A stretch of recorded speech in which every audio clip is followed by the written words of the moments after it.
Tony Tucker here. I don't know why I say our names when they can see them on the screen, but I just like the proper introductions. Hopefully we're going to have people jumping in and out. The chat is completely free. We've got pre-made nonsense fantasy football videos galore to be putting up in this show. And Joe, did we put the drafts inside the description? Can they join? I can do that right now. I didn't. That was one thing I forgot to do, but I'll do that right now. So if they want to, in about 2 seconds, they'll be able to click down there and do that as well. Beautiful. Yeah. So anybody can join in these mock drafts and get in a little bit of reps. To me, we are approaching my favorite time of year for so many reasons. One, football is my favorite distraction from life. It always has been. And we hit all of these wonderful seasons, right? All the Halloweens, the Thanksgivings and Christmas, and I get to watch all the movies.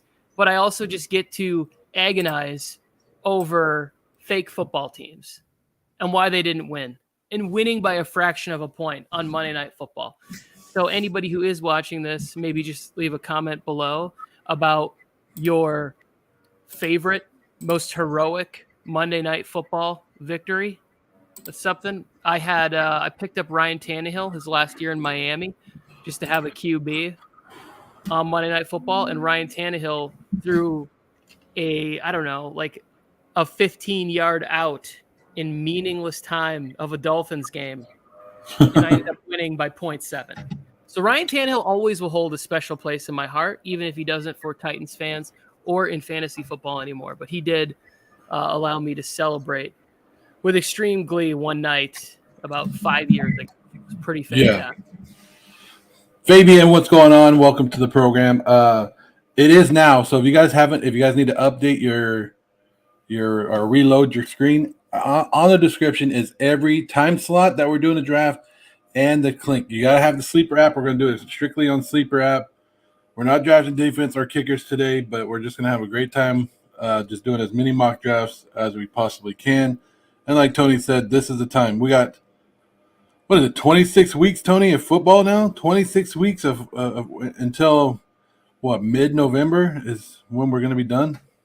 Yeah, and it's the season of hot takes, and in 4 weeks, 90% of those hot takes will be crushed.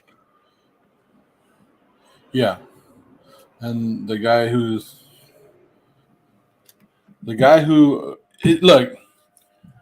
your season starts in fantasy football with drafts, right? You got to start with a good draft, but doesn't mean that your fantasy football season is done if you have a bad draft. You can still win it with the waiver wires and trades. If you ain't trading, you ain't trying, Tony. We got to push that out there. I forgot to push that out there this year. If you ain't trading in fantasy football, you ain't trying. But, hey, this is where you guys get your practice. In these mock drafts, get your practice going. Find out. And if you want to participate with us the rest of the day or the whole day, if you're going to be out here for a while, get in multiple ones, but don't draft the same people over time.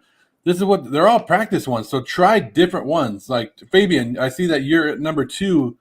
In this first draft. In the next draft, maybe go number 8, number 9, 10. Try the running back, the no running back strategies. Try to see what that goes. Try taking running backs, see how that goes. But act like you don't know. Take different players every time, see how it is, and that's what the strategy is supposed to be.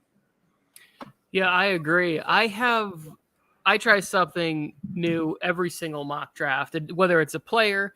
Another time, I will wait on players that I have my eye on just to see where they're going, especially if it's a draft that's filled up with a lot of people that I know kind of obsess over fantasy football the same way that I do.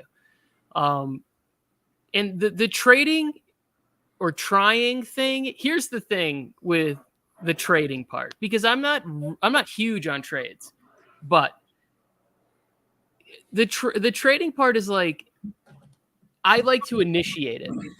I like to start the conversation because it always feels like the person who initiates the trade with me is trying to get over on me. And that heats me up a little bit.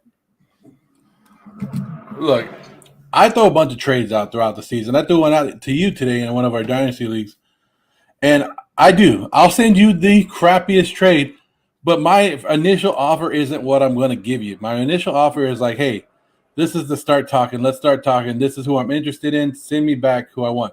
The worst people I hate, Tony, the worst people in fantasy football that I can't stand are the people that you send trades to and they do absolutely nothing. They just let it sit there. Like at least deny it or do something, but acknowledge that you got the trade offer.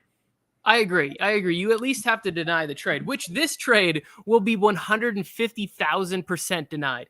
You offered me Alexander Mattison, Jarvis Landry, and Tom Brady in a dynasty league. This is what you offered me for Trey Lance and A.J. Dillon.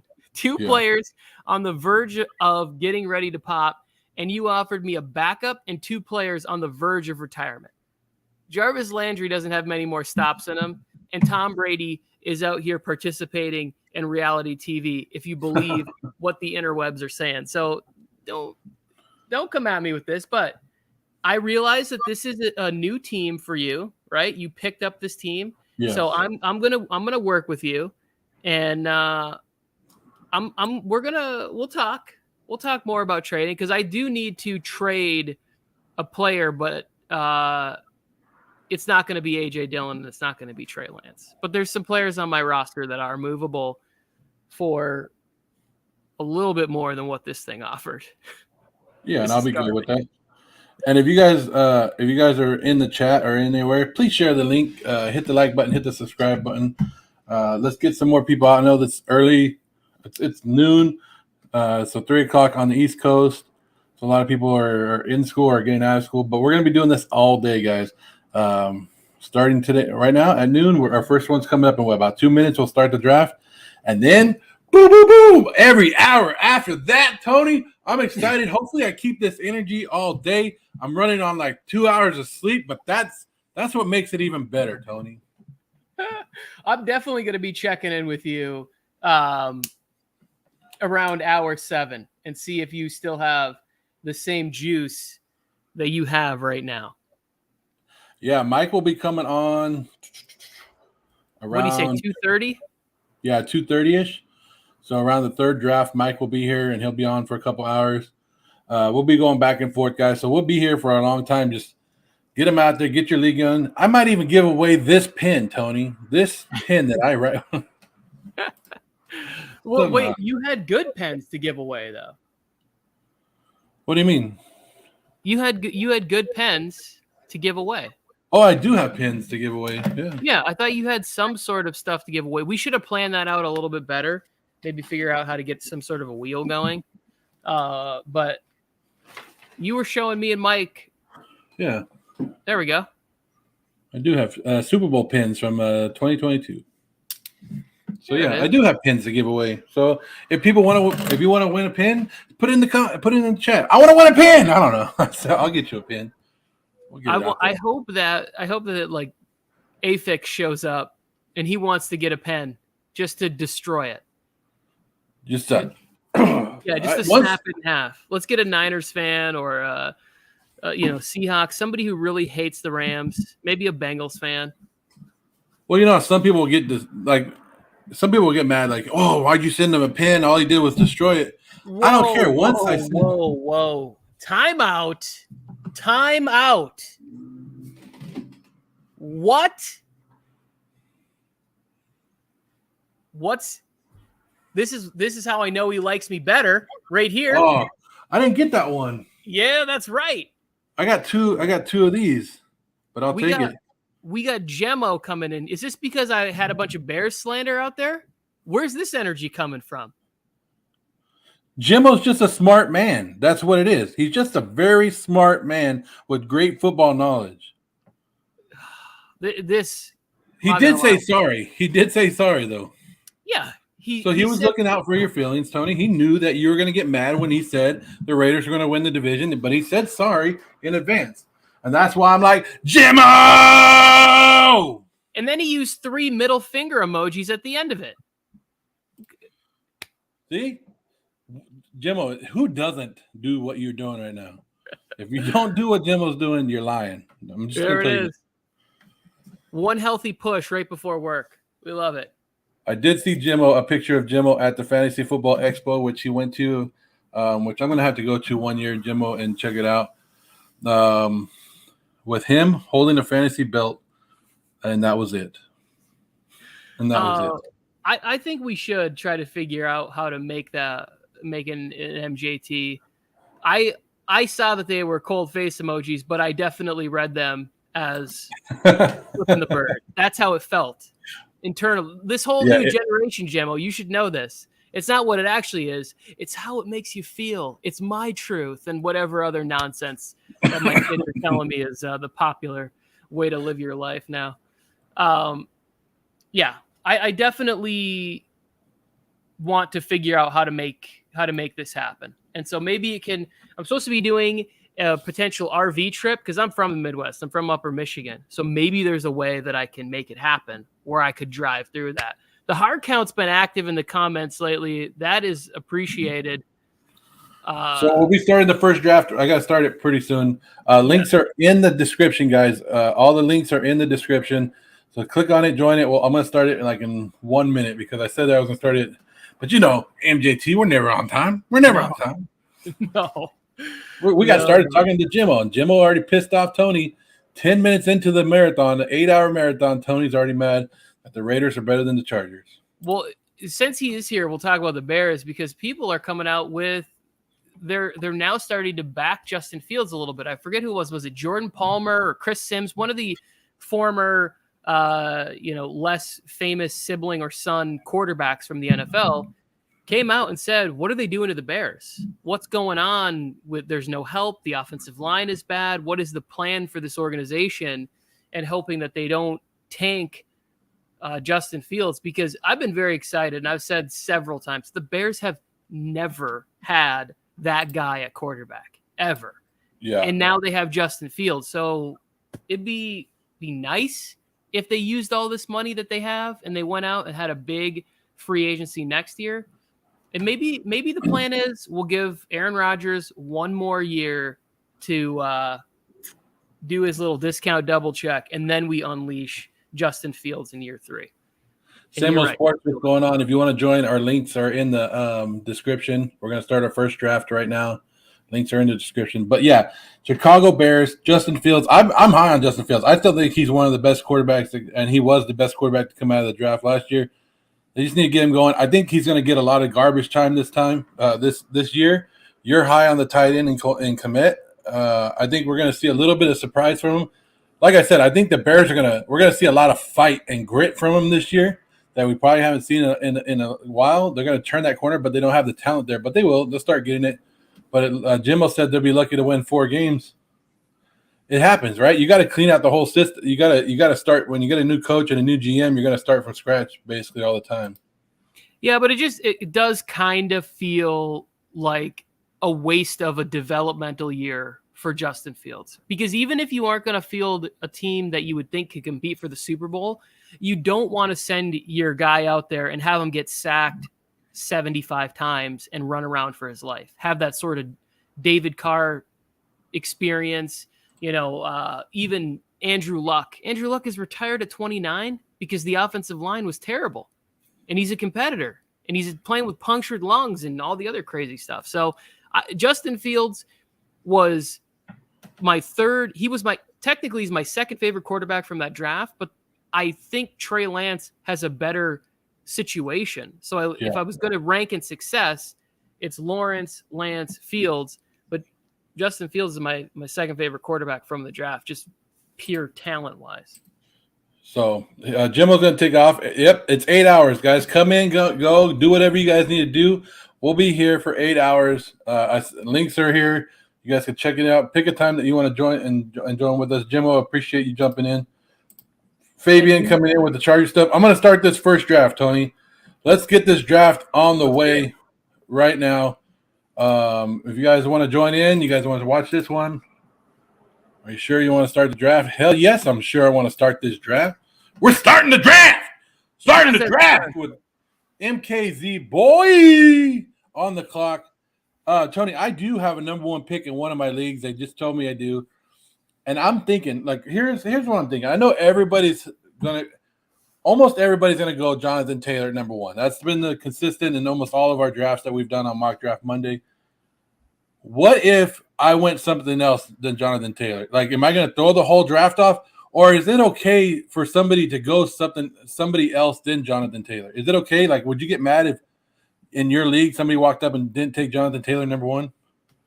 I would think that they're insane, right? This isn't to me, it's very clear who the number 1 guy is. And it's Jonathan Taylor based on volume and an upgraded quarterback. I think that's the thing we're not talking enough about is Matt Ryan's ability to make that entire offense just function at a higher level.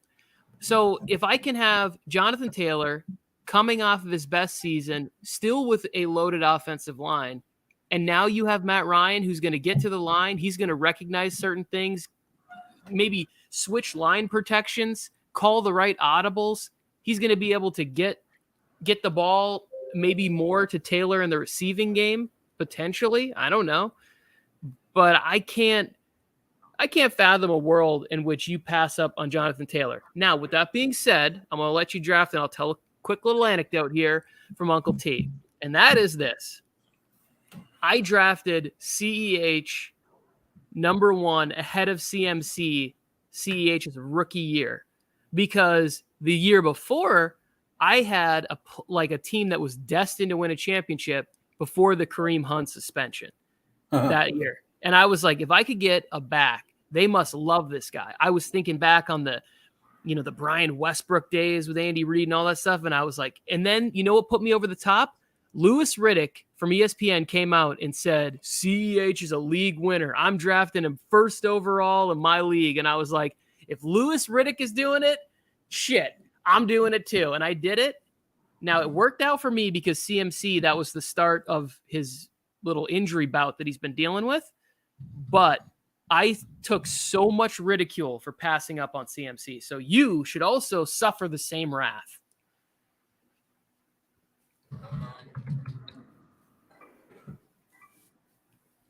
You gonna work these comments or what? Yeah, I was just changing this so they can know the links are in the bottom. Omar, what's up, man? Woo-hoo. Just win, baby. Tony loves that avatar right there. Snake, what's going on, man? If you guys, we're doing an 8-hour mock draft. I was going to say Monday because I'm used to saying that, but it's not Monday. It's Thursday. Links are for all the drafts are in the description below, guys. You guys come join one. Ooh, yeah, wow. That is a rough stretch for me right there. 3 running backs in a row? Damn. Yeah, Tony, for Dalvin Cook's been falling in drafts. I normally would have took him, but I wanted to see what I did. Like I said, we got a lot of drafts to do today, so I wanted to see what happens if somebody took Justin Jefferson up high and how that would impact the running back position. But it looked like it kicked Dalvin Cook back and then Joe Mixon, and then it didn't matter because the back end of the second round was like, boop, boop, boop, running back. Yeah, I thought there would be a receiver or Travis Kelce to go in front of me right there, and I was either going to Kamara or Swift was going to fall, and I got none of that. But the pivot in one of the videos we're going to play today, whenever that is, the NFC East, I talk about Saquon Barkley, and my thing for Saquon is that I keep wanting to imagine the perfect scenario lines up, that Brian Daboll comes in and improves Daniel Jones. And if that improves, then maybe the offensive line, the additions they made there improves, and Saquon Barkley explodes this year. And you get him in the second round of your league. We were fighting over this guy for the number 1 pick a few years ago. Well, I'm telling you right now, I'm a big believer in Saquon this year. I think he's going to be back. I think I've always said injuries take 2 years to come back from, especially for NFL players. This is his second year coming back. I think they're going to focus on him. He's going to do. They upgraded the offensive line enough, Tony, enough to get him where he's not like trying to be like Barry Sanders out there and getting hit 3 yards in the backfield. Yeah. But I like Saquon, and I've told everybody in my fantasy league, and they can hear it again right here on our fantasy football marathon. If Saquon falls to me in the second round, I have no issues, no doubt about it, to hit that damn button because he's coming to my team. I'll put him on my team in a heartbeat. I might even do it at number 11, number 12, because that's how much I'm starting to believe in him. Jakey the Snake, what's up, man? Do you guys want to join? We're here for 8 hours straight. Links are in the bio with the times that we're starting the drafts. And if you guys have questions, just hit us up. We're going to be talking football all damn day. I want to try this. I don't normally – wow, we had a good run on tight ends. 3 tight ends in a row. I really like the what is it? MKZ taking Mark Andrews right there, as opposed to going to wide receiver. To me, he gets an edge. He gets a chance where he could end up. Oh, team 8 stole my plan. Team 8 has been. I was going to tell you, I don't know, Jakey. We missed you too, man. It's good to have you guys back. We missed coming on here and doing it, but we've been back for Mock Draft Monday. We're here all season long. Guys, join it. Send this link out to all your family, friends. Get everybody ready for the fantasy football season, because the mock drafts are going to be done, and the real drafts are coming up. Get them all ready. You guys participate in our chat and let's have a great day. 8 hours, guys. 8 hours of doing this, talking football. Where else? I mean, come on. Football is what we all live for, right? We live for the NFL. I told my wife today, I go, look, I'm going on the air with my guy Tony Tucker, with Mike on the mic, and we're going to talk football for 8 hours. And she was like, 8 hours? And I go, yeah, babe, I could talk football all damn day. Sorry, I'll take you out for a nice dinner or something later on this week. Oh, yes. My wife is coming around to football, which is great. I'm starting to really I'm having her embrace being a Chargers fan, bringing her to more events. She's we got tickets to a game. We're going to go see the Chargers Seahawks. So she's now getting to that point where it's like, okay, I know what to expect. And it is an overindulgence into football in the season. 99 Morris. We'll get right now. Joe, I hate your running back pick. Gordon will continue to be. Gordon already. We talked about this earlier. Gordon already gave up on the competition. Gordon already gave up when he said it seems like the Broncos want to go with Williams. They already gave up on him. That's why this is the best channel in the game. That's right. Because we put our wives in the back. No, I'm just kidding. No, we don't. Not from my team. We'll look at your team in just a little bit. Did you send us your team, 99, or are you drafting right now? No, he's drafting right now. He's having a really good draft, and I would like to talk about that in a second.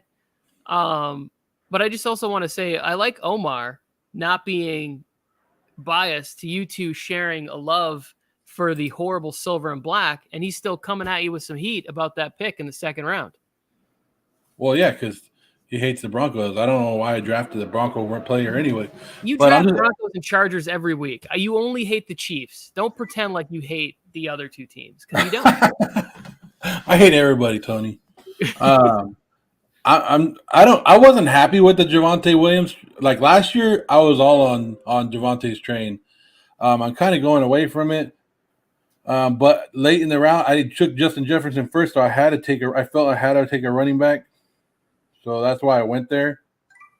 But I don't like my running back situation. I think Josh Jacobs going to have a good year. People are underestimating him, but I don't know. Like I said, I don't take quarterbacks this early, but I wanted to see what would happen if I took Josh Allen on this team just to see the way it matches up. We'll play some clips later on in this marathon where I'm telling you, wait on quarterbacks, and I come out in the first damn mock draft, and I'm like, I'll take a quarterback third round for $100, Tony.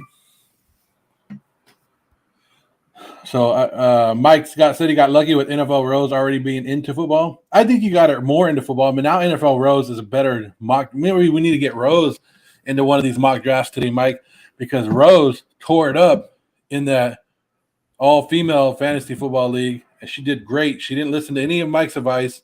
She listened to all me and Tony and came out with a great team. Damn, Tony, you took Eli Mitchell? Yeah, I'm a big fan of Elijah Mitchell. It's the only thing that stops him is health. Perfect situation. Kyle Shanahan. And I'm addicted to the idea that every player that they identify as being talented or even just good enough or understanding their scheme, they will run that player into the ground. Another quick story from Uncle T right here. About, 9 years ago, I draft Alfred Morris with my last pick in the draft. And everybody in the league tears me to pieces, makes fun of me. And Alfred Morris goes on, has like 1,000 yards, a bunch of touchdowns, running in that zone read game with RG3.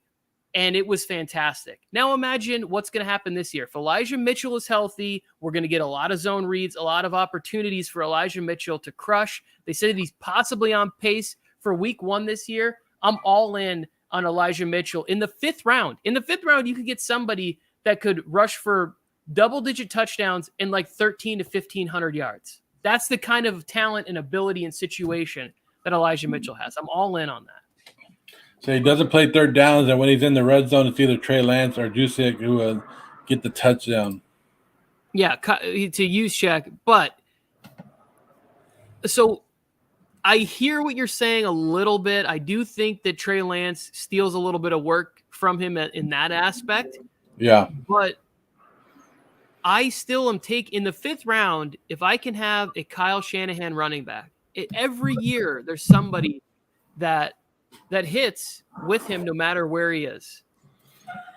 He made Tevin Coleman really good. Yeah, and you're throwing a dart at the San Francisco running back in a good running back committee, and you're taking the best one from last year. So I think I like it, Tony. I think I went out there and I put something out there about Elijah Mitchell earlier this year about how it's okay to draft him, and you got him you didn't reach for him. I don't think you got him in the 5th round. So I think that's pretty damn good. You got Jalen Hurts. You like Jalen Hurts?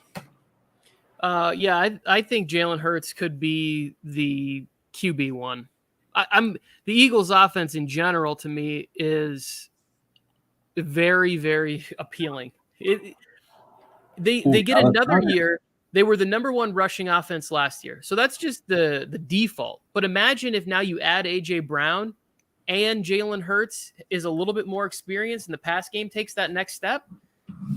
I'm all in on it. I'm all in on the offense. And just to double down and show you I'm not – wait, what happened? Oh, 99 Morris took my tight end. I was just going to stack Hurts and Goddard. Jimmo said, can he cut Sermon from his dynasty team yet? And Mike said he already cut him. And I say, cut his ass because the Niners are going to do the same damn thing. Yes, I completely agree with that sentiment. Like, I would be surprised if he's on the Niners roster at the beginning of this year. They put him in for like 1 series last week, and he missed a block. And then they pulled him quick. And then they asked Shanahan about him, and he goes, "We saw all that we thought, and we saw exactly what we thought we would see." It was something to that extent, like put him down quick. Like we already saw it. Like we knew exactly what he was going to do when he went in there. He showed us, and we got him the hell out. I was hyped for Sermon's outlook at the beginning of the season last year. I think everybody hyped up. Look, I'm guilty of it, Mike. I took Trey Sermon like with his potential like in the 5th round of my home league last year, and I paid for it dearly. I should have waited. And Omar, yes, Omar, Breece Hall is getting a lot of love right now, but he's a 2nd string running back still, even now. So people need to watch out because Michael Carter's still good. Michael Carter is good. He's fine. He doesn't have the same ability that I watch when I watch Breece Hall. So yes, I saw the thing where it's like Michael Carter is still potentially the RB1. And I think some of that may have to do with like maybe protection stuff or him deferring to somebody who's already been there in the system. Breece Hall feels more undeniable. Like you can't you're not going to be able to keep him off the field. The way that I felt about Javonte Williams last year and the way I feel about him this year, you are going to give the ball to the player that is going to give you the best chance to win. Robert Saleh needs to win games, whether it's with Joe Flacco or Zach Wilson or Mike White, or they bring back Josh Johnson and he throws for 500 yards. Robert Saleh has to win football games, and it's going to start with getting the ball into dynamic players' hands. That's why I just drafted Elijah Moore in the 8th round, Breece Hall, Garrett Wilson hopefully comes along at some point. Can the Jets just be okay? Can they just be good so we don't have to listen to their fans complain all the time? Like, I just want to be 9-8, Jets. Yeah, just be average. Just be an all right team. Who had go here? I took Rashad Penny right now. I think he's going to be. Oh, Pierce just went. That's a good one. If you guys want to join in, like I said, we're doing a lot of mock drafts coming up. You guys can see the links in the bio. Click on it, get the Sleeper app, have fun with it. We just switched over my fantasy league to Sleeper this year, and everybody's enjoying it because of everything that comes on the Sleeper app, guys. So if you guys aren't using Sleeper, you might want to check it. And then we have some time in between drafts that we're going to go through some of these drafts. So you guys stick around, talk about your teams, tell us why you drafted some of these guys. Dang, Colin! I think Colin knew what I wanted to do because I took Penny last one. And I was like, when I come right back around, I'm going to take James Cook. Nobody's going to take him, and Colin did it. I think Colin knew. Yeah, I think he did it intentionally too. I still get a little heated even when people steal the player that I was looking at in a fake draft, in a mock draft. It's all pretend. It's none of this. Let me just tell you, if Colin ever walks down a dark alley and I'm there.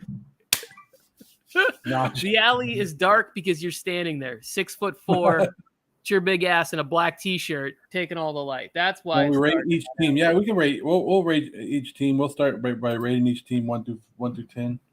Tony's on the clock right now. Yes, and I got a tough decision to make, and this is the one I'm going to go with. Let me show the screen real quick, guys. Going to the full screen.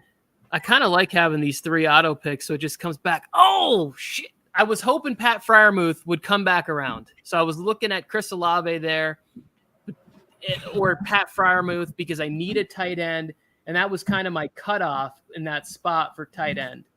Yeah. Although, you know what? That's a lie. That is a total lie, and I'm gonna go ahead and put my money where my mouth is. Cole Kmet, top 5. That's my take this year. Joe, I am gonna get my paper and pen when we take a break at any point. I'm getting paper and pen, and it's going up on the wall. Cole put it Kmet, on the board. 5 fantasy tight end. It's going on the wall. I haven't taken a tight end yet, and I don't think I will right now. Claypool going in the 10th. The computer still believes in him. Joe on the clock. Christian Kirk all the way down to the 10th. That's a good sign for me. I love that. It makes me feel even better about waiting on wide receiver, that I still see Tyler Lockett, Pickens, Christian Kirk. Alec Pierce is a little early for me. I don't think I would take him in the 10th, but Fabian said it's not his best draft, but he'll take it. Fabian, that's why we're doing multiple drafts today. So you can have a great draft, and then even if you have 6 bad ones, you can go back to that one that you have a good one and be like, I look at this draft right here. Can you rate your own? Yeah, we'll get yours first. 99, you've been asking, so we'll get yours. Just join the next mock. There we go. Cosby Sleeper. Ooh, that's a decent fantasy team name. Yeah, I'm not gonna go there. Keep it. That made me laugh. You guys make sure you guys hit that like button, hit that subscribe button, please, and thank you in advance. We appreciate everybody joining in and helping us out. It's gonna be a long day, so we need you guys here in the chat, keeping us going, letting us know who you guys like. It doesn't even have to be fantasy football questions, guys. If you guys have questions about your team or any players, we'll talk regular NFL football talk. Like I said, it doesn't have to be. We can veer off of that too. If there's a movie you saw that we need to jump into, whatever. Everything's fair game. We got 8 hours. 8 hours of conversation to be had. Damn it, Fabian. Look at Michael Carter just went this late, Tony. What if he is the number 1 guy? So this is my biggest regret not my biggest, but when I'm thinking back on, I picked 64 players. I picked my favorite value from each team, and then I picked my favorite watch list guy. And I couldn't put Michael Carter on the watch list because I figured he'd get drafted. But I feel like when I think about the Jets, I may have messed up, and I think he should have been my best value. But I'm going to stick with my best value. Yeah. The Jets video, I'll stand by it 100%. Pure love from the front to the middle and around again. Yeah. Okay. Score prediction for week 1, Tony. Chargers Raiders. I don't know, 38-10 Chargers. What do you want me to say to this, Omar? I'm not going to give you what you want. I'm not going to say it's close. I want to smash you because I have watched that Week 18 game like 5 times, and every time I find another reason why I'm pissed off that they could not finish off a team that was begging to be put to sleep all year. And the only thing that I can say nice about Derek Carr was how could he Tony, you're going to miss your pick. Pull that team from the ashes. No, I'm not, Joe. It was already loaded up. Look, hey, NFL Network has had fun. They've showed that game plenty of times, and every time it's on, I watch it, and I go, oh, I watch it like it's the first time I'm watching that game. Like, oh, what's going to happen at the end? Are these guys going to tie? Oh, who's this Daniel Carlson superhero guy? I love him. J.C. Jackson had a freaking injury to shy away from Adams. And then now the news about Darren Waller, he's not going to come in and play. He's going to probably be out. So I don't know. So like I read a tweet today about not to go away. I think the Raiders and Chargers, I think it's going to be a close game, but I think both teams put up over 30 points. I read a tweet today that said people are still drafting Darren Waller like he hasn't been hurt, like he hasn't missed 93% of the training camp this year. So shouldn't that be affecting his fantasy ratings? I agree with you, but it depends on what the injury is because you want a tight end. You want a tight end in McDaniel's offense, and if he does miss games, then Foster Moreau becomes a really nice sleeper. Like somebody that I would pick up. Foster Child Moreau becomes a very nice addition, especially if you play daily fantasy. I would put that in there. You can go back to the list of tight ends that have had success in the offense under Belichick, McDaniels, which I think is going to be similar there. Let's should we take a look at 999? 999 Morris. 999. I think I've identified my favorite team. If they're still in the chat or not, we'll talk to them. 99 Morris. Okay, so running back. I love this right here. This is a very, very strong draft in my opinion because running back, Aaron Jones could be the leading receiver for the Packers this year, and Travis Etienne could be somebody that gets, 110 targets in that. So you're getting a lot of PPR points there. And Zeke is just extremely undervalued based on the amount of times I think he's going to get used. The offensive line injury that came out this morning isn't helpful there. But then DK Metcalf in the 5th, that's criminal. How is DK Metcalf fallen to the 5th round? We act like they're not going to need to throw the football. Geno Smith.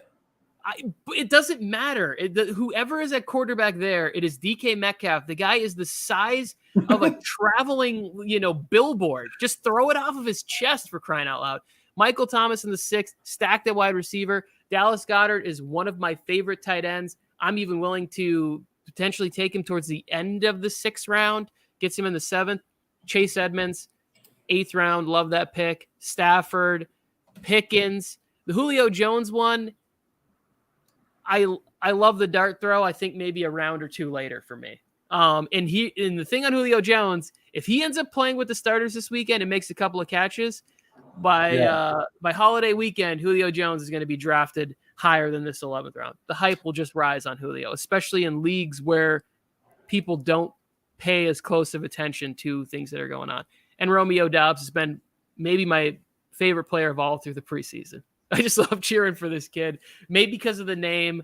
And hopefully Aaron Rodgers will retire and then I can actually root for a Packer. That's my goal. You'd be like, Julio. This is a playoff team. This is a championship contending team in my estimation. Well done. I like your team. I liked when he was telling us like, hey, look at my team. I was like, oh dang, like you're slowly putting together a good dang team. And I have a thing about Dallas Goedert where I think we forgot about Dallas Goedert. I'll play it later. Where I think he's going to be one of those guys that he's going to score more touchdowns than we think because A.J. Brown and Smith out there. So I like 1, 2, 3, 4, 5, 6, 7. 7 great picks in a row. Chase Edmonds, I saw him the other day against the Raiders. They were throwing it to him in the back, out of the backfield and all. So that's another one. Matthew Stafford. Then you got the upside in George Pickens. This right here, Tony, I give this 10. A 10, Tony. Oh, wow. In the first hour, you're giving out 10s. Here's the thing. I'm going to go with an 8 to an 8.5 for this team. And I would go to a 9 if Trey Lance would have fell 2 more spots because the upside that he has and just his ability to run the football, easy reads, easy completions, a lot of fantasy points for him there. And there's a tiny bit of concern that Matthew Stafford needs to load manage at some point this season to get through I don't know. They're talking about the arm more than they ever have. I know everybody goes, he's been dealing with it for a while, but why does the conversation always seem to start there when we talk, we get any sort of updates on the Rams? It's always about Matt, and maybe it's just we're inundated with coverage. That could be the answer there. But this is an 8. I'm going with an 8, but it is an 8 that could be a championship team. But he said he wanted Trey Lance, but the auto pick took 2 quarterbacks in a row of the other team. Guys, our next mock draft is at 1:00. Links are down below. If you need to reload, it's right there below in the little description. Click on start joining it. Find a new position. Don't always go with the same draft pick. Find a new one. And like we said, we'll talk about these drafts as well. Fabian, we could go with Fabian. Fabian, you're still in the chat, right? He said rate his number 2, Tony. Fabian. CMC. Oh, A.J. Dillon that late in the draft.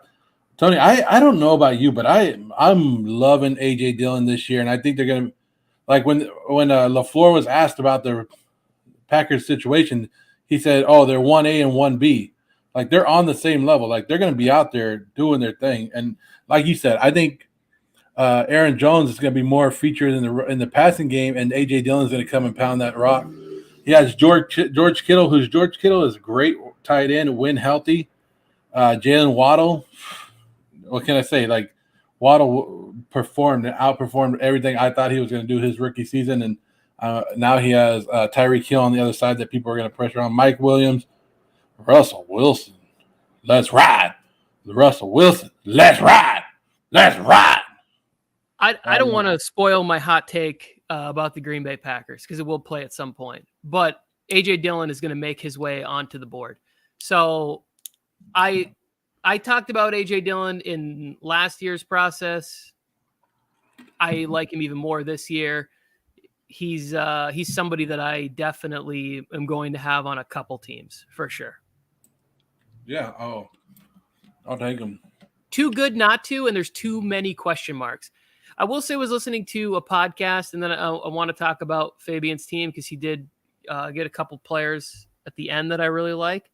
Evan Silva mentioned something about taking a flyer in round 17, 18 on Sammy Watkins and how good he's looked and everything else. And I haven't really thought about Sammy Watkins at all because he always seems to get injured, but he notoriously has the big week 1. I don't know if I have enough guts to necessarily put him at my flex in week 1 based on previous week 1 explosions, but there is something a little tempting about him being there. You know, like Rodgers does not gel well with young receivers.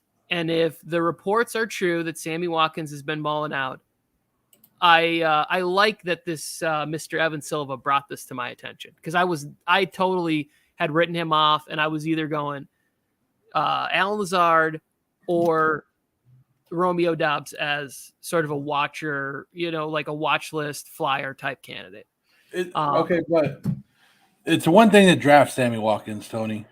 It's one thing to take him, but now he's on your team. Now you have to have the balls to start him week 1.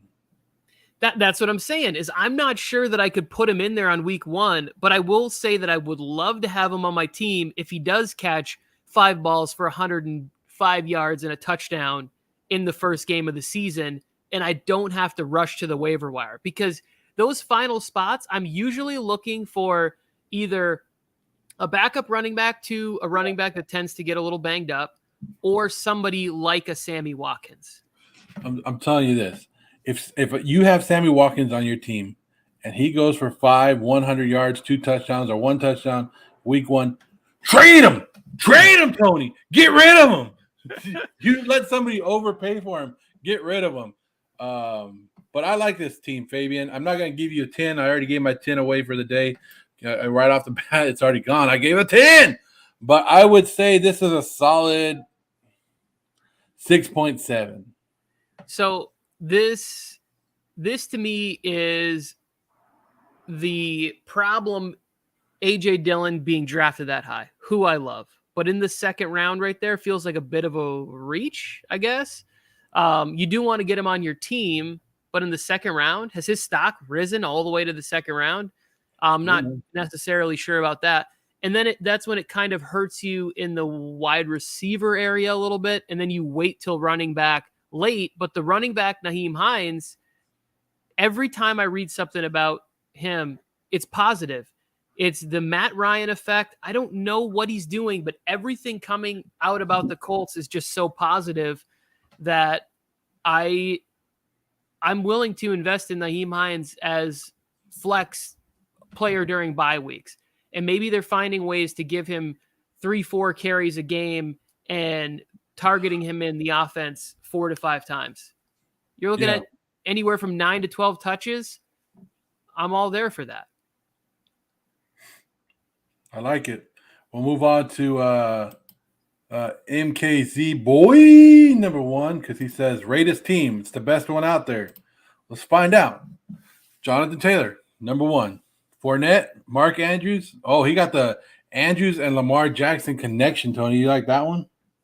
I do. This is my favorite team, and that is the one that I want to talk about, because he was able to get Dameon Pierce and Brian Robinson, who I believe will be starting running backs at some point, but can start the year with Jonathan Taylor and Leonard Fournette until those two guys take over. Ramondre Stevenson is potential-wise outstanding. We want to see him catch the ball. We want to see him run the ball. I do think Damian Harris is ahead of him, but he's got 4 solid running backs.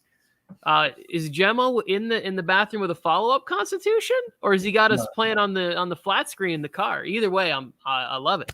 I'm all for it. But the stack of Mark Andrews and Lamar Jackson it should have made my favorite stacks, because Lamar Jackson needs to throw the football to somebody after Rashad Bateman. People are trying to convince me on Devin Duvernay. I don't know if I'm fully sold on that. I think Taylon Wallace, I don't know what's going on there. So give me 140 targets, 150 targets to Mark Andrews. He's probably my favorite tight end based on opportunity. And I think Lamar Jackson came back and just is so jacked right now. He's going to go out and get a huge payday. Sutton and Gabe Davis. People would think this wide receiver core is a little low.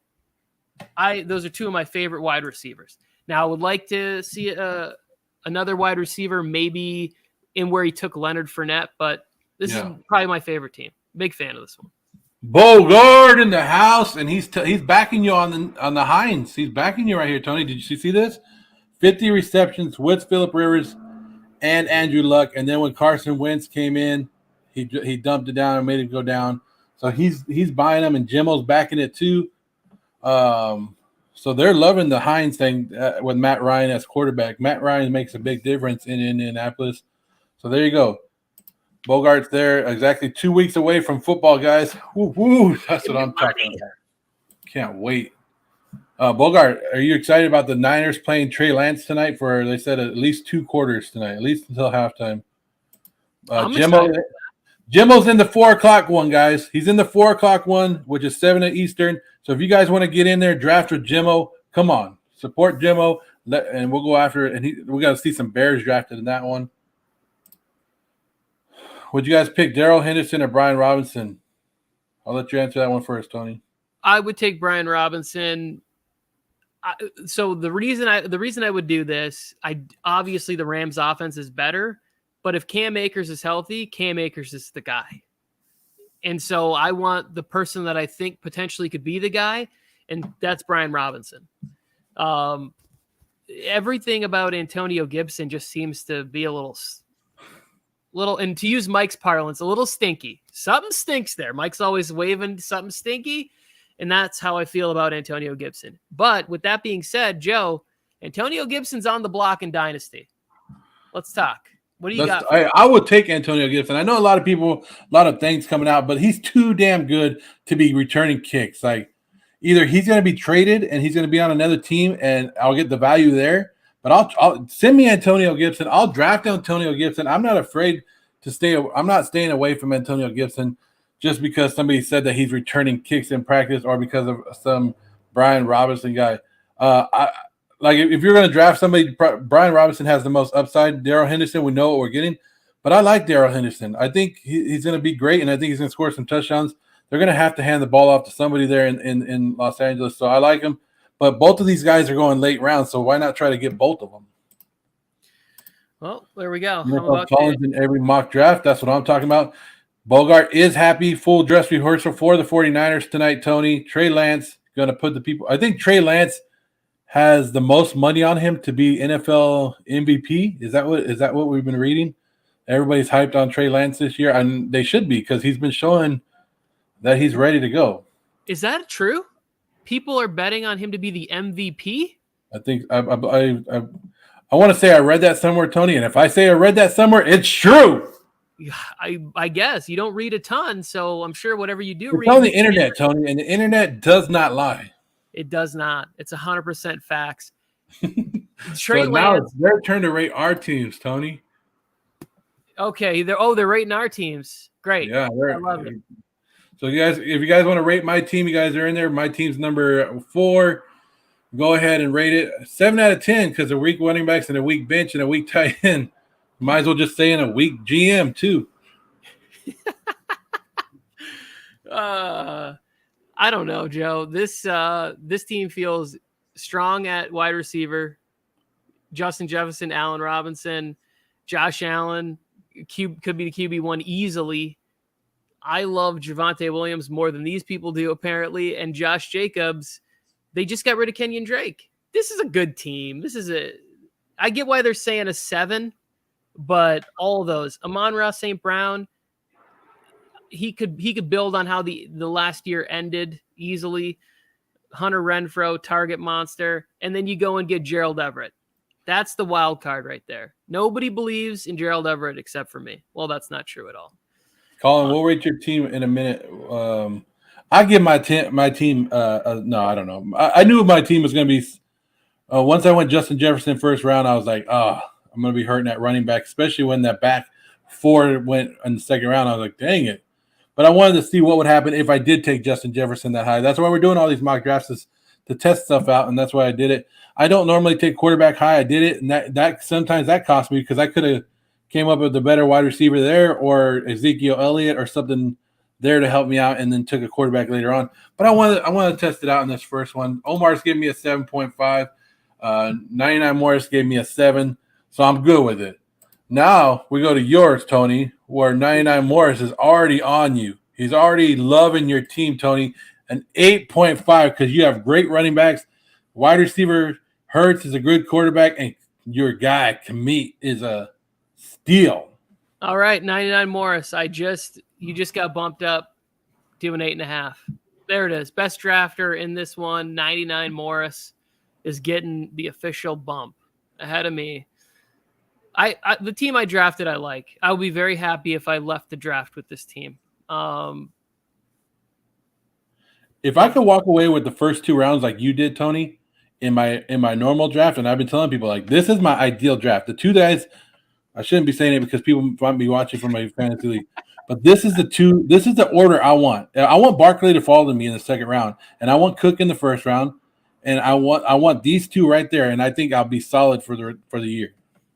Yeah, I picked from number 9. That's my first draft of the season. Comes up this Sunday. It's in the league I've been in the longest with all these, meatheads. Hopefully you guys are watching from Minnesota. And I want to win. They talk so much trash in that league. I want to win it.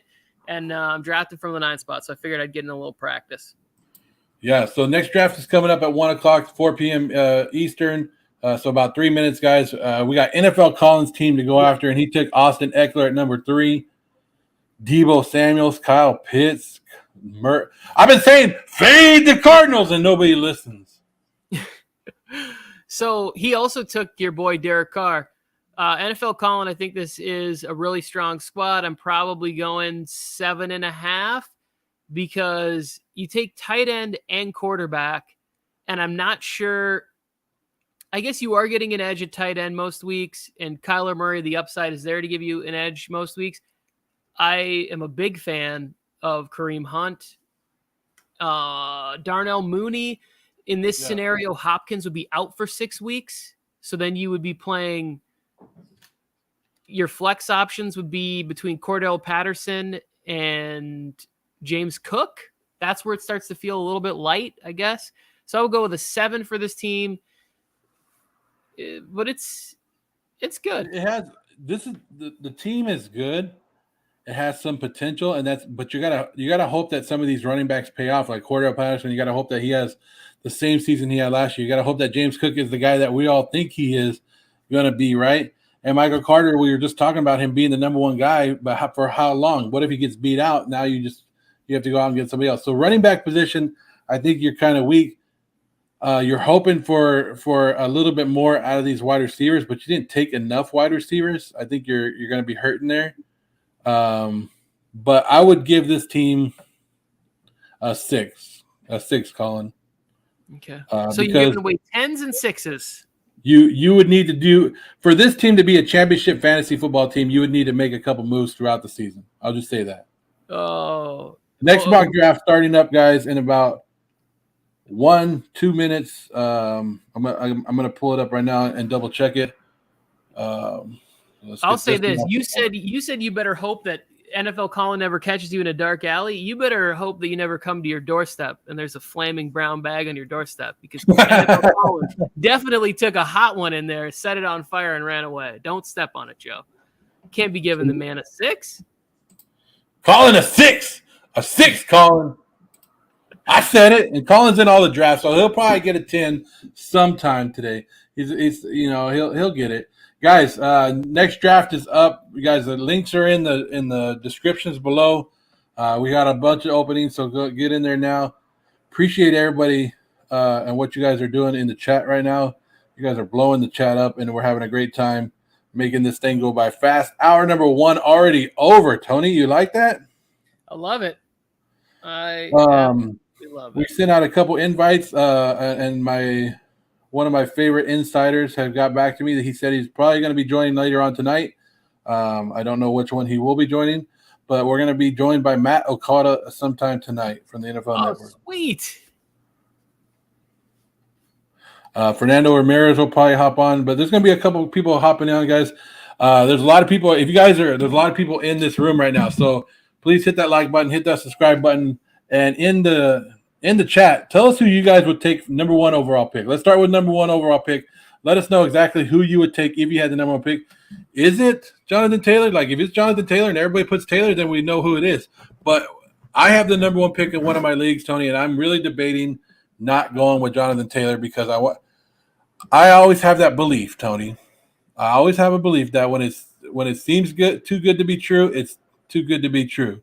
And everybody's on Jonathan Taylor. And we just talked about Hines. right? And we just talked about how Hines might steal some of the backfield. I'm taking Justin Herbert. Tony Tucker's burners in the house. Alex Aguilar said he's taking McCaffrey number 1 in a super flex. In quarterback super flex. I forgot about that, Tony. If you're playing a super flex, we should set one of these drafts up as a super flex.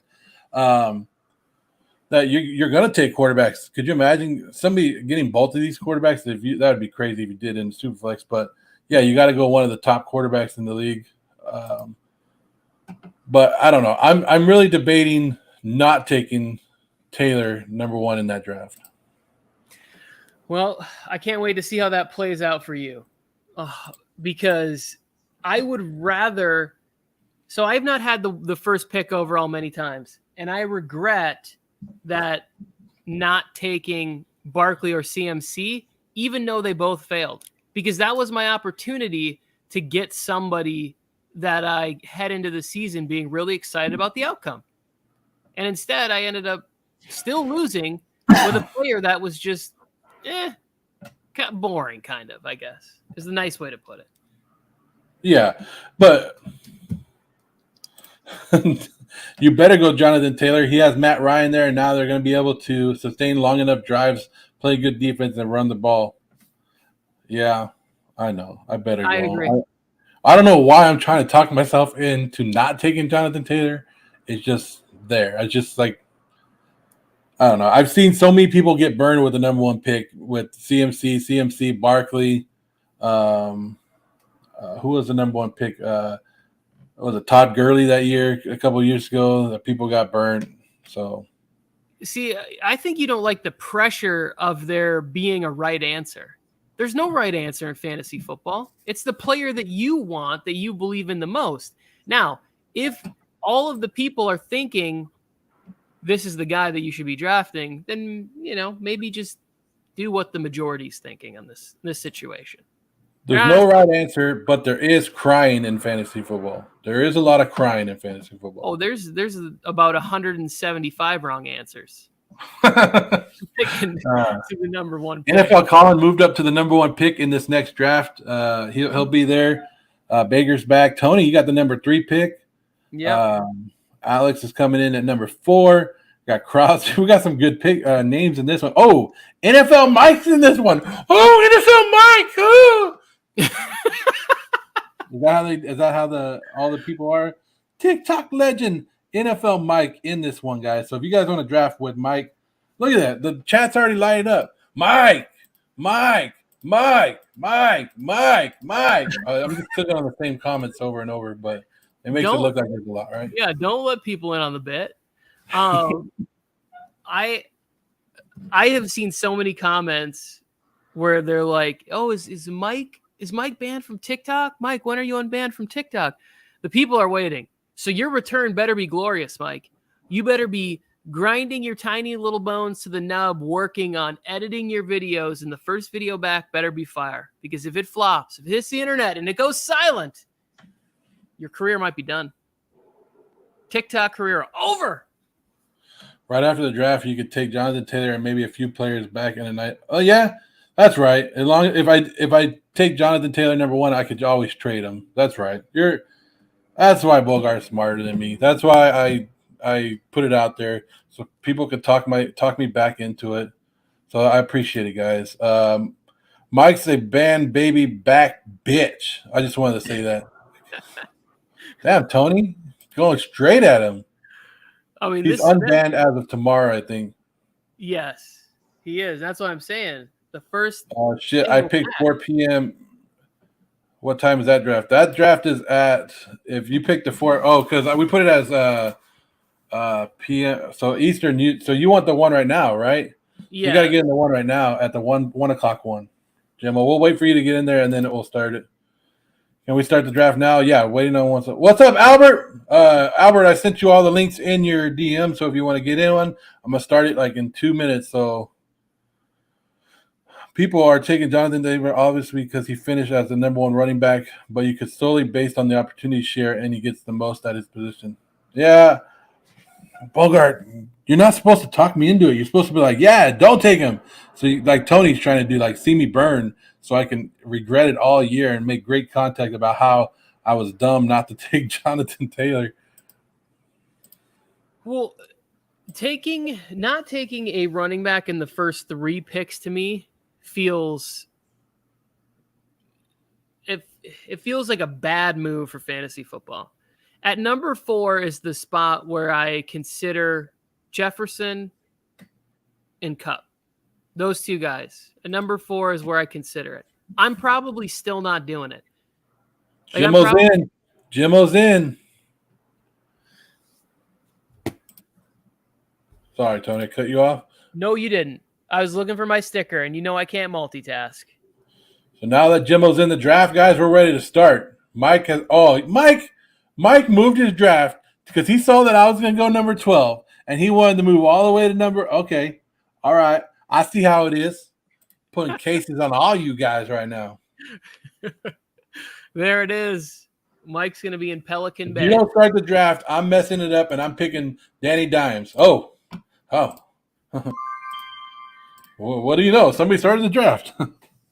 Hey, Bogart, if you are still here, who do you have? Like, what is your top 5 running back situation? Just for the record, mine looks Jonathan Taylor, Derrick Henry, Najee Harris, Austin Eckler, and then I'm floating between Cook and CMC. I think they both come with injury risk.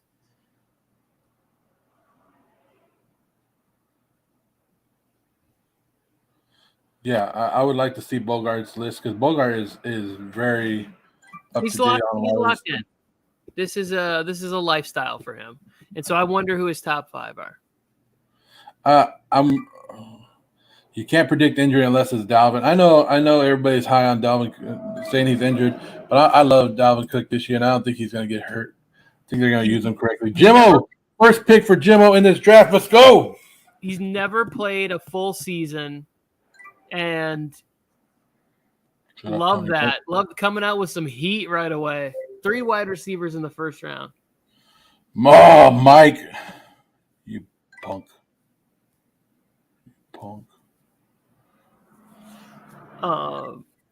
Mike took DeAndre Swift. I love DeAndre Swift at number 12. Yeah, I do feel like you're going to be trolled, so be prepared for that. Yeah, there's a reason why Mike moved all the way back there. Then I got Jimmo right there at number 10. Like, I got 2 people that know exactly what they're doing. Justin Jefferson and Barkley. That's a good matchup right there to start it off, Morris. I don't know what you're talking about, Morris. I think this is a great start to your draft. Yeah, I like it. Justin Jefferson definitely outscores all those people that you had behind him there. Ooh, I want a feeling.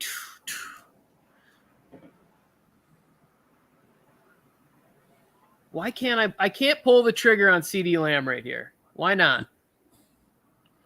Because you're scared, Tony. Just say it. I am. Oh, there we go. I hate it. You're right, Morris. I'm with you. I hate it. I already don't like what's going on. I should have just taken Keenan Allen. At least then I could have been happy about the outcome that was about to happen. So this is what I hate about drafting. Don't do it, Fabian. Do it. I moved to this position for a reason. Whew. Dodge that bullet. This is what I hate about waiting. I've not been doing good in my comments. I'm supposed to get on I'll be back around 12. I'm going to be picking. Cool. Rip my mock. My team sucked. No, your team is good. There you go, Tony. I'll let you read that one because I'm going to get ready for my pick right now. I've been finding myself securing elite wide receivers in the early rounds since running backs historically get injured at a higher percentage than receivers. But that's just me being a pussy these days. Come on. How? Okay. the depth at wide receiver alone should make you want to get more running backs early so that your percentage of maybe they stay healthy, like, so at least you have a healthy stud, makes more sense to me than avoiding it altogether and investing less in lesser talent, lesser option, lesser whatever. Like, because you can still get studs at wide receiver in rounds 4 to 7. You can still get a lot of really big time players. And if you're not getting that sort of first wave of, I don't know, I'd say all the way up to Stephon Diggs, those top 5 there, they all have little flaws and things that we could pick at them. Yeah. You know? Well, I don't completely go against like taking running backs early. I love taking running backs early, but I understand like if Bogart waits and he takes Justin Jefferson, right, or Cooper Kupp or somebody, or Jamar Chase up high, and he gets one of these top guys and turns around and takes another top wide receiver.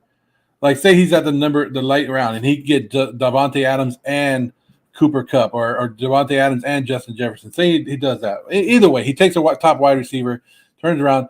He's taking more risks and getting more reward on some of these late running backs later on in the draft. So, but if they do get hurt, he's not really going to be like all pissed off because he didn't waste a high pick on him, like if you brought in a Derrick Henry and he went out for the season. JT Austin. Oh, put all these on. 99 Morris. You're too hard on yourself. It's a mock draft. JT Austin Powers, CMC Harris, Sir Joe Mixon. A lot of touchdowns, and he cannot lie. Followed by Barkley. My list is me assuming they play the entire year. And see, and I read that too. Like, when you're drafting your team, you can't assume injuries, and then you're going to miss out on some great players. But it's hard not to think about this player getting hurt or looking at their past and looking at the past injuries. Like, I don't understand. I don't see how people can do it. Like, I missed out on Joe Mixon last year because I said I'm not drafting Joe Mixon, and I still believe in not drafting Joe Mixon. I don't.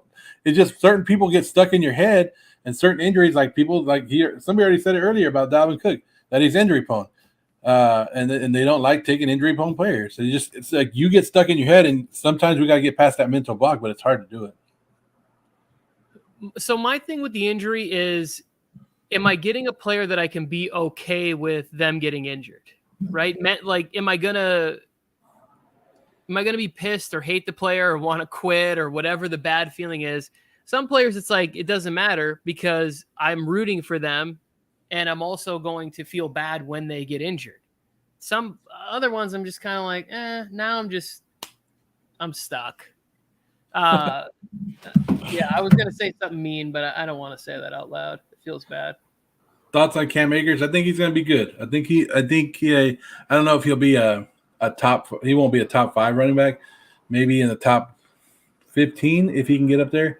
I think Henderson's going to steal a lot of carries from him, but I think he'll be good enough if you can get him late in middle rounds. Where did you? I just saw you draft him now in the 4th. I probably would have waited if you could have probably got him 5th or later, but in the 4th, and I think you kind of reached just a little bit on him. But I think he's going to be solid, not great running back right there. But when you have to take a guy later on, you have to. But your team's looking good, Morris. Don't hate on your team. Tony's on the clock. Tony's already taken Henry. He did pull the trigger on CeeDee Lamb. He took Justin Herbert and Mike Williams connection. Oh, this feels so gross. Joe, you're going to have to excuse me for a second. I got to go take a shower. Tony buying into the Raiders. The Raiders. Yeah, I think he's got some RB2 potential, and even if for some reason it ends up being a timeshare, I don't see anybody else that's really going to compete for gold, like inside the red zone. Cam Akers or Josh Jacobs? Which one would you take? Oh, I would take Cam Akers, but was that a choice? Did I have a chance to take him? No, I'm asking you because 99 Morris just asked us our opinion on Cam Akers, and I'm showing him that you think Yeah, that Cam Akers was a better pick than Josh Jacobs, so he shouldn't be too low on Cam Akers. He's going to be they're going to be averaging. I think Josh Jacobs is going to have a better season than people are predicting him to. He's going to have to go to that share the workload. He probably won't get the red zone carries, and that's going to hurt him. But I think he's going to have a okay season, good season. Yeah, Fabian took Cordell Patterson pretty high. That's like I was wondering what he was waiting for, and he was scrolling down 40 players to take Cordell Patterson. Yeah, exactly. He started getting some sort of carbo tunnel. Jimmo took Joe Burrow and what was that? 1, 2. Joe Burrow and Jamar Chase. I don't know. I always like that. If I can pair my quarterback up with a wide receiver, I'm doing it. Yeah, I did that. I got Mike Williams. This draft right here feels a little selfish for me. I've never had Derrick Henry on a fantasy team before, and it is my goal to try and get him on one of my 6 teams. CeeDee Lamb. This is why it feels dirty. I hate the Cowboys and I hate the Raiders, and I have CeeDee Lamb and Josh Jacobs. The only thing that makes this an enjoyable team is Herbert and Williams, but I do think CeeDee gets. He to me, he's one of those guys that could lead the league in targets, lead the league in opportunities in that offense. I don't know what's going on exactly with the passing game, with the running game. Dallas is going to be interesting to me because if they are a defensive team and they're running the football a little bit more, Dak could also be somebody that's kind of falls back into where Derek Carr was as a fantasy quarterback a few years ago. I got to make this next pick, and then I got Bogart sent me a text message. If there's a player like Cook who finished top overall, but he has an injury history, as long as it's built into the draft capital, I'm okay with it. CMC, we all know he could have be when he plays a full season, but we also know his injury history, and it hasn't affected his ADP, and he still goes high in the draft. But I'm still going to be pissed off if I take CMC number 1 overall and number 2 overall, and he gets hurt for the rest of the season. I'm still going to be pissed off, even though I know I'm taking the potential risk. Shoot him a link. Yeah, he'll come on if we can shoot him a link, Tony. And if I call him, I'm going to need you to do that. I will second what he's saying there, because Delvin Cook was being picked inside the top 3-5 picks last year, and now you can get him towards the end of the first round, especially in a lot of the mocks that I've seen. CMC misses 2 years essentially and is still being picked inside the top 3 in most mock drafts. So, and if it wasn't me at 3, somebody else probably would have taken him there. Derrick Henry even is getting value this year after 1 foot injury.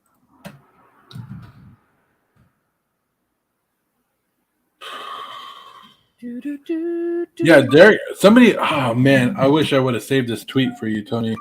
I was going to send it to you this morning too about Derrick Henry. That people are actually.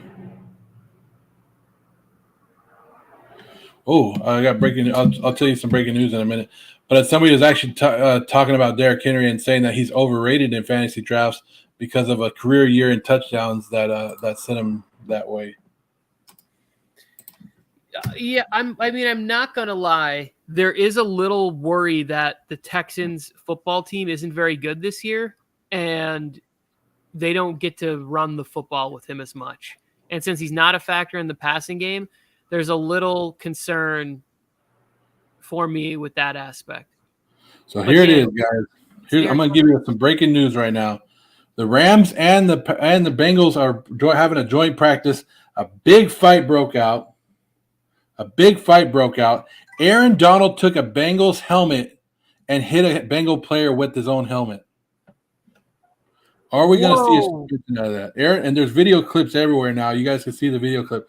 Aaron Donald took a Bengals guy's helmet and hit him with it.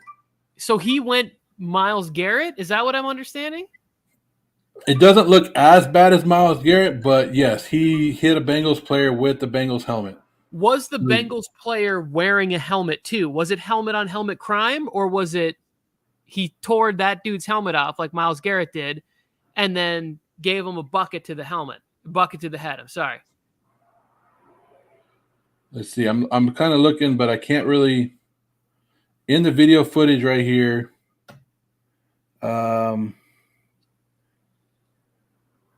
you just see him swings it twice. I don't see him. Can't see the original shakeoff, but yeah, he's going after like the whole team is rushing at him, and he's hitting multiple players, and it looks like they all have helmets on, but he's like swinging it. Okay.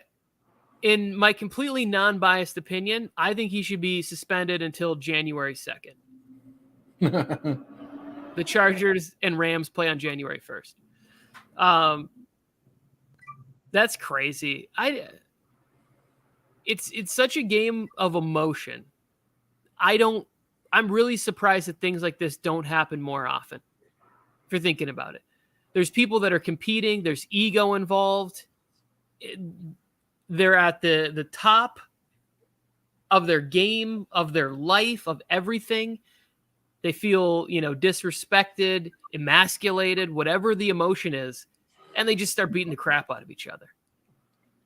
I'm a little shocked that more often we don't see this kind of stuff happening. Back-to-back rookie running backs, Joe. Interesting. Yeah, if you guys can see it, I mean, let me send you the video, Tony. Why don't can we just share it on here? It's got to be, we could just bring up the screen share of like Twitter. It's just type in, bring up Twitter. I'll get it. You got it? Yeah. I'm liking this Dameon Pierce sticking around the 7th, 8th round in our mock drafts. I'm hoping that that's the case for all of my leagues that are coming up.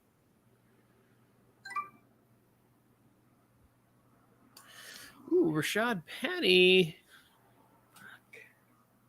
All good. Pivot to no. Gross. Right there.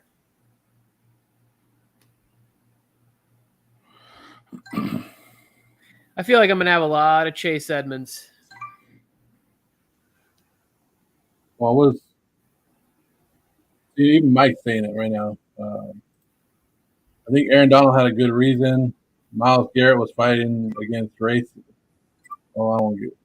It looks bad. He swung 5 to 6 times into a crowd of Bengals players and coaches.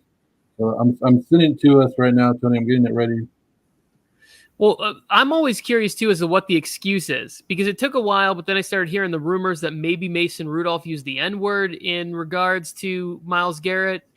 I personally don't believe that. If that was the case, that would have been the first thing I said when I got to a microphone. Yeah, I'd have been like, anybody judging me for this dude said this to me, and this is why I did it. Because immediately he would have had a huge amount of support from people going, bro, it's uncalled for. You can't bust a man in the head with a helmet, but I understand. It took way too long for that story to come out. That's why I don't fully buy that one. All right, so here it goes. So if you guys haven't seen it yet, pull this off. Fabian! Come on. You guys let us know what you guys think about it in the comment once I show you the video. But here it goes. Ready, Tony? Are you on the draft? Are you on the draft board? Or wait. I am about to draft. Oh, wow. 3 wide receivers that I love, and I can only have one of them. Who am I taking? I'm going. There we go. I crush it. This team, without the Raiders and Cowboys, Joe. All right, here it goes.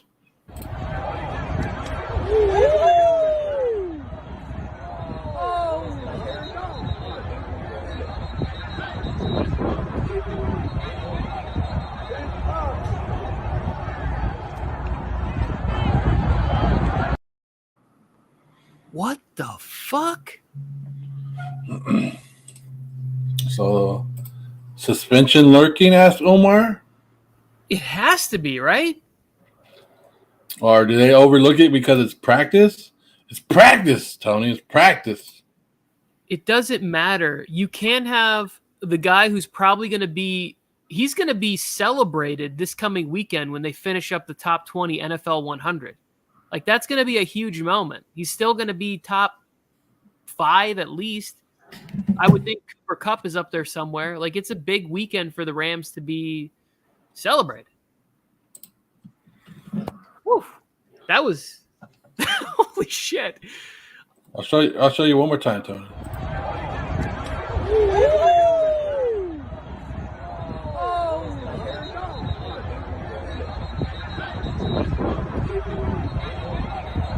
I saw 4 swings in there, Joe. And this is these are 2 Super Bowl teams, the 2 teams from the Super Bowl last year going at it.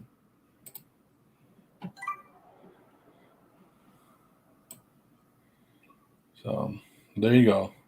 So that just happened, guys. So like you're watching here, we're giving you breaking news as it's happening. So I hope you guys like that. Aaron Donald, damn it, Mike.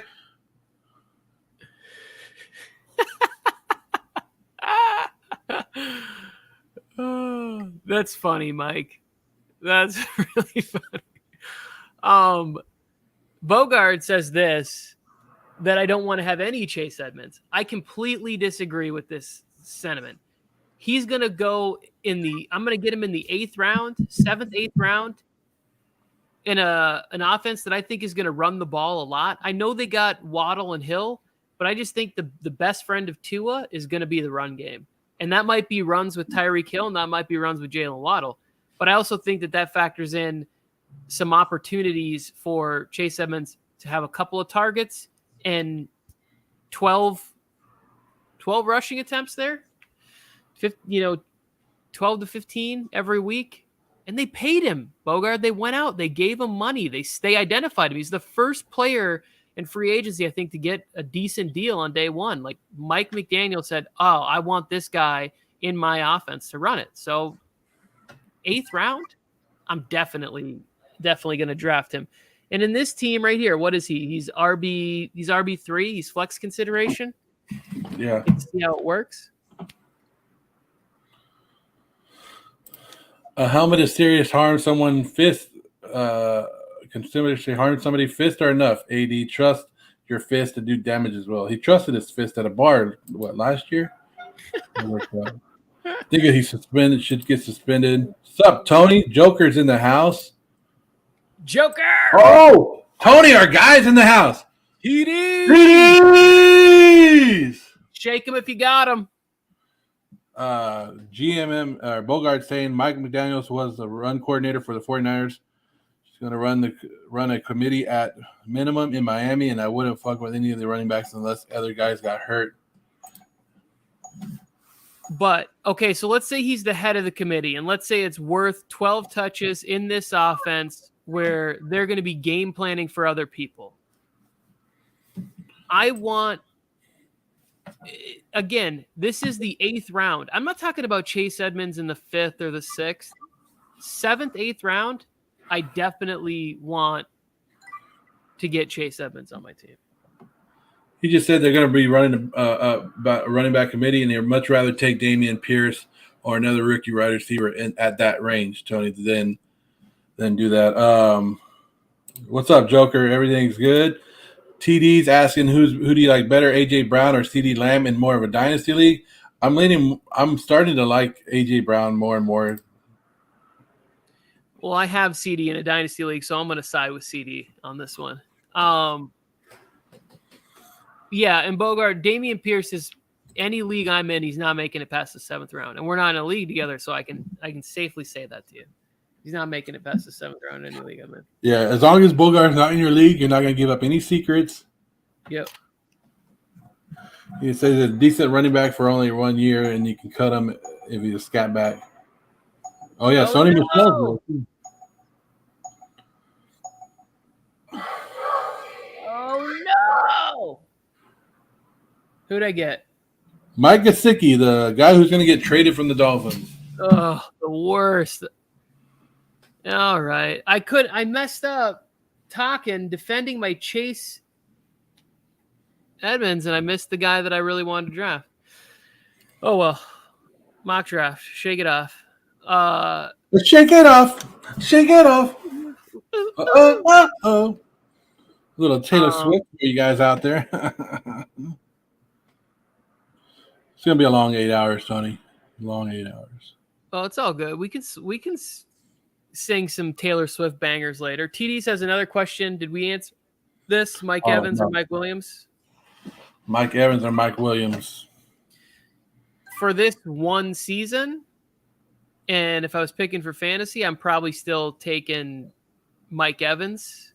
Just it's safer. We've seen Tom Brady have back-to-back 40 touchdown seasons. And just currently right now, I have Mike Evans ranked ahead of Mike Williams. But I like being able to get Mike Williams in like the end of the 4th round. I don't know how I feel about this because I am one of those people that thinks Mike Williams is about to have the best year of his career. Touchdowns, yards, everything. So, fuck it. I guess I'm saying Mike Williams. That's what I'm saying. It's my turn to pick again. I'm going to try not to mess this one up. Ooh, I could still get my guy around later, but I already got a tight end. And I'll get this guy instead.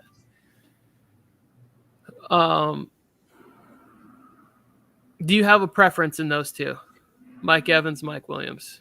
I always lean towards Mike Evans because I know the history he has, and I always, you know how we talk about injury prone, I always think of Mike Williams as injury prone, even though he had a pretty good, decent year last year.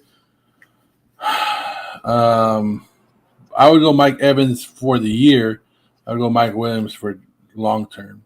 But at this point, with Evans' annual hamstring injury coming up, I wouldn't be disappointed in either one that I get. Yeah.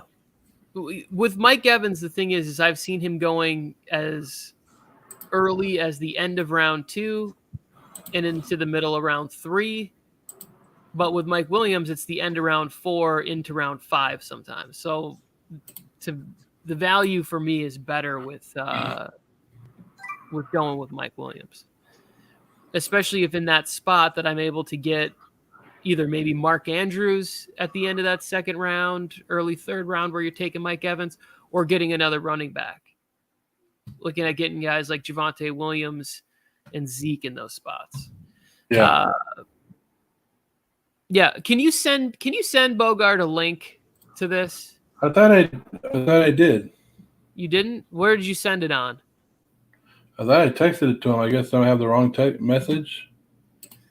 Or you could text it to me and I can forward it to him. But I don't know how to, because I'm on my other computer and I don't know how to send anything from this computer to my phone because nothing is hooked up. I strictly use this computer for these shows.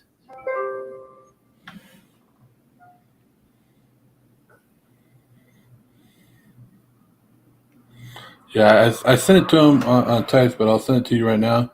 I think I'm up right now, right? So who do I need? I need a tight end. I haven't taken a tight end.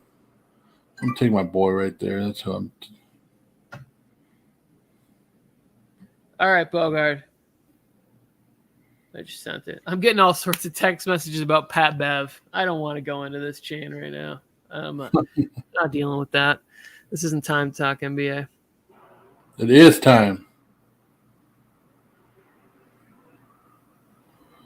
I'm scrolling, Tony, because I'm looking for somebody, but it's all right. We already got Irv Smith. Nothing to, that's right. to scroll for. It's why don't you hit it with the bad shot? Oh, yes, that is why Gimme Money wants to get in here. He wants to sing some Taylor Swift bangers with us. Probably, yeah.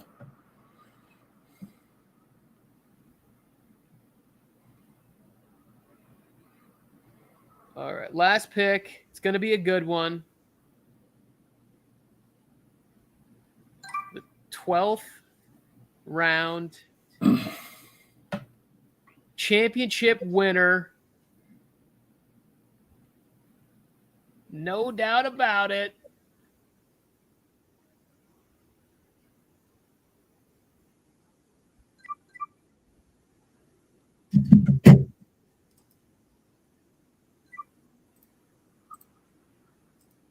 What? Did that really just happen? Are you kidding me? What happened? Who is this? Who is this? Kicked out of the league. Wife beater.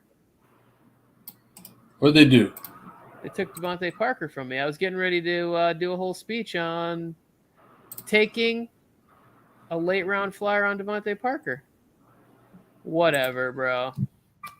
I'll go there. So you want me to tell him that he's never allowed back because on South Beach in my white team and my wife beat. I just messed up those Nelly lyrics. It's all good. I'll take it. I still liked it.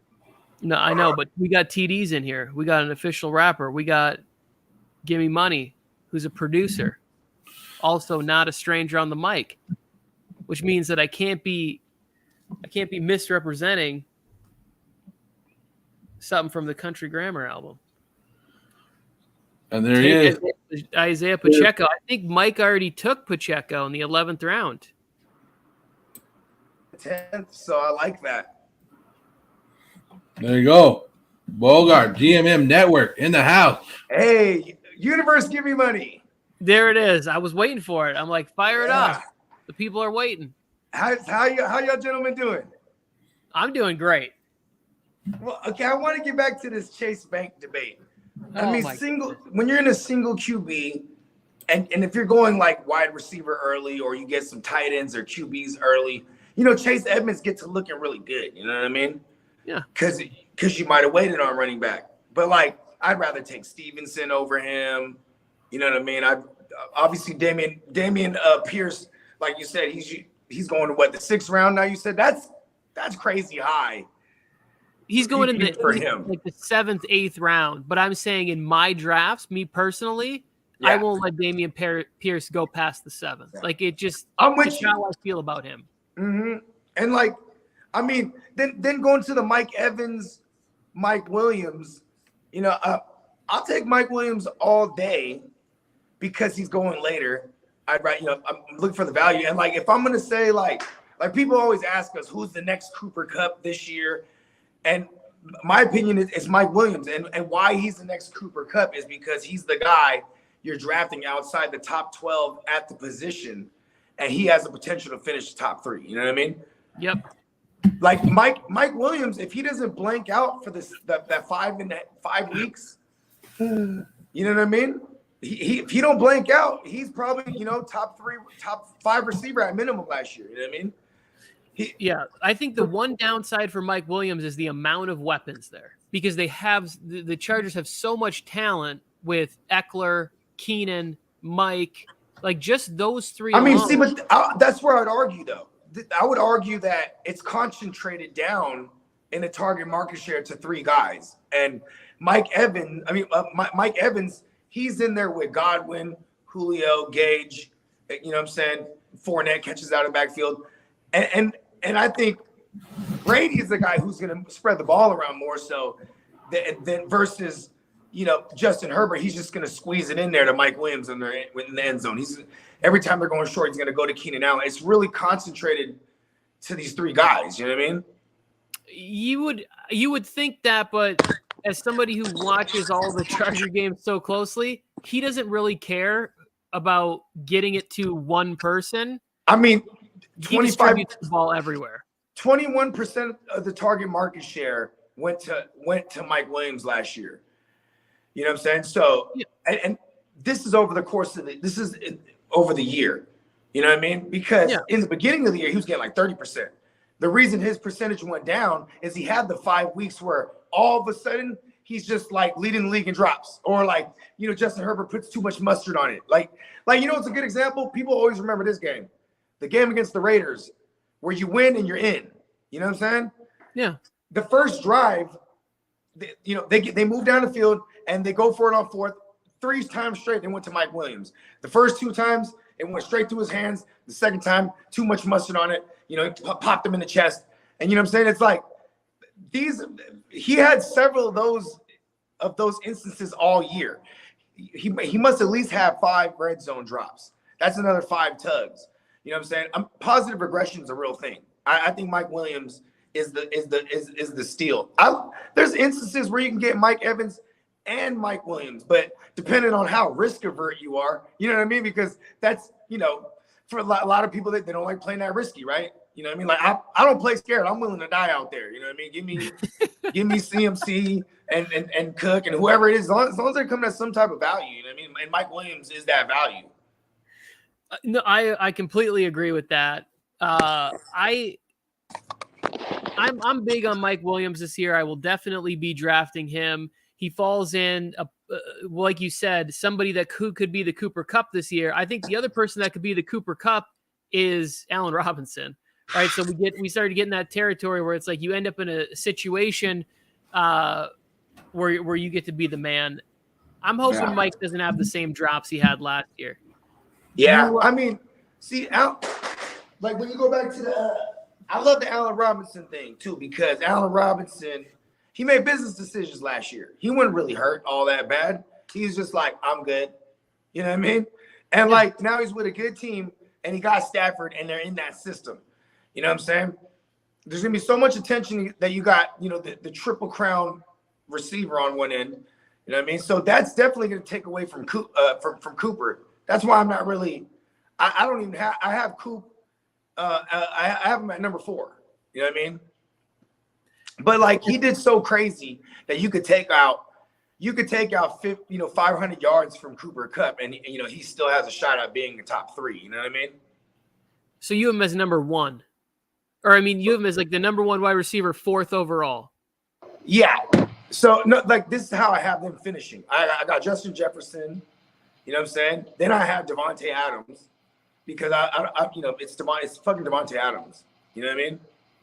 Like, it's just one of those things where it's like, okay, what are we doing here? Like, people are like, oh, he's not with Aaron Rodgers. And I'm like, this was his man's before Aaron Rodgers. You know what I mean? So, but anyway, and then I have Jamar Chase. Then I have Kupp.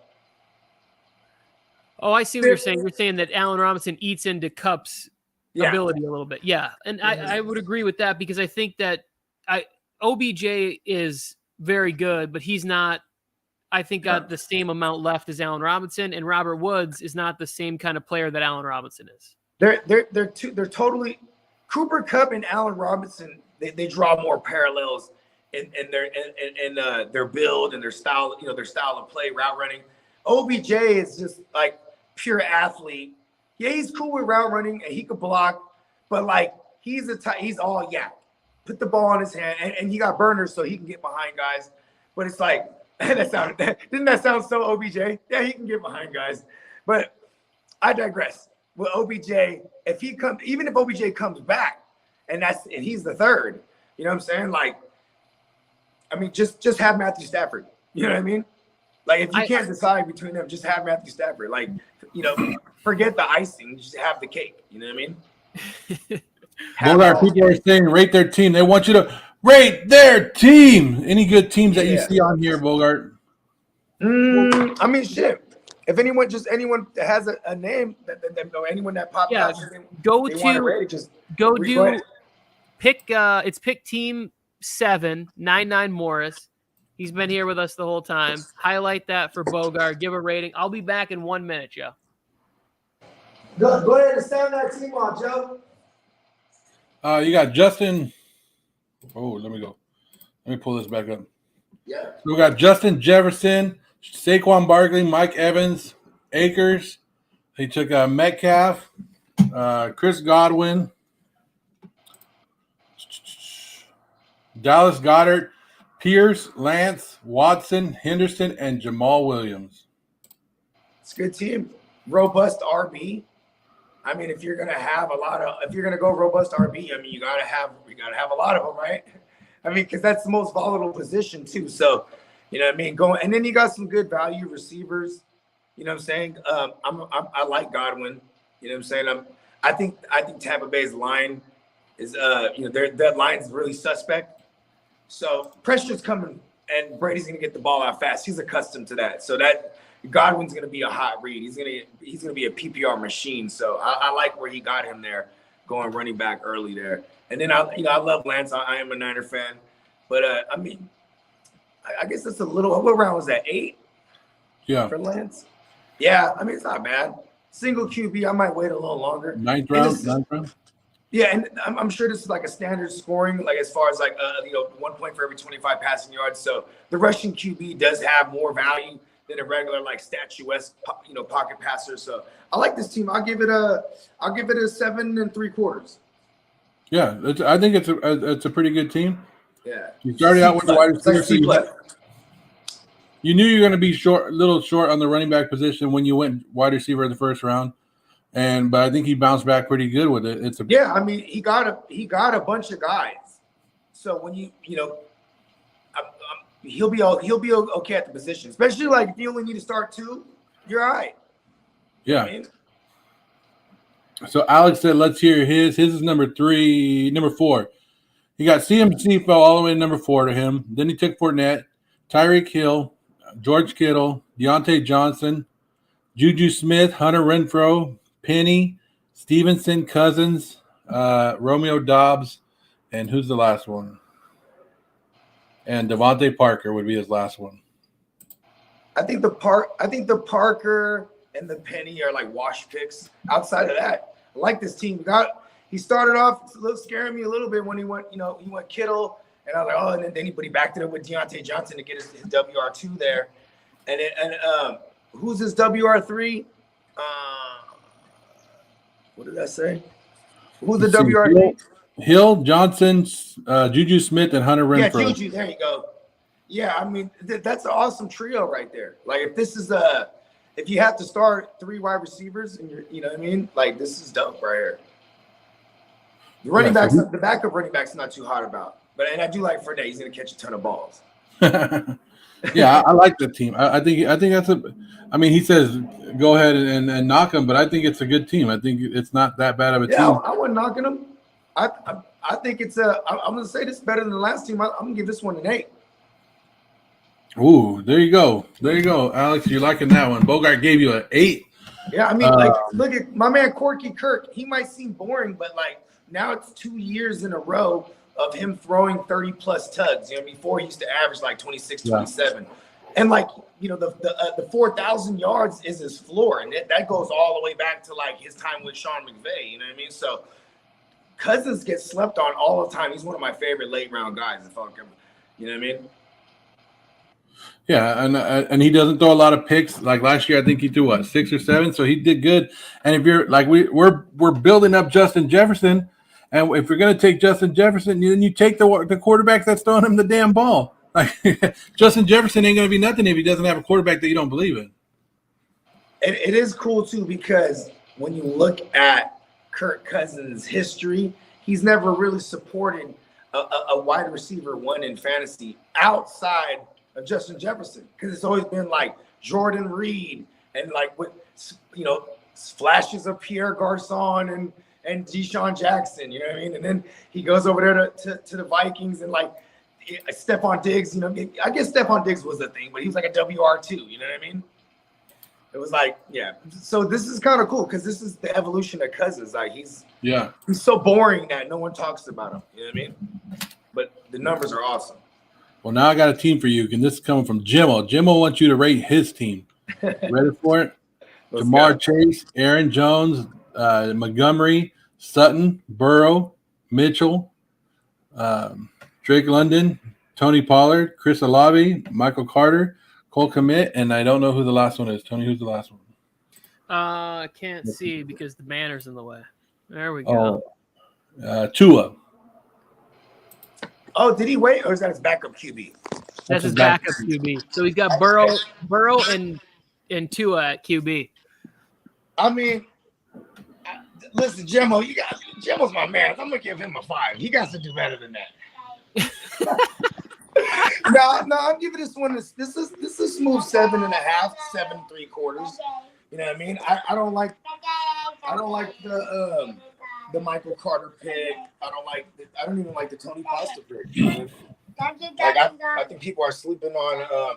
People are sleeping on the fact that like Zeke and him are gonna vulture each other more often than not. You know what I mean? Like I don't want any of them. You know what I mean? And then Montgomery, the same thing too. That offensive line is so bad, and like Justin Fields is gonna take off more often than not than check it down like Andy Dalton did last year, or a Nick Foles prior to him, or even a Trubisky. You know what I mean? So Yeah, I give this one a 7.5. Bogart, how do you feel about Elijah Mitchell? Because I was talking him up in the last round. I got him in the 5th round last week. I'm a big fan of Elijah Mitchell. I love Elijah Mitchell because like he averaged 20 total touches a game on all the games he started last year.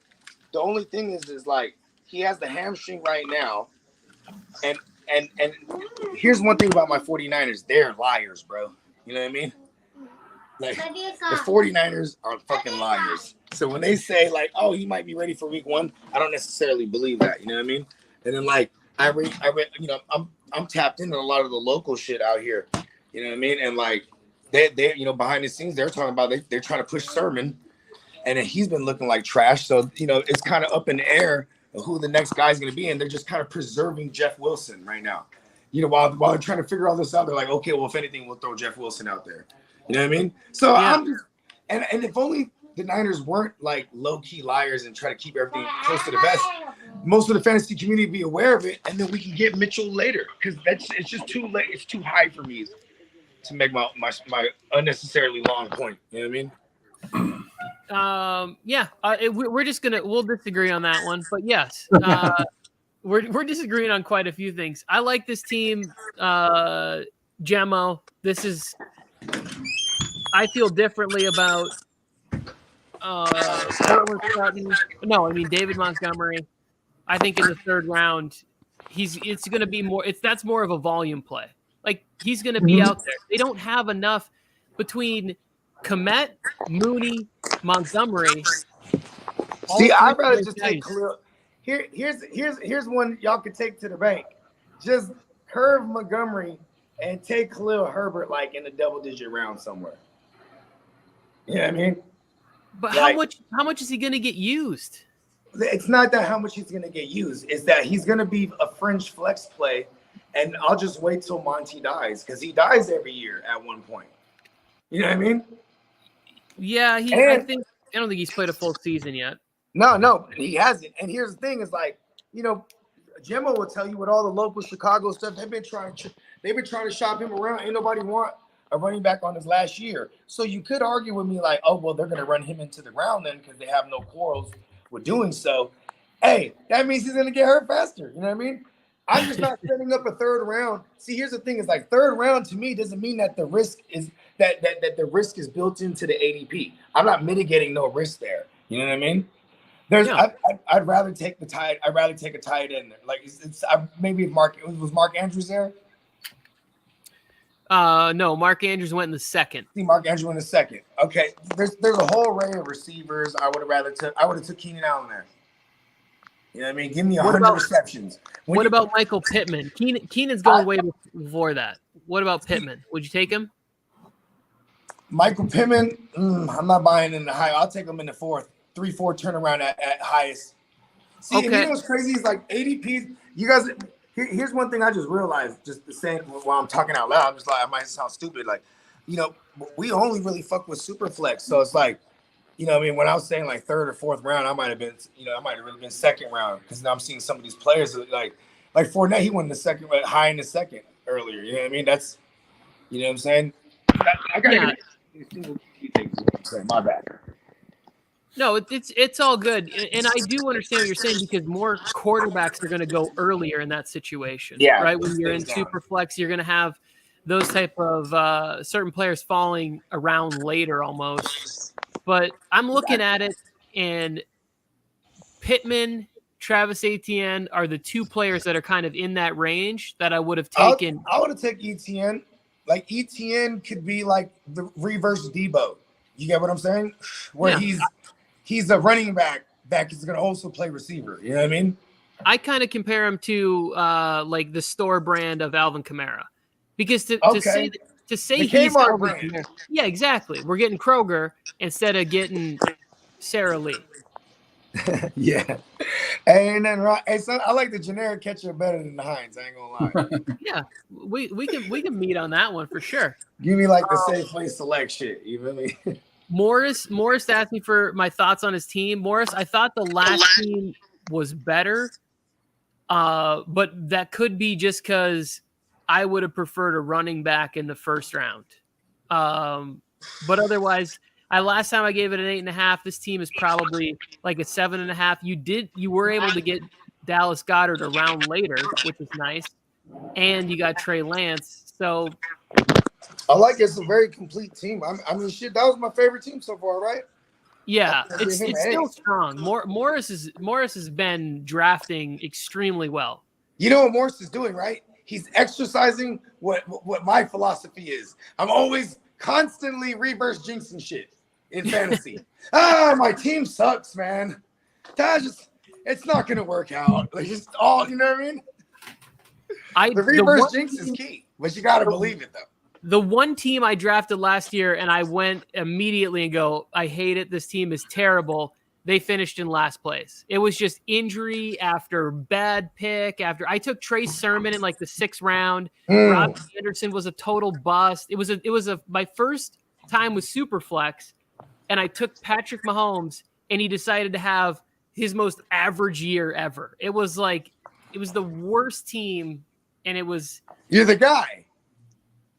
It was just bad. And when I left the draft being like, this is garbage. You know how you just mentioned Sermon, so you might kind of have a trend here. Like there's nothing wrong with having the 49er back because the Shanahan, wherever he's been, he produces fantasy running backs. Here's my thing though. If you look at specifically his time with the Niners, he gets there 2017. It's Carlos Hyde. But it's not Carlos Hyde that you want.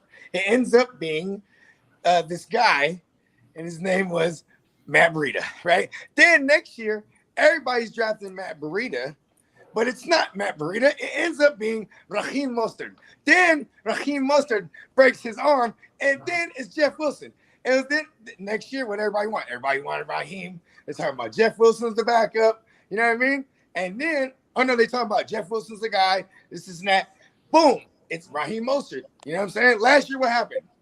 It was Raheem Mostert, right? And people were like, oh, it's about to be Sermon. This is that and the third. We didn't know that Sermon was going to go out with Ayuk on a Saturday night before kickoff. And then, they, like I said, the 49ers, they're liars. So they say this never happened, or else whole team might not play because of COVID, right? So they break curfew, put them in the doghouse. First series of the game, Mostert dies, and then they're like, Mitchell, you in there. You know what I'm saying? This is some Niner shit than the motherfucker. You know what I mean? That's why I'll you know what I'll do? I might just take like a dart throw at the end on like a Davis Price or something, just because with the history of my Niners. And look at right now, Mitchell's on that wrong path too. Like at least what Mitchell got going is that Sermon ain't beating out nobody right now. He just looks bad. You know what I mean? He's dancing around and behind the line. He ain't hitting the hole. He's like, it's like being patient for no reason. You know what I mean? You're supposed to hit that hole, explode through that jump. You know what I mean?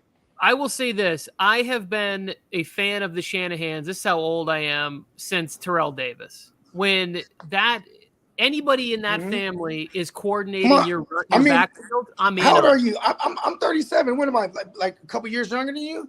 Yeah. Yeah, come on. I was in the 4th grade. I remember Daddy Shanahan with Steve Young, bro. You know what I mean? That's the last time my 49ers won a Super Bowl. It was Mike Shanahan was our offensive coordinator. I told my Alfred Morris story earlier of them when they were in Washington. Like, it doesn't matter wherever they go. 1,400 yards. Look at this. Are you ready for this? This is my argument for Davis Price, because it was puzzling. Why would we draft a Davis Price? He's like a north-south runner. He's not an outside zone runner like Shanahan. It's like a female, right? He got a type. When it comes to his running backs, he has a type. You know what I mean? 5'11", 200 pounds. 5'10", 5'11". You know what I'm saying? I get it. Right? This dude, he brings a Davis Price. It's a different build. You know what I mean? But then I started thinking, when he had RG3, and they would run that read. You know what I'm saying? And the threat of RG3 running the ball, you had to keep a spy on him, and they would just straight run up the gut with Alfred Morris. And he did that for the tune of 1,400 yards on the ground that year. And now, what do you know? We have a mobile QB, and we're arming up. You know what I'm saying? And it's funny, too, because it's like we haven't shown too much Davis Price. Because you hear a lot about him in the camp and stuff like that. Because just, Shanahan got different playbooks. You know what I'm saying? Just like how he was able to, be successful with a Jimmy, or with a Matt Ryan, or with a Bob Griffin III. And you know what I'm saying? So there's that. Yep. Plus, No, go ahead. I was just going to say that I agree. It was back in the day, it was Orlandis Gary and Mike Anderson, and it did not matter who it was. They always find ways to just be successful because it's more about the offensive line and the scheme than anything. But what you said about the read option with the mobile quarterback is exactly is why I will take a chance on Elijah Mitchell, because we're saying based on what he did last year, if he didn't have the injuries, he would be going in the 3rd round. But instead, we're getting him in the 5th or the 6th at that chance where if he hits a healthy streak of 10 games, he's carrying you through weeks. I don't disagree. But I will say I don't disagree in this sense that, like, if I'm going to have Elijah Mitchell, I'm going to make a point to just grab everybody in that backfield. You know what I mean? And as the chips fall one by one, I'm okay. That's probably one of the only backfields I would handcuff. You know what I mean? I would even have it if I don't have Mitchell. You know what I mean? Because everything runs through the run. You know what I'm saying? And, like, here's another thing too. We lose Lincoln Tomlinson on that left side of our line. He goes to the Jets to just to go help them be trash. You know what I'm saying? And it sucks because our center of Alex Mack retired. Our line's gonna look a little different. So maybe the power run, maybe it'll be suited more for the power run, and maybe that will suit more of Sermon and or Davis Price. You know what I mean? Here's another thing too. Here's another thing. Having a mobile QB. Bogart, hang on one second. Joe, are you getting ready to announce the next start? Yeah, let me interrupt you guys for a second. In the link in the bio, I just added in the description a link for the 2:00 draft.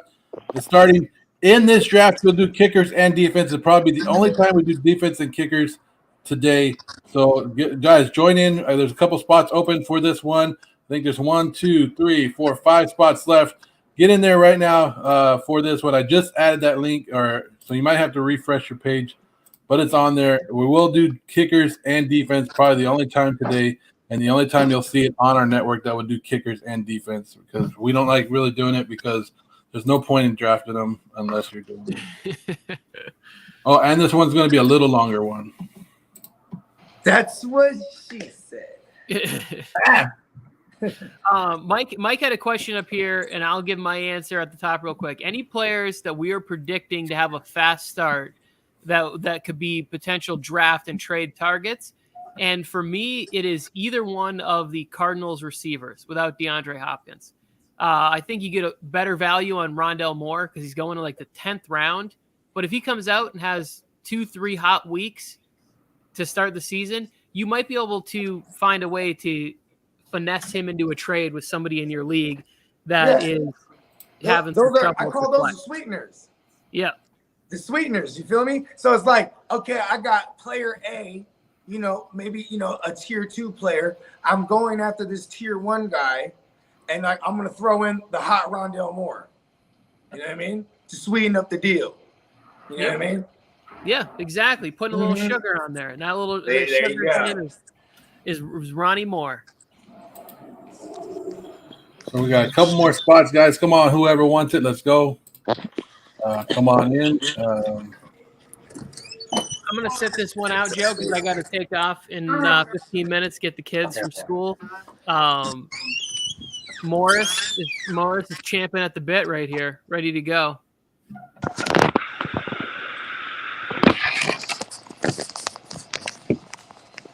Omar's taking shots at the Bay Area. We're about to start a Raiders-Niners feud right here. It's funny because, you know what I'm saying, Joe knows, like, and I know too. He hates the Niners. I hate the Raiders. But we're realists where we can talk about the teams without having, like, having it out. You know what I mean? Yeah. Yeah, like, I'll be the first one to tell you, like, all the holes that we have on the Niners and all the things I worry about. Also, because if you pay attention to what I was saying, during this time of year, the reverse jinx is always in play. Yeah. So I'm gonna point out how bad this is and that's about my team. I'm hoping I'm reverse jinxing the fuck out of it, but it's still the truth. I'm gonna jinx your team pretty soon on our show because I am slowly leaning towards either the 49ers or Eagles from the NFC as my Super Bowl pick. So one of them is getting the jinx from me because last year I gave it to the Browns and then they lost their minds and went out and spent $230 million on somebody who can't even play until Christmas season. Maybe yours was the long game. Maybe yours is going to happen in a year. You know what's funny is man, shout out to my man Laquan. You know what I'm saying? He's a Rams fan. I'm a Niners fan. And I always text him talking shit, you know what I mean? And when they signed Stafford, because over here in Niner country, we were about to sew up Stafford. That was the rumor, oh my God, we're getting Stafford. And then Sean McVay goes to Mexico and meets up with him. And Shanahan, he shows up to Mexico. He's in the wrong hotel. You know what I mean? This is literally how it went down. Yeah. And then, you know what I'm saying? Next, they have Stafford. I call my mans, you know what I'm saying? And I told him, I'm like, this is it. This is a smash right here. I'm taking the Rams future bet right here to win it all. You know what I mean?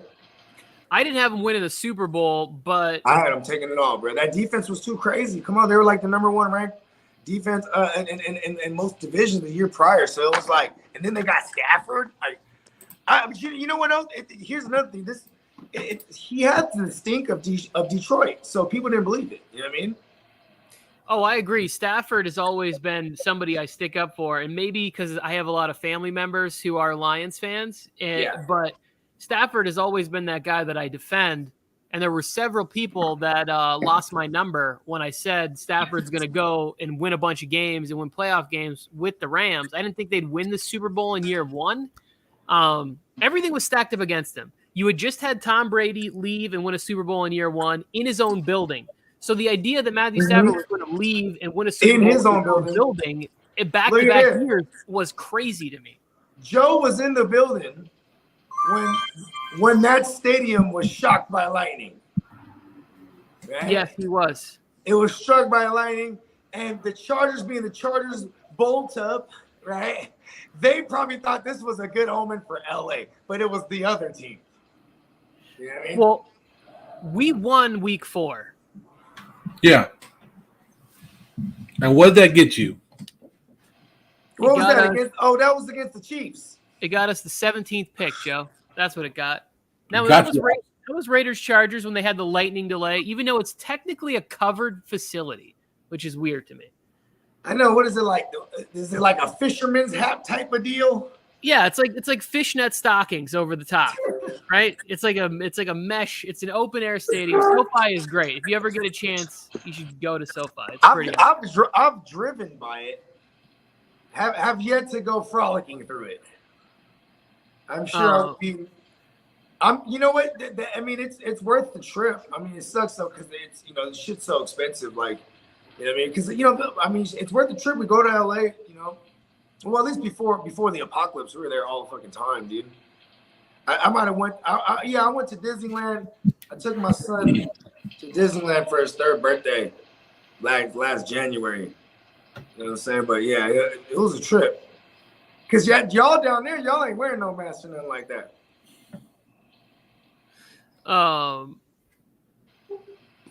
Yeah, I don't know. I don't want to get into mask talk. The 99 Morris messed up. He said he's in the wrong draft, Joe. There's no way to fix that for him, huh? No, Morris is doing that reverse jinx thing again. He's already set up for the next one, so he'll be ready for the next one. Sorry, 99. Hey, so I'm unaware. You guys are doing like a draft-a-thon? Yeah. This is tight. Yeah, just hanging out all day. I'll be in and out. I got to go take care of the kids, but I'll be back. Mike's going to jump in here in a little bit. I'll shake in like five or 6 minutes too. I'll just chat. Appreciate y'all letting me bogard for a second. Well, we got to have a little bit of gimme money cribs action here. Like this. Is this the new place? No, they're still building our joint, man. Like, and it sucks because now I'm going through like the delay process and stuff like that. So we're still on our timeline because I just extended this joint for another year. You know what I mean? Okay. Yeah, but you know what I'm saying? And like, I mean, this is cool. It's a little townhouse, you know what I mean? It's super messy because you feel me? I got 4 kids. You know what I mean? Yep. I mean, how many kids you got, Tuck? You got 2? I got 3, but none of them are young like yours. See, I got 2 older ones though. That's what I'm saying. I got a 9-year-old and a 14-year-old. You know what I mean? Yes, you got babysitters. Yeah, I mean, reluctantly. You gotta bribe them. You gotta bribe them, or more like that. It's not even a bribe no more. It's almost like it's just it's a toll. Yeah, well, they understand the market, and the market is Dad needs a break, and I need some cash. So you better fill up my Venmo, old man. It's dope because I was, I'm watching y'all, and I'm like, the baby's falling asleep. I'm like, hell yeah, take a nap. You know what I'm saying? Take a nap.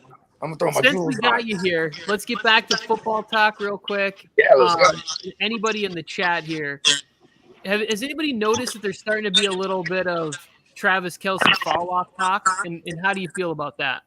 I think it's stupid because, for one, if you remove the TE designation and put him with the receivers, he's always finishing 6 or 7 overall. You know what I mean? Yep. So to me, it's like drafting, Devontae Adams, basically. You know what I'm saying? Like, and the fact that people are off of him, that I like it because he was going in the first round last year. You know what I mean? Now he's still in that first round. With people, they just want to solidify it, because that's another point I want to point out. I mean, position scarcity is a real thing with tight ends. You know what I mean? It's ugly out there. And if you have a tight end spot, even more better, like in our leagues, we have a tight end premium. So it's like, you know what I mean? It makes it worth reaching for these guys, you know what I mean? Quote unquote. But I think it's foolish. I think for someone like Kelce, who already is going to see like 140 to 150, plus targets, right? And then there's 160 something vacated targets, maybe more than that. Maybe like with the other receivers that they lost. A lot of it's going to go to Kelce, man. You know what I mean? And yeah, I think Kelce, there's no fall off, but I have been noticing he's been going in our drafts either the end of round 1, somewhere to the middle of round 2, and the value is really great there. Joe, what do you're a Chiefs hater. What do you think about Travis Kelce? I don't know. I don't understand the drop off. And like you said, like in our first couple of mock draft Mondays, it was like seeing Jonathan Taylor number 1. We always saw Taylor go 12 or 13. It was always that back end of the draft, and now he moved on. I just think people are moving away from tight ends, and they're taking the running backs and the wide receivers early, and they want to see what this is about. But I don't know. I still think he's going to get his target. Nobody should be afraid of him. I mean, he's going to get a target.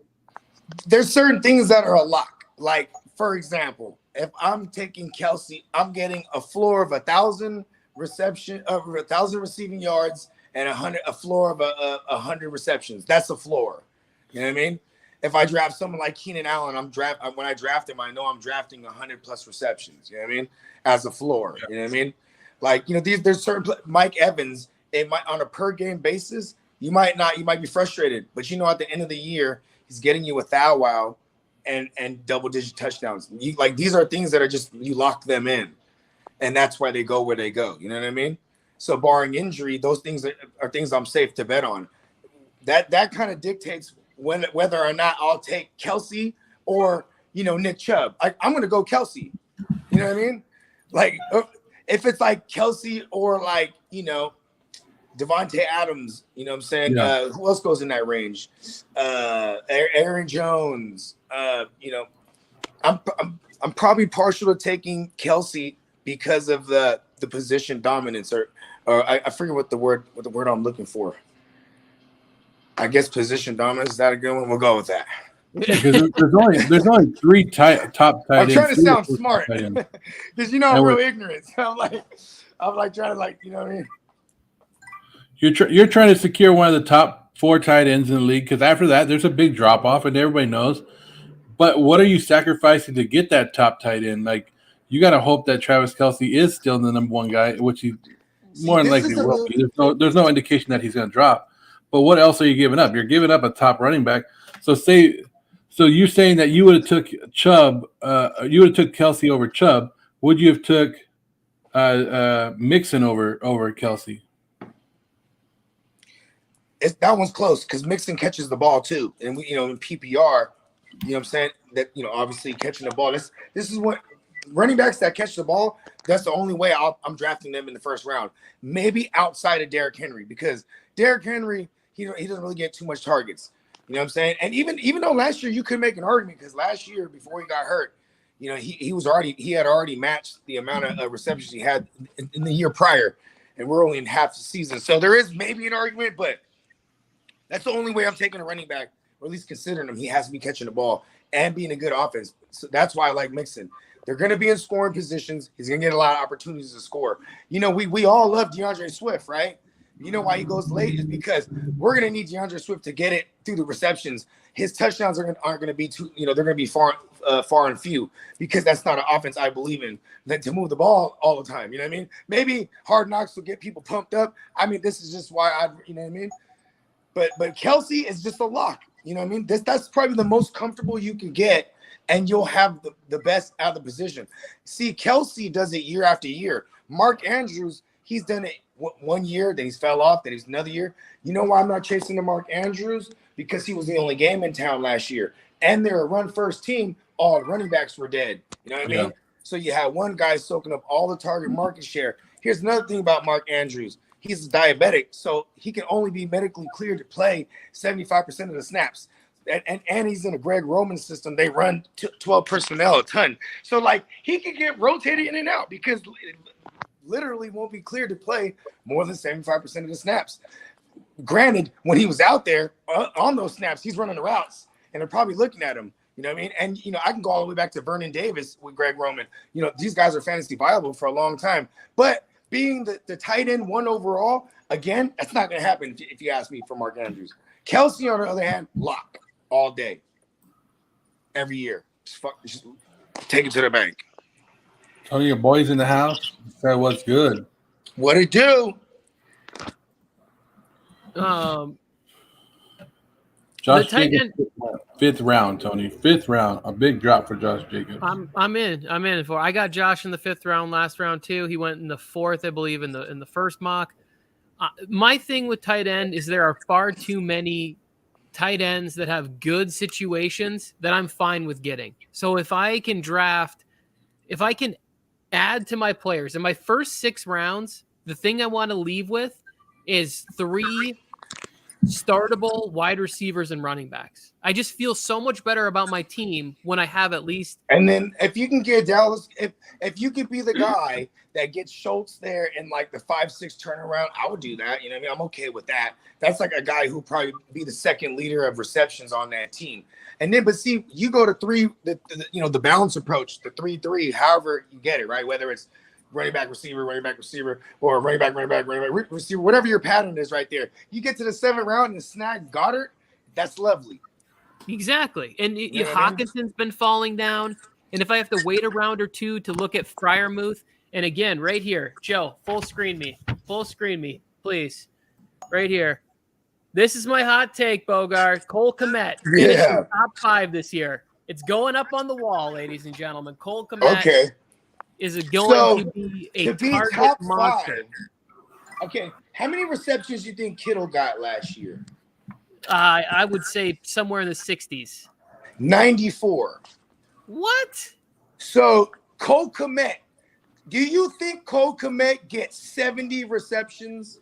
Because that would make him a tight end too, right? Like, what do you think? Cole Kmet would need the double-digit touchdowns. Dawson Knox, what do you think Dawson Knox was last year? Dawson Knox was low on receptions, but he was super high efficiency. Yeah, but see, starting him is foolish every week. That's foolish. You know what I mean? You got to get lucky then, if you ask me, right? Or you can just be. I'll be nicer and I'll just say those guys are. He's just in the category of touchdown or bust, because all of them are like that. To me, once you get outside of like, we already said the Goddards and them, but then you have the ugly ones like the Evan Ingrams and the Logan Thomases, and you know what I mean. And nobody wants to fuck with none of them. So either I'm going early for Kelsey. Okay, how about this? Fuck everything I'm saying. This is what I do. This is the Bogart plan. I do this in every one of my leagues. I'll never draft Kelsey, but as soon as the draft's done, I just every day try to trade for Kelsey, and eventually I get him. And just screw trying to draft him. Just wait for the team that drafts them. Look at what that team is weak on, and then fill their needs and take Kelsey.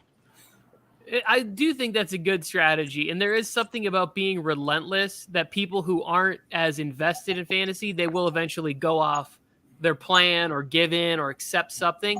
For me, the players I like on Chicago are strictly about volume. I just don't see anybody else emerging. I mean, who do they got over there? Vagina Jones. I mean, I don't know his name. I call him, what is it? Vaj Jones. I think it's Valius or I call him Vagina Jones. It's better. It's one of my. It's not my best nicknames, but it's very effective. So they got Vagina Jones. They got Cole Kmet. You know what I mean? And we're looking at his system. The offensive coordinator is Lou Getsky, right? Lou Getsky. He's been the quarterback coach for Green Bay with Nathaniel Hackett and Matt LaFleur and all them with Rodgers all those years. So now he's getting his first shot. I feel like he's going to implicate that same type of offense. You know what I mean? This is why I'm okay with just not having David Montgomery. I'll just take Herbert later because they're going to run a committee backfield.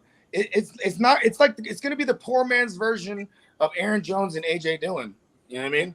Yes, I could definitely see that. But I like Kmet's ability to kind of split out touchdown catch. He's going to catch all the touchdowns, bro. Look at Bob Tunyon. Bob Tunyon in the same system. See, that's what I was getting at. My bad. I be ranting and rating too much. So listen. This dude Bob Tunyon, 12 tugs and about like 600 yards. He was shy of about 600 yards. This is back in 2020. I can see that for Kmet. It's just the same system. He's going to get looked to in the red zone packages and short third down packages. You know what I'm saying? Possession downs. Obviously, he'll be out there. He's not a blocking tight end neither, though. So that's the one thing too. He's not going to be able to fool nobody lining in line. You know what I mean? Like. Well, he's going to have to figure it out because that offensive line needs help. So he's going to need to doing some sort of chipping or something. Mm-hmm. You know what he's going to be? He's going to be a big slot. Yeah, which that's kind of where we're headed anyways. Isaiah Likely, who Mike put in here, is somebody that it's exciting because these players are fun for fantasy. I want to cheer for these guys. I like Mike Gesicki. I'm bummed that he's being told that he has to block. I don't want him to block. Well, and he's not, and that's because here's what it is too. When you're a new regime that comes in there, you have a system you're trying to implicate. Gesicki don't fit in that system. He's not a blocker. This is the 49ers system that McDaniels is bringing over there. You know what I mean? Like you need and so this is why before they even signed him, they issued the franchise tag before they signed McDaniels. So this is kind of just something they've been dealing with. You know what I mean? Yeah, it does. It does. The tag doesn't make any sense, but it's why I am less excited about George Kittle because he is such a great all-around tight end, and he plays so physical that it always seems to lead to some sort of missed games, calf injuries. Yeah, because he's actually playing tight end. Because he's a football player. He is a football player, but I'm here for fantasy. And so if you're not on my favorite team, I want you to be available to run routes. My biggest concern with Kittle is the change at QB. It's a small sample size with the games that Lance started last year, but George Kittle didn't put no numbers up in those 3 games, but it was because he was out there blocking a lot. You know what I mean? And when you go back and watch those games, here's the thing: at the end of the day, Jimmy, he you know what, 8 yards and under was his ADOT, his average depth to target. So everybody over the middle 8. Everything is designed. Everything is designed to get the ball into the playmaker's hands and do everything after the catch. You know what I mean? Now we have a guy that can actually stretch the field. So, you know what I mean? Guys like Ayuk are probably going to be more useful. And he's actually the value this year. You know what I mean? I'm not saying Debo's going to fall off, but what I am saying is over the middle shit going short, you know what I mean? That's not going to be our game. And we're dinking and dunking and kind of moving methodically down the field. You know what I mean?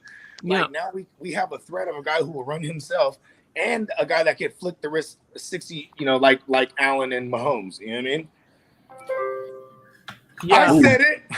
That was exciting. I will say it was exciting to watch him connect with Danny Gray in that game. For him to throw downfield like that. I know it was preseason. He's playing against backups for Green Bay or whatever, but I'm a big fan of what Danny Gray can bring to an offense.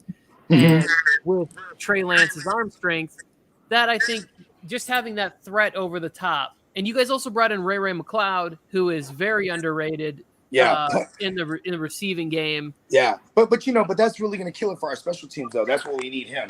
You know what I mean? And then Danny Gray. See, I love the idea of Danny Gray because when you have a burner that can take the top off, like I said, I'm going back to Santana Moss and RG3 and goddamn and the run game. You know what I'm saying, back in Washington. This we're going to see a lot of looks like that. You know what I mean? So we do need, and we don't really have a burner like that. You know what I'm saying? Like, Brandon Ayuk, he's a possession. He's like a true X receiver. You got Debo, he's an X factor. You know what I mean? And then, we have one of the best tight ends in the game. That's crazy ass weaponry. But if we have one guy who could burn, if that could be Danny Gray, because he's on the roster bubble right now. They're talking about like he might not even make the team. I mean, maybe this is like, to light a fire under his ass, but it could be because he don't want to block. He don't want to. I've read a lot of more negative things. You know what I'm saying? Than him just showing up on the field and just catching the big one. There would be a lot of teams interested in that he's not clearing waivers. Somebody's no, and we wouldn't let him go. We wouldn't let him go. He probably put him in the practice squad or like you know what I mean. We might even give him like he was a third rounder, so we got a contract for him. You know what I mean? Well, because so pre-draft, I wanted all the Chargers fans wanted Jameson Williams, but I was like, why not wait and get Danny Gray in like the 5th, possible 6th round of the draft, and then all of a sudden the 49ers come and it's like the 3rd round and he's off the board, and I was like, what do the 49ers know that we don't know? Why, right? Because you know how us Sagittarius are, bro. Come on. I am a Sagittarius. I know. Yeah. We always. I'm aware of this. We've had this conversation like many times because I always bring it up. You know what I mean? Because we are the best. I don't know what it means, but I just always agree with you. See, but Shanahan, he's one of them too. So this is a perfect example that we're gonna dance to the beat of our own drum. Like we're gonna have our own. So he's like, "Give me Danny Gray." They're like, "Who?" You know what I mean? Trust me on this. I mean, he said this about Joe Williams. He said this about Dante Pettis. He said it's about Jalen Turd or Hurd, but I call it Jalen. Yeah, my bad. Jalen, yes. Well, anything Hurd, I guess this year is like you can't even. It's just Turd now. Oh shit! I'm excited for Danny Gray, and that preseason play made it. He's good for reality, fantasy. You know what I mean? He's too far down the pecking order. Here's the biggest concern. This might make people want to just curve Niners altogether. If you just want to be in the receiving game, is that we're already a low pass volume team, so we need efficiencies. I mean, are we going to expect this basically rookie? You know what I mean? Lance, he's not going to be that efficient. He's still going to run the ball himself too. So what are we looking at? Like 18 attempts on average? That's not. You know what I mean? Yeah, I mean, like Jimmy's throw the ball like 25 times a game. So we're really headed into the most interesting start of the NFL season I think we've been in for a long time, and it's because of the turnover at QB and wide receivers changing teams. So now we're going to get to see what Tua can do. We're going to get to see Trey Lance. We're going to get to see new quarterbacks play with the Steelers. We're going to get to see Derek Carr finally has weapons. No more excuses there. Like, there's so many teams. Russell Wilson with the Broncos. Just all of what's sad? Does Derek Carr have more weapons? Because, what if Waller is always hurt again? Like, it's gonna be crazy. Like, I hope they're all healthy because I have a ton of Adams. I have him as my second receiver overall. You know what I mean? Like, he's and we're drafting him outside of the top 5 or 3. You know what I mean? Yeah, I think Adams is falling pretty late, but I also think that people are worried about him having to share. He hasn't had to share targets in 3 years since Greg Jennings and Jordy Nelson fell off. He had on the flip side, though, On the flip side, you could say he's not going to get double and triple covered all the time like he did. I mean, he had Rodgers, so Rodgers was getting through tight windows, etc. You know what I mean? This is it. I'm hoping like Derek Carr and him really, because it was like they were together first. That was his first love, right? Rodgers was the new lady. Yeah, it's weird that you would go to Green Bay, to do that kind of scout trip, but he went out there. he I think he started his Hall of Fame career, and now he'll get a chance to finish it off with his guy Derek Carr on the desert. I hope week 1 he goes 2 catches for 17 yards, and we overreact on Monday on MJT Football Channel. I can't wait for that, Joe. Who do they play week 1? They played the Cardinals, right? They played the Chargers in week 1. Who, the Chiefs? Oh, no, I thought we were talking about the Raiders. We're talking about the Raiders. I'm sorry. Yeah. Yeah, the Raiders play the Chargers. Yeah. Oh, there's no JC Jackson. Oh, no, JC, I have faith he'll be there. Oh, you think he'll be okay? I might have misread it. I thought he was out for like the majority of the season. No. He had a small procedure. Once the little wound heals on the foot, he'll be ready to go. There's optimism for week 1. You know what's crazy? Like in hindsight, if Roquan was already talking all that I want out of here stuff, you guys would have gave up a first round and got Roquan and then paid him. And not traded for Khalil and give a first round and then bring JC Jackson and pay him. You guys, I was like, damn, why couldn't have Roquan? And I got him in a bunch of my dynasty leagues. So I'm like, I would have loved Roquan with the Chargers. Yeah.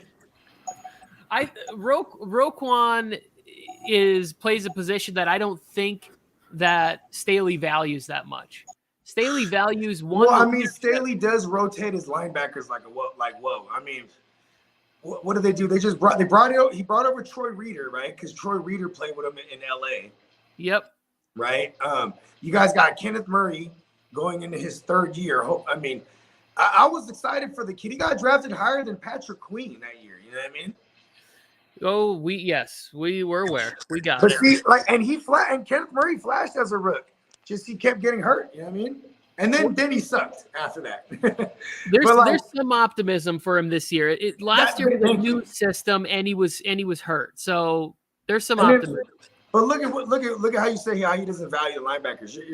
You're on point because look at he brings in Van Noy, brings in Reader. He's just gonna they've retained what's his name, Kenneth Murray. They're just gonna rotate these mugs. You know what I'm saying with Joey Bosa and I mean, I know you guys got a youngster coming off the edge too, right? Yeah, Chris Rom. There you go. You know what I'm saying? And then your secondary is just nasty. I mean, Nazir, Adderley, obviously Derwin James, then now JC Jackson. This shit's crazy, dude. Yep, ASJ. It's gonna be a great year. Yeah, I'm excited, bro. I mean, but you know what's scary is that charger it up is a real thing, right? Like, fuck, they're going to charger it up. And, injuries are a part of that. So when I first read the fucking J.C. Jackson thing, I was like, oh, man, they're already charging. But so there was only a small little procedure. Yeah. It was a small procedure. It was in and out one day. And it was just to correct something. He'll be fine. He'll be out there. He'll be worth every penny of the $19 million he's going to make. Yeah, it's gonna be a great year. He deserved that money because he was one of the only cornerbacks that could talk trash, and Belichick would allow it because Belichick didn't really have guys like that. He'd have their guys. They just, you know what I mean? Yeah. And you ain't never see Malcolm Butler getting in nobody's face. You know what I mean? He just made the plays and you know what I mean? But J.C. Jackson was you could tell he loved prime. He probably seen some primetime videos or two in his time. You feel me? Well, I think Belichick lets you play as long as you feed on it. He's trying to allow you to be your best. And if he realizes that he plays his best when he gets a little mouthy, then he's going to let him do it. But if you're doing it because you think you have to do it and it's taking you out of your game, you're playing worse, Belichick's going to nip that shit in the bud real quick. See, That's some Sagittarius shit right there to say too, because like look at Shanahan when he was with Cleveland. He was like, they're like, hey coach, Flash, he over there getting high and drinking. Like, yeah, I know. Plays his best when he's high. You know what I mean? Yeah. And he went out and he led the league in receptions and yards and all that. Well, it's like think about it like kids. Sorry, Joe. Think about it like kids real quick. Because if one kid listens to music and they get their homework done, it's great. The other one is in there dancing, popping and locking. It's like, no, you don't get to listen to music. Get your shit done. Everybody has different rules. I'm sorry, Joe. What were you going to say? Hold on 1 second. Oh, Joe's got to make a pick. If you guys are paying attention in the chat and you guys are still here, go in the description. We're going to have another one at 3 o'clock, 6 o'clock Eastern. Get ready because this one's almost over. We'll hop into that next one. Chargers are going to be nasty this year. Yeah, nasty and to watch. You don't want to watch that crap on TV. Can't spell fantasy without nasty in it. Mike said he got every wide receiver, and Tony has to take off pretty damn soon. I do. I was gonna just say my goodbyes. Bogart, thank you for stopping by. Appreciate it. Joe, I'll be back around in about an hour and a half. Yep. I'm gonna dip in like a minute for sure. I just, me. I'm talking that ish. Yeah, so I'm back up on the clock. I'm liking this draft. It's a little longer than normal. This is the only time you guys will see us draft defense and kickers, because really these should be taken. I don't know. I always take them last round picks. This time I did take Daniel Carlson earlier because he's the best damn kicker in the damn league. You might be right about that, but outside of Justin Tucker. So I don't know. Defense, I usually switch and go different defenses every week. I like to play the waiver wire with my defenses and play the matchup. Sometimes I get it, sometimes I miss it. If I got unless we're starting tomorrow, right? Like say the draft we draft and tomorrow everything starts. I'll draft a kicker and a defense. Otherwise, just screw the grades you're gonna get in the draft. Just instead of a kicker and defense, grab other skill guys. Watch because things still happen before the year starts. Then by the time the year, when it's time to go find a kicker and a defense and cut the garbage. You know what I mean? Yeah, and then you're ready to go. I'm a streaming defense kind of guy. Week 1, I like the Eagles in Detroit. You know what I mean? And people, the Eagles aren't really a defense that people just jump out to grab. You know what I mean? So they're probably if you want to wait till week 1 and hold some other skill guys, I'll drop them. Probably get the Eagles. You know what I mean? I know it's the Cowboys week 1, but I like the Buccaneers. You know what I'm saying? I mean, they're not really a streaming defense, but you know what I'm saying? If you do draft the defense and you get the Bucs, I like their week 1 matchup. Like the Cowboys line is going to be really bad. The Cowboys line, I bet you they're only better than like Chicago's line. Yeah, it's not a lot of big differences. Here you guys go. Here's the final round, and right here is our mock draft number 3. 2.5 hours into this mock draft marathon. We're having a great time. Bogart Smart from the GMM Network. You guys want to check him out over there. Tony Tucker was on here. We're going to hear from at NFL Mike in just a few minutes. He'll come on and draft with us. Guys, our next draft is going to start at There's a fly in here going crazy, right? And it's because I'm like, that fly's going crazy because it's flying around all the tree smoke. Yeah, you're going to catch – Bogart's going to flying around. Don't land on me, fly. Flies right now. So, Bogart, I just had a big old chuckle. I like Dalvin Cook this year. A lot of people don't. A lot of people are still holding that injury against them. But the Minnesota Vikings bringing in the Rams offense. You've heard Justin Jefferson talk about it all offseason that he's going to be open more. You like the Minnesota Vikings offense? Yeah. I really just like having Jefferson. Or, like, if I'm looking for a late QB, I'll have Cuzzo. You know what I mean? But, like, Dalvin Cook, it's really like, I got to be in the back of the first round, and if he's there, because then I'll consider it as a value. For example, if I'm at 8th overall at the 12th spot and Dalvin Cook's there, I might consider it heavily. You know what I'm saying? because I can still swing around and get another running back to secure him his injury risk, or I can even feel okay with him, feel great about him being my first running back, and then I go receiver heavy for a while. You know what I mean? Like, because here's my thing about Dalvin Cook is if I can get him in the back of the first, or like I said, maybe the back of the middle round, if he finishes top 5, top 3, then I got him at value. You know what I mean? If you're drafting him, first overall or top 5 or whatever, you're drafting him at the ceiling, if you ask me, because they are going to bring in a system that's more geared towards the pass, opening up the run. You know what I mean? It doesn't, but see, you love that too, because that should mean that Dalvin Cook will still get sprinkled into the passing game. You know what I mean? But I think this regime, people got to pay attention. You know what I mean? They're just going to pass a whole lot more. Like, I mean, the Rams last year, they were a very even kill. We only had one healthy running back at a time.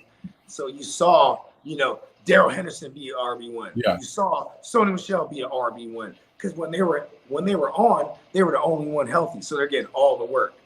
So I do worry about Dalvin Cook a little bit. You know what I mean? Yeah, I understand the concerns. So you guys are paying attention in the chat. Hey, come on, join the next one. The links are in the description below. Join the number 3, 3 o'clock one. Bogart, here, let's rank this team real quick. Easy money. It's Devontae Adams, number 1.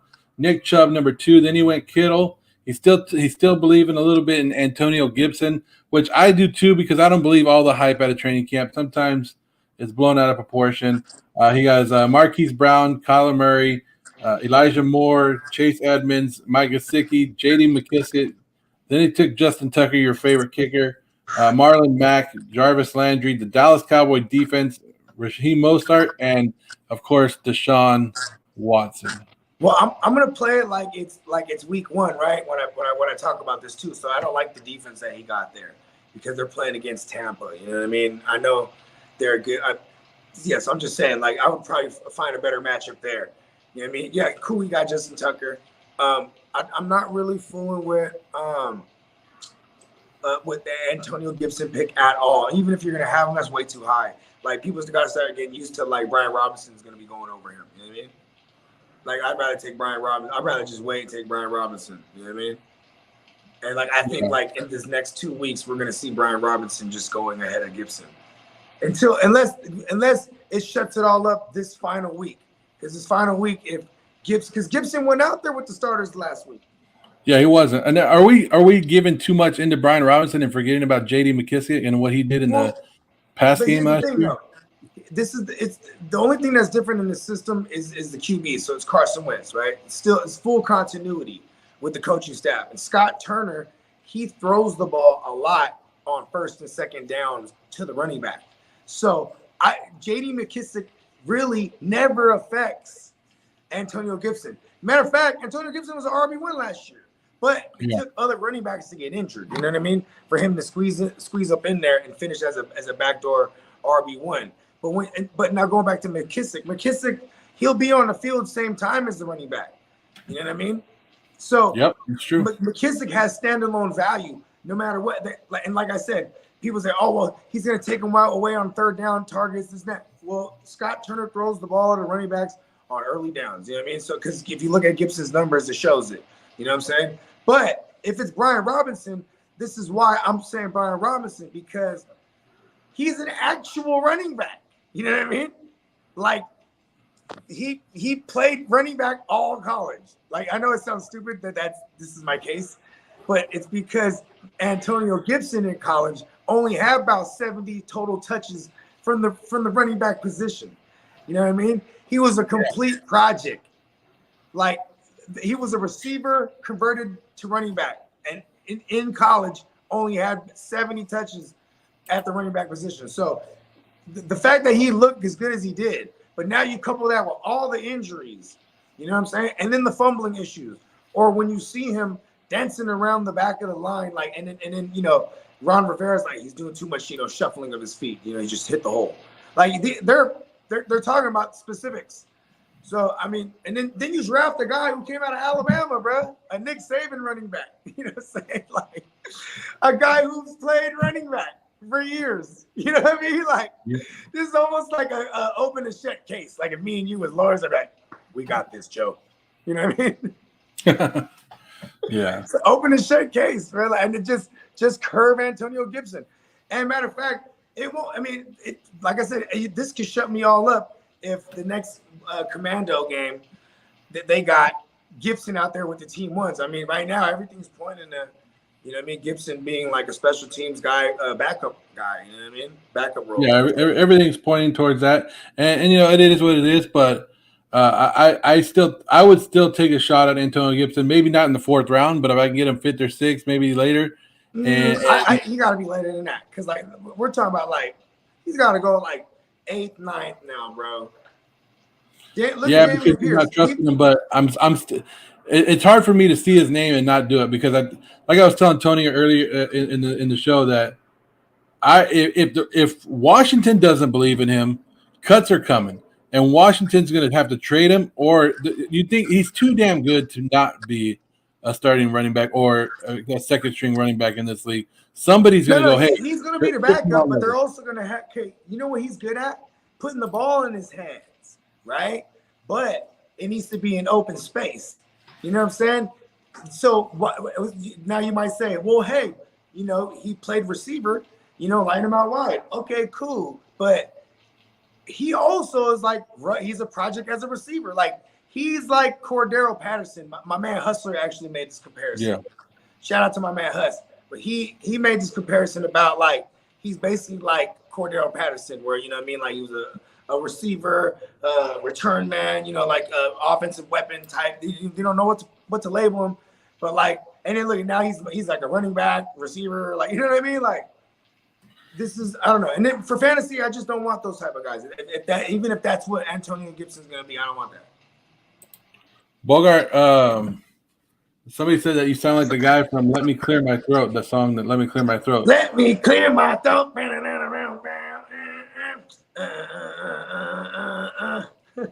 I've got it all. Somebody told me that I sound like the Funky Cold Medina. The Funky Cold Medina. It's funny. I make music, so you know what I mean. I'm all over it. Nobody can ever say I sound like somebody that I wouldn't know. Like, oh, okay. So I brought you into the show singing Taylor Swift, and this is the time we'll probably let you go on this one. Let Me Clear My Throat singing. But Bogart, It's been a great pleasure coming on. I know you got to do it. You got your Niners playing tonight. Last words. What are you expecting to see from Trey Lance tonight? Just you know, take care of the ball. You know what I'm saying? Make right read. Go through his reads. You know what I'm saying? And you know, stand in the pocket. Hell yeah. You know what I'm saying? Like, you know, guys that can get mobile, a lot of times they want to immediately start, like, you know what I mean? Doing hella extra, like, you know. It's, you know, I want to see him get poised and move the ball down the field and get us in a scoring position. Get in, get out. You know what I mean? Like the Chiefs tonight, too. The Chiefs, they might play like one, 2 series. But they're gonna score in every single one. You know what I mean? I'm not saying that for the Chiefs, but that's the type of efficiency I want to see. Yes, sir.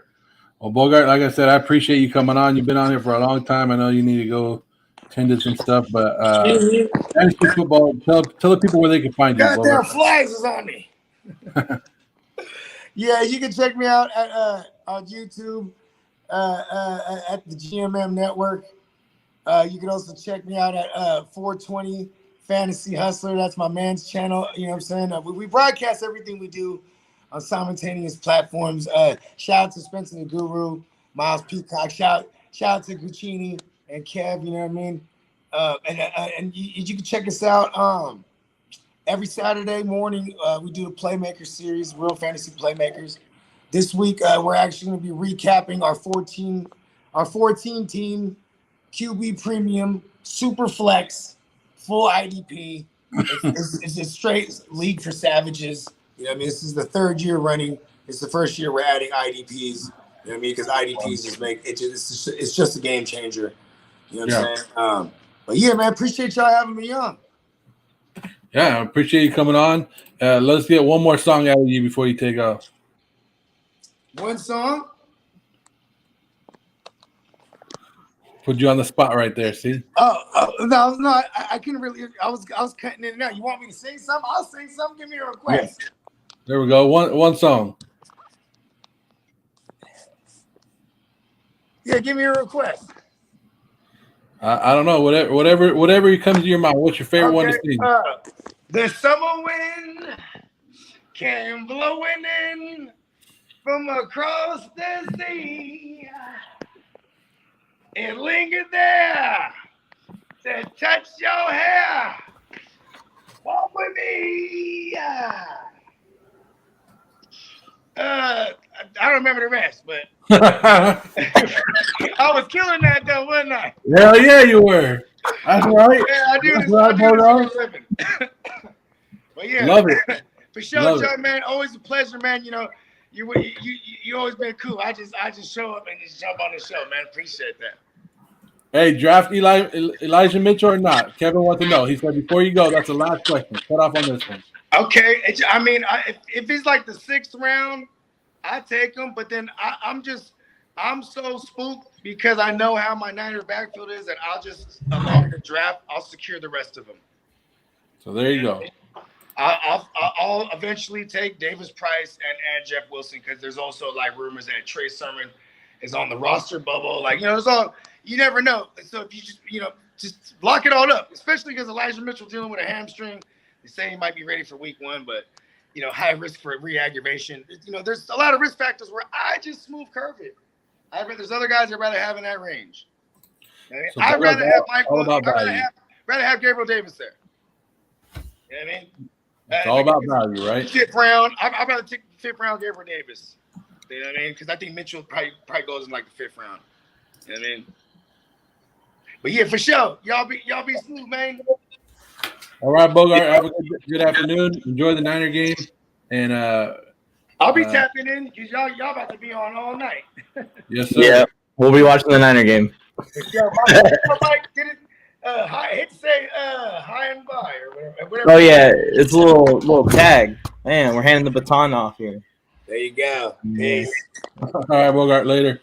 If you guys are joining in just now, we just did 3 mock drafts, and we're going ahead into number 4, starting at 3:00 p.m. Pacific time, 6:00 Eastern time. Links are in the description below with the Sleeper app. Get on in. We got a couple spots open for the next draft. We'll break them down. NFL Mike is here. Kevin, it's in the description in the YouTube channel. You just click on the one right there. There's a couple spots. Yeah, get in on this, Kev. If you want to come on the air, let us know. We'll send you a StreamYard link. But we appreciate it. Bogart was on here just hammering, giving you some great information. Like we told you, we got you guys that we were going to do a mock draft marathon. We told you we're going to do the marathon because we want you to win your fantasy leagues. We want you to be more prepared than anybody else in your league. And there's one way to do it, and that's practice, practice, practice. You don't think NFL players go to practice because they like it? No, because they want to get better and they want to beat down somebody else on Sunday. yeah, that's why I practice. That's why every time I go into a mock draft, I try a new strategy. I draft some new players. I see how I feel. My favorite spot's the 8 spot this year, Joe. What's your favorite spot? You know, I've been drafting more towards the middle in every draft, and in my upcoming draft in my home league, I have the number 5 pick. But I'm like I heard a lot of stuff like the number 7 pick is not a good pick. I'm starting to like that damn pick.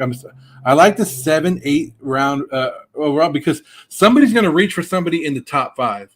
There always is. So you're going to have somebody fall, or you're going to get that good player, that good number tier, and I like it. So I'm liking number 6, 7, 8 is where I like the draft. When I signed up for this one, so you got number 6 in this one, Mike. So you're in the next one. I got number 9.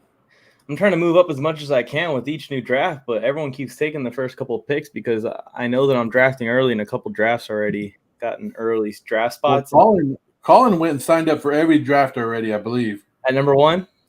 I don't know if he's number 1, but I know he has signed up for all of them.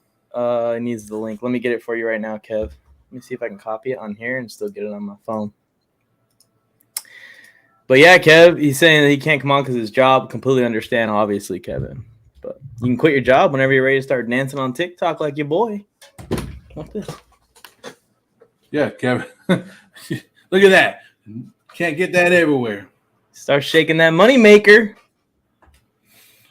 OnlyFans. What did some guy say that his wife made a lot of money on the internet by selling OnlyFans? OnlyFans. And he was. she's like, no, it's an OnlyFans, and he's like, yeah, you only sell fans. Oh, so like you sell the people, the fans themselves. Yeah. Let me play some of these. We got this for you. Let me play one of these. I don't want them to go to waste for Tony. This is about a 3-minute video. We're about 4 minutes away from the next mock draft, guys. Send the link out. Get it ready for everything right now. Come on, guys. Get the link out there. Share this. Like it. Subscribe. What else, Mike? Comment. And comment. Welcome into MJT Football. I am Tony Tucker, and I am going to be giving you some of my favorite values from every team by division, and I'm also going to be adding players that I think you should have that are watch list worthy at the end. We are going to start off in the NFC South, and we're headed down to the Big Easy in New Orleans, and I want to start with Chris Olave, a 10th round pick. You can get him on your team. He's right there. We've already seen injury concerns with Michael Thomas, and they're cropping up again in the preseason. Chris Olave is ready to deal. Get him on your team in the 10th round and put him on your bench. Then let's go to old reliable Mark Ingram. Big trust. Whoop whoop. Can't believe I just said that. What was that? But Mark Ingram, maybe some goal line touches. Alvin Kamara is not likely to get a suspension, which is good for my season-long prediction, but also it is good for the New Orleans Saints and Mark Ingram. As we go on down to the Tampa Bay Buccaneers, Chris Godwin going in the 6th, going to be a little injured at the beginning of the season, but he is Tom Brady's favorite target, and that makes him somebody that I want to have on my team as a potential wide receiver 3 if things shake out nicely. Then Gronk is retired, making big headlines, dropping bombs on his new TV show, which leaves a spot open for, nope, you thought I was going to say Kyle Rudolph, Cameron Brate. Already established a connection. I really like Cameron Brate down there to potentially be a nice little steal. Onto the Carolina Panthers. They get an upgrade, question mark, at QB with Baker Mayfield there, which means that I love go DJ. That's my DJ. DJ Moore in the 5th round. He could finish inside the top 10, the top 8. Did I just say that out loud? This guy's an idiot, bro. Here is something that I may regret saying, but it's a new season.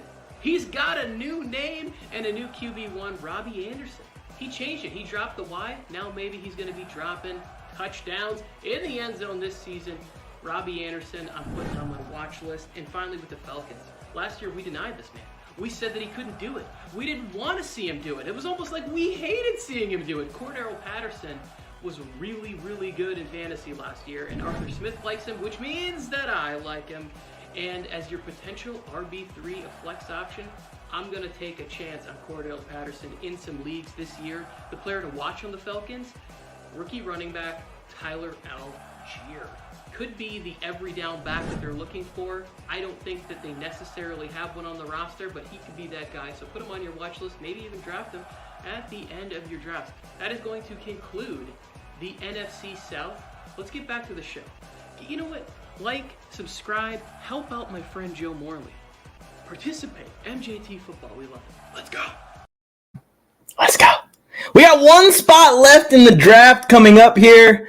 Tony Tucker killing it with that video there, and he saw on the green screen back there a bunch of teams. I noticed one of those teams had Austin Eckler, Josh Jacobs, and Javonte Williams. AFC West team? What the? Well, we do have one spot remaining in the upcoming draft here at 3 o'clock. So if y'all want to join up on it, the link is in the description. Click the link that says 3 o'clock p.m. It's about to be 3 right now. If no one joins it by the time Joe gets back here, we'll just run this thing because Joe Morley's one that has to hit the start button. So we got to wait for him anyways. But one spot, if anyone wants that one spot, the link is in the description. NFL Colin, what is up, man? Welcome to the live. I know you've probably been here longer than me. I've been tuned in, doing some editing, did some push-ups, did some I'm getting unbanned tomorrow push-ups. I'm getting unbanned tomorrow. I'm getting unbanned tomorrow. I'm getting unbanned tomorrow. Like that. It was a good time. was a good time. We got one spot, but we'll run it with the computer. So everyone that's in this draft, no worries. Less than 5 minutes. We're just giving everyone one last chance to get in. And whenever Joe hits start, we're going to start without that spot being filled. But one spot, we can get a full draft here in hour 3 of the mock draft marathon, which we are going to hit hour 3 in 50 seconds. 50 seconds. What other YouTube channels are out there giving you 8-hour mock draft marathons? I'll tell you how many. 0. But 5 hours to go. 5 hours to go. Maybe like 7, 8 more mock drafts. Oh, yeah, W's calling. And I agree with this take, Fabian. I should not have been banned in the first place. I got banned by the Raiders fans.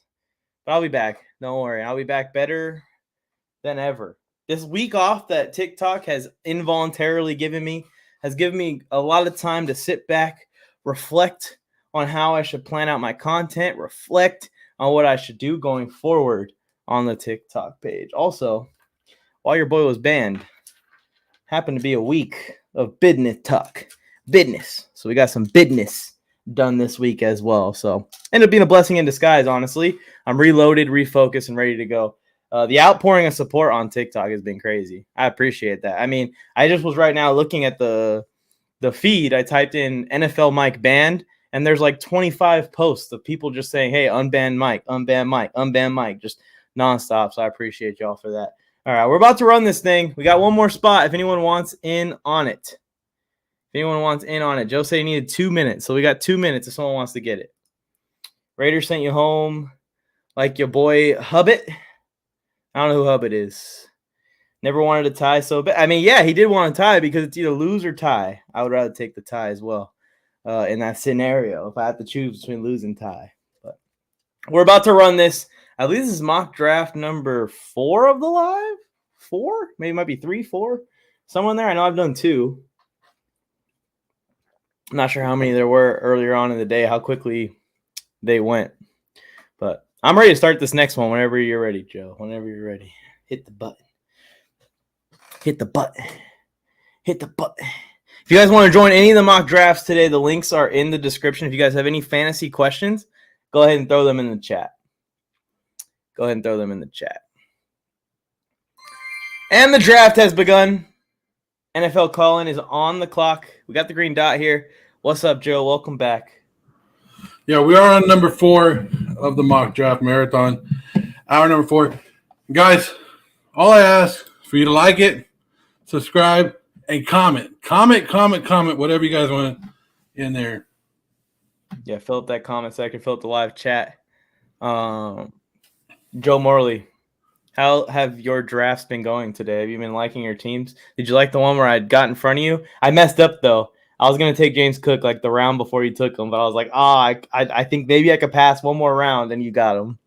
No, I like it. I've been switching them up. You saw one draft I had like the number 4. I just took Justin Jefferson to see what happened. I've been taking new players. NFL Colin, where you at? Just doing what I got in. It's been fun. It's been – I'll tell you what. I didn't know what to expect today when I started this, or when Tony and I came on the air. We were like, what are we going to get out of this?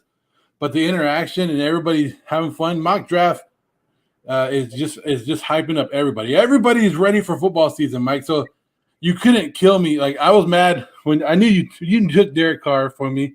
You knew what I was trying to do. But I like it, Mike. I like exactly what we're doing. This is what we're doing. Supposed to do. Mock drafts, you're supposed to switch it up. You're supposed to get sniped. But I love it, guys. So, guys, send out this link. Get everybody in here. Get them ready for the next draft. Because our draft has started already. Let me take this off the board. And if you guys have questions, anything you guys want to talk about, hit us up. This is the time. Why is it? Yeah, and leaving some topics in the live chat helps us out with the conversation on here as well. Imagine having to talk football for 8 hours straight. Like I said, no other YouTube channel is pulling that off. So go ahead and leave any topics in the chat. For sharing the live, guys, it's easy. All you do is you click that little arrow below where the description area is and hit copy link, and you can just spam that thing out if you guys have friends that are fantasy football players that would like to run mocks with us. We have 1 an hour, right, Joe? 1 an hour? Yeah, we're starting one every hour. The links are down below. Send it to your friends, family. Football therapist is going to be here later on. He said he signed up for a couple. We had Jimmo the Icon was in the draft earlier. Jamo, we got Piggy Bank Picks in here with his fantasy advice in this draft. We just had Bogart, GMM Network on. I just got hit up by, you could tell Marcus Grant, if you guys can see it. Oh, hell yeah. He said that he won't be able to participate, but he's going to stop by and watch us for a little bit. So Marcus Grant is watching us from the NFL Network. Cool. All right. Mike is on the clock. Who should Mike take? Oh, I know who Mike should take. Austin Eckler falls to the 6th spot, Joe. You draft him every time. Not even a thought. Don't even got to look at the board.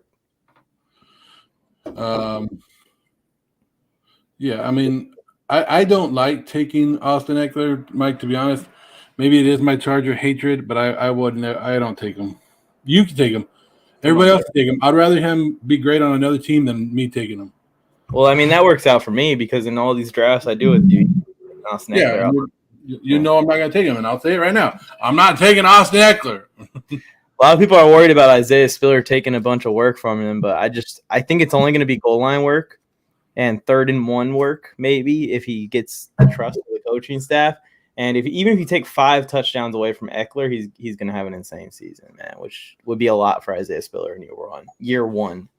We'll see how good he is, though, because Isaiah Spiller's already dealing with ankle injuries and everything, too. So we're in a similar situation to last year at the running back position already. That's why that Gibby thing in Washington is something to watch, because if they can't trade him and he ends up getting cut or something, a lot of teams are going to be interested in him. Now, look who's on the board right here, number 9, your boy. And this is exactly where I would love to take Cook, right? And I've already took Cook a couple times in a draft. I don't think that there's another team that has 2 players from the same offense going in the first round. Kevin, you're in the chat, I know. Let me know what your thoughts are on that. 2 Vikings are first-round picks this year, pretty unanimously. Everyone kind of agrees on it. That's very rare that happens where 2 guys on the same offense are like that, because this Vikings offense is about to go nuts. Yeah, everybody's having a field day with it, but it's all good. I love it.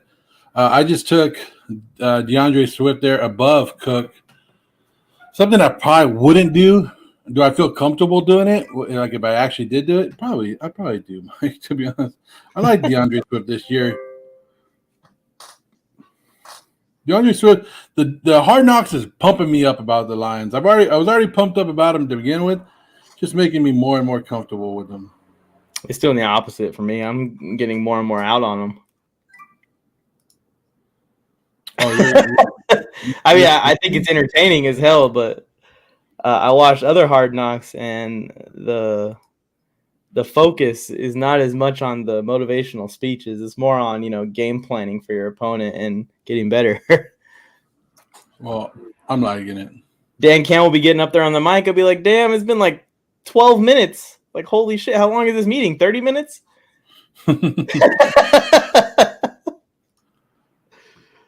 Oh, man. But the Lions also, they just don't really have the roster as a team to, like, push for anything serious unless they're one of the shock teams. Yeah, I understand that, but I like Swift, though. I think he's going to be a PPR monster this year. I think he's going to get a lot. He has a chance to be, top 5, top 3 in rep. We don't just say Swift, Mike. You know how to say the name. Swift! Who wasn't it, Kevin? Yeah, like, Swift, respond to me! DeAndre Swift! I just got Alvin Kamara 2.7. Yeah, that's crazy. I want to Barkley's still on the board, which is crazy to me. Like I said, I'm the more and more the offseason goes, the more and more I'm like, I like Barkley, and I think he's back. It's just this one auto pick from Morris picked Diggs, but Kevin just went Javonte in round 2. I wish you were on the air right now to explain that one, Kevin. 2.5. Jay Jetta, back-to-back top 5 finishes. Yeah, but when you draft him in the first round, you need a top 1 finish out of him. You don't need a top 5. You need 1. You need 1 and you need a 30-point gap from 2. And when I'm drafting you first round, I want you to finish top 5 in your position. Cook is a beast on the field when he's on the field. When he's on the field. That's the key. Like, he should have put that in quotations. Yeah. Win. That's exactly why I love drafting Alexander Madison as just one of your bench stashes late in drafts. If you got extra picks, you don't know who to take, just put Madison on your bench, because either the Cook owner is going to want Madison for his handcuff, you can trade him, or maybe something happens to Cook. I'm not saying something does, but misses a few games every year, it seems like. And you got a free flex play in Alexander Madison for a couple weeks out of your year that has, I believe that Alexander Madison can do what Cook does. He's just not as good, not as good, not on the same level with his talents. So there you guys double receivers here. Nightmare. Tay and Samuel. I will tell you breaking news out of Raider camp if you care. Darren Waller just fired his agent. Oh boy. Is Darren Waller going off the train tracks right now? Well, this is what I think. Darren Waller loves the Raiders, and I think. Okay. Take the C out of T. Cole and put an R there. Troll 2. Anyways, go ahead, Joe. And I think he believes that the Raiders gave him a fair shot, and they were one of the only teams that found him and actually gave him what he wanted and waited for him to become the guy he is now, right? And I think he wants to give him a fair deal, and I don't think he's necessarily about the money. Everything I hear him talk, he doesn't really care. He wants an extension. He wants to play in Las Vegas, but he doesn't want to. I don't think he wants to break the bank. He doesn't want to be that guy who's going to break the bank. And I think the agent, whenever you have an agent, what does your agent want? Your agent's looking out for you, but what does he ultimately want? He wants you to have the best contract. He wants you to break the fucking bank. Well, Waller's going to be like, I want a team-friendly deal because I want to win. And that's what Carr did, and that's what Devontae did, and that's what he wants to do. They want to build something great. They want to play with each other. And I think he fired his agent because maybe the negotiations weren't going the way that he felt they should be going, and he wants to get a deal done quick. So I would expect Darren Waller to sign an extension pretty damn soon now. Yeah, and firing your agent's no joke when you're in the middle of a contract negotiation. That's a big move that takes some balls. But now I wonder if that hamstring injury is really a hamstring injury, or if he was just sitting out because of the contract. And he was like the Derwin James thing. It was a hold in, right? Well, then you could just hold in. You don't even got to put an injury designation on there. I feel like he probably just tweaked his hammy and they're just being extra safe about it because it's freaking training camp and it's freaking Darren Waller. He doesn't need to do much training camp. He knows what he's doing. And hammies aren't to be messed with. That can be turned into a minor thing to a serious thing on one play, one snap, one step the wrong way. I'm not a fan of my computer here lagging out on me, and it's not updating the draft live. But there we go. It started again. Yeah. Mike's not liking it. He's not liking it. He likes it. He loves it. He wants some more of it. I'm loving my draft so far, I'll tell you what, though.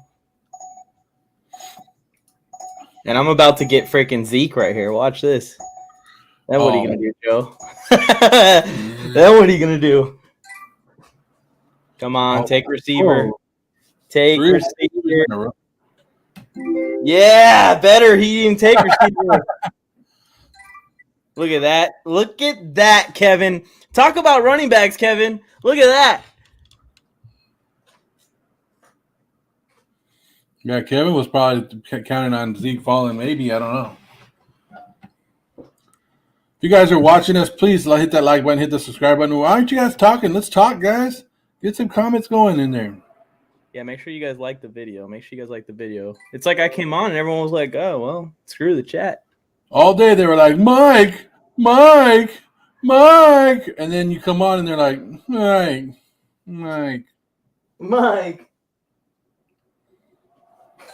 You know what? If you're going 3 running backs, I'm going 3 running backs, Mike. I'm going 3 running backs. Whoop, whoop. All 3 of my running backs are better than your 3 across the board. All 3 of my running backs are better than your 3 running backs. Well, let's take a vote in the chat. Everyone vote. Which 3 running backs would you rather have? Swift, Chubb, Fournette, or Eckler, Kamara, Zeke? We all know. It's all right. We all know that you guys want to vote for me. So go ahead. Jameis Winston about to feed Kamara, and Zeke's about to just have a decent year. But a good flex play. Patrick Mahomes in round 3. Fabian. There you go, AJ Dillon. People light up this chat. Let's go. AJ Dillon. We're in hour number 3, 3 hours, 15 minutes to be exact. Into this, we started at 12 o'clock. Flanderson back. Flanderson. Hour number 3. You guys, come on. We got more mock drafts to go. We got more hours to go. The links are in the description below. Click on it, join it, get on in one. What are we doing? Oh, you guys need help? You guys need help drafting? Here you guys go.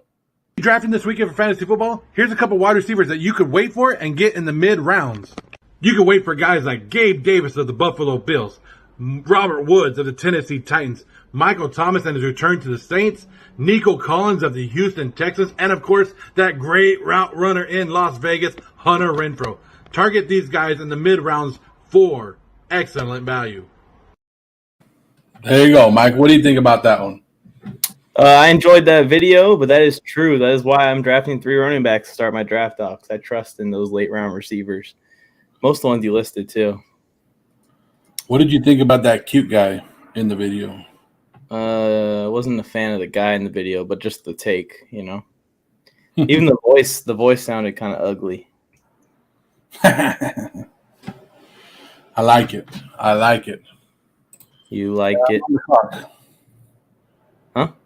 I'm on the clock, so let me see what I'm going to take. Yeah, good luck. I almost went with the 4th running back right there in ETN, but I'm going to pass on it, Mike. I'm going to go wide receiver this time. But wouldn't that have been something to take 4 running backs? Yeah, I might do it if ETN goes to me. You might as well. I mean, it's the value for ETN in the 4th round. Like, oh, there he is. Put your money where your mouth is, Mike. So, Mike, there's 0 running back strategy, and now there's all running back strategy. Mike's going, all running backs, guys. Might as well try it out when you got 5 more mock drafts to go. Yeah. We got another one to go. I changed my mind. I like the 6th spot the most. Well, I think drafting Derek Carr in round 2 helped me a little bit with getting some of these guys to slide to me. Yeah, I don't know what that was about. And Javonte went a little bit early, but he would have still probably went like maybe in the next round. It's all right. I like it. I love it. I want some more of it. If you guys are paying attention, Denzel Mims of the Jets has requested a trade as well. Poor Denzel Mims, man. I had high hopes for that guy when he first came into the league. What do you think about this Aaron Donald thing? I missed the conversation with you and Tony because I had to freaking do something, and I came back and I was like, I didn't want to rewind it. But so T-Call, it should not be invited to any other drafts from now on. Yeah, you're booted, T-Cole. Nathan Peterman, I mean, he is a Raiders fan. You don't like Raiders fans? No. Not when they do this. Not when they intentionally kill drafts. Like it's funny, but it's like if you would have took another Raider or a wide receiver or something, it would have been different. But you're taking people that aren't even playing. Hey, you could have took someone that makes a little bit more sense than that. Not knocking. I'm glad you're participating, but it's just like who's he taking next? Is he going to take Monroe? Because we're trying to get people ready to win their leagues, and you're in here losing leagues. Well, what if Nathan Peterman is the steal of the draft and we just don't know it yet? I doubt it.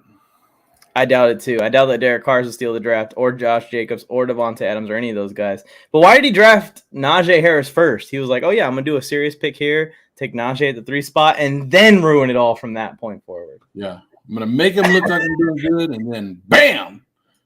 Hunter Renfrow. He drafted Nathan Peterman like he couldn't wait till the last round. Like he shouldn't be drafting Renfrow and Waller and Monroe and all these guys first. Yeah, because he could have had Waller already.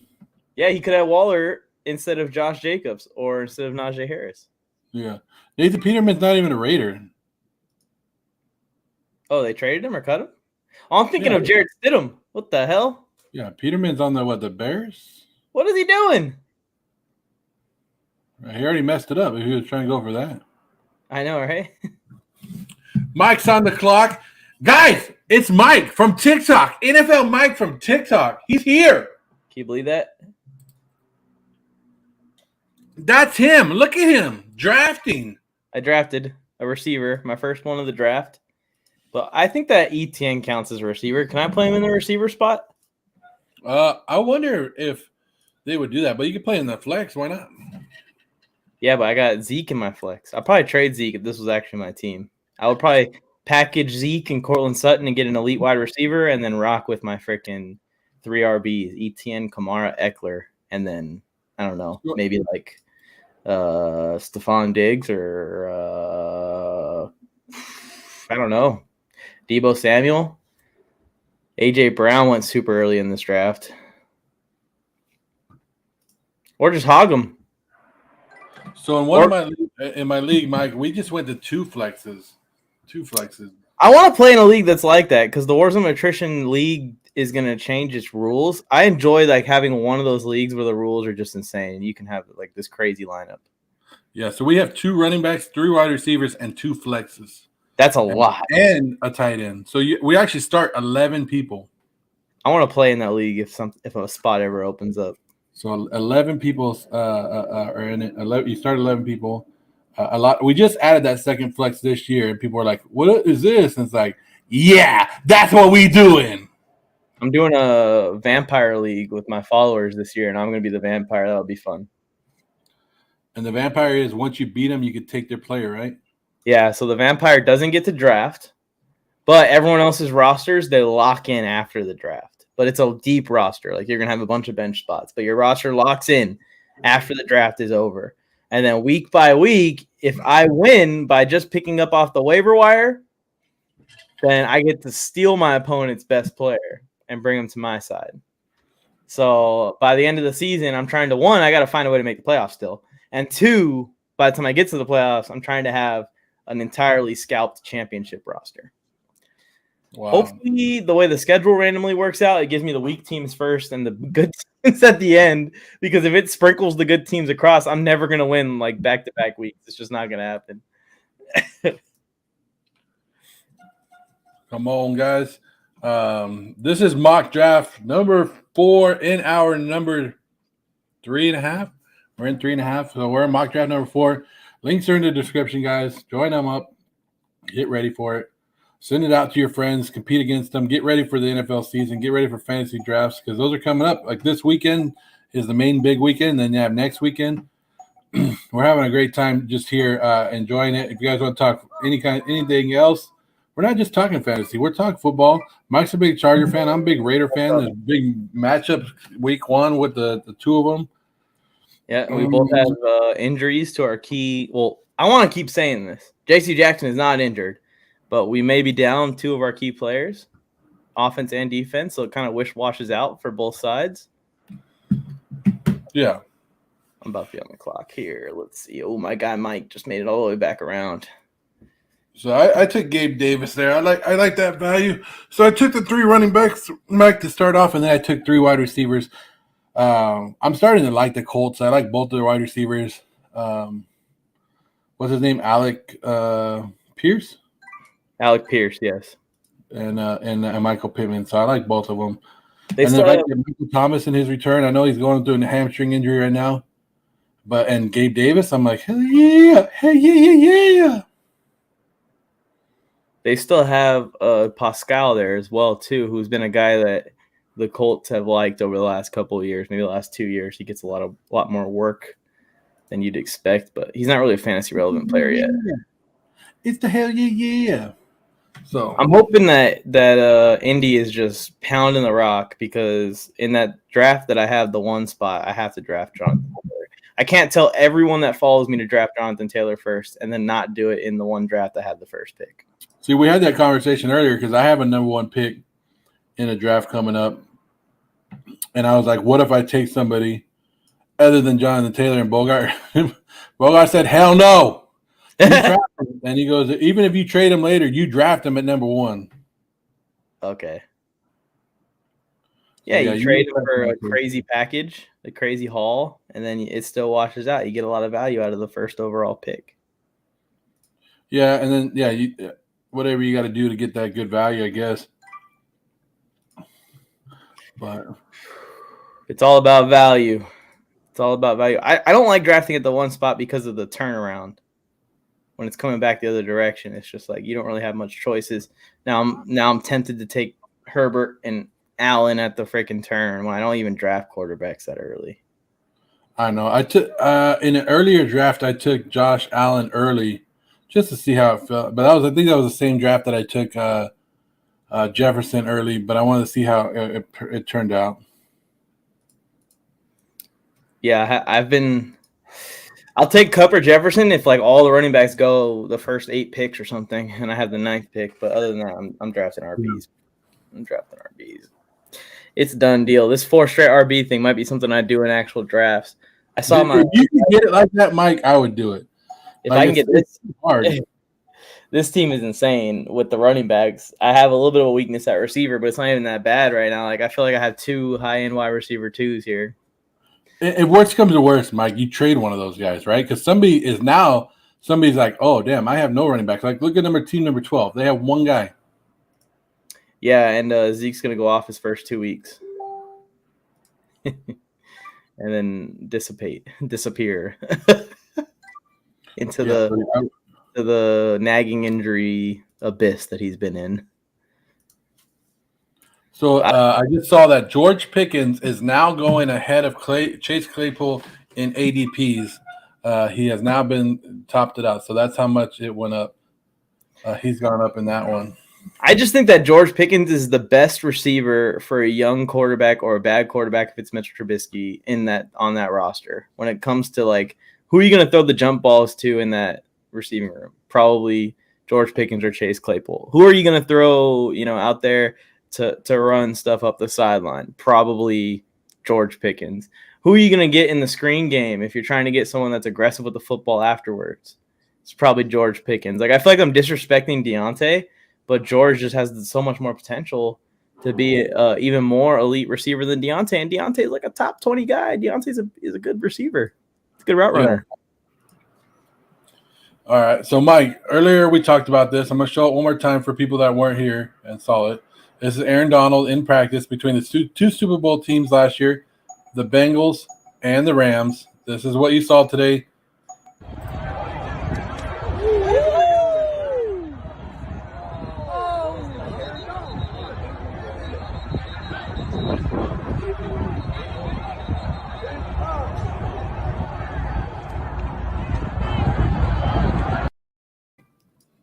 So there it is, Mike. Aaron Donald in the mix, hitting people with helmets.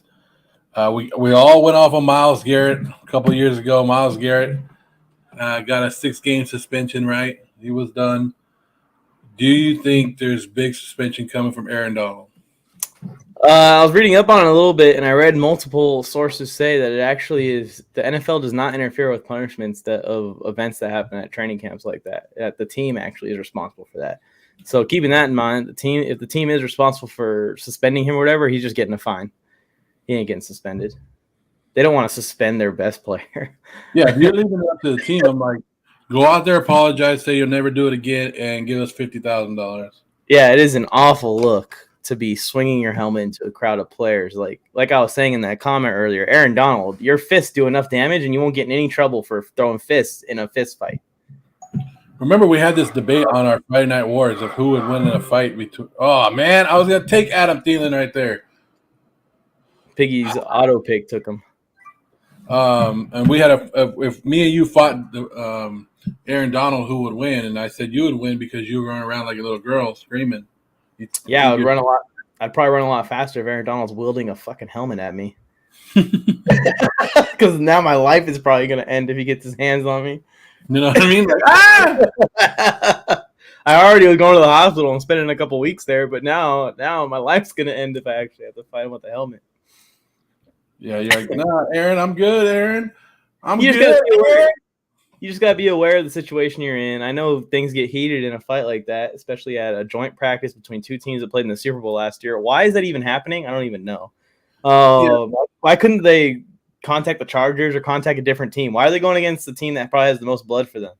Yeah, like they're mad. Like they're mad that they lost the Super Bowl. Like, and some of them are probably like, hey, we got some cheap shots in there. You guys cheated. Like, I think I just saw Richard Sherman tweet that out too. Like, really? Whose idea was it to put the two Super Bowl teams together? You're asking for something like what happened at practice today to happen. Whoever did it, man. But at the same time, maybe the Bengals requested it, and Zach Taylor is just this genius. It's like, okay, we're going to overcome these guys in practice. Practice. What should I do here, Joe? And I forgot that Zach Taylor was the coach with, so maybe that was the connection that they had, and maybe he thought he could do it. But it's funny how these teams fight with each other. Like, this isn't the only team. This is not the first time. It's not the last time that these teams get together and they fight. Like, you guys are NFL players. Like, would you do this on a regular field? Why are you doing it on practice? Would you do it during a game? No, you wouldn't. Stop fighting. Like, make the damn team before you start fighting. Yeah, it's tough because from the outside looking in, we're all like, these guys are all millionaires. Why would they risk everything in a fight like that? But at their heart, like at their core, these guys are football players. It's like a high school practice in their minds and their hearts. Once things start to break down like that, it's like, all right, team versus team, let's go.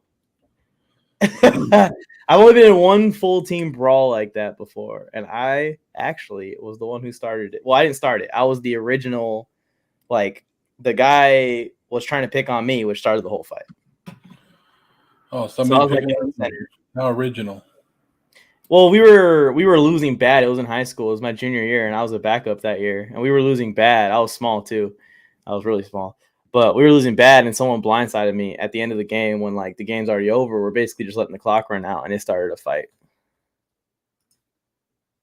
Yeah, that's all good. I don't know. Aaron Donald doing a fight like that is okay, but the helmet swing is where, like, if it's just them just pushing each other, we're good with it. We've seen it, but the helmet swing is where we have to kind of draw the line because, yes, they all had other helmets on. They all had pads, but we gave Myles Garrett the same thing, and we treated him like shit because that is an assault with a weapon. Yeah, that's not cool because that helmet can hurt somebody. I think you just have to have the wherewithal once you go into that brawl. Like, hey, if I get my hands on a helmet like that, I need to just put it on the floor. Just drop it. Don't have it in your hand. So that way the temptation isn't even there. The emotion doesn't come over you, and you all of a sudden start swinging that thing around. Like what probably happened was Aaron Donald and another player got into a scuffle, and he ripped his helmet off with his hand and was holding it, and just the emotions of having that helmet on his hand, he started swinging that thing.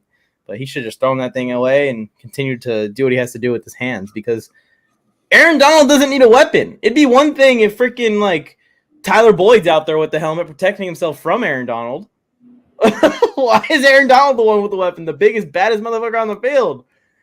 Yeah. That would be like if we gave the helmet to Lawrence Taylor and said, go ahead. Yeah, you need this in this brawl right now. Yeah, hey, you need a lot more help than just your overall big-ass muscles. But, this has been a good draft right here. Mike, look at my team. Look at the colors on my team. Yeah, I like it. I like it. Running back, and then wide receivers. I think you do that. I'm almost similar. I drafted Zach Ertz. I would have had almost the same there, except for one more running back. I love my boy Zach Ertz this year, and I like getting him right when I see Dallas Goedert and Dalton Schultz and Dawson Knox go. I'm like, all right, I'm getting Zach Ertz in the next round. That's kind of how I've been playing it. Yeah. Damn, I was gonna get Trey. I was like, this team will be so fun with Trey Lance. And then he got taken right now. I just got sniped. And I don't give a damn. I got songs stuck in my head. Like we're in hour number 3.5 hours in, and I'm singing, Mike. Gotta do what you gotta do. I heard the concert going down before I jumped in here. Alan Lazard. This draft is great. I'm drafting 4 running backs to start every draft from now on. You might. Hey, if I can get my draft, I got to take another spot pretty soon because I've only taken. Should I wait one more, Mike? What, to draft Irv Smith? Or to draft quarterback? I'll wait one more for a quarterback. Might as well. Go. I'm waiting too. I don't have a quarterback either. I was going to take Trey with that pick right there, though. I was thinking. It's just like I'm looking and I'm like, dang, maybe because there were some bad picks earlier, but I'm just like, these are some good guys that I actually would take at this pick if it happened in my board. And I've never been the kind to go, well, I already have 2 wide receivers. Now I need to go another running back. I'm like, I'm taking the best available player in my mind at this time, and I'll deal with the positions later. Yeah, I'm the same way, and I do the same thing with bye weeks. I don't even pay attention to my bye weeks, honestly. I just draft because I'll take one loss if all my bye weeks line up on the same one. If not.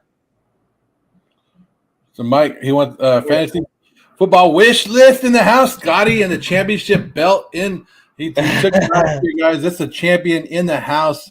But Mike took Austin Eckler, Alvin Kamara, Ezekiel Elliott, and Travis Etienne with his first 4 picks in this draft. I went 3 running backs and took DeAndre Swift, Nick Chubb, and Leonard Fournette with my first 3 picks. But Mike took 4 running backs to start the draft off. Yeah, Wish, if you want to get in on this or anyone else tuned in right now, we're doing another mock draft in about 30 minutes, 4 o'clock. Link is in the description. Just head down there, click the 4 p.m. draft if you want to do a mock draft with us. But, yeah, 4 backs in a row. 4 backs in a row. Eckler, Kamara, Zeke, and Etienne. How did they let this happen? Fantasy football wish list. Kevin Piggy Bank Picks is in this draft, and he let this happen. Joe Morley, you're in this draft, and you let me get this stack going. You saw what I did. I did my stuff. Yeah, you did the same thing, but wish list. He said, boner alert! Boner alert! He has a draft at 8. Wish list does. What time is it? So that means you can get in on the next one. Yeah, it's 7 p.m. You can get in on the next one. 7 p.m. is the only one he can get in on, and you can just dip out for like the last 3 picks. Wish, just get your core roster. Get one last warm up before you go into your real draft. You see, I have a draft tomorrow at 5, Joe. So wish me luck. That's the one I'm picking first overall.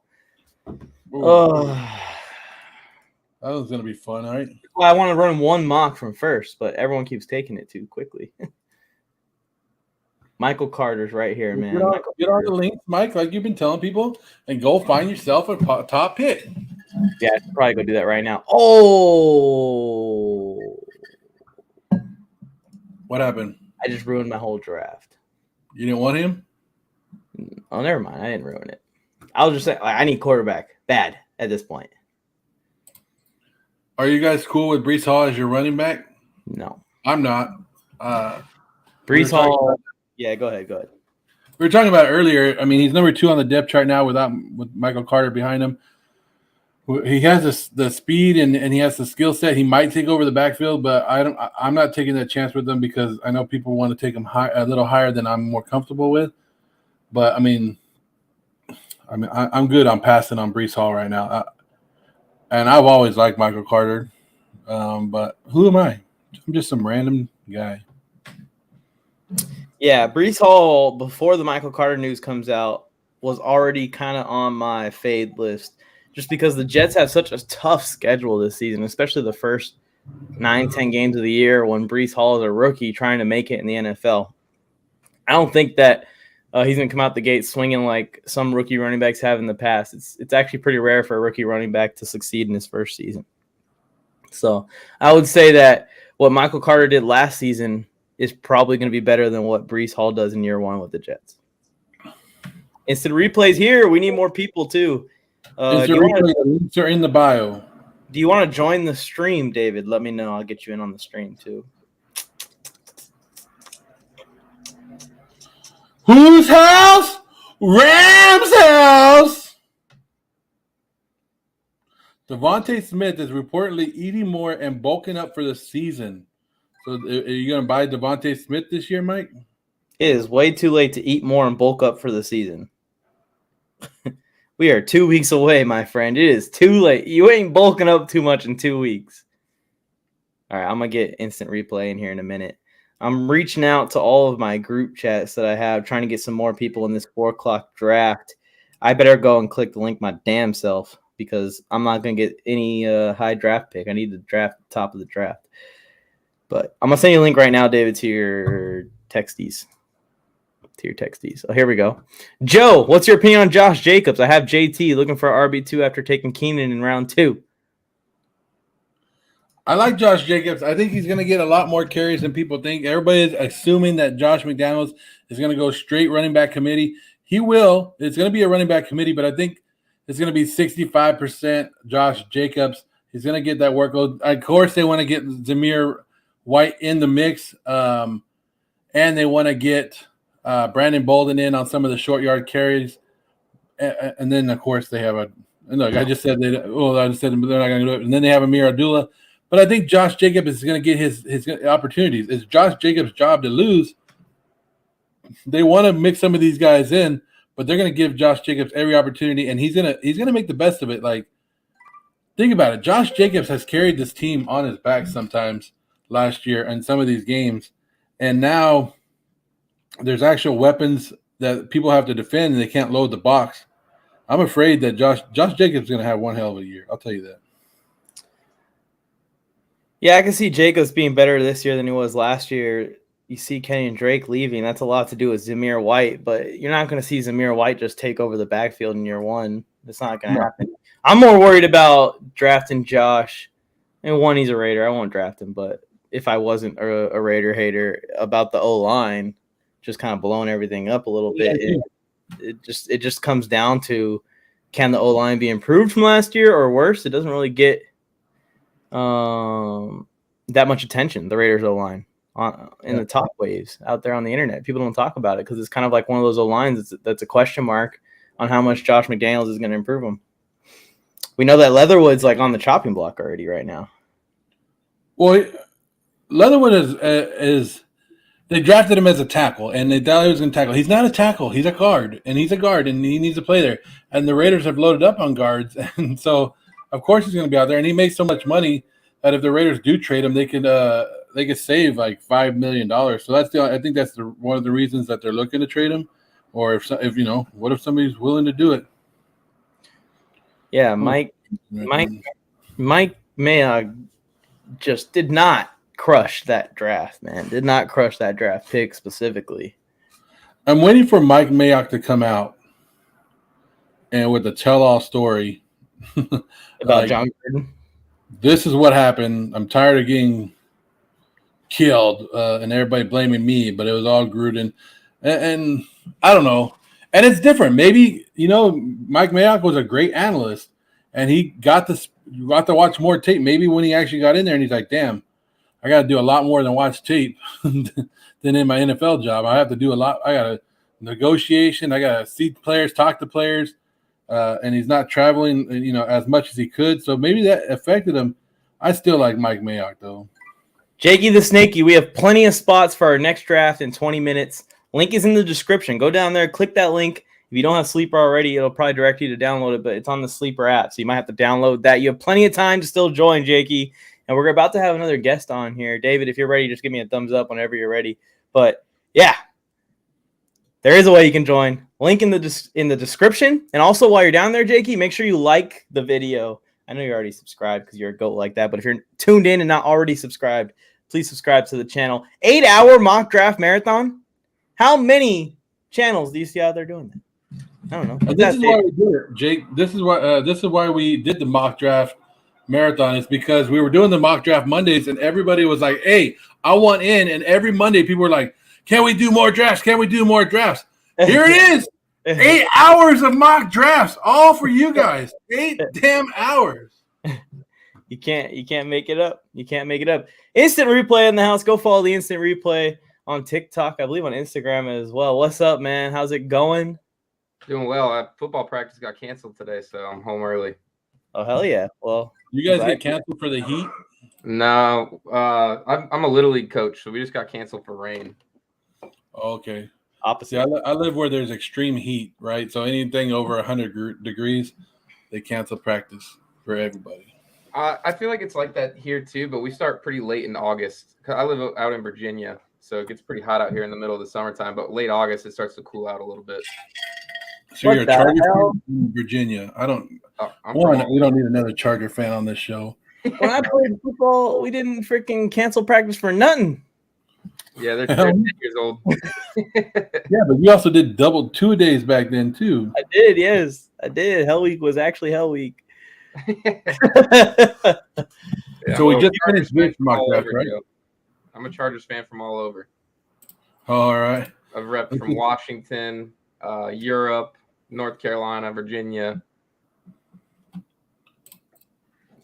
I got lucky. I almost freaking died because of the freaking heat exhaustion. We were doing special teams and a ball, it was during Hell Week. A ball got kicked over the fence, and the fence is like, I don't know, 8-10 feet high.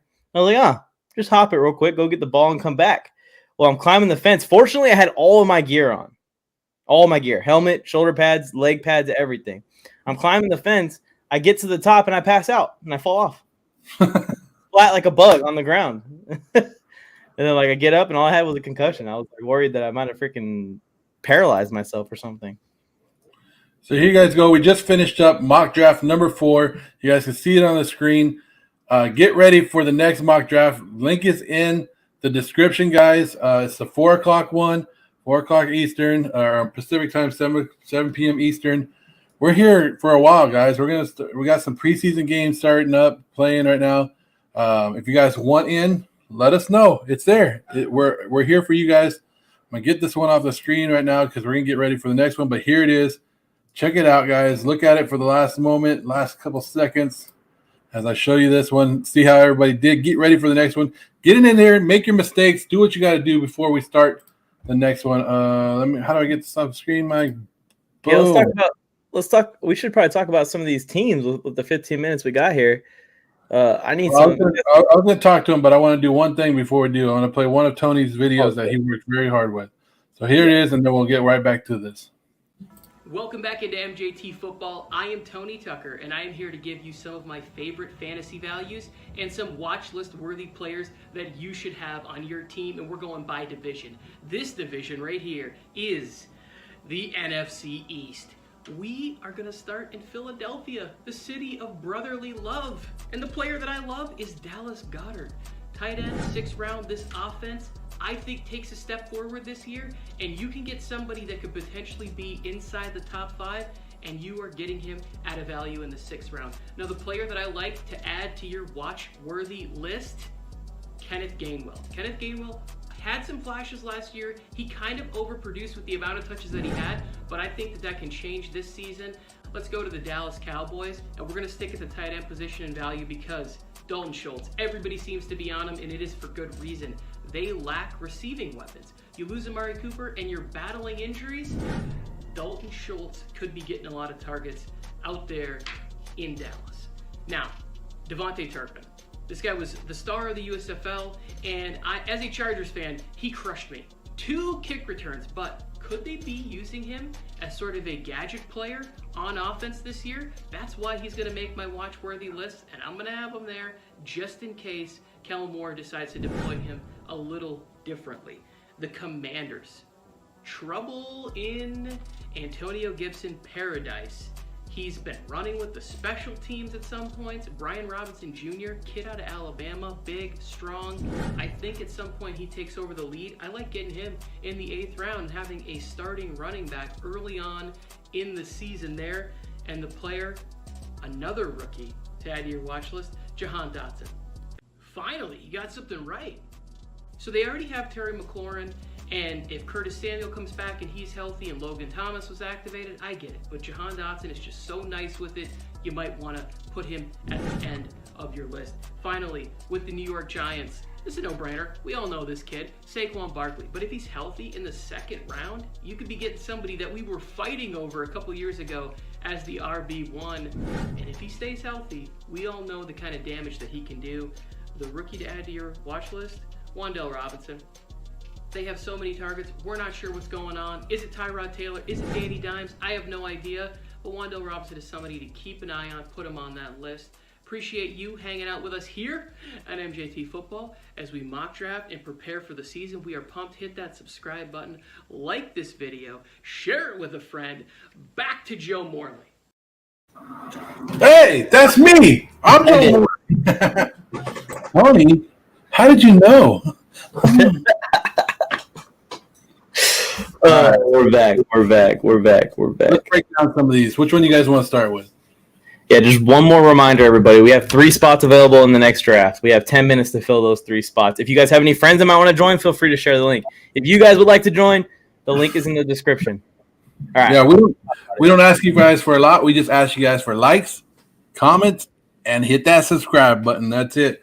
And then we provide everything else for you. Look at this. Good looks. We got 3 great-looking guys here. Only one of them has great taste in NFL teams. Well, you know.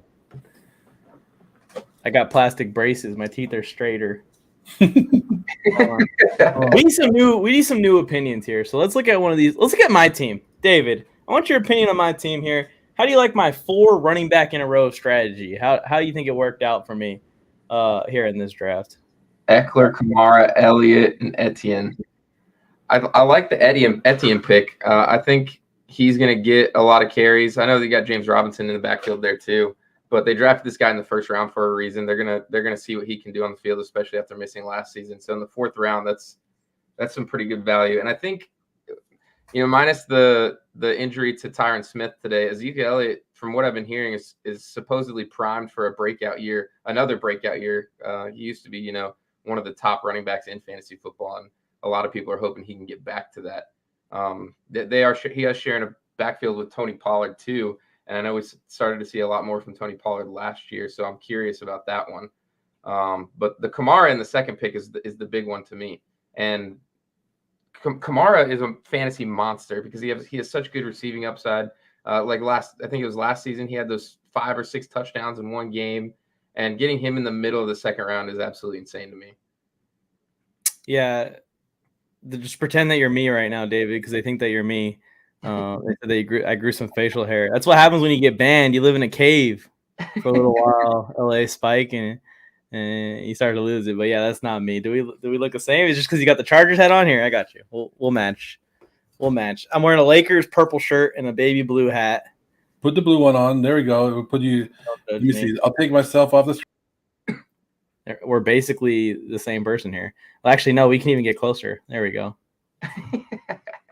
What? What do you guys think? Oh, man. Anyways, yes, Renee said draft marathon. Not just a draft marathon, an 8-hour draft marathon. We actually need 3 more participants, Renee. I know you're not playing fantasy football this year. He's on fantasy football strike, by the way, ladies and gentlemen. But if you'd like to do a pretend fantasy football league, maybe get those juices flowing again. 8 hours.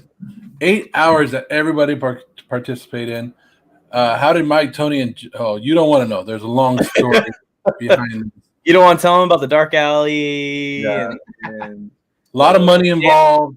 The dancing penguin. Do you want to tell them about the dancing penguin, all that stuff? Some things I'm not proud of that happened when we met it. Yeah. Remember the handstand I was doing? That was crazy.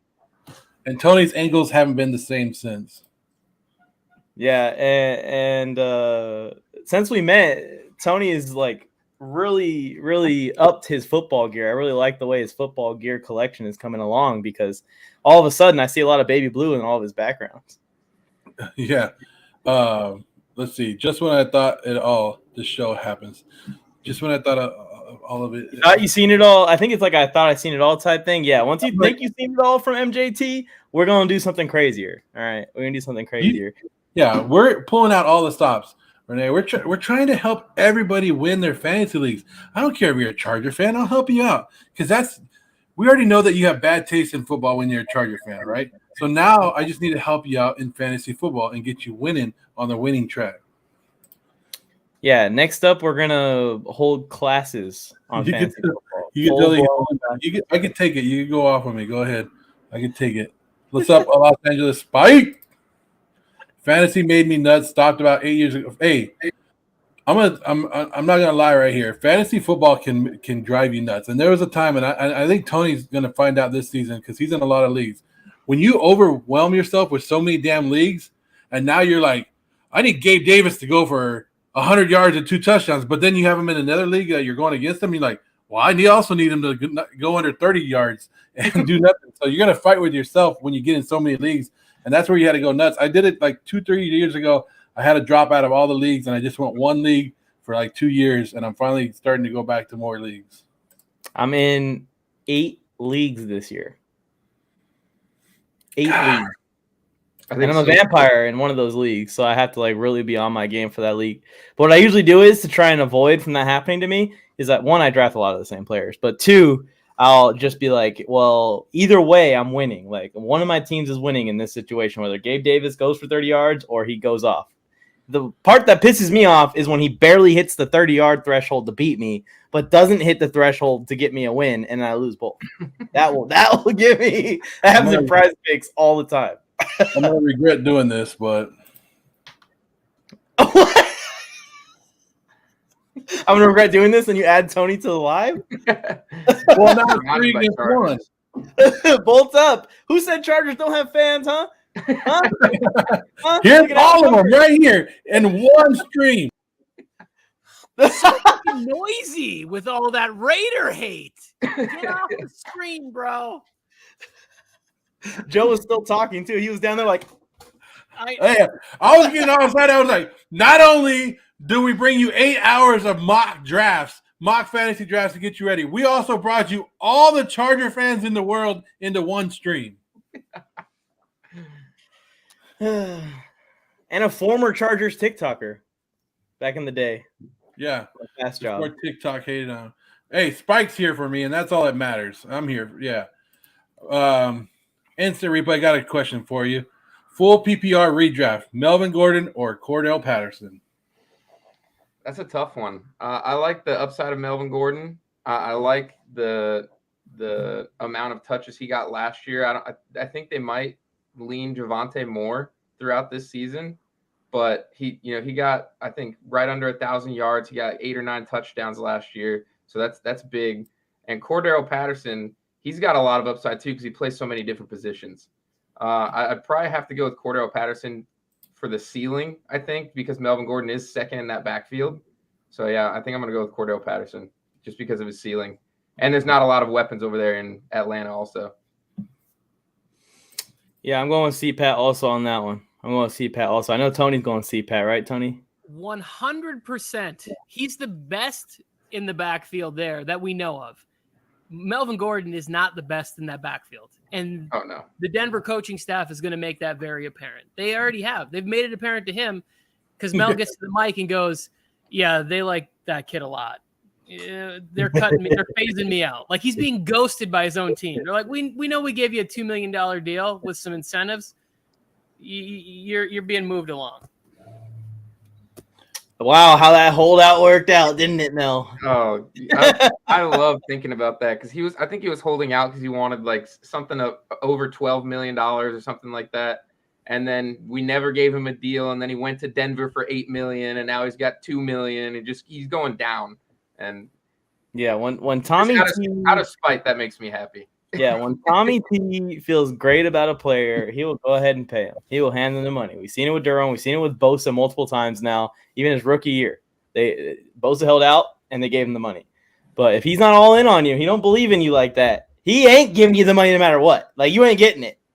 We've seen that with Eric Weddle. We've seen that with Melvin Gordon. He's like, you can go ahead and try and get it elsewhere. I'm just glad he gave Mike his money before Christian Kirk got his.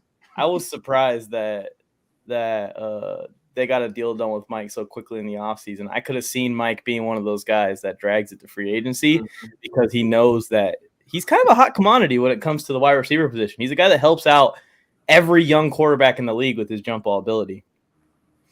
Well, of the free agents, he was the best. Yeah. Like, I'm not talking about guys that got traded or whatever, but of the clear free agents, he was the best guy. And it was a big deal. No, never mind. He probably gets $5 more million a year if he hits free agency. Like just straight up hits the market and is there after the Christian Kirk deal. That's kind of where I was going in my head for a second, was that like I don't think it's a matter of what he wanted to do. Like, you're going to pay Melvin Gordon that money. They gave the money to Austin Eckler, right? Who was essentially doing the same thing at that time. And it was like, okay, if you don't want it, there's somebody else who will take it, who will play, who is performing at that level. And you're welcome to go out and do it. I don't think that if Mike would have said, hey, I want $25 million a year, they're not bringing him back at $25 million. It wouldn't have mattered. Yeah. He would have Look been at gone. this picture right here. Doug Smith looks good. Yeah. And the That's Chargers what South Beach will do for you right there. Is he just a Dolphins fan, or does he actually live down there? Because that humidity is good for the skin. Get a little shaped up the goatee, nice. I'm looking at it like, damn, I need to step my game up to look like Doug. Question for you, Mike: is the 32-man making a return? It is Jakey the Snakey. You got to get in the jock board. See, Jakey the Snakey. You got to get in the chalkboard chat. So if you're not already in there, Jake, hit me up on IG. You know the handle. It's Mike on the Mike Sports.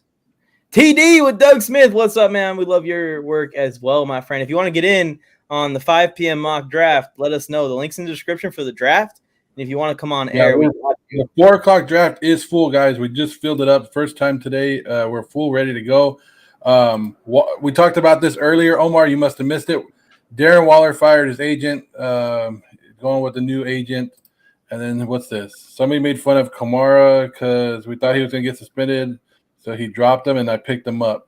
why the hell would you drop him even if he is suspended? You got to wait it out. It's like, hey, there's always one person in every league that does something like that. And that's what makes fantasy football great, is because you go, that guy's the guy we're going to talk shit to all year long right there. Now, I hate that, because if you're the commissioner of that league, then you get blamed for getting unbalanced the whole season. Well, for having Dumbos in your league, you can't just drop Kamara. He's still got trade value or something. Hang on real quick. Do you play in a league with J-Fly? I knew you were going to say that. Ow, I just threw my shoulder out. Damn. So Doug said he went to the Raider-Miami game last week just to watch the best team in the NFL, the Las Vegas Raiders. That's great for him to be able to see that team live in person. Wait, what are you doing? Raiders game too. Improvising on that message? He didn't say shit about seeing the best team. Hey, I don't know where you went to school, but that's exactly what it said. He's a Dolphins fan. It's all right. Stick around, Doug Smith. We got some Dolphins fantasy questions that we need your answer from, because I am lost on the Dolphins offense. I don't know who to draft. We'll answer this question, and then we'll start the next draft. Oh, here you go. Tony or London? I'll go first on this one. I'm taking Drake London because there's less competition, right? When I look at the Giants situation, could they be trying to squeeze a little bit out of Kenny Golladay? I then saw something where Sterling Shepard is back. Maybe they still have Darius Slayton. I have no idea. They just drafted Wan'Dale Robinson, and their quarterback is Danny Dimes. Now, I know Marcus Mariota is no sweet upgrade there, but I would still take him competing for targets with Pitts as opposed to Kadarius Toney. I don't know what's going on with the Giants. I'm with you. I'm super low on the Giants. I'm not targeting Kadarius Toney in too many drafts, but if he falls and he falls in my lap and he's on my team, I'm not that upset about it. I think in this scenario, I'm gonna go with Toney, but it's super close. I just think Toney's a freaking phenomenal receiver. I think Drake London will be too, but I think that he's a phenomenal receiver in an offense where they're ready to feature him now. But the thing is the quarterback situation. This is sad for Danny Dimes, but if Tyrod Taylor gets in there, I'm even more in on Toney. Oh, yeah, me too. Yeah. Right here, week 4. Already on the board. David, what do you think? I think this is really close because you got to keep in mind, and that's why Drake London goes later in drafts, and he's a steal from my friend Tony Tucker here, is because he's a rookie wide receiver in an offense with a quarterback that's not the best down the field passer. But what do you think? I think I'm going with Drake London too, for the same reason I'll go with Cordell Patterson, is because of the lack of weapons down in Atlanta. And you're going to have a quarterback down there that's trying to prove he can still be a starter in the league. He's going to try to air it out. Whether he can do it or not is yet to be seen. But he's going to target Drake London, especially with Calvin Ridley out. I don't even know who their other wide receiver is. I know they got Patterson, Pitts, and London. Yeah, if they surprise reinstate Ridley after week 4 or something, that's gonna ruin. Ruin everything. It's gonna ruin everything. Do they still have Zacchaeus? What's his They name? do. They do. They Okay. do. They have him, and they have another like young receiver that's like barely known by people. We'll see what happens. We should call him Zip, like an OZ, like an ounce, a Zip. There it is. I think that along with Tyrod being better for KT, I think that Ritter might be better for Drake London as far as throwing the ball down the field to get the ball to him.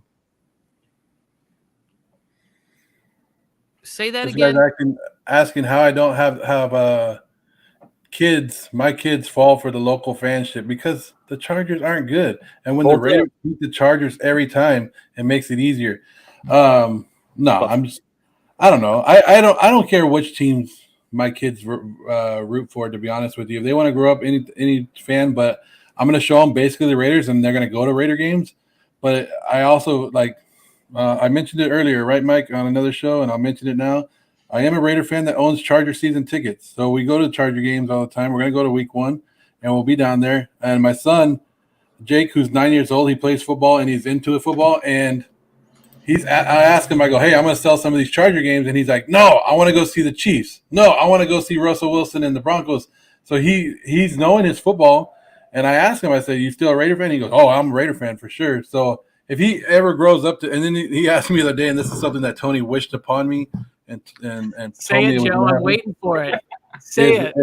He asked me the other day, he goes, hey, if I grow up and I get drafted or I have to play on another team, are you going to still, and it's not the Raiders, are you still going to root for me or the Raiders? And I said, Jake, I'm rooting for the damn Raiders. The worst. What I'm hearing from Jake is that he's going to grow up to be a Chargers fan. And if you're worried that you won't look good in powder blue, it's going to match your baby blues, Joe. It's going to match your eyeballs. Just switch. Why would anybody want to be a Raiders fan? It's got to be a terrible existence. I will put this deal on the table if Jake is tuned into this live right now. Jake, I will buy you your first Chargers jersey. I will. That's free of charge. Great time to start the next draft.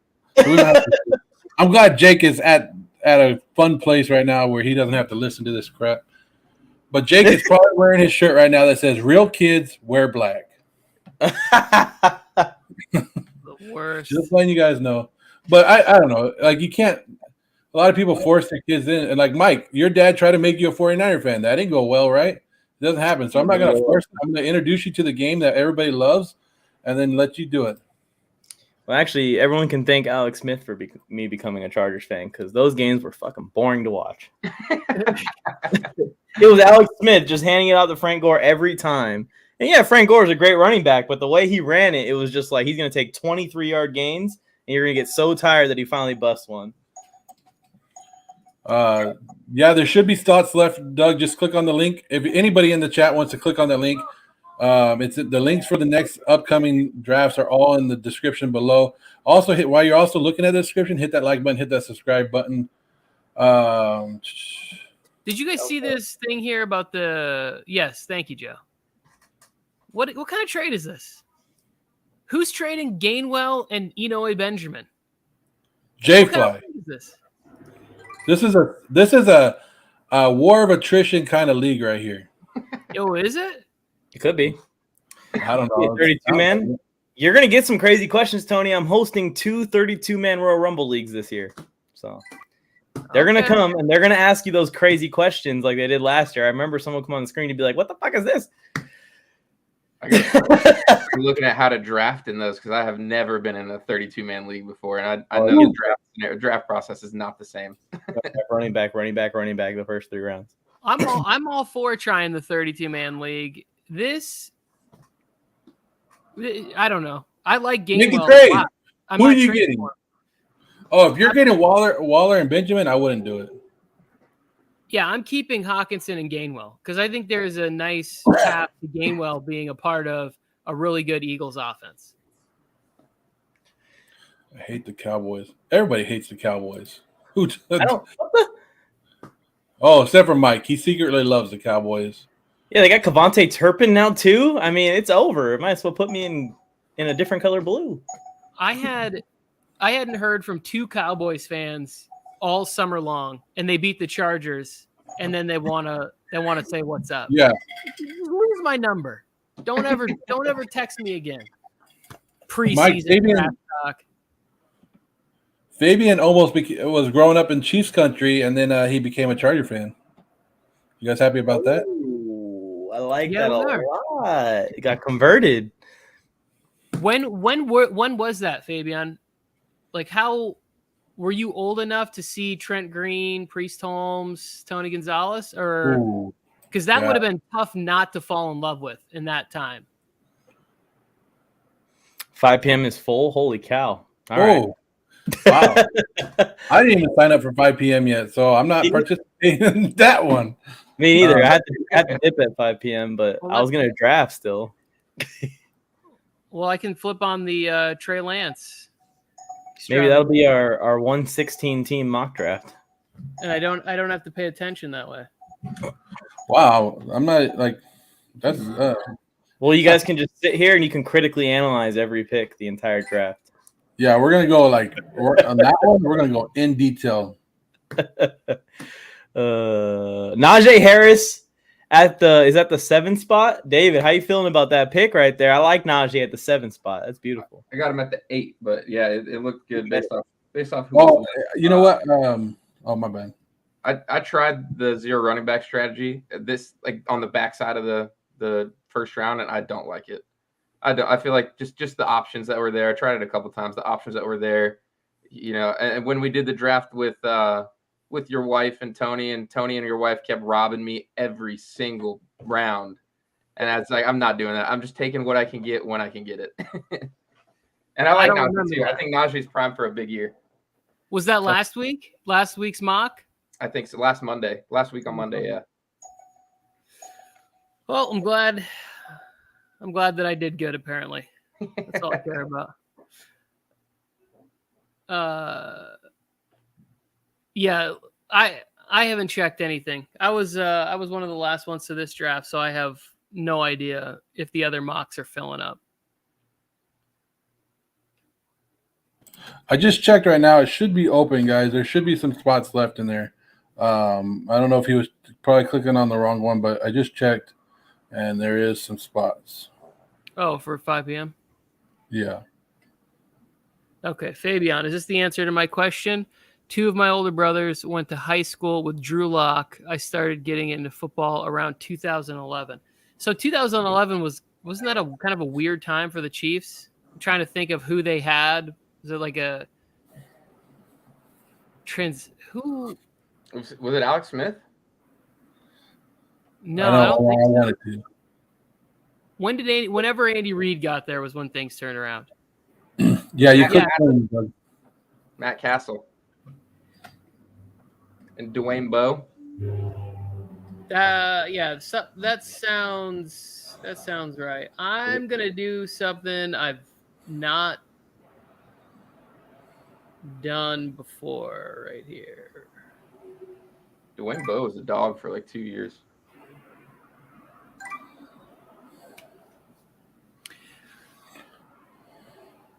Yeah, Dwayne Bowe had a good minute. I want to say that was like Jamal Charles era-ish.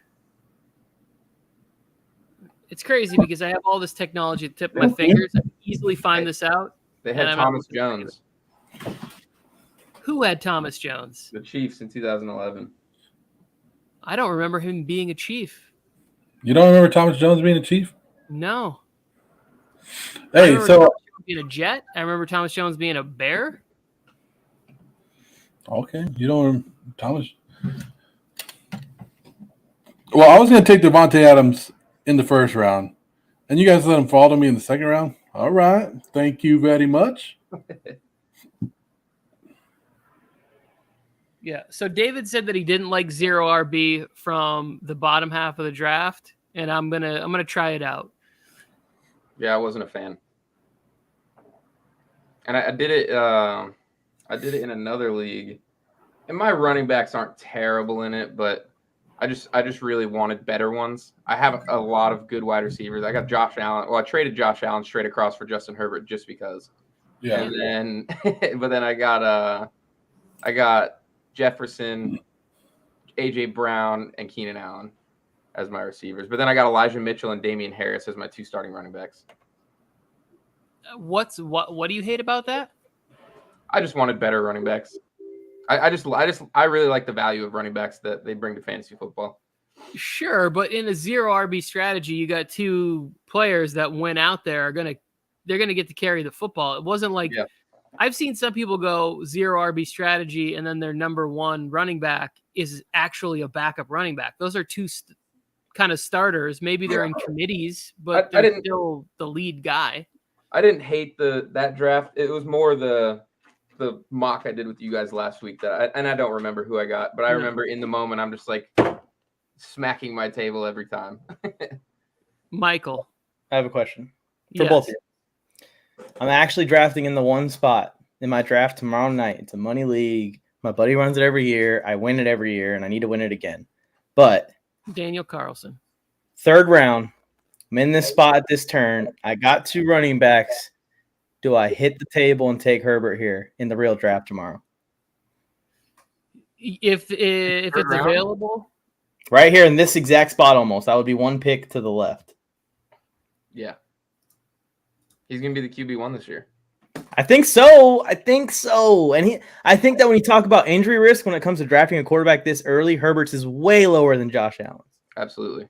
Herbert doesn't run the ball, and they won't let him run the ball unless he really has to. And Allen doesn't just run the ball. He runs the ball like a running back. He doesn't play games. When Herbert runs, he slides. Yeah. And gets punched by Cam Hayward while he's on the ground.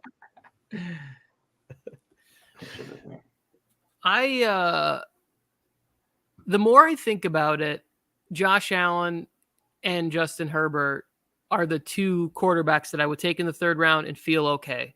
Feel like every week I'm going in with an advantage at that position. And I think that's one thing that I get a little drawn into when people do all of their talking about oh, you got to wait on QB.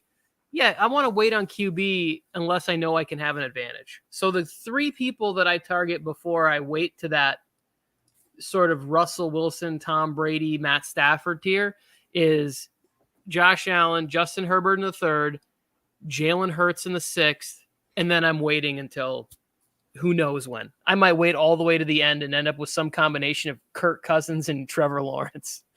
Derek Carr. I hear that sentiment. Yeah, I'm kind of torn what to do in this draft. And I think that I gotta nut up and I gotta pay for my value at the positions that I can at this part of the draft, which is the 3rd round. The quarterback usually goes right here at this turn. Josh Allen first, then Justin Herbert, and it's exactly the same in this mock draft again. I just hope that my draft doesn't get blown up because I'm drafting it. It's a home league technically, and people draft quarterbacks earlier than they should already. And they take Herbert in the 2nd round. But then I guess if that happens, running backs are falling to me. Maybe I'll get Zeke and Saquon with Austin Eckler. Or I'm getting Jonathan Taylor, sorry. See, now is this technically considered 0 RB? Because there's still plenty of good running backs for me to take. I could take 2 running backs here and feel amazing about my team. Or take none and really load up on wide receiver. But then I'm waiting all the way back to 5 and 6, and at that point it's going to be Kareem Hunt is going to be my 1 RB. That's why if you pass first 2 rounds without a running back, I consider that 0 RB because there's already 20 running backs gone right now. So if you draft running backs here, I feel like you still are doing a no RB strategy, Tony. ETN's the guy. He's one of the guys people are saying if you're doing no RB, ETN, AJ Dillon over and over again. Oh, another thing I forgot to say when we were talking about ETN earlier too is he played in Clemson with Trevor Lawrence, and Trevor Lawrence is out there to prove everybody wrong that he was as a bad quarterback, and he threw the ball to ETN, quite often in Clemson. I just looked it up. He had the last 2 seasons he had over 500 receiving yards and a few touchdowns through the air too.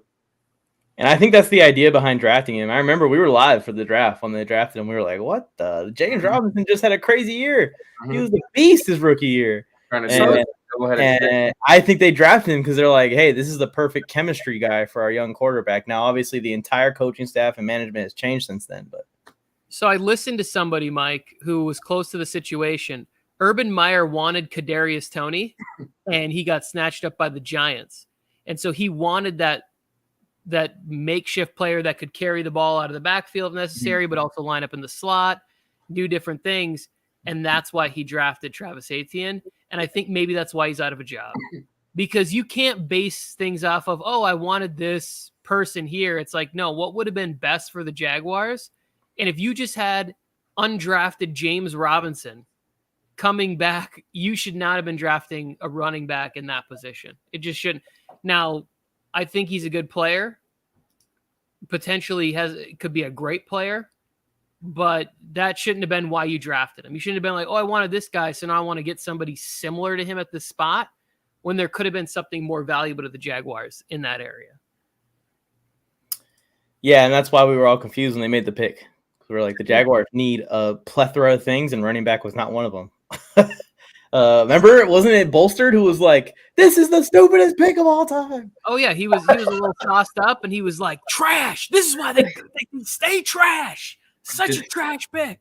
You just hear Robson in the background like, yeah. He's just laughing. Did That they was trade one up of the for best him? reactions. Robson has like a team of suck rivalry with the Jaguars. He's a Jets fan. Did they trade up for ETN, or did they already just have 2 first rounds? Like, I don't remember. They had 2 first-round picks. It was 1 and 23, I believe. Because he got picked either right before or right after Najee, didn't he? I don't remember. Najee got picked at like 20-something, 21 or something. Or 17. It was either right before or right after I remember ETN getting drafted. I remember when Najee was falling, I was like, Yeah. someone going to take him? Holy crap. What is this? But it just depends. He has to be like Derrick Henry level to be like that worth a first-round pick at the running back position. Yeah. So even more on the Travis Etienne thing, because Travis Etienne can't do things like Derrick Henry. Even if he's in a phenomenal receiving running back that can play a ton of slot receiver, he's not doing and putting up stuff and putting up the production that like a Derrick Henry puts up. There's no way. Jonathan Taylor went, what round did he go in? He's going to do it. Jonathan Taylor was a second rounder. I want to say like around pick 38 to 44, somewhere in there. This is what I like about the Steelers. The Steelers go, oh, nobody drafts running backs in the first round. We're going to take Najee Harris. Then this year they're like, oh, this is the worst QB draft in 20 years. We're going to take Kenny Pickett this year. And then the second round, I know we have 2 receivers that people are pretty, they're good with. Claypool, Deontay Johnson. We're going to go ahead and take George Pickens, who seemed to be a little problematic, I guess, or like whatever the thing was with him. People were sort of shying away from him. Doop, doop, doop, doop, doop, doop. I made the sound effects for my phone. Hello? Yeah, is this Doug Smith? Yeah, I drafted Jalen Waddle for the first time in a mock draft, and I don't know how to feel. What's your opinion on this? Oh, you want to come on? Oh, I got you. Okay, I'll see you soon. Doug Smith, ladies and gentlemen. Hey, what's up, everybody? Good to see you I drafted Jalen Waddle just to get your opinion on Jalen Waddle, but this is a Touchdown with Doug Smith, right? Is the YouTube channel? Yes, sir. Yes, sir. Thanks for having me on, man. I appreciate you guys, man. You guys want to check him out, go check him out there. But what's your opinion? Miami offense. I know Tyreek Hill's coming to town. Jalen Waddle was already there. Had a huge rookie year last year. He broke the rookie receptions record. Yeah. Mike Gesicki is still at tight end. Don't let you forget about Mike Gesicki in this offense now. Yeah. What's your thoughts, man? Because I'm drafting in this spot, like I've been telling these guys, and looking at Jalen Waddle, at that 4 and 5 round turn, and I don't have like supreme confidence that they're just going to feed him the way they did last year with Tyreek Hill there. But at the same time, it makes sense to keep using Jalen Waddle like he's been used because he's a beast. Yeah, man. He's definitely. First of all, thank you for all of y'all for bringing me on. It's a safe pick to get Jalen Waddle. The reason why I say that, because even though Miami brought in Sony Michel, he brought in the running back from Arizona, he brought in all these reinforcements, right? Raheem Mostert, right? Gaskin is still there. The O-line is still patchy, so they're going to be throwing a lot. Their best success is going to be throwing. Tyreek is going to be demanding the ball, and while I see, him, I see Jalen Waddle not probably getting as much touches as last year. He's still going to get his touches, man. He's probably going to be good. He's probably going to be good for a safe, I would say, 7 to 12 points per game. I like that. But what do you think about total catches? Because what was it last year? 120 something? Yeah, like 120, 116, somewhere around there. Lower? Yeah, let me look. I just mean for like next year, you think it's gonna be a lower total catches or It's higher? gonna be lower. Yeah, it's definitely If this like PPR, it's gonna be lower. But he's gonna get it. He's a slot receiver, and he could go deep and stuff like that. He could go further down the field. But what's gonna take and happen is he's gonna acquire a lot of attention. Tyreek Hill's gonna require a lot of attention. There'll probably be 3 to 4 games this year where Waddle probably won't do the best. You know what I mean? Because he's just not going to be in the game plan, kind of thing, right? With Tua's skill set and what he brings to, and he can't get the ball deep downfield, but that O-line has to block. And I'm still, even with Armstead, still not quite confident on it. Even when I saw the game front row last weekend, great game by the way. I see him probably getting maybe 5, maximum 8 targets a game for Waddle. Okay. Yeah, and also one more question, because I know Mike McDaniel, he likes to use that gadget stuff. He's got Cedric Wilson who can throw passes. He's got 2 wide receivers that could probably line up in the backfield if they want to use them that way. Has there been in training camp so far like an identified gadget player, or is it kind of just going to be like a by committee depending on the formation on who's going to be that gadget player that runs the jet sweep or is the target on a Cedric Wilson double pass or anything like that? Man, people are really looking at Chase Edmonds, man. Chase Edmonds, I'm one of those people, like I watch the highlights from practice. I'm like a practice nerd, whether it be on Dolphins Twitter. I really stay tapped in with the community, and also Dolphins.com, MiamiDolphins.com, be posting their stuff on there too. And Chase Edmonds, bro, he's gonna be even though it's a running back committee, he's gonna get a lot of touches. When it comes to the jet sweeps, though, I see that being Waddle, man, all day. Okay, cool. Yeah. So I would say somewhere between Chase Edmonds and Waddle. There was a debate about 10 hours ago in our marathon about Chase Edmonds. What was it, Tony? You guys were debating about Chase, weren't you? Yeah, and I'm on the Chase Edmonds bandwagon because he's going way too late. Late 7th, 8th round. Yeah. Has he gone yet? I don't think he's gone yet. Yeah, Chase is there for 8. I would snag him. That's a good depth signing. Again, it's all depending on what the game plan is, but he's gonna eat. He's gonna eat for sure. If it's someone like Gaskin, stay away. Sony Michel, he's there for blocking. Stay away. Raheem Mostert, he's banged up. Stay away. But Chase Edmonds should be a sure thing for sure. QB's going way too early, the therapist says. I'm with you, but I also drafted the QB in the 3rd round, so I can't say shit. But I drafted the QB, right? I drafted the QB in one. Yeah, so it's different. You got Herbert. Okay, yeah. I like that. I like that. I got the QB. NFL Colin is drafting. Chargers win that division, bro. Yeah, let's go. We got a bunch of Chargers fans on the screen with you right now. So I was gonna say you're preaching to the choir right here. I'm a diehard Miami Dolphins fan. I'm watching y'all, man. Y'all secondary, D-line. Look, even if I know y'all have had injuries, but y'all depth is so deep, man. That's what she said. Man, it's gonna be great. It's gonna be fantastic for the Chargers this year, man. And I'm excited for y'all, man. I remember I interviewed Chris Harris last year, November of last year. I had him on the show, and he was telling me about these young guys, and I didn't quite put it together last year, but man, I see it now, Mr. Harris. Like, these young guys are pushing me out of here, actually. Yeah. Like 1 or 2 years, bro. Yeah. All right, let's rate NFL Colin's team. He's here in the chat. He's a dedicated guy. I think he's done every draft so far. So, Colin, we're going to check out your team here. Jonathan Taylor, Javonte, and Dame Harris are his running back so far. I kind of like that RB core to start this draft. He got Josh Allen at quarterback, got him in the spot that we've been talking about at that 2nd to 3rd round turn. Darren Waller, a little iffy on Waller as of late with some news that's coming out of Vegas. Things are getting a little weird with him, and he's firing his agent in the middle of contract negotiations, all kinds of weird stuff. And Mooney and Moore, the 2 DMs at the receivers. Any thoughts? Tony, you want to go first on this team? Yeah, NFL Colin, this is the best draft I've seen you put together. A+ at quarterback, A++ at running back, in my opinion, especially between Taylor and Javonte Williams.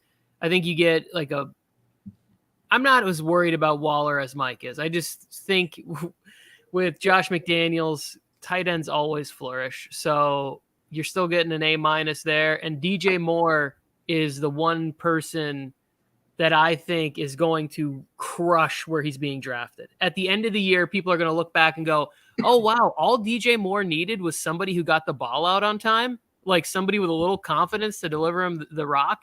and he got 1,400 yards, and he's only getting like 4 touchdowns a year. I think that number's got to go up a little bit. So even he bumps it to like 7 touchdown season this year with 100 catches in 1,300, 1,400 yards, DJ Moore feels like he's going to have a monster season to me. So I really like this squad.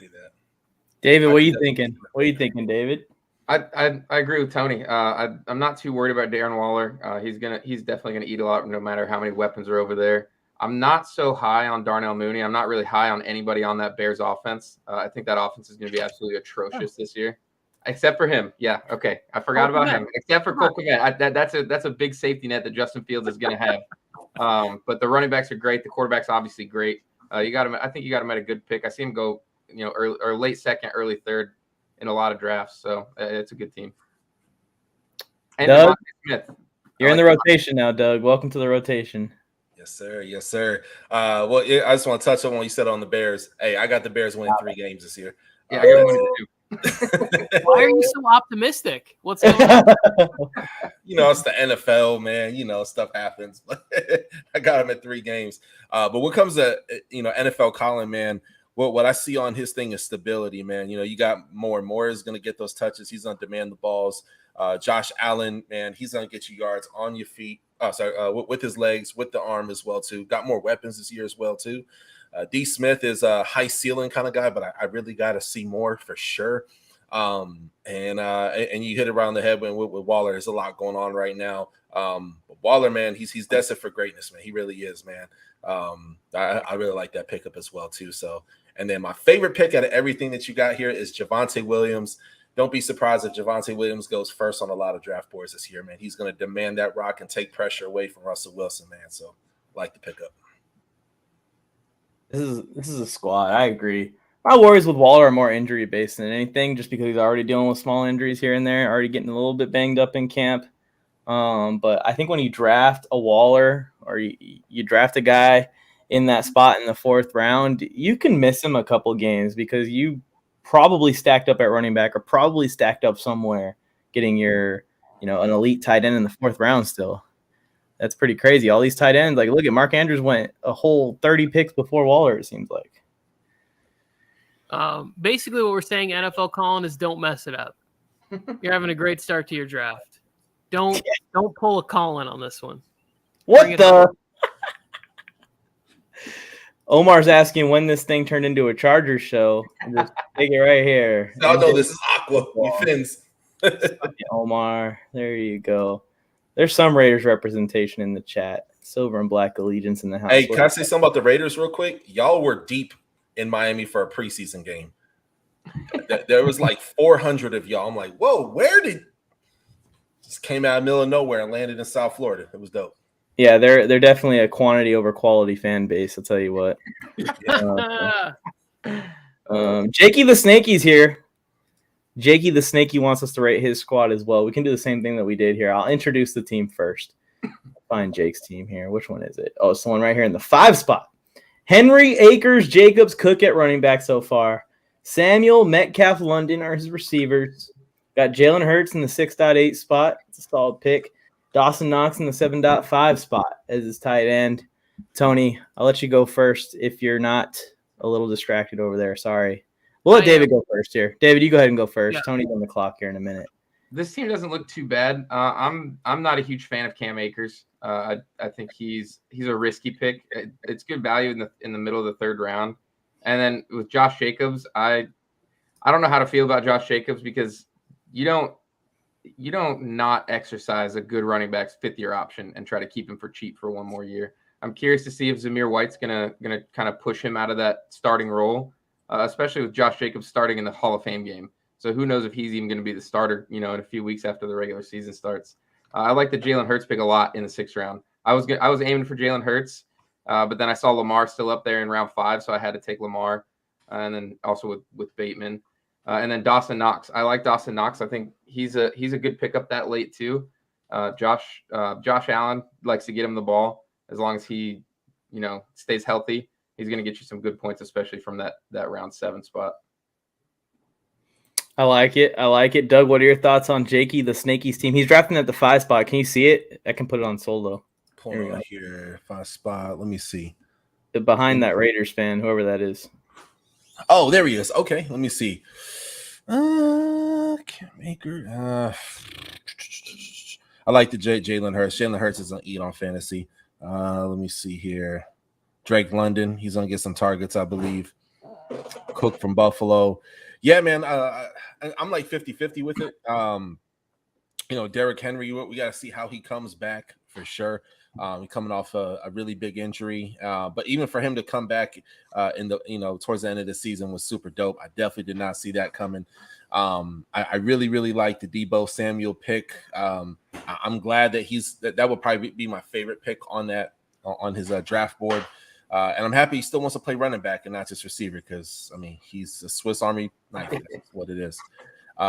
Cam Akers, coming off that injury. I'm not sure what round he drafted. Was that third round he drafted him in? Yeah. Yep. I probably would have picked him up and probably like past 10 personally. He would definitely would have been my first pick. But hey, who knows? I mean, the guy killed it in college, man. Hopefully he's fresher than ever. And I know the Los Angeles Rams have a dope training staff when it comes to bringing people back to life. DK Metcalf, I definitely see him being a big target, but maybe, he doesn't have Russell Wilson there and he's having a brand new quarterback. So that's a guy I probably wouldn't take too early. And I really like where he took DK Metcalf at as well, too. So a low risk, high reward kind of pick. So I love it. Overall, I'll give it a 7 out of 10. There you go, 7 out of 10. I like it. I have a similar grade. I'm not the biggest fan of Cam Akers either, and I'm not the biggest fan of Josh Jacobs, but I have my own biases there, so I won't hit you too hard on it.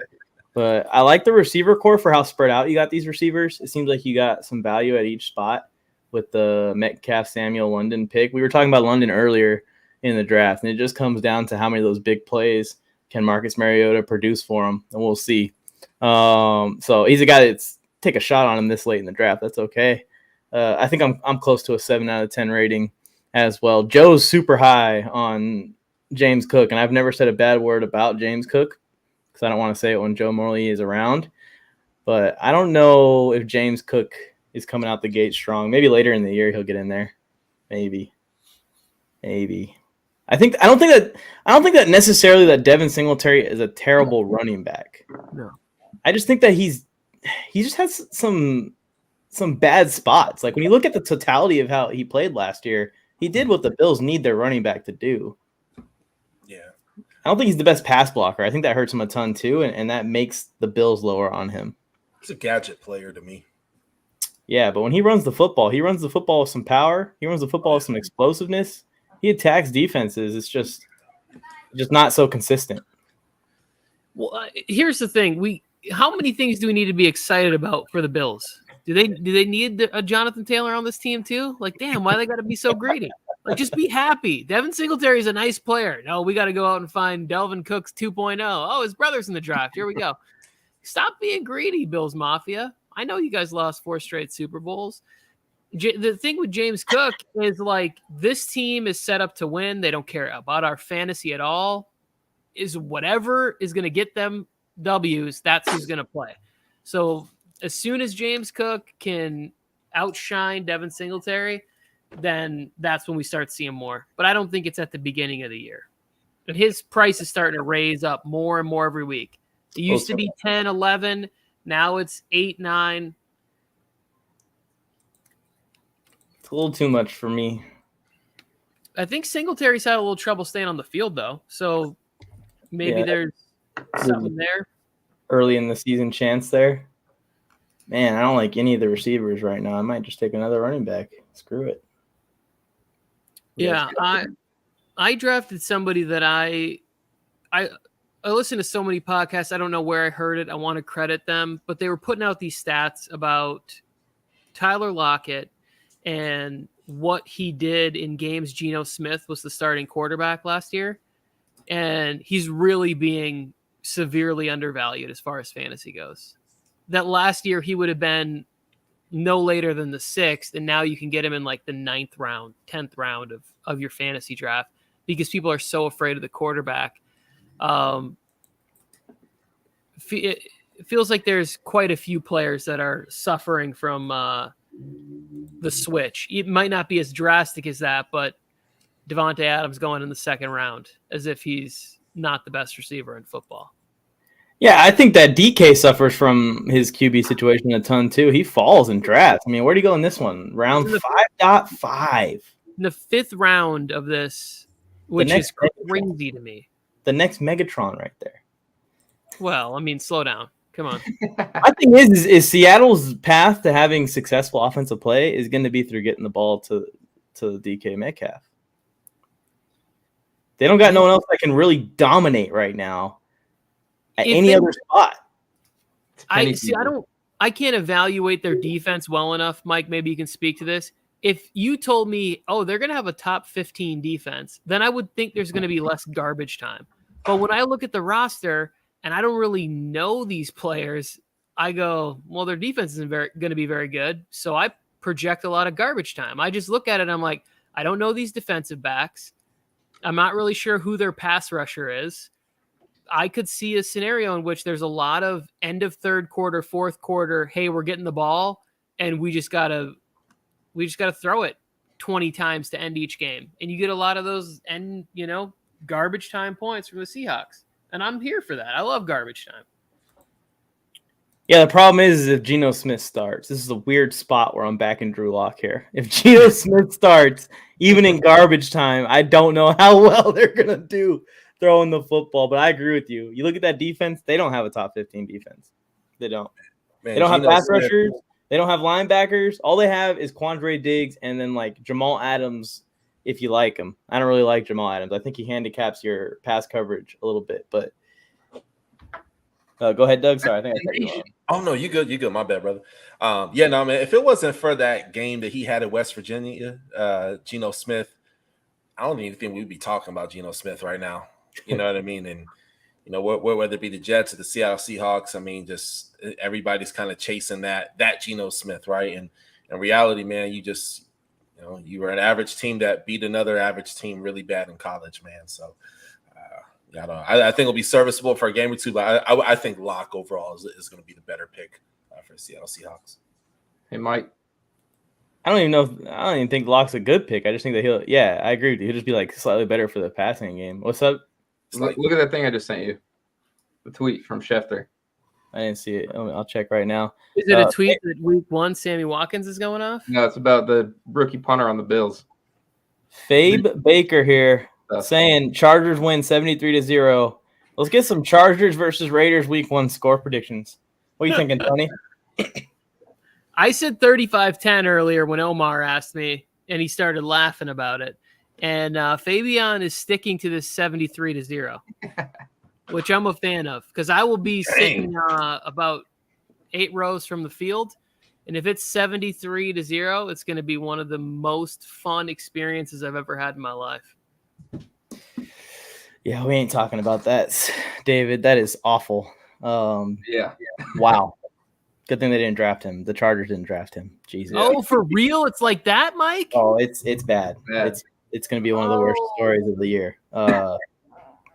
You'll see it, I'm sure, soon after this draft. But yeah, I'm taking the Chargers to win 73-0 also, Fabian. Oh. Holy cow. I can't believe that. I read that. Metcalf had 5 touchdowns with Geno Smith last year. I want Geno to start. Football therapist just serving up knowledge here in the chat. I'm afraid to open Chargers Twitter right now, Mike. It's from Adam Schefter. It's nothing about the Chargers. It's about Matt Araiza. But that's what I'm saying is there was so many Chargers fans who are obsessed with him, right? That they keep talking about him. Every time he punts the ball, there's a tweet from 1,500 Chargers fans going, "See what we missed out on." Well, he ain't gonna play. It is like that. Okay, back to fantasy football. Drug test him now. Wasn't that who was one of the other young punters hit a good punt, and he put the text message that he got saying that he needs to report for his surprise drug test. And he put it over the clip of him punting a bomb in the preseason game the day before. He said in the caption, I think, like, don't punt too hard. Noted. Yeah, that is really funny. Yeah. All right, this draft is done. Anyone want us to grade your teams, put it in the chat. We already talked about Colin's team. We talked about Jakey the Snakey's team, so we'll move on to the other ones. Matt Ariza, punt god, is about to be locked up in jail god, if that was true. Everyone in the chat, just go to Adam Scheffner's most recent tweet right now. But Omar saying 32-27 Raiders. He doesn't even have confidence to call more than a one-score game here. I have confidence that the Chargers are winning by 10 at least. I think we're going to run it back, 28-14. Yeah, see, I like this prediction from Doug Smith. Yeah, Raiders, man, I don't know, man. It just seemed to be problems. Like, they're really bad at drafting. Yeah, let's be honest. They're bad at drafting. Though they have a lot of talent, man, and they got Devontae Adams. And, you know, I'll be real with you, man. I have pretty much every team in this division, man, in the playoffs, but Raiders being at the bottom of the division. But, yeah, I got both winning this one. I would be very happy if that came true. I would be a very happy man. Joe took you off the screen. He's man, I was like, what did I do? It was Joe. Joe's just back there like, Joe, get them all off. Joe can clear this whole screen. He just like takes everyone off. But all right, let's look at Omar's team here. Also, by the way, is there spot still for draft 5? Let me see. I was just putting together my wish list not too long ago, man. So I'm excited. Let's see. Before we grade his team, we have 3 spots available for the 5th draft of the day. Link is in the description. You can see next draft 5 p.m. If someone wants my spot, I'll give it to them. I'm in the 2 spot as of right now, though. So we have 4 spots, 3 spots open right now if you guys want to join in on that. Anyways, let's talk about the 11 spots team here. Running backs, Swift, Chubb, Montgomery, Dobbins, and Pacheco at the end there, which is Pacheco's been really interesting to see him trend lately. And his preseason work has been fun to watch, but we'll see how he turns out. And I think that's George Kittle at tight end. The receivers, he waited on receiver till the 6th round here, is Amon-Ra St. Brown, Elijah Moore, Robert Woods, Julio Jones. I like his strategy here with the receivers. And TB12 at quarterback. David, I'll let you go first since you're at the top of the screen. My friend, what do you think about this squad and maybe like a rating out of 10 for him? I don't know if I like the DeAndre Swift in the first round. It looks like there was a couple other options that I would have much rather taken, like Devontae Adams, Stephon Diggs. But no knock on DeAndre Swift. I do like DeAndre Swift. I think he's got a pretty big ceiling. I can't really see the draft anymore. Yeah, it's hard to see now, but I got you. Here you go. There we go. Back to the 11 spot. I like Nick Chubb in the 2nd round. I think that's pretty good value for Nick Chubb. Nick Chubb's an animal. He's always going to put up big numbers. Even though he can't really catch all that well, he's not super valuable in PPR in that aspect. He's still going to make up for it with his legs. Montgomery, again, I'm fading most of the Bears offense. I don't think that offense is going to do well at all. I like J.K. Dobbins in the 5th round. The receivers I'm not too high on. Amon-Ra St. Brown's good. Elijah Moore, I don't know how to feel about Elijah Moore. He put up big numbers towards the end of the year last year. And then Julio Jones is kind of a shell of himself. So I guess that's a low-risk, low-reward pick. I'll probably give this with TB12 in there. You got to get an extra point for that. An 8 out of 10. Hell yeah. I love to hear it. Doug, your take. Oh, sorry, wrong angle. There you go. Oh, where are we at? Okay. Which one are we looking at? 11 spot. So it's Swift, Chubb, Kittle to start the draft. It's kind of hard to see here. See, okay, it's starting to come in a little bit. There we go. Swift.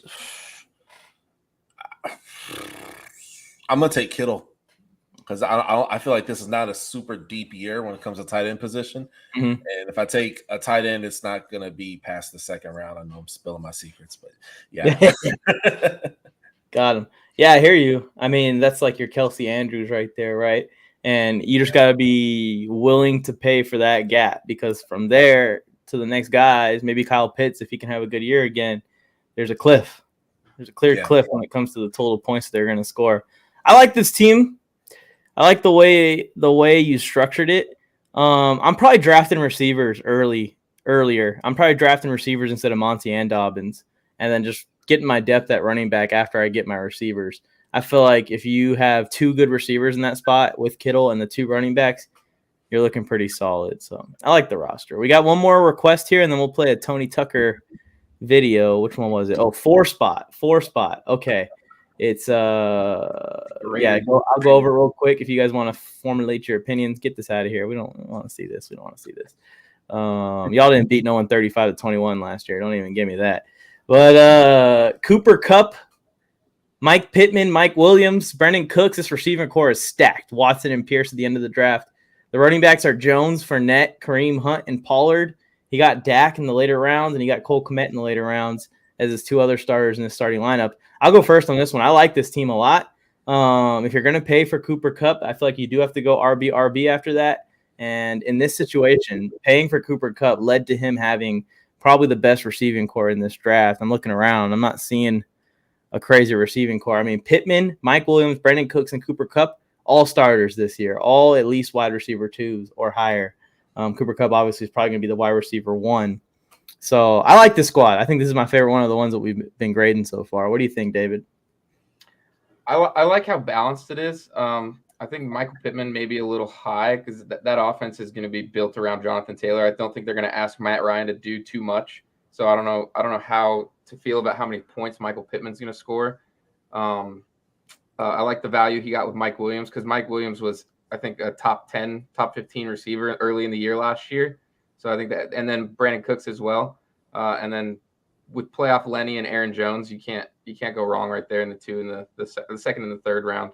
And then Dak Prescott. I think Dak Prescott's value is really, really good. Was that the 8th round, the 7th round? Yeah, something like that, somewhere down there. I think that's a very good. He finished what is the QB? I think it was a QB 5 or 6 last year. So that's a very good value for him too. I would probably give this one an 8 as well. Yeah, and those 2 guys at the end there, Kareem Hunt and Pollard, that he added to his roster, both high value handcuffs. Guys that if their starter goes down, they're all of a sudden, RB1s. But Doug, what do you think about this squad? I love it, man. Probably can give it 8.5 out of 10. I love it, man. It's a really nice squad. I like that you're taking a risk with Pierce over in Indianapolis. That's a low risk, high reward, and you got him at the end there. What a steal. That could really turn out. He could be the next Cooper Kupp, right? Very exciting pick. Favorite pick, obviously, is going to be Cooper Kupp because he's going to demand the ball. And daggone it, he's coming off a 2,000-yard season. So, man, even if he don't hit that again, he's going to do your team wonders. I love the running backs, Aaron Jones, Leonard Fournette. Let me see who else is available. Yeah, I probably would have taken Leonard Fournette at that point. I think that's pretty good. Nothing past the 4th round. That's a nice little pickup. Mike Williams, man, when he's healthy, man, you're going to get all the Mike, man. He's going to be catching you touchdowns, stuff that's over 40 yards long, man. He's real nice. Let me see here. Dak Prescott. That would probably be my least favorite part of this team.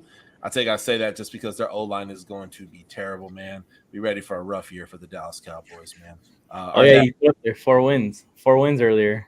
Yeah, man. Hey, look, I did a TikTok on that, man, and they came after my neck. Of course, not a lot of making TikTok on here, Doug. Draft your mics, ladies and gentlemen. All your Mike receivers. I want to see Mike Thomas, Mike Pittman, Mike Williams, Mike Gallup. Put them all on your rosters. Draft all the mics. Joe, you want to give a take on this, or should we play this Tony Tucker bid? A 10. I'm giving this team a 10, Mike. A 10. Really enjoy the passion for our. I like it. I like this team. They're wide receivers. If you're playing PPR, this is the way you want to stack your team with these wide receivers. A little short at running back, but it's all right because you can make some deals later on. This is a good team. I like it. All right, we're going to play this Tony Tucker video. Which 2 have we done? We've done the South and the East, so we got to do the North now. I'm just double-checking before I hit it. All right, we're going to hit this. While it's playing, if you guys want, we have 3 spots available for the 5 o'clock draft. We're going to kick it off in around 10 minutes. The link is in the description. We have 3 spots, so first 3 to get in are going to be drafting with us for this next draft we're about to do. But let's check out some NFC North fantasy football faves from Tony Tucker. Moving right along here with my series where I'm giving you my favorite values and some watch list worthy players in fantasy football here on the MJT Football Channel. Hope you are enjoying this current mock draft that is taking place. Our next division is the NFC North, and it is the Green Bay Packers. Last year I loved Corey Dillon, and he was able to give you something, a little something, but now he's going to give you a big something because we don't even know who exactly is going to be the wide receiver 1. They could turn into more of a running team, and Corey Dillon, I like to 1,000 yards? Hot take? I don't know. We'll see. The player to put on your watch list, if you've been watching any preseason coverage, Romeo Dobbs, right there. Romeo, wherefore art thou? Romeo. Little Shakespeare probably messed it up. Bill's rolling over in his grave. Look at this idiot. What is he doing? All right, anyways, let's move on to the Minnesota Vikings. I thought it was a typo. In the 14th round, Irv Smith Jr., anybody who plays fantasy football, we've all been waiting for Irv Smith Jr. to have his breakout.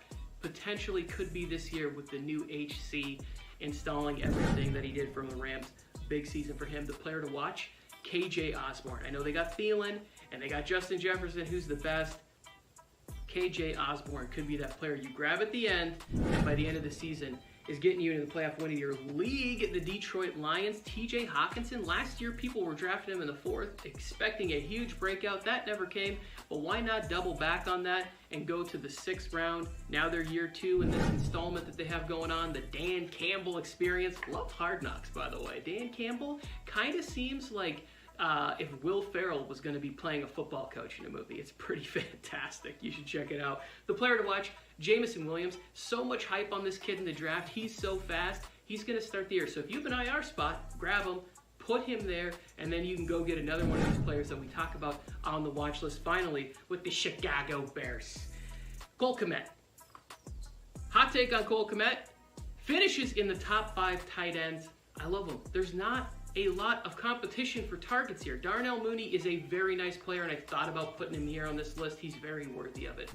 But Cole Kmet could be a beast this year, and I'm ready for it. I'm buying. I'm getting a lot of Cole Kmet this year. So if you're in my leagues, get out of here, bro. And Justin Fields, I didn't really know who else to put in this spot, but on my watch list, he is going a little bit late, but potential garbage time plus the running ability. You could be looking at somebody that could have some really big weeks for you in fantasy. And if you go later on QB, you get one of these older guys, Matty Stafford, Aaron Rodgers, Tom Brady. Grab Justin Fields. That's going to conclude the NFC North. I want to turn things back over to Joe Morley, who's doing a fantastic job. Subscribe, like, comment, share it all with a friend. Fantasy football season. It's probably the only time I get complimented by Tony Tucker is right here, and I wasn't even on the screen. I bet you if Dan Campbell sees this, we're going to see it at Hard Knocks episode 3. If you ain't first, you're last, ladies and gentlemen. Come on, boys. Love Dan Campbell, man. He's like a wrestler. If a wrestler was a coach, he's just out there. Right, guys, we're going to get it heavy today. We're going to practice some cheeseburgers, rock and roll music, women with silicone boobs. Who got to win? I don't care if you got one ass cheek, 3 toes, 1 eyeball. I'm going to kick your ass. I'll tell you what, Dan Campbell out of his mind. We got 1 spot available for the draft coming up at 5 p.m. Who wants it? 1 spot. You get to draft with a therapist. I mean, this is a once-in-a-lifetime opportunity. And there's only 1 spot available. Link is in the description. If you guys want to join, we're going to be drafting here in 5 minutes. 5 minutos. 5 minutes. And if you guys want to see something, this is why you should be high on this guy right here.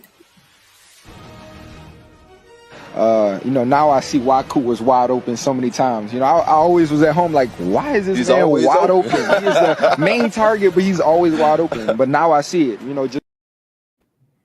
Justin Jefferson, wide open this year. Take him high, take him early, go. Maybe there's more context to this, but Jay Jettas, you could have found out why he was wide open in like week 12. Just pop on the film, bro.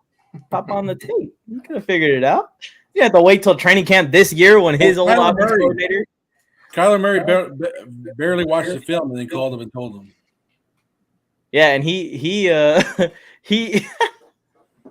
he's calling plays now. That's how advanced Kyler Murray's gotten with this film. He's studying? Yeah. He's calling all the plays these days. Hopefully he's not studying Call of Duty. Yeah, that's a big one right now.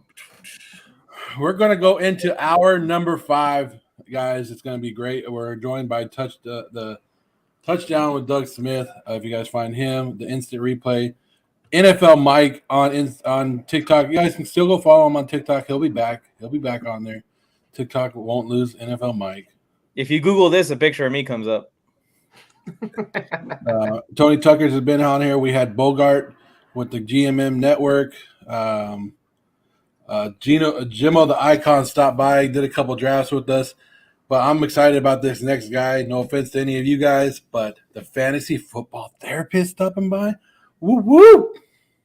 Oh yeah, we'll see how his team comes out. Every time we do drafts with therapists, we go back and we look and we're like, damn it, man, he did it to us again. Can't get him a single draft.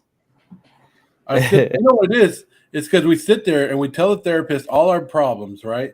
And he just jots it down and he's like, "Oh, they don't like this guy? I like him," and he takes it. It's a patient doctor confidentiality that he's using against all of us. And he's tearing it down.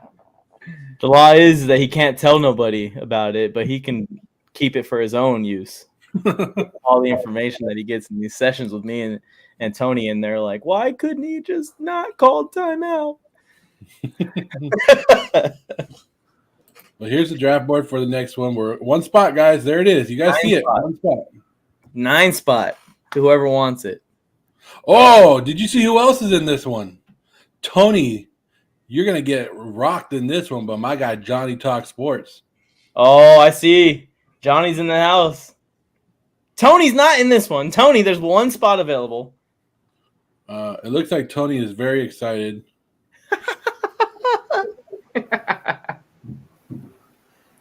I'm going through something right now. I just heard my son cheering for Patrick Mahomes, and I was like, what's going on? What's happening in here? And he's like, oh, look at the new Fortnite character. What is this? Where's the Justin Herbert Fortnite character? Don't be poisoning the minds of young Chargers fans. I would have deleted Fortnite. I would have deleted Fortnite from his system right then and there. He would have lost all his VC. That's when you know you made credits. And he wouldn't even have the Mahomes character no more because he wouldn't be high enough in the game to get it. So you wouldn't have to worry about it anymore. Tony Meathammer's in the house, big baller cards. Just walk up to the PlayStation and yank the cord from the wall. Yeah. This is how you're going to spend my hard-earned money. And by mine, I mean my wife's. This is what you're going to do? I've successfully brainwashed my kids to be a Dolphins fan. My wife's from Louisiana, so she's a Saints fan. So, I love the gold and the black. I'm like, yeah, but you're not from there. You live in Florida. You know?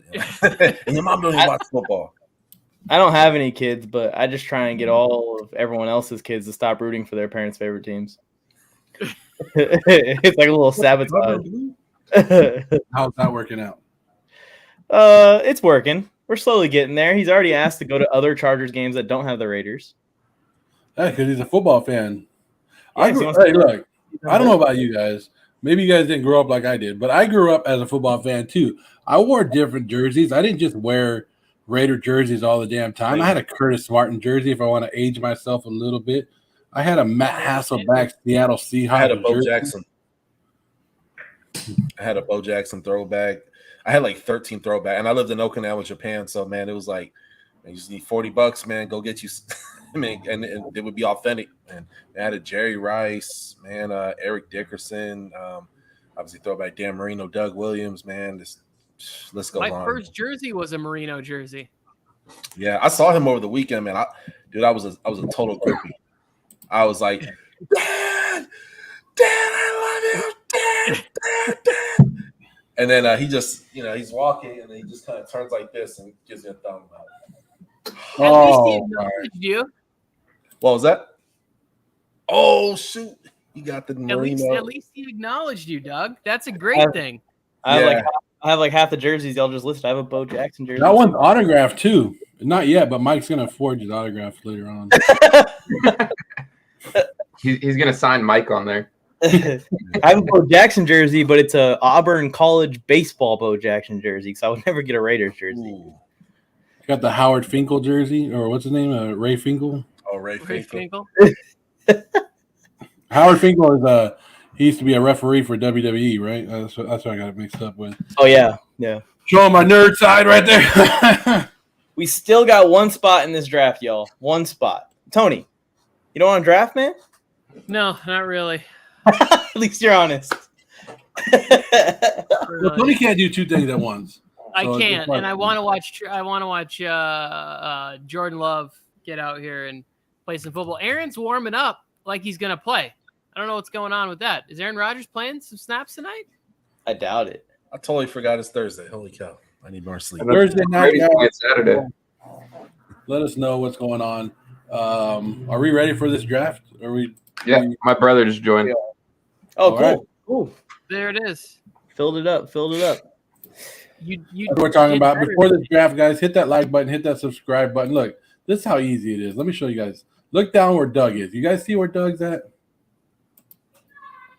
Bam. Just like Bam. that. Hit that subscribe. There we go. No, Joe, one more time. You're a genius marketer. Joe. You're a genius marketer. Did you come up with that trick yourself? Yeah. Let's show the board. Yeah, I remember when I moved to San Diego 9-8, man, they made sure I knew who Junior Sal was and Dan Fouts were. Junior Sal, never heard of him. Oh, Dan So- Fouts can still run, by the way, guys. I found that out a couple weekends ago. Yeah. Running from Charles Woodson. Oh, that would have been an uncomfortable moment. I would not have liked to have been there when he called the wrong Hall of Famer by the wrong name.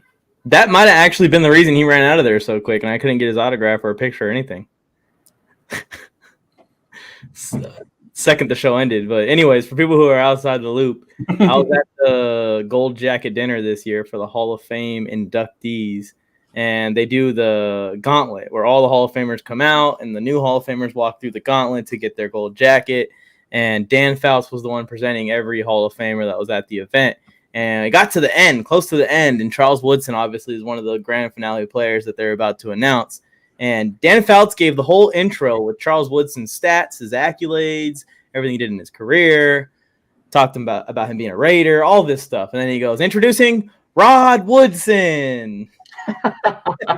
And Charles Woodson refused to go out on that stage. He said, you know what? I'm not going then. I know I'm all the way here in Canton, Ohio, just for this one walk to the stage, but I'm not going. He didn't participate.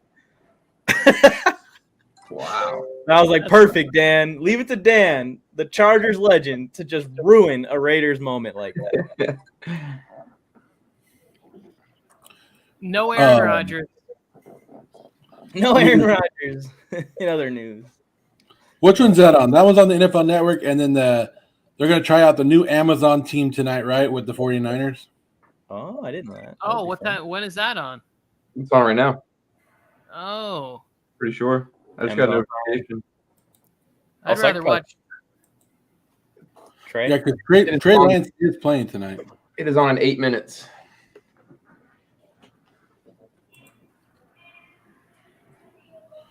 But yeah, here it is, mock draft, guys. If you guys are looking to join the mock draft, it's all the links are in the description below. We're in hour number 5, mock draft number 6 on the day. We got 2 more to go, 2 more hours to go. We're doing 8 hours. Where else can you get 8 hours of fantasy football mock drafts here for you guys? It's the MJT Football Network. Mike, Joe, and Tony. We're joined by the Instant Replay and the Touchdown Doug Smith. We were joined by Bogart of the GM Network earlier. Been having a great time, guys. This has been fun, entertaining. A lot of you guys have stuck around for the whole thing, and I appreciate that. Hit us up in the comments of what you guys have liked so far. Yo, Matt Ariza, pennant on Twitter 33 minutes ago, was accused of a Very bad thing. assault. I don't want to get out the Yeah. He did a not good thing. Wow. I hope it's not true, but if it's true, he done. Yeah. Yeah. Well, we'll see what happens with them. Watching all NFL that Colin Cosby is a show. legend, Joe. You got to shout out NFL Colin. What happened? Oh, been here NFL all Colin. My bad. Yeah, NFL Colin has been in every draft today. Wow. That's Baker, it. Fabian Baker, I think, has been in a lot of drafts. It's been good. So Mike's out of here. Mike's gone. See, I told you guys Howard Finkel was a WWF ring announcer.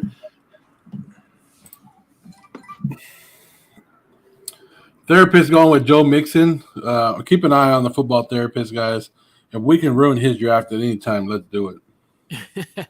That's the thing. I don't think you can ruin his draft because he's a person who reacts with just a rational brain. He doesn't go, oh, I really like this player. I really think he just goes, nope, who's the best player available? I'm going to take them. And then all of a sudden by round 8, you're like, wait, how did he get all those good players? He never reaches on anybody. And he's already bragging. He's already bragging, Tony. Yeah, to him, he's like, how'd you guys let me get 2 starting bell cow running backs? I mean, it's kind of like DeAndre Swift's more like a dairy cow, maybe less of a, an actual bull. But, I mean, he's still going to get a lot of work and a lot of touches. Yeah, it's unbelievable, and love how a therapist gets the guys that he wants. Come on. It is pretty smart. Sky Moore just made a big play in the return game, and Patrick Mahomes is taking the field. Oh. Is that their first drive?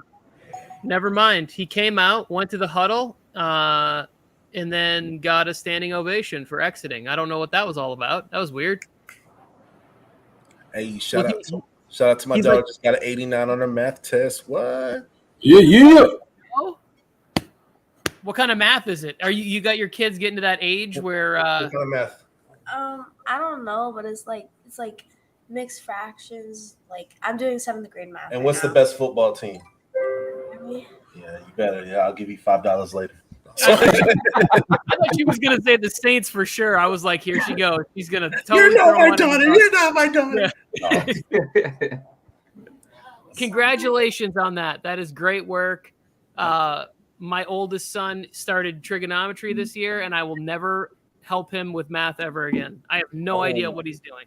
Dang, that's crazy. Crazy smart, man. Oh, when my kids started addition and subtraction is when I stopped. I look at it for a second. Never mind. I might have reached on Kyle Pitts. I don't know. I might regret that later. We'll see. Here's the thing. Kyle Pitts in this situation has to like be the tight end 1. If you're taking any tight end you're taking in the second round, to me, they better be way ahead of all the other tight ends. And that I don't see that as like a possibility because Marcus Mariota, he just doesn't inspire confidence for me. Yeah. I got to see more from Mariota. I mean, I shouldn't say see more because we've seen it all pretty much. I mean, heck, he's been in the league for 7-8 years, but 8 years. Yeah, I think 8 years, but it's just, Andreas is throwing shade to Cosby. Yeah, he said, don't put your money into fantasy football. You take Chubb over Kelsey. The only numbers I care for are fantasy points in my starting lineup. Yeah. You guys see my draft? My draft would have been good like 3 years ago, right? You guys would have been like, damn, how'd you do that? Yeah, the 1 and 2 pick from the 5th and the 19th spot. How did you get CMC and Barkley on the same team?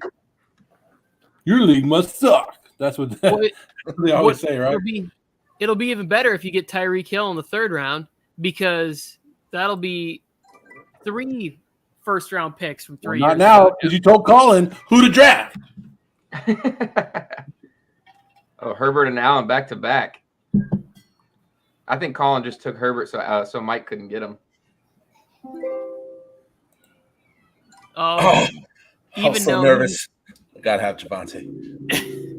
Javonte going down to the 3rd. This is one of the later drops we've seen, and I can't really pinpoint it other than because these are the receivers that have all been going in the 2nd round except for Tyreek Hill.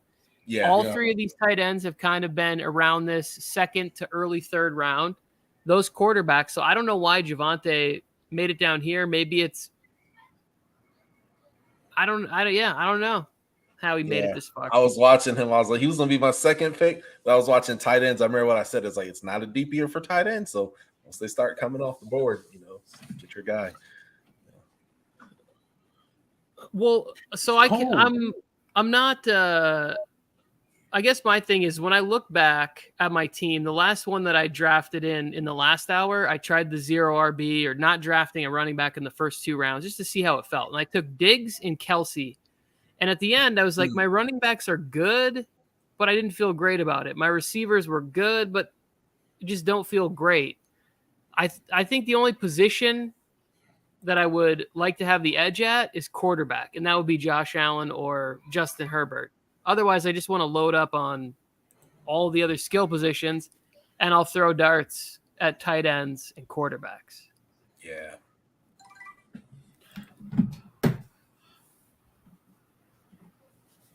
Auto draft sucks. Why sign up if you're not going to participate? I don't know. We're on hour number 5 of doing this. Some people probably get tired. Or Mike. I know Mike had to take off, so he probably forgot to unset it. But it's hey, as long as the auto draft is sometimes the auto draft is better than some of the regular people that we've had. We saw Nate Peterman has no emotion in one of the drafts earlier today. Wait, Nate Peterman got drafted? Yeah. Wow. Well, so okay. It is what it is. Like, was it a Raiders fan? I have no idea. You guys, this is the thing that I love about Raiders fans is you guys love your backup quarterbacks for some reason. It's like Peterman got some buzz in the preseason last year. Mariota. What's up with that, Joe? You going to defend? Mariota got a starting job off of backup buzz in Las Vegas. He didn't do damn. He was hurt the whole damn time in Vegas, but just because he was backing up Derek Carr, everybody's like, "Damn, he could start on my team." Oh, the only reason he got that job is because Arthur Smith coached him in Tennessee. That's the only reason he was even brought there. Yeah. Man, I like Michael Pittman. I'm starting to like Michael Pittman more and more this year. I don't know about you guys, but I don't know. Like Tony said earlier, I don't know, probably about 20 hours ago, we were talking about the Colts and Matt Ryan making a big difference. I don't know. Michael Pittman has been one guy that has been moving up my charts as well. I'm with you, Joe. Somebody want to jump in there? I feel like I'm talking a lot. I'm just curious how much he's really going to get, because that offense is going to be built around Jonathan Taylor, and Matt Ryan's still got a good arm on him, but I feel like that offense is not going to – that Frank Reich's not going to ask Matt Ryan to do so much because they're going to be heavily reliant on Jonathan Taylor in that running game. And so I'm curious to see what his value actually is. I've seen the last 2 rounds we did, or the last 2 drafts we did, he went in the middle to the late 3rd round. So – yeah, I feel like Matt Ryan looks like a stressed out 40-year-old version of Christopher Robin from Winnie the Pooh. He drank like 5 beers a night and hated his job.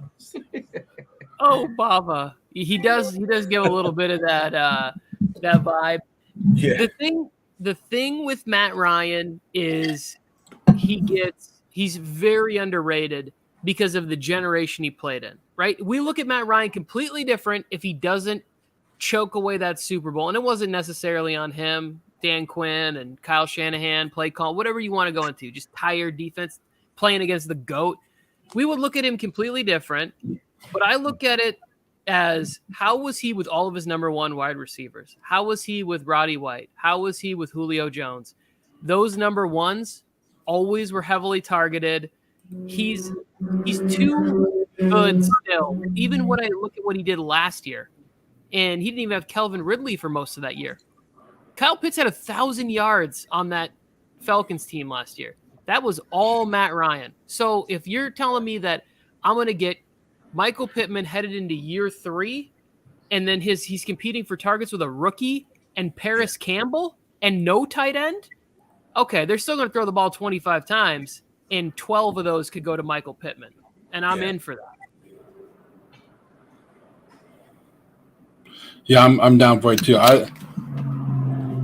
I mean, we talked about this earlier too, that I said, what happens if somebody in your league is number 1 and they don't take Jonathan Taylor because they don't like I told you, Tony, when something is too good to be true, sometimes it is, right? We all assume. Let me draft real quick. I can draft on here so you guys can see who I'm going to draft right here. You guys can see this board. So here's the other thing, Joe. When you have to potentially load the box for Jonathan Taylor, that gives the advantage to a veteran quarterback like Matt Ryan, who's going to be able to go up there and say, okay, I know the route, and I know that I have single coverage to this person. They're going to hit this time, 3-step, 5-step drop, boom, there it is. I'm getting the ball to this guy, and he's gonna make a play. So yes, there'll probably be more run than pass, but there'll be enough pass for Michael Pittman. Michael Pittman is in a category for me with DJ Moore and who's the other one? DJ Moore, Allen Robinson, and Michael Pittman that could all finish within the top 5, but they're all being drafted in the 3rd, 4th, or 5th rounds. They're in great situations.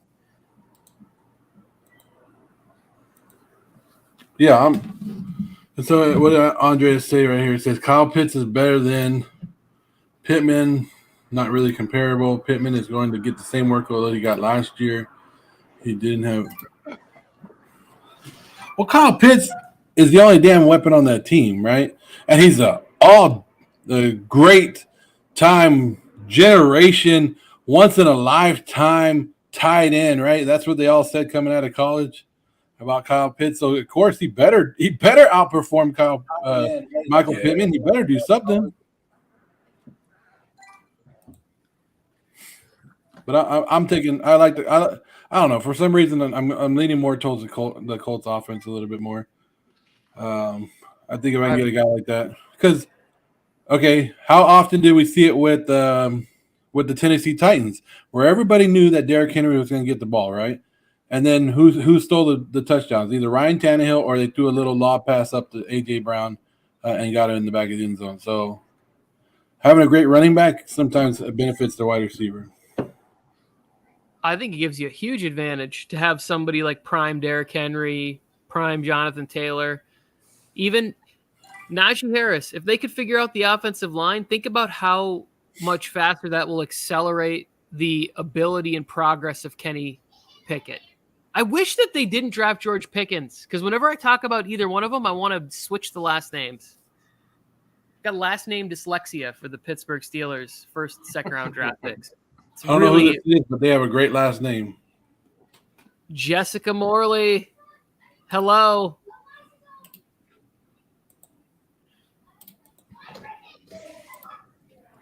George Pickens is an animal, and I was talking. Huh? I just want to talk to Andreas here, and I know we got family on the screen.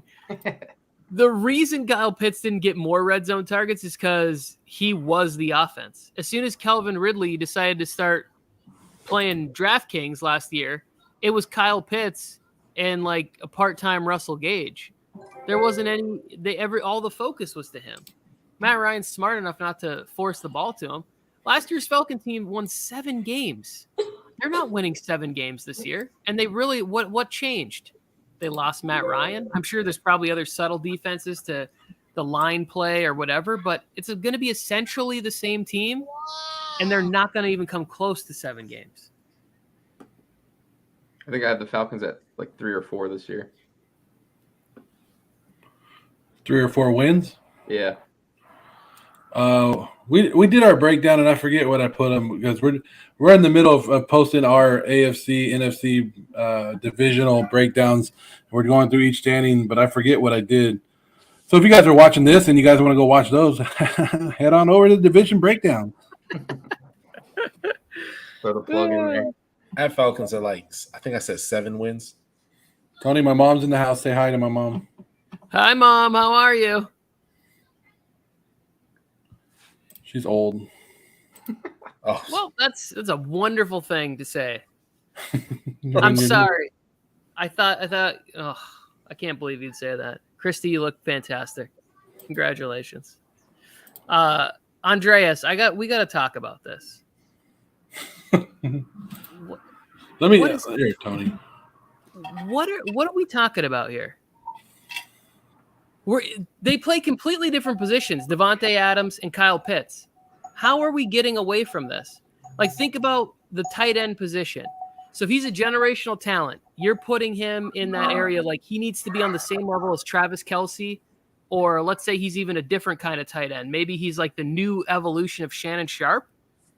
Like, why do we keep going to how wide receivers and tight ends are comparable in some situation? This is what I don't understand.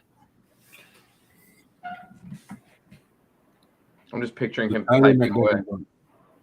No, he is. He's fighting. He's saying that he's a tight end that doesn't block on the end. Yes, I get that part, that he is more of a receiver. I think I even saw something where he lined up as a receiver more often than he lined up as a tight end. Wait, who's Andreas' favorite team?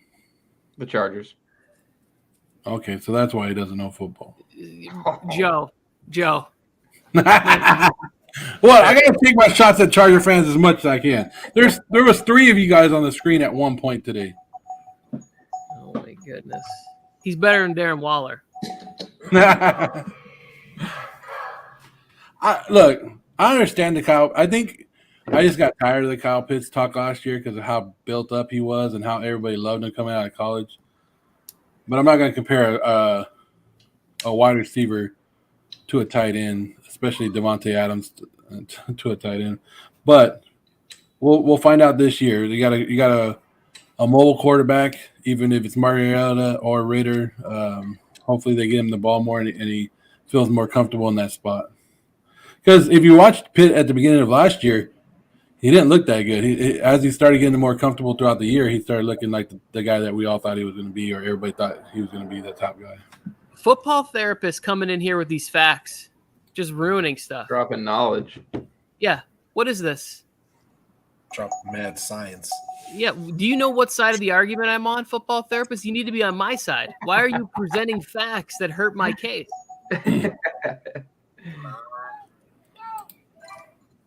You know, quarterbacks are responsible for all wins and losses of every game. You guys know that, right? Oh, That's what people keep saying. Yeah. Isaiah Pacheco. Okay, I was going to ask you that about you. I was going to ask you guys about Pacheco because I saw him in the last round. What are we doing? We're doing 12, 13 rounds.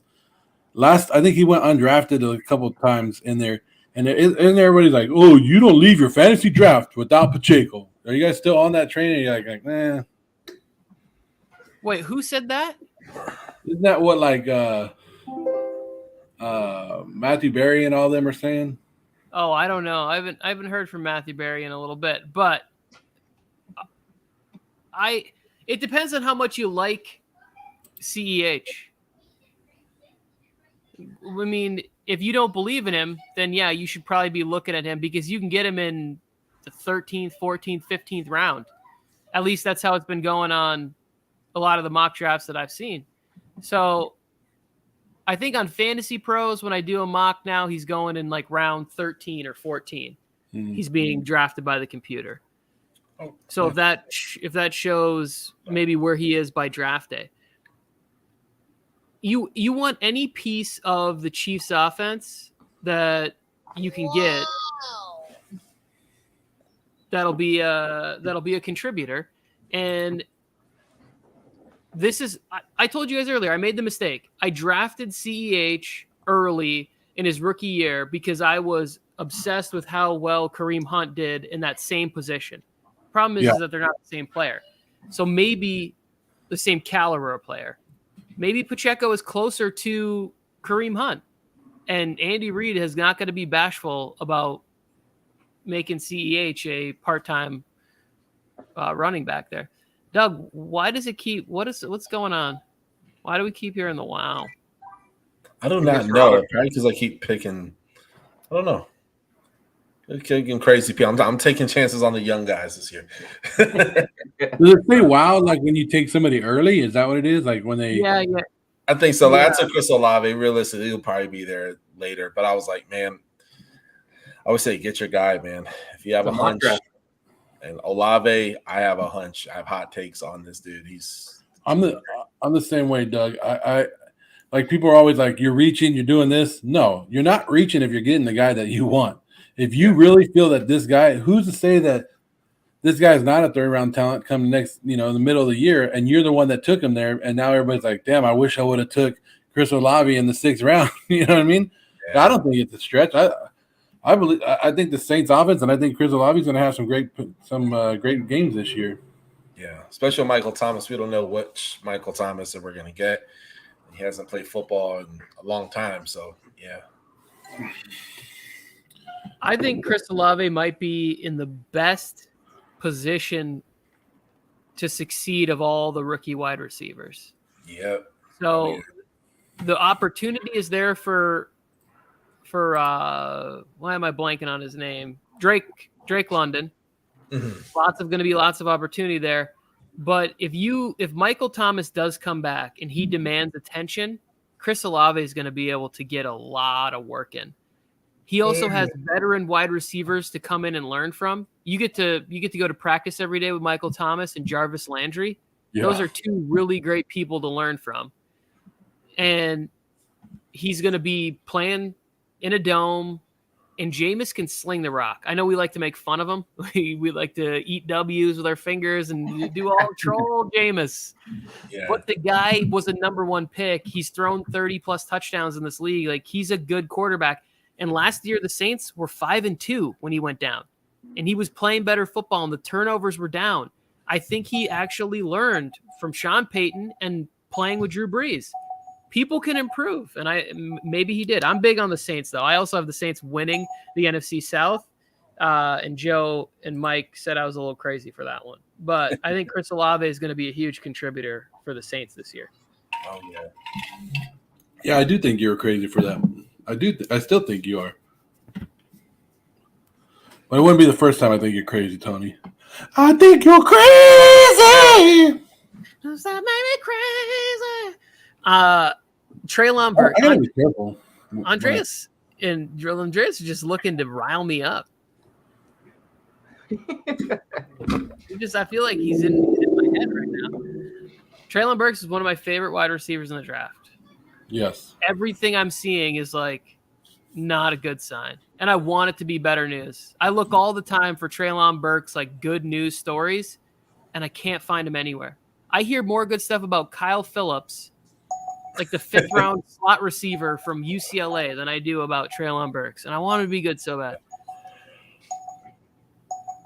They were trying to say it was like lack of conditioning and asthma. I mean, just the stories. It's just like, goodness gracious, man. Like, and he, out of all the receivers, he was the one getting the Debo Samuel comparisons.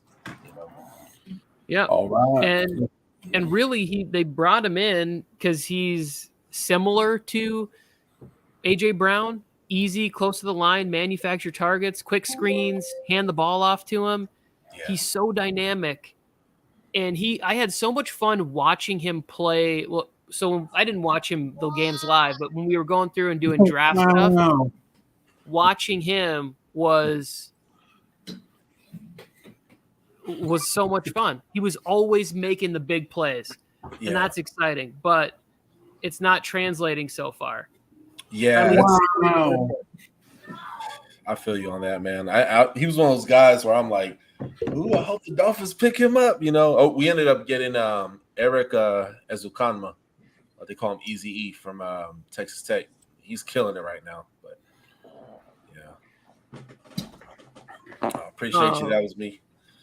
That's me. Nice.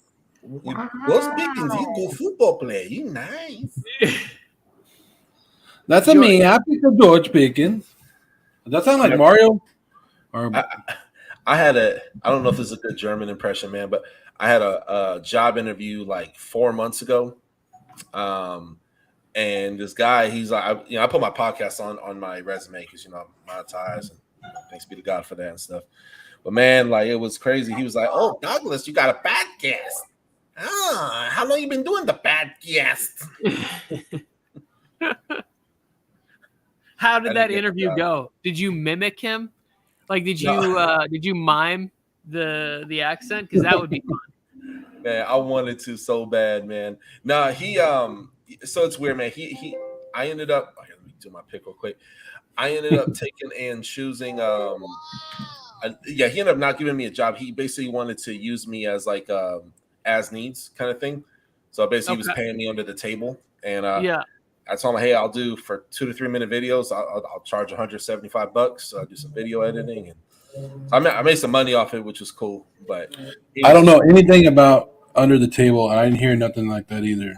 And then he tells me at the end of the interview, not even at the beginning, he's like, Douglas, I'll be honest with you. I really like your podcast. I watched so many episodes. Douglas, let's set up a time next month or something like that. And, maybe we can do something, I have some videos. You can make a lot of money. And then maybe you can see about the job. And, it was a marketing position for some company that does training for like JetBlue and United Emirates. So I love the accent. Reminds me of like a German who ended up in Wisconsin for 25 years. Right? Doesn't it a little bit of that sort of like Bobby's World, who spent too much time as a German exchange student or something? It's good. It's funny. I like it. Thanks, man. I feel like that accent is who recorded the Wow and Sleeper. Yeah, that's what he got stuck in his head. Godless. Wow. It's like they're making me feel like every pick I'm doing is bad. I'm like, dang, man. I will say that they're early. That's the only thing that they're saying, because you could have gotten all these players a round or two later in a lot of Rondell Moore. And the thing is you're right. I like all these players. I think Rondell Moore could have a great start to the season. Yeah. Him, Hollywood. There's no DeAndre there. Second year in the league. Everybody was excited about Rondell Moore. He flashed a few times last year. He could have a fantastic start.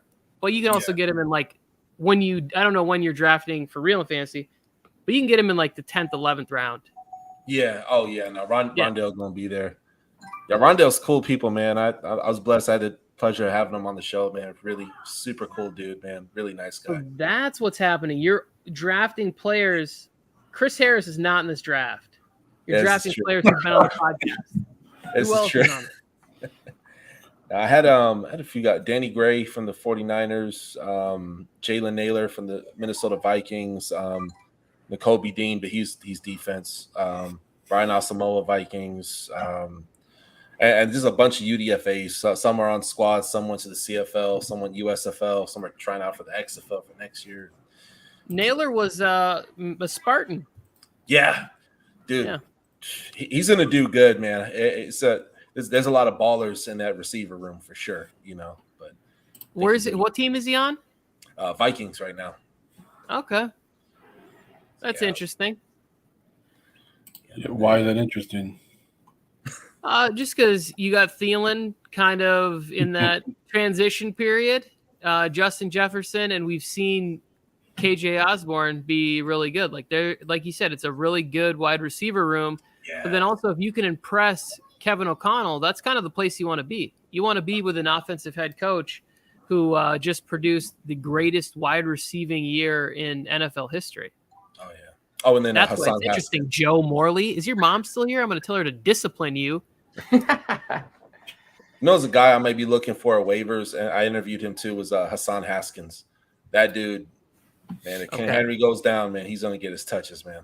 Hassan Haskins is very underrated at football, and he's a football player. He contributes on special teams. So I'm a Michigan fan. I watch a few Spartans and a few Michigan games every year. Yeah. And Hassan Haskins, when Mike and I were talking about who the Chargers should get at running back, I was like, you can get Hassan Haskins in like the 6th round, and he'll be able, even if he's doesn't understand blitz protection or whatever else, he can compete on special teams. Yeah. And it didn't work out, but I was very excited for him. I think he's going to be a real nice football player for the Titans. I think they got just a hard-working. He fits Mike Vrabel to me. Yeah. Let's answer this question. This question's been here for a little bit, Tony. Who wins the job, Walker or Penny in Seattle? Rashad Penny. Rashad Penny is a veteran. I think they used a 1st-round pick on him, if I can remember, and he's really big. I don't know how much speed he has left after all the injuries, but Pete Carroll used him a lot down the stretch last year, and he was one of the better players. We were all excited about him. The same thing always happens. It's always like, oh, there's an injury. But Kenny Walker's also not healthy. He's had problems with hernia, something or other. I think Rashad Penny, if they're both healthy, starts the season. And we've also seen them using, familiar faces, the Homer Bushes and the DJ Dallas guys, like all those players where you're like, wait, they're still in the league? It's unfortunate what happened to Chris Carson. And that has opened up an opportunity, I think, for Ken Walker to really compete for maybe like a 60-40 split, in my opinion. I actually came close where I got Ramondre Stevenson. I was actually looking at Walker, but I'm like I said, he'll probably be out a few weeks. But yeah, man, I think Walker, in my opinion, man, he's so good, man. Is your wife just off camera being like, okay, Jarvis Landry and Chris Olave, or you're sleeping on the couch? I want a couple of Saints on this roster, Doug, or you're having hamburger helper for dinner tonight. Yeah.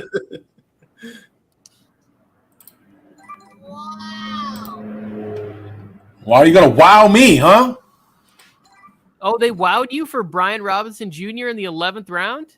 Yeah, they got wowed right now. I think they wowed you for disrespecting your mother live on camera like that. They were like, wait. How did I disrespect her, Tony?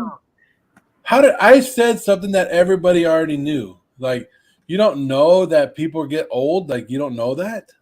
But that's why I feel like, there's always personal attacks on me in my rapidly approaching geriatric age. That's why I'm a little sensitive to this issue. You're probably almost as old as my mother. Joe, you need to knock it off right now. Man, I'll be 34 in December, man. It's creeping up. There it is. Join Dirty the club. 30, man. Dirty 30. I'm not used to being the young one on camera. Well, that's what we need to get Mike back in here. Mikey, come back. I'm gonna step out for a minute. Are you bringing on? Yeah, I'll bring on the therapist. Okay. If I don't catch you, Tony, after this, I'm gonna go tuck the kids in bed, man. But if I don't catch you, bro, hey, great linking up with you again. It was great hanging out with you too. Take care, brother. Thank you. Yes, sir. So we're gonna bring on the football therapist right now. He's having another great draft. He's gonna be done with his, and he could tell us all about how he dominated this draft, took us down, beat us down, stole all the great players from us, and just is gonna dominate us. I like his draft. Going on, guys? How you guys doing tonight? What's up, man? How you doing? I'm How you doing, man? Good. Nice to meet you guys. Yeah, this was a good draft to come in. A lot of good values fallen to me, I felt like. So a lot of times when I'm looking at this draft, especially from the later draft picks, I think this year I definitely want to grab at least one or two of these elite running backs, like Joe Mixon, DeAndre Swift. Kamara was a guy that I was looking at there. Sometimes if Harris falls, and then I just like loading up on wide receiver talent in the mid rounds. I think that's one of my favorite strategies to do this season. Yeah, and to see DeAndre Swift fall to you in that second round, I was like, oh my, because I like DeAndre Swift. I'm really high on him this year. I think he's gonna become one of the best ones. So I'm like, damn, he got him that good. So it's good for you. I don't know why. Therapist, help me out. Maybe you could help me out. Maybe we could sit here, lay on your couch, and you could tell me why I should draft T. Higgins, because I don't like him. I don't like him, and I don't like any of the Bengals wide receivers besides Jamar Chase. This is the thing about T. Higgins last year. So, of course, early on, he had a little bit of injury concerns. He got healthy. He had a lot of boom weeks near the end of the season. So if you look at his points per games, he was 12th in points per game amongst wide receivers. But his expected points per game were actually 8th. And the reason for that was there's a stat that I just love looking up. It's unlucky stats. Pretty much he was tackled inside the 5 4 times. He could have had 4 more touchdowns last season. And looking at this Bengals team, what did they do in the offseason? Well, they improved their offensive line, which was a massive need, which I think is going to allow them to push the pace of play. So to me, they're going to be having a lot more plays, a lot more fantasy football opportunities. And outside of Chase, Higgins, and Boyd at the wide receiver position, they don't have much talent behind that. I think it's going to be a big target concentration between Chase and Higgins. And I think both of those guys can have terrific seasons and potentially both finish top 10 this year. Okay. Maybe you're selling me on it. What do you think, Instant Replay? You kind of sold on it? Yeah, he made some very good points. They had T. Higgins and Jamar Chase are the two of the receivers. I know the big graphic came out last year with the two receivers over 1,000 yards, and then Joe Mixon was still getting the ball too. So I think it is going to be a big target concentration between those two. And yeah, I'm sold. I'm sold on T. Higgins. Doug, you sold on T. Higgins? Yeah. Yeah, because of who his quarterback is. Yeah, but I'm like before this season, I was like, no. But I mean, he came through clutch, man. A lot of times this season, he's a number 2 receiver, and but yeah, if he was with any other quarterback in the league, it'd be like, nah. But I mean, he's going to get fed, and we know that for sure. Yeah, right, and for me, I'm very high on him, but I know sometimes he goes late second, which is a little bit more riskier. So at 311, I feel very comfortable taking him. So Andreas is calling you out, therapist. He said his team is better than your team. He said your team sucks. His team's the greatest. Here it is. He is number 9. So he took Jamar Chase, Kelsey, Hall, Dobbins, Cook, Thielen, Brady, Ayuk, Tony, Melvin Gordon, Kirk Cousins, and Williams from Detroit to put on his IR to begin the year. Mm-hmm. Well, I mean, Well, I think the big concern for him, which is one of those things that's always a high risk, is his RB depth, especially with a player like Dobbins, who's coming off the ACL injury. A lot of times running backs tend to struggle their first year back, and they tend to have secondary injuries due to that. And I think, again, if he could have had a little bit more RB depth, I would have been a lot more confident in his team because he has a great tight end, great receiver depth, a solid quarterback. That running back position right there, to me, is going to be a little bit of a challenge for him with a team like that. Okay. So he's saying, but is his team better than yours? I mean, I love my team. I had a great draft, in my opinion. Normally, I come on here and I'm like, I'm not too iffy, but I got a lot of the guys that I'm targeting this year. So take notes of those who may be in leagues with me. Is your team better than his team? Yeah, I'm going to say it right now. I feel very confident. You sound like Bill Belichick right now. Keep changing it. Well, look, is Therapist's team better than Andreas' team? I know you got to bring it back up. I can't see it. There she is. I know the Therapist. I felt like I kept getting robbed by you almost every single pick. You picked right before me, and it was all players that I wanted, like Marquise Brown. I wanted Joe Mixon. I wanted Lamar Jackson. No, not Lamar Jackson. Yeah. So I agree with Therapist. I think the running back room is a little weak. Breece Hall in the 3rd round. I'm not sure about him that early. I don't see who. Travis Etienne was still there. Leonard Fournette was still there. Javonte Williams was still there.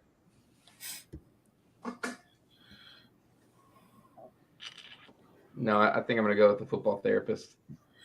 Oh, we have somebody else that's in here, and he's saying that his team is best. Hey. That's how you know that. That's what you got to love it, Doug. You got to love it.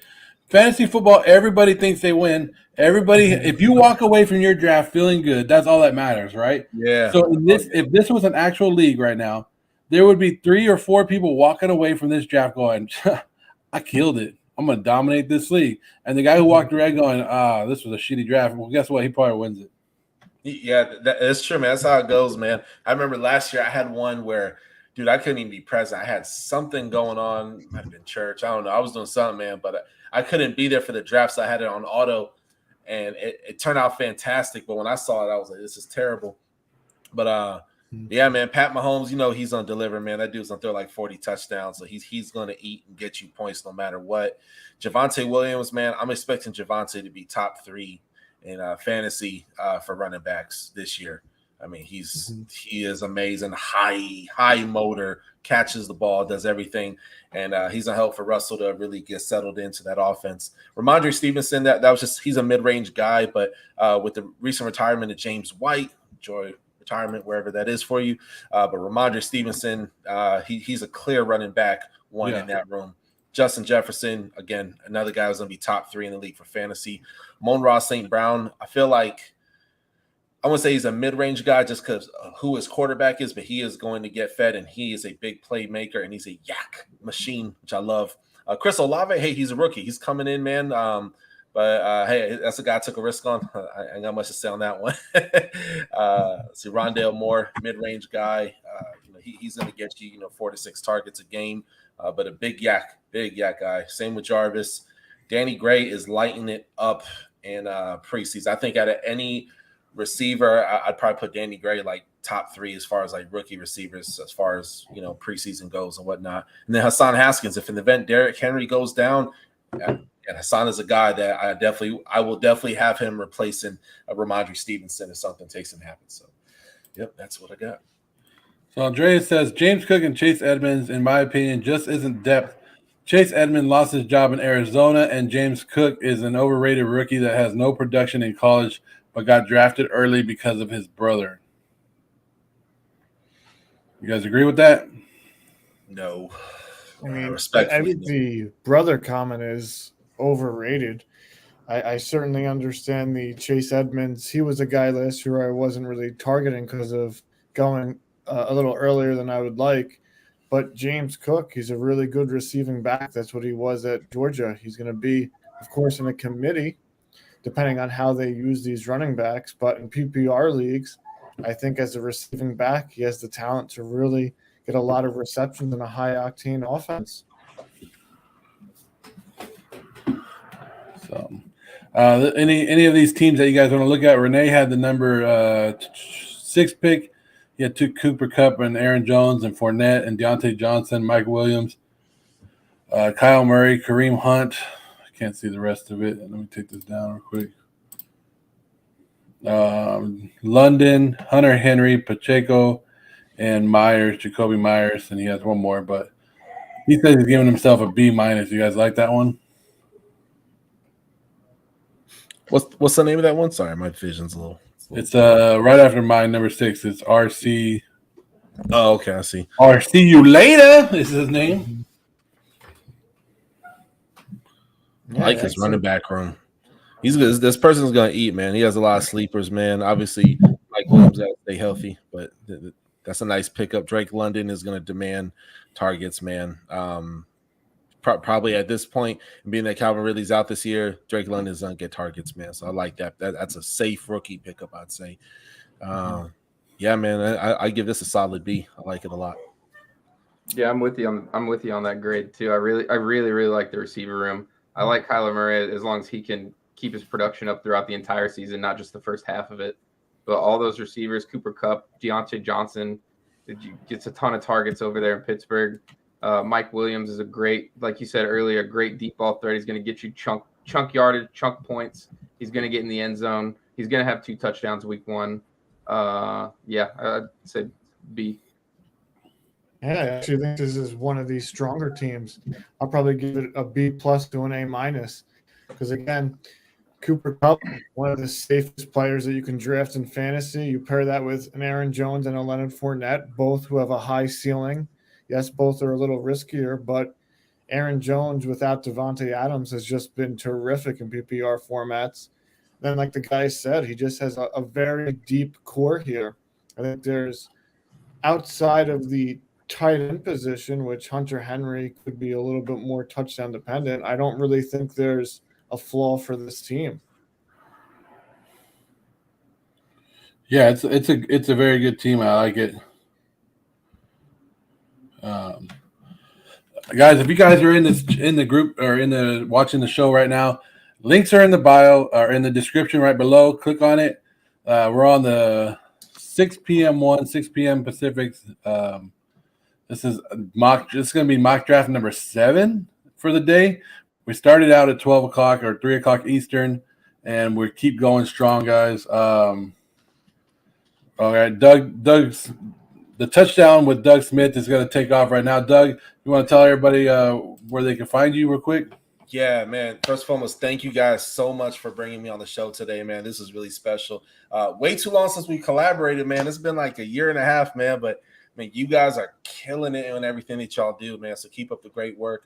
A little bit about my channel, man. We're roughly around 30 NFL interviews between NFL draft prospects. NFL draft probably big stars, Nakobe Dean, man, Chris Harris, a lot of big names, Hassan Haskins, man. And then we got some of the OGs, the LaVon Kirklands who played back in the day, Richmond Webb, future Hall of Famer for the Dolphins, man. Lot of big names, man. So I do I'm a solo act for the most part, man, but I do my best to cover the whole entire NFL. But once April through March, once January through April comes, man, that's all.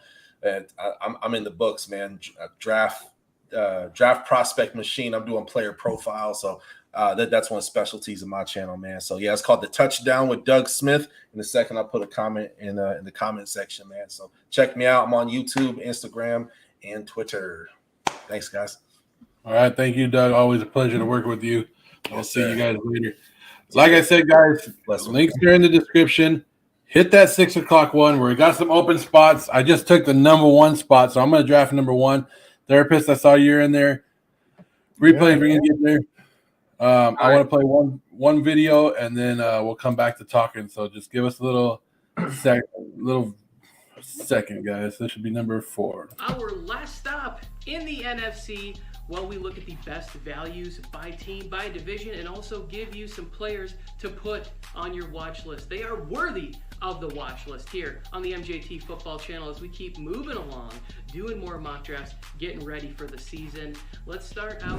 Elijah Mitchell in the 5th round. Really thought about putting Trey Lance here, but Elijah Mitchell, if he's healthy, and when he's healthy, I saw that he's on track to be there for week 1. Come on, man. You want this guy. Potential RB2, RB1 potential legit in Shanahan's offense. He's just got to stay healthy. I'm taking a chance on Elijah Mitchell this year in the 5th round if he's there. The player to watch, Danny Gray. We've already seen in the preseason, Trey Lance dropping back, hitting Danny Gray deep, showing off the speed. Not really sure when he's going to factor in, but keep him on the watch list if there's an injury to Ayuk, who also has great value, or Deebo Samuel. We could see some more Danny Gray. That would be fun. To the Rams, Allen Robinson. Every time a good wide receiver, you just got to be good. Look at what Kenny Golladay did. And now people are going, he's undrafted in fantasy football. Allen Robinson is going to get out there. He's going to do work. All the attention goes to Cooper Kupp. Allen Robinson going to eat a ton this year. I like him a lot. Now, for the tight end, they just cut Kendall Blanton, who was on the team last year, who helped them get to the Super Bowl. Tyler Higbee is the tight end 1, but if there's an injury there, look for Bryson Hopkins. He's looked good in the preseason. He caught 4 balls in the Super Bowl last year. The kid can play football. Next stop, which is the Arizona Cardinals. And this one to me is super easy. DeAndre Hopkins, 6-game suspension. You're getting him in the 6th round. DeAndre Hopkins in the 6th round as a potential wide receiver 3? What? Get out of here, bro. We were taking him in the end of the 1st round last year, middle of the 2nd round. I love this one. Okay, that made sense. Rondale Moore. As Hopkins is out, Rondale Moore could have a chance to start off the year really hot, and then maybe somebody in your league is a little desperate, and you're able to, I don't know, finesse a player using Rondale Moore in a trade if he is having a big start to the season. Finally, the Seahawks. We're all a little afraid of what's going on in Seattle right there. But DK Metcalf in the 4th round? Stop. The 4th round? Oh, I'm taking a chance. No, nothing to be afraid of here. Let's get some gummy worms or whatever it is that he likes. Sit down and watch him ball out in garbage time for the Seahawks. And the player to watch, tight end Noah Fant. Got a lot of talent. Maybe there's opportunity there as a third option in the receiving game. I'm going to give it a shot. That's going to wrap up the NFC West. I'm going to turn things back over to Joe. Before I do, just consider subscribing, consider hitting that like button, and consider sharing with a friend. Just all considerations. Back to Joe Moore. Great job, Tony Tucker, with another great video. Helping you guys win your fantasy league. That's what we're all here for. That's what we're doing this mock draft marathon for. The instant replay has been with us for a couple hours now. He's getting tired. And he has to take off. You want to tell everybody where they can find you? Absolutely. First of all, I want to say I appreciate you guys letting me on. I'm fairly new to all this, so it's a good time learning from people who've been doing it for some time. I'm mainly on TikTok at the Instant Replay. I'm also on Instagram, both the same handle. But again, I appreciate it. It was a lot of fun. I love coming on with you guys. And yeah, that's all I got. All right. One more thing. I love the Tony Tucker videos. I love when it cuts to the class, the students. That's probably my favorite part of those videos. There you go. Tony's behind the scenes, so he probably sees it. But appreciate you coming on. Appreciate all the intel. And until next time, until we work again, thank you. Yes, sir. See you guys. See you guys. So football therapist is here. Are you signed up for the next one? Looks like you are. There's some openings, guys. Come on, let's go. Get in here. Links are in the down below. You guys can come in there. I took the number 1 therapist. Going to try to get me at number 2. Some good openings here. So come on in. We'll start this in just a few minutes. This is mock draft number 7. In hour number 6. For some of us that have been here the whole time, Tony Tucker and I started this at 12 o'clock today, noon Pacific time. Therapist was probably in the middle of deep conversations with some of his clients at 3 o'clock this afternoon. I was deep in work, but every small 10-minute break I had, I would come watch you guys for a little, go back to work. It made the day a little less stressful. So it's great that you guys were able to do this. Yeah, that's the main thing that we love. We love getting the comments of people saying they're just doing daily stuff, working or taking their breaks, and always saying, "Hey, I'm taking my break right now, and we're listening to you guys." And that goes a long way to make it when we make this content. Yeah, Gemmo was having his morning constitution and jumped on with us, so that was fantastic. How are you, therapist? I'm good. How you been, Tony? I'm excited for fantasy season to get to compete against you again. Warzone of attrition. I think we're going to make some changes. We're just going to do, instead of trying to find other people, we have a pretty competitive group. Lock it off at 14 people instead, and compete that way. Adjust the roster, and yeah. I'm very excited to be back. Last year's league was great, highly competitive, a lot of really good people in there. So I'm looking forward to another highly competitive draft and season with you guys. I just got to win that belt. Did you see the belt Scotty won? Yeah, that was incredible. I need one. I need one of those in my setup here that just has like a big giant afro on it. It'd be beautiful. I need it for my setup. Be a very handsome belt. It'd be great. There it is. I'm watching. I flipped over because Dameon Pierce is in this game, so I flipped over to Prime. And Dameon Pierce just keeps crushing it. I wish they would have sat him one more week, because now I think that the major analysts that control the vibe, they're going to push his stock up to the point where I don't know if I'm drafting him in the 5th or the 6th round. I know I'm drafting him in the 7th, but he goes for 6.5 yards a carry again and a touchdown in this game. It's like, that's enough to continue to push that hype up. Once they name him the starter, now I got to pay like a premium to get one of my favorite rookies from the class. What do you think about Dameon Pierce? Well, I think the big thing that you said there was his stock is going to rise.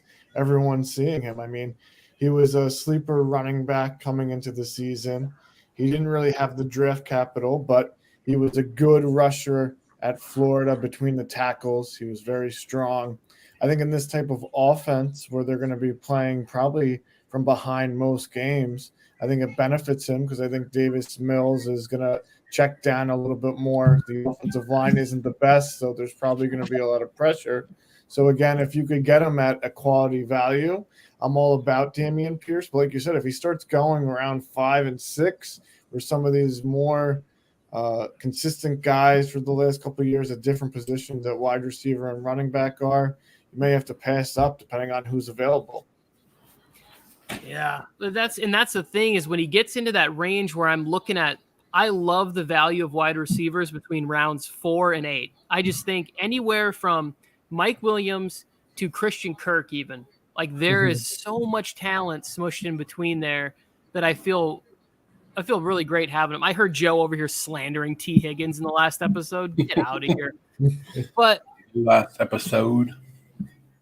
Well, the last hour, whatever you want to call it. I was like 40 hours ago, Tony, when I said that. That was last week. Yeah, I don't know why I'm living in the past. You're right, Joe. What's wrong with me?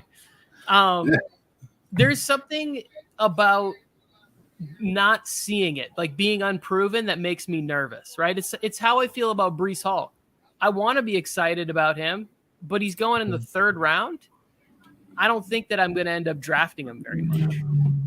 No, I definitely understand that. I mean, Hall, he's another guy who's rose a little bit during the offseason. The big thing with Hall, though, if you look at his profile, and I do a lot of those advanced metrics with the player profile because I think that they do a great job over there being able to break down like the advanced and analytical stats. His best comp is Jonathan Taylor. Now, of course, I don't think he's going to be that elite talent, but just what he's done as a rusher, he's been there 3 years at Iowa State. He has the pedigree.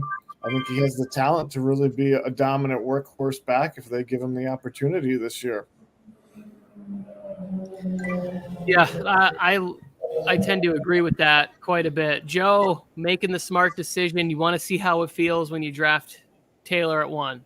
Yeah, I finally got to get the number 1 pick today, and I want to see it. We talked about this, I don't know, 67 hours ago when we first started this thing. I'm just going to keep adding hours on there. Let people in on the bit, Tony. Mm-hmm. You always told me don't give away the secrets of the camera, but I'm giving them away, Tony. I'm like that masked magician who tells all the secrets. But 67 hours ago, I told you, what if somebody in your league didn't take Jonathan Taylor number 1, and you guys said, don't do it. Take Jonathan Taylor, even if you don't like him, because you could trade him. So now I just want to feel like now I got the number 1 pick because I told you guys that in one of my drafts coming up, I have the number 1 pick, and I want to see what it feels like if I get Jonathan Taylor, how I could build a team around him. Mm-hmm.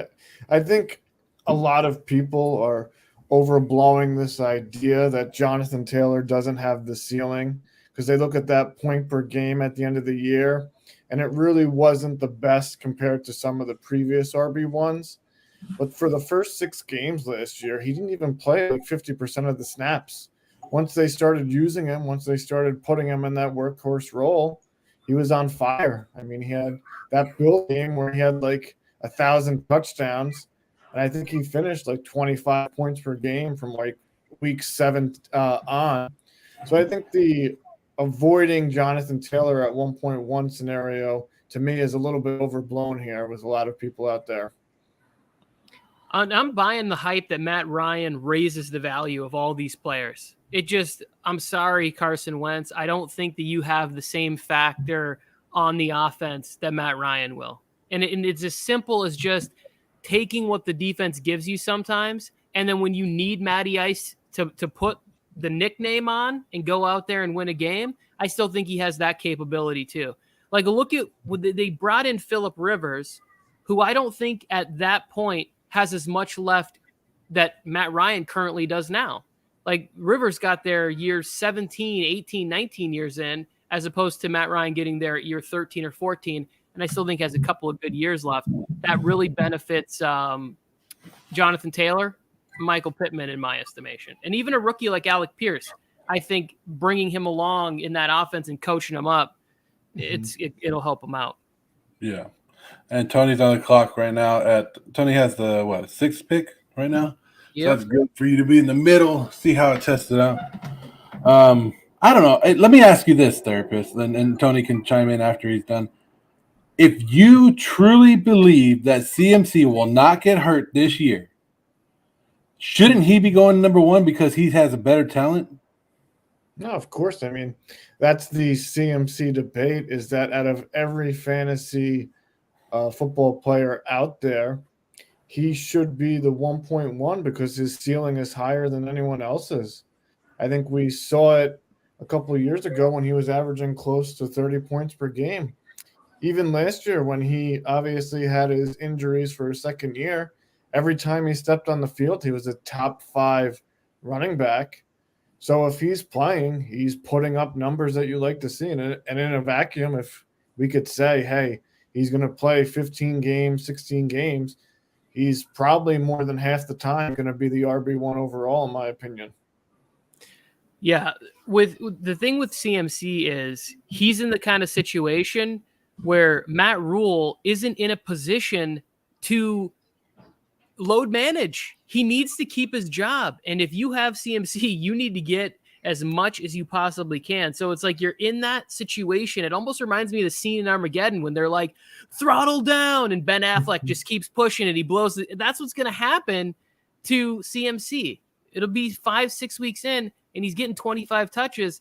And I just don't think he can sustain that at this point. So that's kind of what worries me a little bit, is that he won't be built for that. Like, he won't be built to continue the 25 carries a game. It's fine. Yeah, it's fine. The big argument why I normally go Jonathan Taylor 1 over CMC is because, again, we haven't seen Taylor get hurt. He's been a workhorse. Even in college, he was putting up 2,000-yard season. He's been able to sustain it. I mean, look at the other running backs behind CMC where I drafted here. I mean, Henry got hurt last year. Eckler has some injury concerns. Harris hasn't gotten hurt, but in preseason he had that ankle injury. Cook has some injury concerns. Mixon had injuries a couple of years ago. Swift on and off. It can happen to anyone, but of course it seems that in terms of CMC, frequently it's been happening a lot more. Yeah, it's back-to-back years, and then last year it was one of those things where he gets injured and he comes back and he gets injured again, and that is the part that scares me. If he came back and finished the year strong, I think that there would be less concern and there would be more people who were really in on him being the first pick of this draft. But he rehabbed, came back, got injured again, and that really just leaves kind of a bad taste in your mouth for the people that drive fantasy football. Now, the people that are just in it to have fun, I still think he's really a viable number one.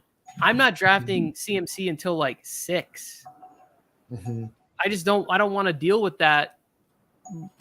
That I would rather have him I want him to be healthy and thrive, but he can do that on somebody else's team. I don't want to worry about that. Oh, did I make the same mistake that I've made in the previous years? Like last year, I think I traded for him in one league and was excited to get him back, and I had him for 2 quarters or something. Well, let me ask you guys this, based on what we just talked about. Do you guys feel, and of course there's a lot of running backs like we just talked about, especially CMC, who has that injury concerns. Do you feel like this year, and this is something I've been looking more into, is it smarter to maybe go Cooper Kupp and Justin Jefferson and maybe even Jamar Chase higher in drafts because of all these running backs who have those injuries? Joe, you want to do that? You want to go? No. So, do you have more than that? No, I was trying. I can't get my thoughts together on it right now. But go ahead, and then I'll go. Okay, let me go. And here's my thing. Bogard said something similar to me earlier. But if there is fragility at the position, right?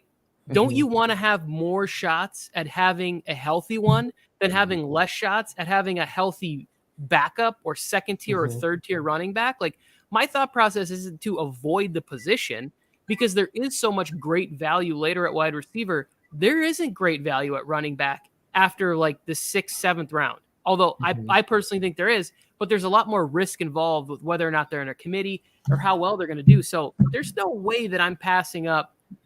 I've drafted some mocks with wide receivers in the 1st round, and I do not like the team every time because the gap between Justin Jefferson and let's say T. Higgins to me isn't that great. It's not big enough for me to be happy about that.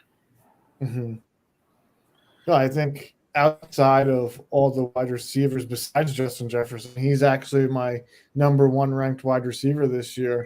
I definitely would agree with that statement. I actually think Justin Jefferson this year could put up Cooper Kupp numbers from last year. I think he's going to take his game to a whole new level. So I appreciate that response by you guys. I think the only player and the only wide receiver that I would think I would take as high as 2 or 3 is actually Jefferson. I think he's the one guy who I would particularly take over Christian McCaffrey, Derrick Henry, Eckler, just because I think his ceiling is that high and he's super safe this year for me. I do think we could see a historic season from Jefferson. I do agree with that. He is the one receiver that I would take that high because that is the one in the 2 drafts where I've gone receiver in the 1st round. It's because Justin Jefferson has fallen to 4 and I think 3 in one draft. And then he fell to 6 or 7 in another draft that we did. But I wouldn't do that for anybody else, especially Cooper Kupp the Rams bring in Allen Robinson.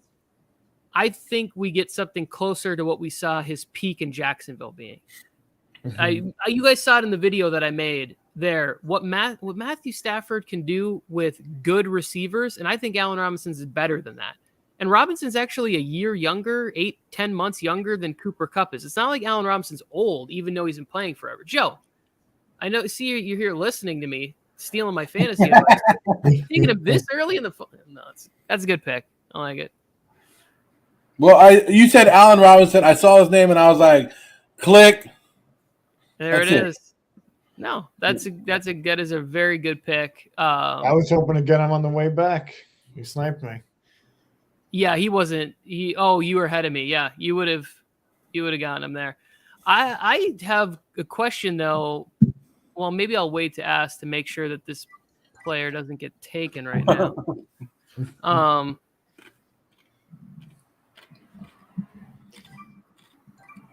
So I got a question for you, Joe, because this is the first time I've actually been on the air with you guys this summer. Why are you so against taking Cardinals players?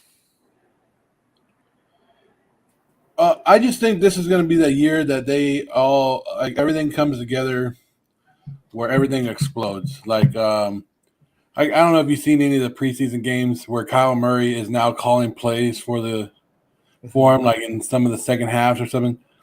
It just seems like him and Kingsbury they were supposed to be tight. They were supposed to be friends. They were supposed to be, the guy that Kingsbury wanted. But now it looks like they're enemies and they don't like each other.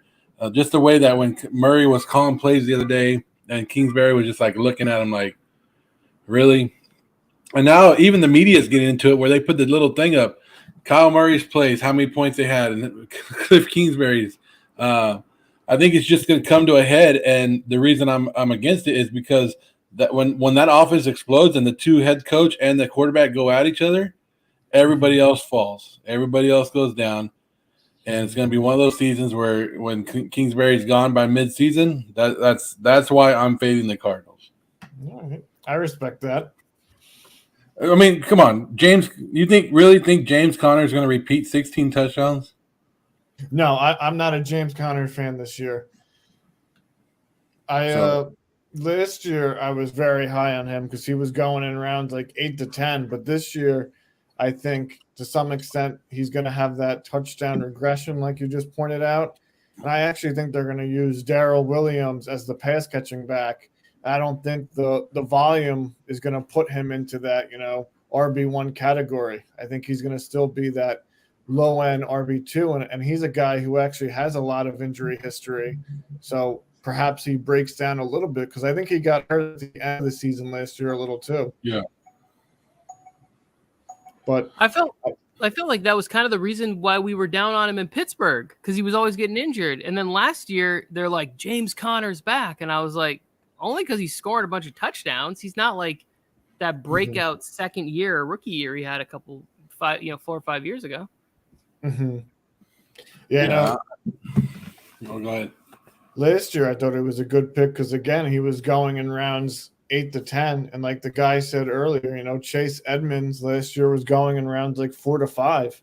So sometimes you just got to go with the rotational back who's later in value. Yep. So I'm still with it. Now you understand why you got to fade the Cardinals. Get them on out of here. Oh, shit. So I have 2 things I want to bring up, and I think I'm going to go with this one first. You draft Jerry Jeudy. Mm-hmm. Why do you like him over Courtland Sutton? What makes the difference for you? It's a great question because I've been getting killed with this on Instagram the last couple of days. People are just commenting left and right that I'm an idiot for doing this. So for me, it just comes down to that last season when both of them were on the field, Jeudy had more targets per game, more receiving yards per game, and I personally think he's the more talented receiver. Of course, we haven't seen it yet. He was banged up a little bit last season. Year one, they didn't have the quarterback. So to me, I personally think Jerry Jeudy is going to be more of the Tyler Lockett role potentially with Russell Wilson. Of course, it's a different offense. So we'll see how that plays out. I think both guys can be very successful, but I personally just have him a couple spots higher than Courtland Sutton on my rankings, and I would feel more comfortable with him as the potential alpha in that offense to me. Yeah. I disagree with it, but I hear everything you're saying, and it's close. I feel like it's kind of splitting hairs. We also don't have evidence of what it's going to look like. To me, the one thing I do know is I watched Courtland Sutton be really good with Joe Flacco and Drew Lock. I've never seen Jerry Jeudy dominate with anybody, whether it's injury or whatever. Like, I've never seen him take over a game or make like super spectacular plays in the NFL. And that's why I tend to lean towards Courtland Sutton, because I already know, and I just know how good of a deep ball that Russell Wilson throws. And you have a target that's 6'4". That's where I feel most comfortable at. Yeah, I mean, definitely makes sense. And the big thing for Sutton is last year he had the most unrealized air yards. So they were using him deep. They just couldn't get to him. So that's the big argument I feel like for Courtland Sutton this year is potentially he has that big play potential to really have a lot of boom performances. I like the stats that you find. Like, it's not even stats that I think of, and then you're like bringing them up like, oh, damn, okay. So he had the most yards basically ran that was wasted by not throwing him the ball. Yeah. So early on, so a lot of my process is, once the playoffs start to hit for like the NFL, maybe I'll take a tiny bit of a break, enjoy the games, but I'm constantly trying to look at some of the metrics based on the player, looking up some of those advanced stats that sometimes really matter. Air yards, unrealized air yards, being able to look obviously at targets, being able to see, yards run per route, how deep they're going to be running. There's a lot that, for me, I like to take into consideration in terms of that, the statistics. But then at the end of the day, it really just comes down to, after all the stats, when you're on the clock, who's your gut play? Who's your guy? Who's the guy that you think can really be that player, especially in those mid-round ranges for the wide receiver, like you said earlier, there's a lot of talent that can win your league for you. Yeah. And how? Okay. Do they have? You said who was it that was most tackled at the 1 yard line? T. Higgins. Okay, so I don't want to use that one because I don't want to go. I don't want to help T. Higgins. I just bashed him. I'm just giving you a hard time, but yeah, those kind of stats are crazy to understand. But then we also got to hope that when we use those stats, like the 1 yard line one and the overthrown or most unused yards, however you called it. Mm-hmm. But we got to also hope that they repeat their same performance and now this time put it in, right? So how many times do you repeat your performance? I want to say one thing real quick. One thing that therapist didn't say during his T. Higgins argument that drives me nuts when he did it with like some quarterback that's not even in the NFL anymore. Burrow tears his knee and down the stretch, T. Higgins went nuts. Who was the backup quarterback who came in? Something Allen, Brian Allen, Kyle Allen or something. Kyle like that? Allen. Yeah. These are practice squad guys at best, and he put up numbers all the way down the stretch for the Bengals. Came close to 1,000 yards, almost eclipsed 1,000 yards last year. Was scoring touchdowns, and that was with missing games due to like some sort of leg injury, soft tissue, or whatever. T. Higgins really would be a wide receiver one on so many teams in the NFL. That's why I thought the Jamar Chase pick. Now it looks great, but originally when they made the pick, there were so many people who were going, why would they do this? Their offensive line is terrible. Why would you draft it when you just hit on T. Higgins in the second round? To me, he's phenomenal. Yeah, he's a guy too, and a lot of times when I'm doing my dynasty content and rookie guides, there's a lot of different factors that I take into consideration. He was a guy I was super high on coming onto the draft. Sometimes if you really believe in one of those rookies, even if they don't have the best year, year one, if they're not having a terrible performance, of course you don't want to see that. You still have to have faith in the talent. Sometimes talent outweighs opportunity. Sometimes talent is the driving force behind a player being able to be a top-end talent in the NFL, and especially for fantasy. I had an opportunity right here to take what's his name, Pierce from Houston, and I passed it up, Tony, and I took Rashawn Stevenson. Yeah, Ramondre is only being held back by Damian Harris, in my opinion. For some reason, Damian Harris is a good football player and a good running back, and I think ran for 1,000 yards last year. He's really good. To me, Ramondre Stevenson, it feels like he could be major explosive in the passing game and the running game. So big and strong, and I'm excited for when he gets his shot to hopefully be the 1A, but we'll see. It's a little... As a Pats fan, I'm just hoping they give him a shot. I think the big thing for our offense this year is hopefully we can survive McDaniels not being there, because I do not want Joe Judge calling plays. If he's the play caller, I think we're going to see this offense tank a little bit. It's very, very, there's so Judge many. and Patricia, great combo.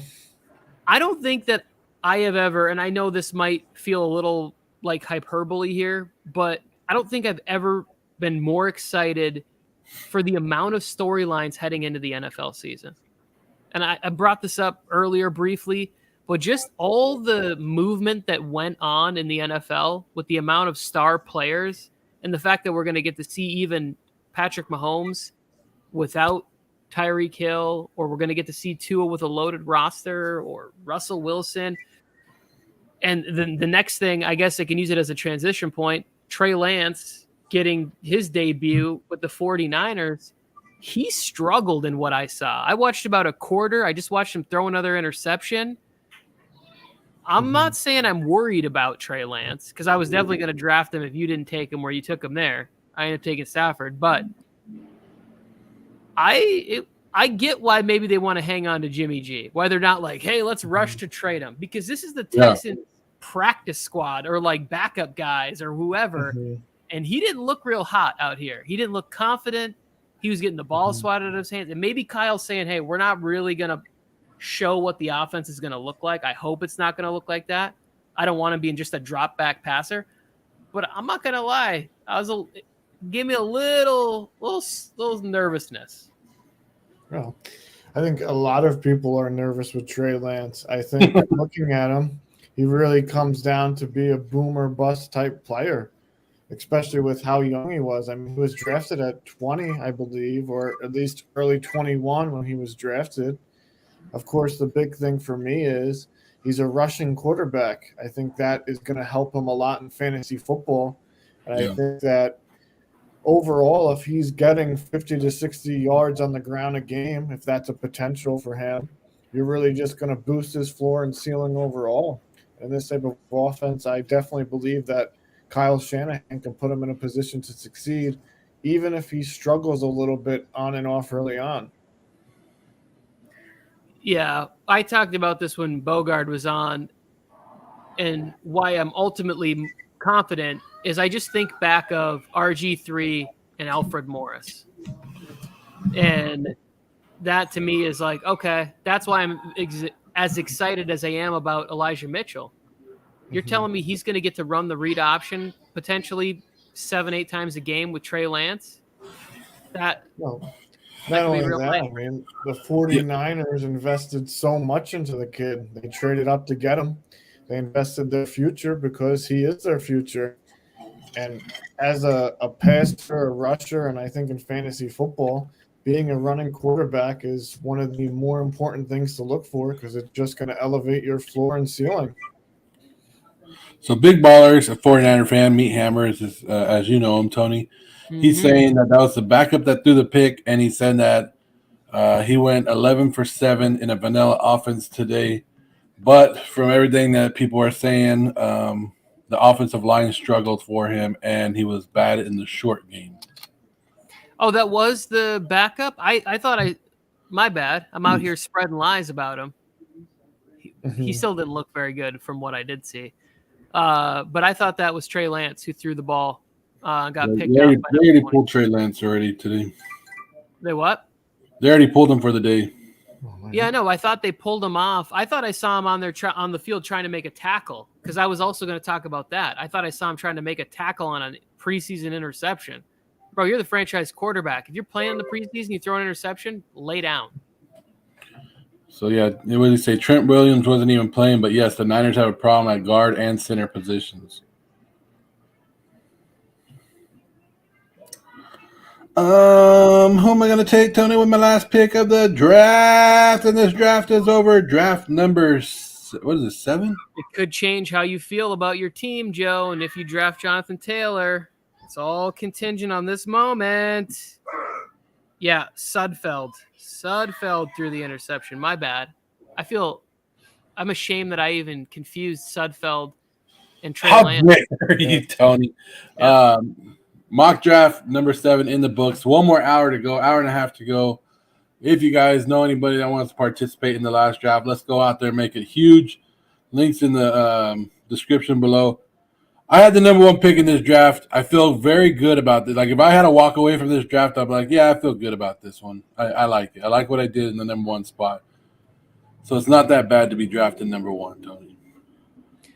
You have a great team, Joe. I would be very happy if you were able to leave with this. I think I like James Robinson because he's in the 10th round. So let's say he misses the first couple weeks coming back, even if it's a month. Let's say he misses a month of football. At some point, you could get somebody that is going in and getting 10, 12 touches by October. I'm all for that. And like I already said, I put my support behind Elijah Mitchell, and I'm willing to die on that hill this year as him being getting into the top 10. You just got to stay healthy. Just stay healthy, and he'll be inside the top 10. All Kyle Shanahan running backs should be inside the top 10. Edge wide receivers are great. I'm on the Gabe Davis train this year. Big year for Gabe Davis. And I don't like taking quarterbacks high, Tony, but I did. And I just want to see what it would be like if I did take it. Like, I have the number 1 running back. Why not take the number 1 quarterback and see what happens after that? But I'm kind of happy with this. Tight end, I don't know. I'll do whatever I need to do with tight end, but I think I did solid. Therapist, what do you think? Yeah, I think it's a very well-rounded team. Again, having the 1 pick sometimes is difficult because, again, you're expected to not only nail your first overall pick, but nail a team that could be highly competitive because of that. And again, you have the wide receiver depth, you have the quarterback, running back depth is there. And like you said, I mean, the tight end position, once you're waiting on a tight end, you're really just looking to stream. So I think that this is a very quality team. It only took 7 hours for me to have a great draft. 7 hours or 6.5. Let's see. Big Ballers is in the house. His number 11. So under Meat Hammer, he took 3 running backs in a row. Let's look at that team. You guys want me to read it off, or you guys got it? I got it here. Meat Hammer's trying to win some money this year. Mm-hmm.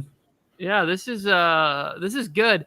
To me, like if I was doing a real draft, this feels like too many unproven rookies at the end, right? Pierce, Dobbs, White, and even Rondell Moore is kind of unproven still. I think that there's some better flyers of veterans.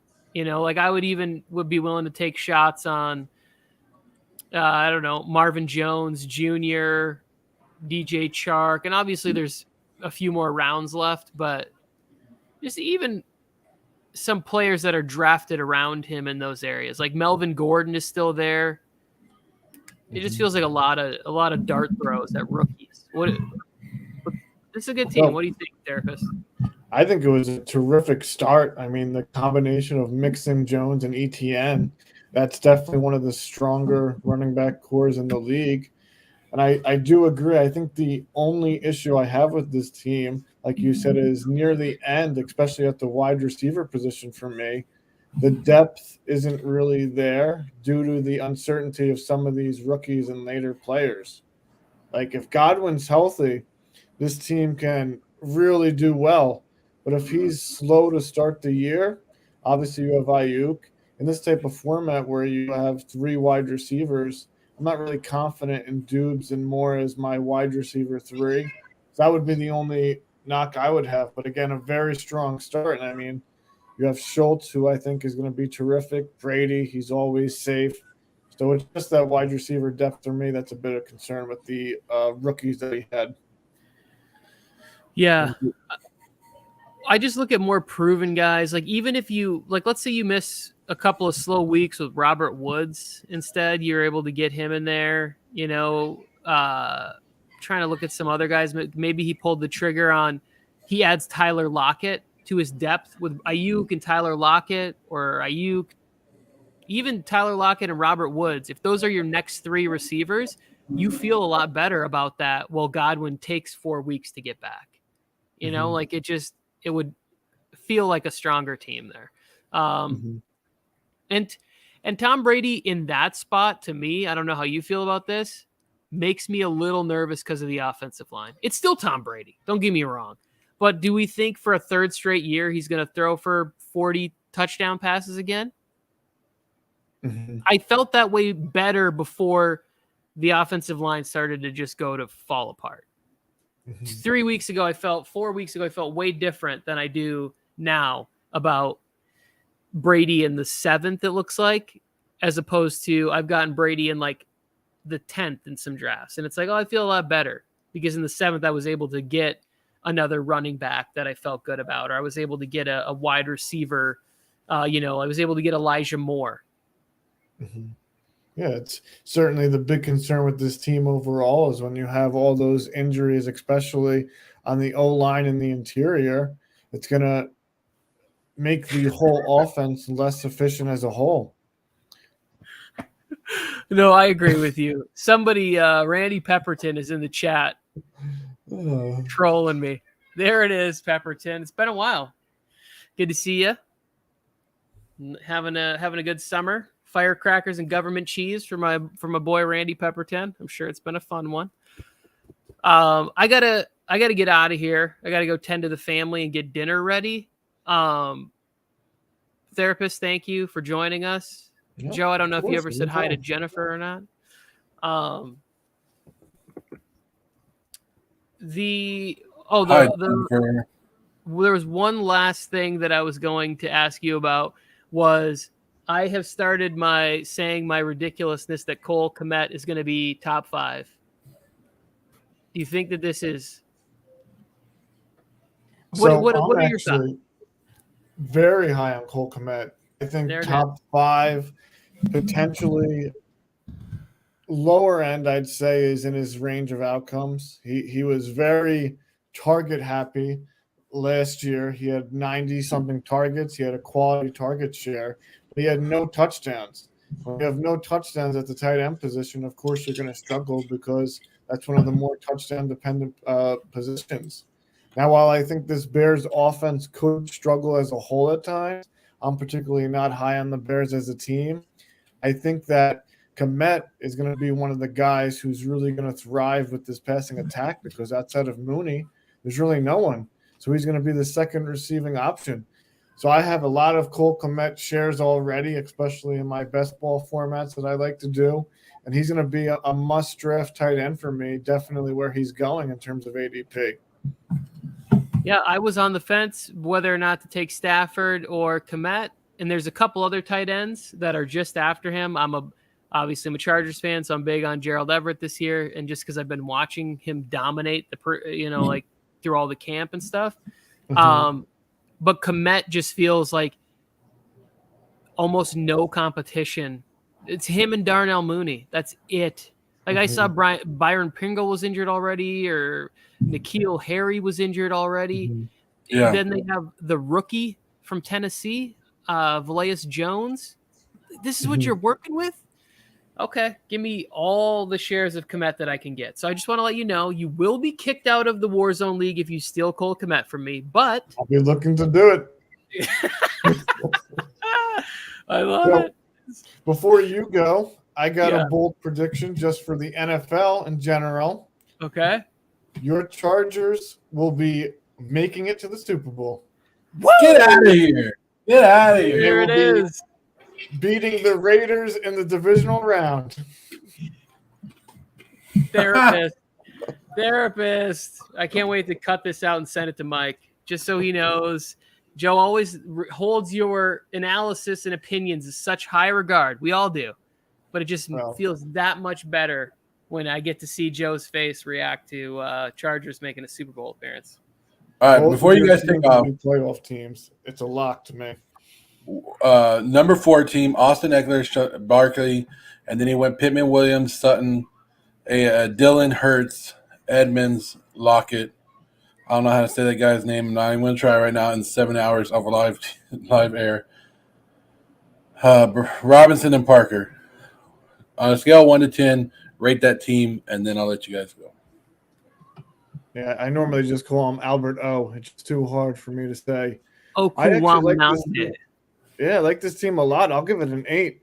Of course, again, with the tight end position, if Albert O doesn't hit, you can always stream. But you have Eckler, PPR. He's very solid. Barkley, who I definitely think in the second round here could be a steal. I'm very high on Barkley this year. I've been saying bounce back Barkley all offseason. And you got the combination of Pittman, Williams, Sutton. Very strong trio. I think Dillon adds that depth. He is a high ceiling play too. Jalen Hurts is actually my quarterback 3, and I already have a bet on him to win MVP, so that'll be very exciting when he wins. Then we got a couple of guys in the later rounds that could add quality depth, so I really like this team. Yeah, I would go with an 8.5. And maybe because it's my personal bias on a lot of the players on this team that I just really like their opportunity and more so just the offenses that they're involved in and their roles in the offense. Like I think everybody contributes, and Jalen Hurts I'm so high on the Eagles offense. I think everybody can feast and eat on that team. Like it's all just going to work in a way where it's like, wait, how is everybody top 5 in fantasy at receiver and Jalen Hurts and Dallas Goedert? Like how is this all working out? So this is an 8.5. Again, the tight end position, but like you said, that's not a huge downgrade. And solid as to where we looked at the other one where it's too many rookies. This team only takes 1 rookie right there. They add the depth of Lockett. They add the depth of Devontae Parker. You can drop Devontae Parker if it doesn't work out, and you can always go and add somebody who breaks out in week 2 or 3 or whatever. But we know a healthy Devontae Parker dominates. So why not put him in on your team in the 12th round? Guys like that. Marvin Jones Jr. Robbie Anderson is another one. I feel like it's got to be better. It can't be as bad as it was last year. He got all those targets, and he's going in like the undrafted 15th round on my Fantasy Pros drafts, if that. And I'm usually the one taking him. So like, I don't even know if he's going undrafted, because I'm always like, well, I can't leave Robbie Anderson there. I want my score. I want my grade to be higher. Yeah. Good, very good draft. I go 8.5. That's a playoff team for sure. I'm also curious to hear what you guys think about the Washington football running backs, because here, obviously, with the auto pick, Gibson went in the 4th, but I've been seeing him in drafts go in the 7th, 8th round. Obviously, he's on the punt team now or whatever they're doing, and Brian Robinson's getting buzz. Do you guys care to draft Gibson if he falls that far, or are you just fading him altogether? So I'm willing to draft Gibson in the 5th. He has not shown up in any of those. He's not fallen in any of our mocks to that spot to me yet. He hasn't fallen past that. But if I'm in the 5th and he comes by, I'm still willing to draft him in that spot because I think that he will be used. Now, here's the funny thing that you bring this up. Joe and I, over the next couple of days, are going to be trying to work out a dynasty trade where it's a keeper league. So I can keep 11 players. And I drafted for year 2. So my running back keepers are Akers, Etienne, Javonte Williams, Najee Harris, and A.J. Dillon, and I have Antonio Gibson. So I'm trying to move Gibson to Joe, who needs another running back, but he doesn't really have anything I need because my receivers are also stacked. T. Higgins, CeeDee Lamb, Michael Pittman Jr., and I have Kyle Pitts at tight end, and Trey Lance at quarterback. So is my team amazing? You're damn right it is. But is a 3rd-round pick in this keeper league, is that good value to get back in a keeper league for Antonio Gibson? If I would you say that's a fair trade if I asked for a 3rd-round pick? In this league, it sounds like it's a deeper keeper league. Yeah, so you get to keep 11 players. I mean, I don't hate it. I think, again, it really depends who's keeping who, because, again, when you have a lot of deeper keeper leagues, those 3rd-round picks become a little less valuable because you got to look at it like maybe this is more a mid-range pick that I'll be picking up. And with someone like Gibson, again, it comes down to can he hold the ball this year? Because it already shows they drafted Brian Robinson in the 3rd round. They did get back J.D. McKissick. They didn't want to let him go. He had a deal with Buffalo, then he came back. They were basically on their knees getting him back to the team. So it's clear that the coaching staff doesn't really trust Gibson at the moment. Despite the talent that may be there, he may be gone. But again, if you're trading him for that little value, if he does have one good year again, if he is able to keep that job, you may be missing out on a lot of value that you could be getting during the season if he pops a couple weeks and you trade him. So you're saying I need to ask for more? No, you could ask for more. I mean, that's what I'm hearing. What are you doing? Therapist, don't you got to go somewhere? I'm hearing Joe Morley was about to get a sweet deal that he's no longer going to get because I'm going to ask the rest of the league if they are interested in Antonio Gibson for a 2nd rounder. Well, I think Joe's a great guy. You know, you guys are on the screen here together. Don't do it to win the league. Do it for your friendship. Do it for your friendship, Tony. Now I'm cutting deals. Always great to have you on here. You want to tell everybody where they can find you? Yeah, of course. So I'm on Instagram at The Football Therapist. I've been doing a lot of posting on there.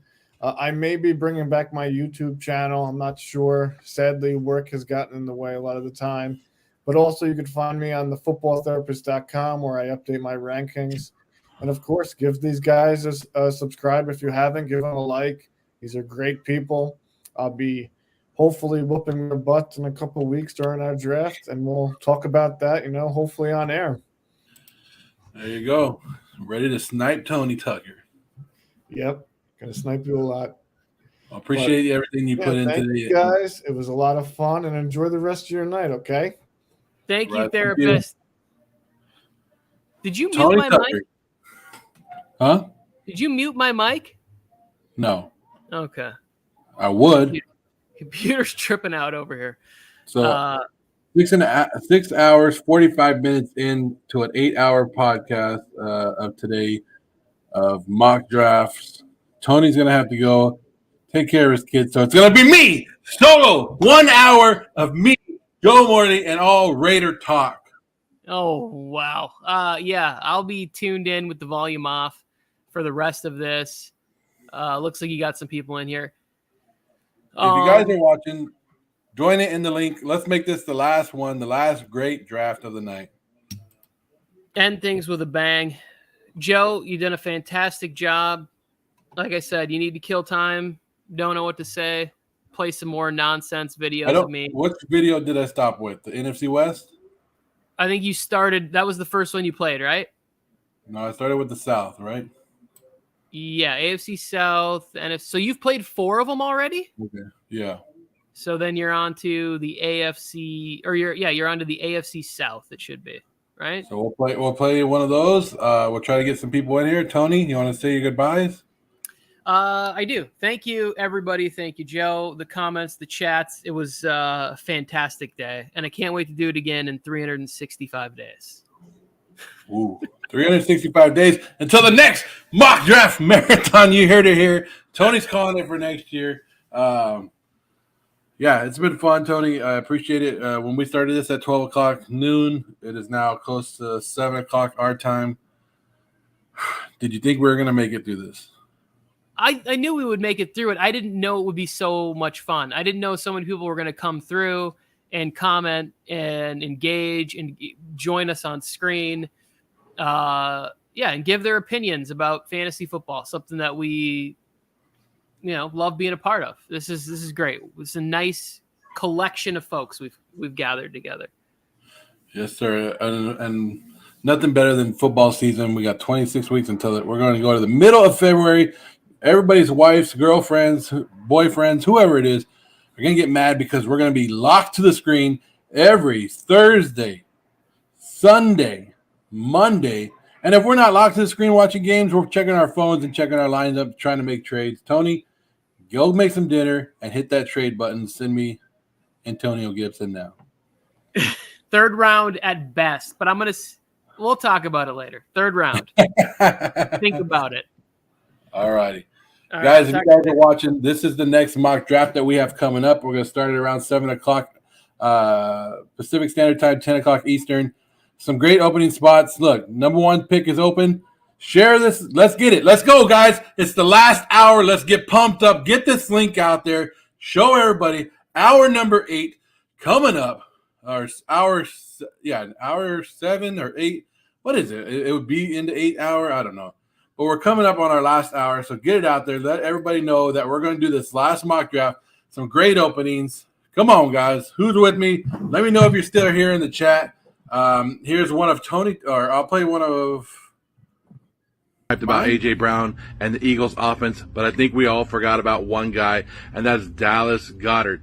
Dallas Goedert making plays like this, moving up my tight end rankings in fantasy football. So there you go. I like Dallas Goedert. We're going to take a quick break, listen to one of Tony's videos. I'll come back and check on you guys. Hey, light it up. Send this link out. We're going into the final hour, guys. Final hour of this mock draft marathon. And you guys need to be here for this final mock draft. Let's go. Get it done.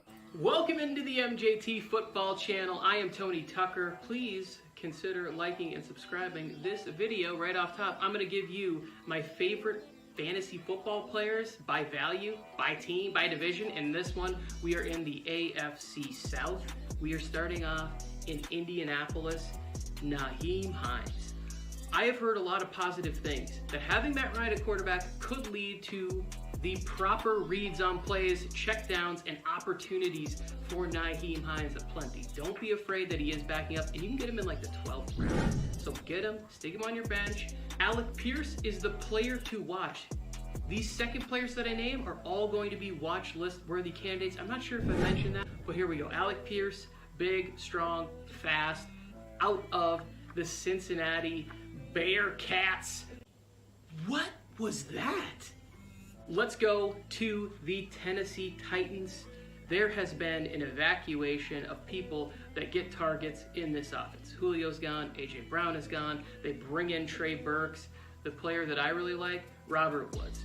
I think he's going to be ready early on. He's been determined, worked super hard. He is very reliable, trustworthy, and I think Ryan Tannehill is going to like that a lot. Robert Woods in the 8th round. On the player that I like to watch on this team, Kyle Phillips. He's been getting a lot of love. He's playing in the slot. He gets open. Those are easy completions, hopefully, for Ryan Tannehill. Let's go to Duval. There it is. I just always want to do that. It feels cool. Like, I kind of wish I was a Jaguars fan because of it. Anyways, Christian Kirk. Christian, dinner is on you, Kirk. Right there. Gets the bag. All that money. Congratulations, Christian. But I'm even happier for where he's going in fantasy draft. Player that we want to watch, tight end, bit of a wasteland, bit of a, I don't know, bit of a throwing spaghetti at the wall, seeing what sticks. Evan Ingram with an opportunity we always hoped he would break out with the Giants. Maybe it happens with the Jaguars. Our final stop in the AFC South is with the Houston Texans.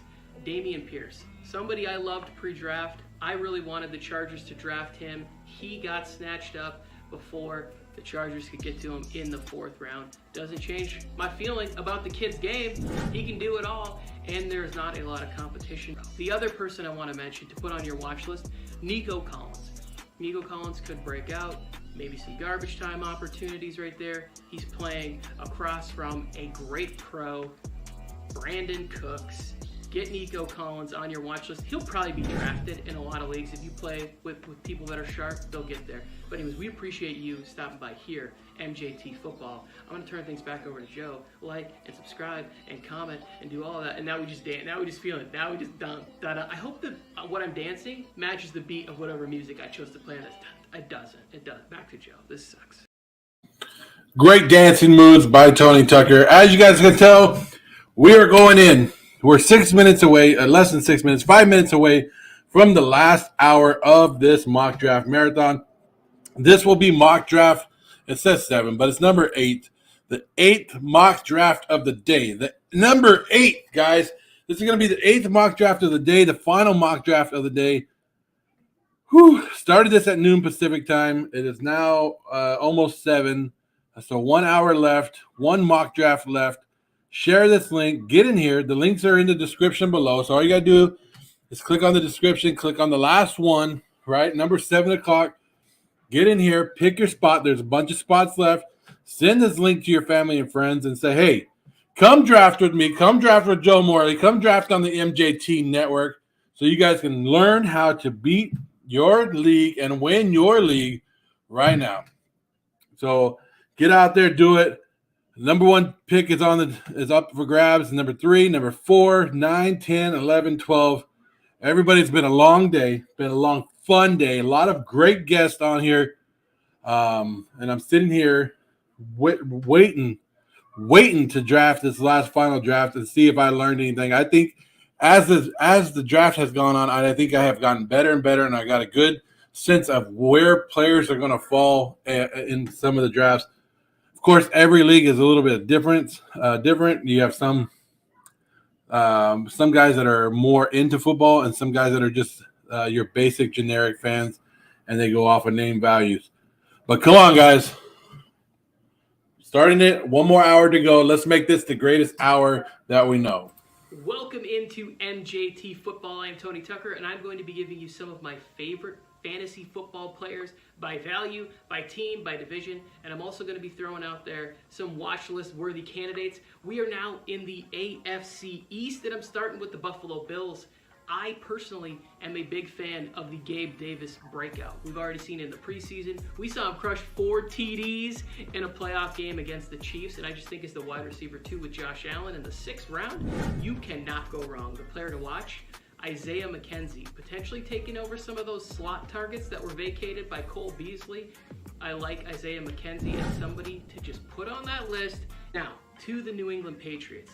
Damian Harris, they are moving this guy. They are hyping him. It is tough to trust the New England running game. Anybody who plays fantasy football knows that. But Damian Harris is a solid running back, and he's going late 6th, 7th round.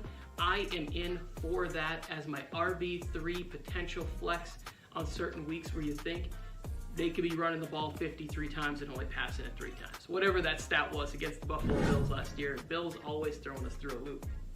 Devontae Parker. We've talked about him so many times, but he's a player that I'm going to watch, see if he builds chemistry with Mac Jones early on. And it's not talent, it's health. When Devontae Parker is healthy, the dude is a beast. Let's go to the Miami Dolphins. This team loaded up. South Beach about to be wild for fantasy this year. And there's so many players. Tyreek Hill is going in the 3rd round of some drafts. But I want to talk about Chase Edmonds. They gave him a lot of money. I like Mike McDaniel as the offensive coordinator, play call, boy genius, whatever we want to call him. But maybe we get Chase Edmonds in the 7th round as our flex, who's an RB3, potential RB2 candidate right there for Chase Edmonds. And the player also that I like, because he came from San Francisco with Mike McDaniel, Raheem Mostert, right? Maybe he just finds a way to manufacture targets for Mostert because of his speed and dynamic ability and familiarity with the system and everything that's going on there. Finally, with the Jets, with the Jets, Jets, Elijah Moore in the 7th round. Elijah Moore in the 7th round. I will take that. Big Joe, Daddy Flack the Don is going to be starting a quarterback to begin the season for them. I am a fan of that. To stick in the wide receiver room for my watch list, Corey Davis. He was picked in the 1st round.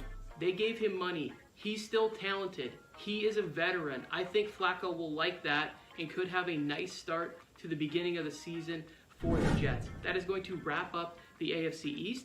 We appreciate you. Consider subscribing. Consider liking the video. Say something nice to Mike. He needs it. His ego is fragile. Back to who's ever hosting this show. We appreciate you. And it's me, Joe Morley, hosting the show, getting ready for the last hour. Appreciate everybody who's been joining. This is going to be the last mock draft. We don't have a lot of people in it right now, but if you guys are going to be here, send it to your family, friends. Let's get it going, guys. I guess it's going to be hour number 7, right? Or 12, 1, 2, 3, 4, 5, 6, 7. Oh, this is hour number 8. Hour number 8 of being live on the air for Mock Draft Marathon. Our last and final hour. It just hit number 7. 7 on the live meter right there. So we're working on hour number 8 right now. So I'm a little tired. Yeah. Was it worth it? Is it worth it? Hell to the yes. This has been fun. Got to see a lot of friends and family that we haven't seen in a while since last football season. Get everybody hyped for football season. Going to be starting this draft in just a few minutes, guys. Come on. If you're already in here, send it out to your family and friends. Get it out there. One more by Tony Tucker. And now for the hardest hitting division in football, the AFC North. I am Tony Tucker here on the MJT Football Channel, and I'm going to be giving you some of my favorite fantasy values by team, by division. We're in the AFC North, and also some watch list worthy players from each of those teams. Let's start with the Baltimore Ravens. Rashad Bateman, 7th round, the number 1 target. Started off a little rocky last year because of some injuries, but he's back. Lamar Jackson looking swole this season. Maybe he finds Rashad Bateman a little bit more. The player to watch, he's just been getting everybody excited. Now, yes, they have Mark Andrews, and he's not going to surpass him because Mark Andrews could potentially be the best tight end in football. But Isaiah Likely, he's more of like a slot receiver, these new hybrid super ability. He's been balling out in preseason, so put him on your watch list, and he could pay maximum dividends getting those easy targets over the middle of the field. Let's go to the Steelers, the Steel City, Heinz Field. I will not call it whatever name you just gave it. I don't like it. But what I do like is Pat Freiermuth in the 9th round. George Pickens. George Pickens is a viral sensation. But beyond that, he is a fantastic football player. He's already making plays in the preseason and setting the Twitterverse and all the other social media places on fire. I like George Pickens as a late pick, but maybe he doesn't get picked here late. Put him on your watch list. There are 2 clicks. Bop, bop, ba-da-da-da. George Pickens in my lineup. Dominating fantasy football. Thank you, MJT. I don't know. Just move the show along. I'm trying to give Joe a bathroom break. Just a little behind the scenes. Maybe Joe dipped out for a minute and he needs a couple. Anyway, here we go. We are going to go to the Cincinnati Bengals, the team that went to the Super Bowl last year. I still have trouble believing that. T. Higgins in the 3rd round. T. Higgins would be a number 1 wide receiver on like 25 teams in the NFL. T. Higgins to me is a fantastic player. End of the 3rd. I've seen him going into the 4th, depending on who you are drafting with. And I think that he has another 1,000-yard season and a bunch of touchdowns. We saw the dude ball out. Yeah, it was a face mask, Jalen. We don't care. It was a touchdown. Boom! Take that, T. Higgins fans everywhere. Okay, here we go. Hayden Hurst, CJ Uzama left to go to the New York Jets. Hayden Hurst comes in. Not a ton of targets there, but could be pushing that sort of like 50 catches, 500 yards, 5 touchdowns. Finally, this last team in the division, the Cleveland Browns. Kareem Hunt in the 6th round. I know the dude wanted a pay raise and he might get traded, but if he doesn't, he still gets touches in the receiving game and carries and work inside in the red zone. Kareem Hunt I love in the 6th round as my RB3 potential flex. The player to watch, David Bell. I don't know what's going on with his receiving core. And then we have things that happen with Amari Cooper taking time off, whatever it is. Are we really that invested in Donovan Peoples-Jones? I think he's a good player, but I don't know what's going on with this team. David Bell, player to watch, good young rookie wide receiver. Let's go ahead. Let's get this thing back to the show. Like, comment, subscribe, do all that fun stuff that you would do. And we appreciate you stopping by MJT Football Channel. Thank you, Tony, for that very thoughtful video. Loved it, every minute of it. Got one more video to show, and that will be after this draft. Guys, this is your last and final time to draft today with us at MJT Football. Get on here. Link is in the description. Just go down to the 7 o'clock one, click on it. I've been waiting on it, getting some more people. If not, I'm going to start it in about 1 minute. 1 minute. What is it? Un momento? I don't know. I'm not really smart. My wife makes fun of me all the time, but there you go. Live here. This is hour number 8 of our marathon, the last hour. Let's make it great. Comment, throw some comments in there. Keep me going. Let's talk some football. Let's talk NFL football. Let's talk Raiders. Let's talk whatever you guys want. Starting it in about 15 seconds, guys. 15 seconds. We're going to start our last mock draft. If you guys are ready to go. If you don't want to participate in the mock draft, just participate in the talk and let me know what you guys think about what's going on. But here we go. Mock draft number, what is this? 8 starts right now.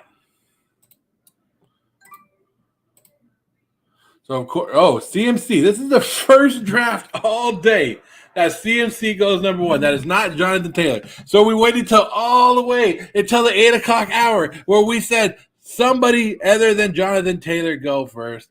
And this is where it goes. CMC goes number 1. I was asking therapists about this last draft, and I asked them if everybody truly drafted the way that they were supposed to, and you didn't put injuries into your head. You didn't put past injuries into your head and think that CMC was going to get hurt. You thought just based on talent alone, CMC should go number 1, right? And everybody agreed. But everybody knows the CMC history, and they're afraid to take him again because they don't want to get burnt. But you're willing to take him at number 2. You're willing to take him at number 3.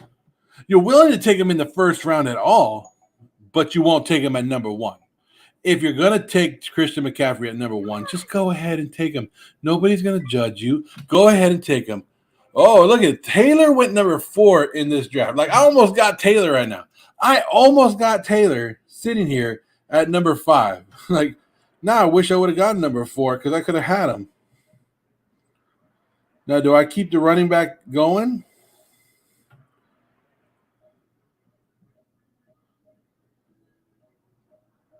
Yeah, he felt Johnny. I don't know why.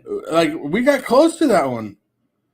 You know what? I haven't taken Kupp all day. I'm going to take Cooper Kupp and see how my draft goes. It's the first time I'm taking Cooper Kupp all day. Johnny, I can't believe that either. I maybe because of the auto drafts, but even with the auto drafts, you'd think they would have took Jonathan Taylor, right? For him to fall number 4 in our last and final mock draft is unbelievable, but I'll take it. Johnny and I go back-to-back picks right here with wide receivers in the first round. He took Justin Jefferson, the guy that I'm high on, but I've taken Justin Jefferson higher in the draft, and I think I was number 5 before and I took him to check it out. The AI must know something. Yeah, you're right, Johnny. We got to find out what they know so we can get ahead of our fantasy leagues this year. 99 Morris has been with us all day. See if he shows up to draft. Maybe he just signed up on it, but it's all good, guys. We're here for the last and final hour. 7 hours, 7 minutes, 45 seconds so far into this live stream. And I'm not tired at all. Not a bit. Najee Harris goes to the auto draft pick. NFL Colin, I don't know if he's still around. It might just be me and Johnny are the only ones active on here, but at least we'll get this done and we'll have fun with this. There he is. Colin is here. Dalvin Cook. Oh, there we go. There we go. The run on. Ooh, look at that run on wide receivers. So Swift and Chubb follow the second round. Ooh, Barkley goes early. Kamara goes second round. I like those. Back to Johnny. Let's see what Johnny does right here.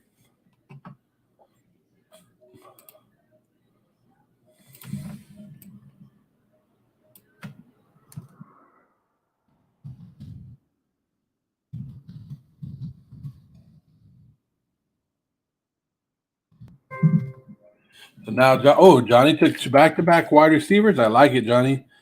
You know what? I think if this happens, I have to go Aaron Jones, and I'll take Aaron Jones, and I'll be happy with it.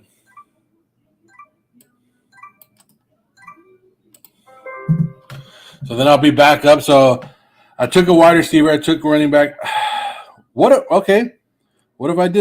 I went tight end? Like I wouldn't take it. I don't know if I would take tight end this high, but Mark Andrews is sitting there. He's considered either the first or second best tight end. So I take him. Now I think I'm sitting pretty good. I'm going to be struggling just a little bit, right?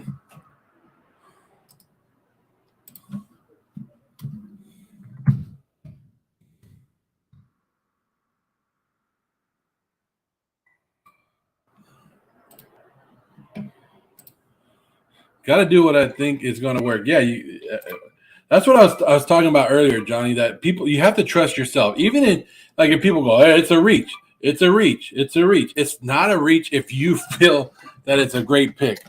You got to trust your gut. You're the one walking away from the draft, and having to like this team, right? Last year I did it where I drafted a bunch of people with potential. I walked away from the draft not liking the team. I ended up trading everybody and making a whole brand new team by like week 4. I don't feel like doing that this year. Now I just have to trust my gut, and I got a big ass gut to do it. You know what I mean? So I'm gonna do it. I got to do it this year. So this Johnny said this one's looking like my mock draft on Monday. It can't be a reach if you know the person. You want to. Yeah, if it's not a reach if you know he won't come back around to when you draft. So yeah, you just got to play strategies. Nobody's reaching for anything.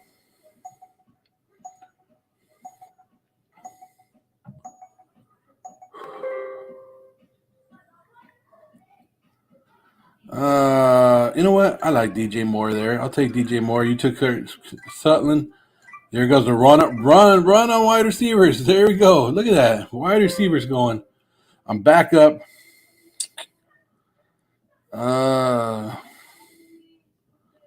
Man, you know what? Let's see. What if I did this? I know. You guys know what I think about Lamar Jackson, but I'm testing it out because I get to take Lamar Jackson with Mark Andrews right there.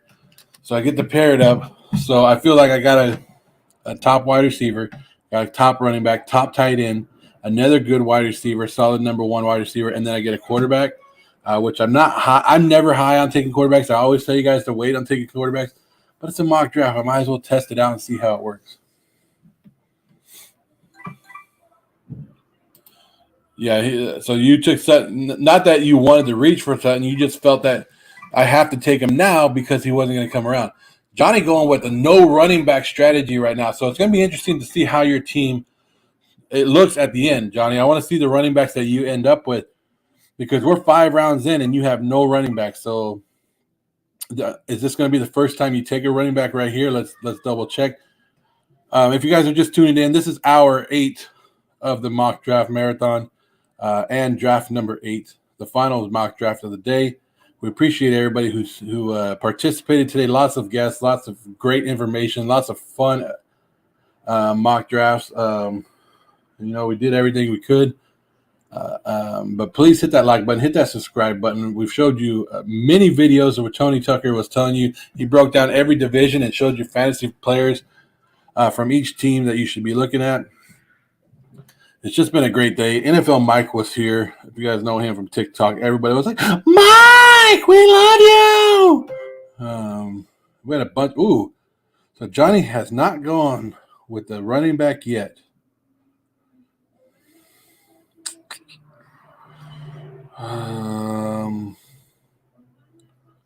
Let's see. What would I do in this spot? Still going to go with this one. I still like the Gabe Davis. So I'll take Gabe Davis there. Johnny risking it, huh? You're risking it just a little bit, Johnny. If you guys are watching, Johnny is the number 6 team right there in the middle. He has no running backs as of now. We're 6 rounds in. He's going to come back on the 7th turn. But, yeah, if you guys are watching right now, comment it. Go ahead and hit me some comments. Let's talk some football in the comments, and I'll bring it on the screen, and we'll talk about anything. It doesn't have to be fantasy football related. Look at the team number 1, Johnny. Johnny, that's where all your running backs are.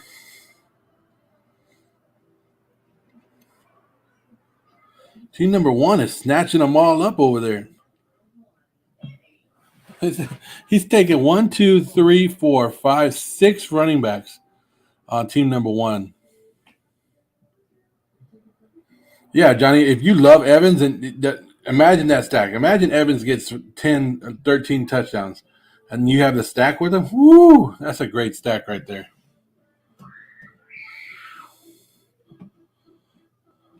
Loving the Brady stack. Let's do this. Duval.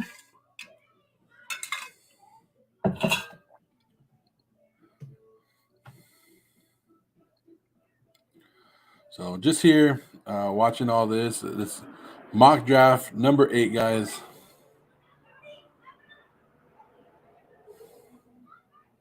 Me and Johnny doing our thing. I hope you guys have been enjoying this mock draft marathon. It's been fun. I hope you guys learned a lot from it.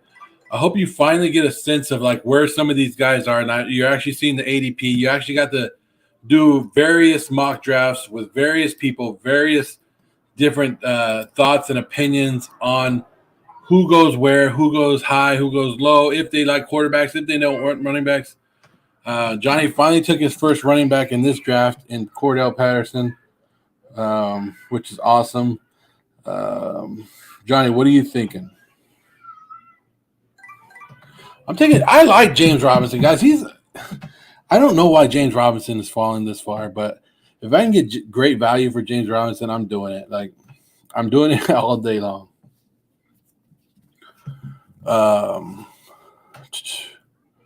Who do we see today? We saw Tony Tucker. Tony Tucker was on here a long time with me today. Mike, NFL Mike came on. GMM Network came on. The Fantasy Football Therapist. Instant Replay. I know I'm missing some people that came on here. It's been a long day, but it's been a fun day. Not saying that's been that kind of day. Going hard in the paint, GMM. Oh, there he is. I was just talking about him. Yes, this is the final hour, though. This is the final mock draft, final hour. As soon as we're done here, we're done. I really thought about James Robinson, but Lazard wasn't coming back to me.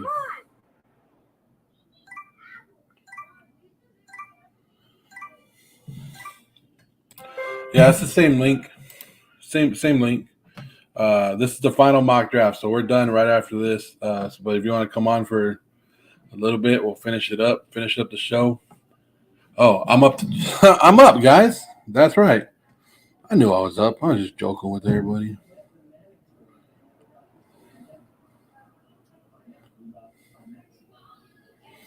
I'll take Chris Olave there. I know we were talking about Chris Olave and maybe being a reach, but I like what he can do because he could be the deep ball guy, let the other guys run short. So I think that's good value for me right here. I probably needed another running back. I probably need one more running back, but that's only my fourth wide receiver too, so I'm kind of hurting there. Ooh, you got Stevenson, and oh man, I didn't even see him. That's what I get for not paying attention. Good pick right there, Johnny. Good pick.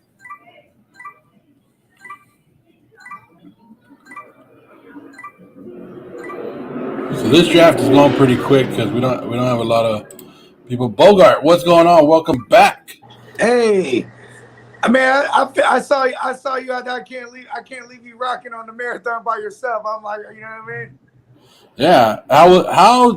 How did Trey Lance look today? Because we got mixed reactions in the comments earlier about Trey Lance. So, here's one thing that I immediately thought of. Like, we couldn't get anything going, right? And we're trying this Trey Sermon thing because, like I said earlier on your show, you know, Trey Sermon's on the roster bubble, and he looked like shit again. You know what I'm saying? So, Yeah. So there's that. That's one of my takeaways. Another one of my takeaways is you got to remember the 2 games that he started. One of them was against the Texans last year, and he turned the ball over twice. You know what I mean? We still ended up winning that game, but this is a defense that's already played against him, so you can consider that because they shut him down, bro. You know what I mean? Yeah. Yeah. And here's another thing that I said this earlier on the show also. The fact that we're down Lincoln Tomlinson, and, you know, not down, but he's out to the Jets. You know what I mean? Alex Mack is out to retirement. You know what I mean? And our line is just it's being revamped. I don't like it. You know what I mean? Especially the interior line. You know what I'm saying? Yeah. How much? And, yeah, how many starters did it play though? Yeah. I haven't watched any of the Raider preseason games. Are they playing like? Did we see Adams and Carr yet? No, Adams and Carr won't play the preseason. Okay, smart. At all. It's been on hour number 8 brain kicking in right now. I can't think of his name. Our backup quarterback, but it's all right. But yeah, they're keeping them locked up because they don't. We got the Chargers week 1. They don't want to give away anything to our division opponent first week. I kind of felt that way about the Niners today, but I also felt like I was making excuses up if I was to say that. You know what I mean? Yeah. Like, oh, they're not sure. They're not trying to show nothing. But, like, you know, this is the dress rehearsal game. You know what I mean? So this is like one of those games where, like, they're going through the total motions that they would in an actual game. You know what I mean? And, yeah, I don't like – I mean, maybe the play calling was a little blah. You know what I mean? Yeah. But, yeah, it just didn't look good at all. And I'm okay because this is actually a good thing for fantasy purposes. Let's calm down the excitement because the excitement is pushing up Lance way too far in draft capital, like way too high. You know what I mean? I saw him go like 6th round. That's crazy. Rounds. And I was like, wow, like we were taking him as like a second quarterback on a team earlier in the offseason. Yeah. I was like, okay, if he breaks out, this is the guy I want on my bench, but I'm going to take somebody else. Yeah, insurance. Yeah. And that's a good exercise to do in these mock drafts too. You know what I mean? Like, I mean, in a single QB league, it's all about position scarcity, right? If you're in a single QB league, there's 32 starting QBs at any given moment. So it's not necessary to really reach on a QB unless it's a QB premium. You know what I mean? Most leagues are just 1 point for every 25 passing yards. We make our leagues 1 point for every 15 passing yards. Ooh, there you go. So like, you know, going early QB, it's necessary. You know what I mean? Yeah, you have to. If it's like that, I would do this. I would do the same thing and make it a lot easier. What was I going to ask you? I was going to tell you one thing. I've been watching about the Raiders because you said you haven't watched the Raiders, and I just want to get this out there so people know. One big difference I see in the Raiders team this year, maybe not their offensive line. It doesn't have to do anything with stats or anything. The one thing they're doing is they look like a more disciplined team. They've only, like last game, I think they got 1 penalty. There's not a lot of penalties, and they're not turning the damn ball over. And that in the preseason, in the past of the Raiders, they look sloppy as hell. They look bad. But for me to see the second and third stringers come in and not make mistakes, that kind of makes me feel good about the starters. If everybody is on the same page, it has the New England vibe, right? Yes. Yeah, like a bunch of just a bunch of opposite of hotheads. You know what I mean? Just real plain and cool. I mean, you know what's funny? It's like if you're studying mixed martial arts, how come there isn't fights that break out every day in the dojo? You know why? Because they teach you discipline. This is part of the package deal. And like when you have a winning culture, discipline is one of the underlying factors. You know what I mean? So you're saying they shouldn't fight like Aaron Donald did today? Yeah, it's zero discipline. And I'm pretty sure the banter was classic because it's two teams that are pinned against each other in a preseason game. And the last time they saw each other, dreams were destroyed on one half of the team. You know what I mean? Yeah. Like the last time they saw each other was the Super Bowl. And you don't think he's rubbing it in their face like, man, I got to tear your ass up in practice, and now after I just did it in the championship He was game? wearing his ring. Did you hear that? No. No, I just made that up. I was like, God, hey, that's some ballsy stuff right there. Yeah, that would have been funny though. Just walk out and be like, hey, how you guys doing? Just like have a conversation, like, hey. Just hella scratching, oh man, I don't know, man. Yeah. Oh my arm's a little heavy today for some reason. I don't know. Where's the ball? The ball's over there, man. Just like, yeah, go ahead and go grab that for me. Yeah, man. The NFL did what on purpose, Johnny? Put the practice. Okay, Bogart, how many scrimmages did the Niners have this year? Do you know? Like how many with other teams? I know they did the Vikings. Yeah, I think that was it. That was it. So one. Yeah. Every team had the one. Oh no, they might have had two. Some of them had two, huh? Who else do we have? I'm trying to think who we. Oh yeah, we had the scrimmage with Green Bay too as well. That's right. Oh, okay, because I know the Raiders only had one, and that was with the Patriots this week. But I know the Patriots did it with the Panthers. So there a couple teams did too. Yeah. From what I've read and what I've been hearing is that's when a lot of these teams are now doing their number ones, number twos. Mm-hmm. So like Derek Carr and Devontae Adams, the only time they took the field was against the Patriots in practice. Well, here's why. Because when you're in a joint practice, there's supposed to be an unspoken respect level that you're not going to take my quarterback's head off, or you're not going to, chalk block my running back or you know what I mean? Yeah. And this is why I say this, because when you're in a preseason game, you're trying to make the team, so you're going full force. You know what I mean? So that's why they're able to run their ones in these joint practices, and you're going to get different looks. Like, I mean, in training camp, you might have heard the Colts looked bad. As soon as they played against Detroit, they tore them up. You know why? Because the Colts offense is playing against their defense. They have one of the best defenses when they're in training camp. You know what I mean? When they play the joint practices, now you can really let loose and see different looks that different defenses are giving you versus just always practicing against your own team that knows what you're going to do. You know what I mean? Well, I also read that during the joint practices, the defenses and offenses will run different plays because they're not afraid of it. Like in a preseason game, they're not afraid that it's going to be on tape because you're not really recording the practices where it's going to get out to your opponents. And that's why you'll see more blitzes and more different packages in those practices than you actually see in a preseason game where it's a vanilla game plan going in. See, and I'm pretty sure Belichick is one of the ones who's an advocate for these joint practices because, you know what I'm saying, as long as there's having joint practices, there's somebody out there filming it for him. You know what I mean? Well, he was in Belichick is in Las Vegas this week, and he was in love with the Raiders facility, called it the Taj Mahal of the NFL. But he's like McDaniels, get me over here and I'm gonna push you out of the way. Yeah, and I'm excited because everything I've read about the practices between the Raiders and the Patriots, You guys were tearing them up.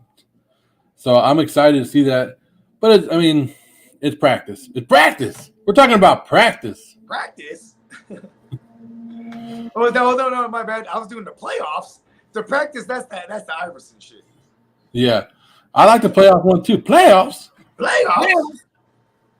But yeah, mock draft. We did 8 mock drafts today. 8 mock drafts. Over it's 7.5 hours that we've been on. Bogart, I think you were on for like an hour, almost 2 hours earlier. Might have been the quickest hour. It went by. That's what Tony Tucker and I were talking about. Like when we first started, we were like, man, 8 hours is going to be a long time. Then we got on here and everybody's having chat. What fantasy football and just football in general brings people together. And once you start talking, you're like, oh, damn. It's like good weed, man. Everybody's going to join the circle. You know what I mean? This is just it's all walks of life. If you like football or fantasy, you know what I mean? It's our common denominator. You know what I mean? It doesn't discriminate. You know what I'm saying? We all want to kill each other all the same in fantasy, right? Yeah. Let me ask you this, Bogart. I like to troll, and you know that. You know, of course. You're one of the all-time greats. So I like to troll, and like I've been putting videos of like, hey, Raiders are 3-0 in the preseason, going to the Super Bowl, and I've been getting like people like, they believe it's true. They believe my opinion, and they're like this preseason, dude. But what I tell people is it's preseason, but don't you have to believe in your team in the preseason? Like every team is 0-0, 0-0 right now, fresh start. I don't care if you're a Lions fan, Raider fan, Seahawks fan with Drew Lock and Geno Smith. You have to believe in your team right now, right? Ain't nobody said it about the Bengals last year. Nope. You know what I mean?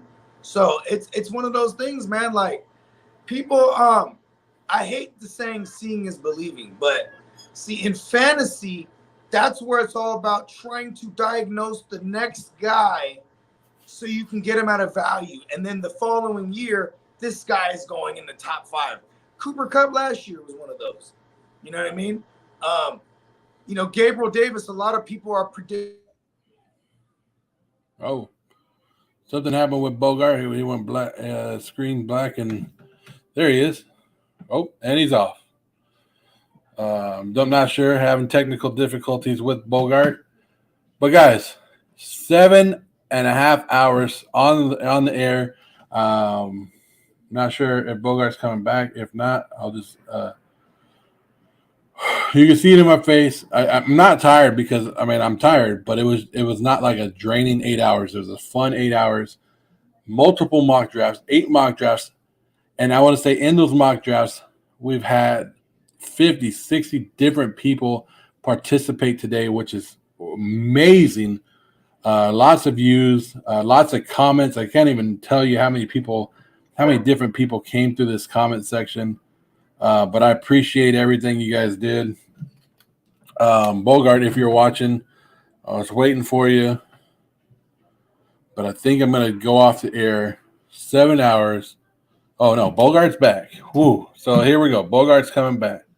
We'll hit some more. I want to hit some more questions with Bogart before we take off. Yeah. Are we closing out? Yeah, all good. Well, I was like, if you weren't coming back, I was going to close it out, but I did have a couple questions for you. Okay. Sleepers. Who's your favorite sleepers this year? Okay. I'm a real degenerate, so I just want to say the term sleeper, I'd rather use like undervalued. You know what I mean? So some of the undervalued guys, and I'm looking into double-digit rounds, Michael Gallup, right?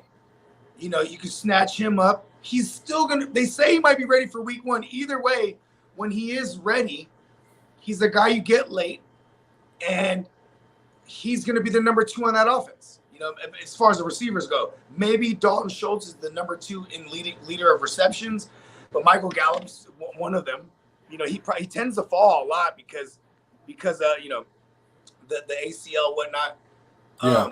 I love Isaiah Pacheco because there is, Rojo's not the guy, and Rojo can't pass pro. Clyde Edwards-Helaire, he's a wee little man. He's like 5'8", 195 pounds, something like that. He can't pass pro. And here comes 5'11", 230 pounds of Isaiah Pacheco, and he has a clear cut to get this role, but they're treating him like a rookie. They're going to make him earn it. But he's out there with the team ones. He was out there with the first teams today. He was out there last week with the first teams. I like Pacheco. Mike actually grabbed him like the 11th round earlier. I thought that was great value. Alan Lazard, another guy, goes in like the 9th, 10th round-ish.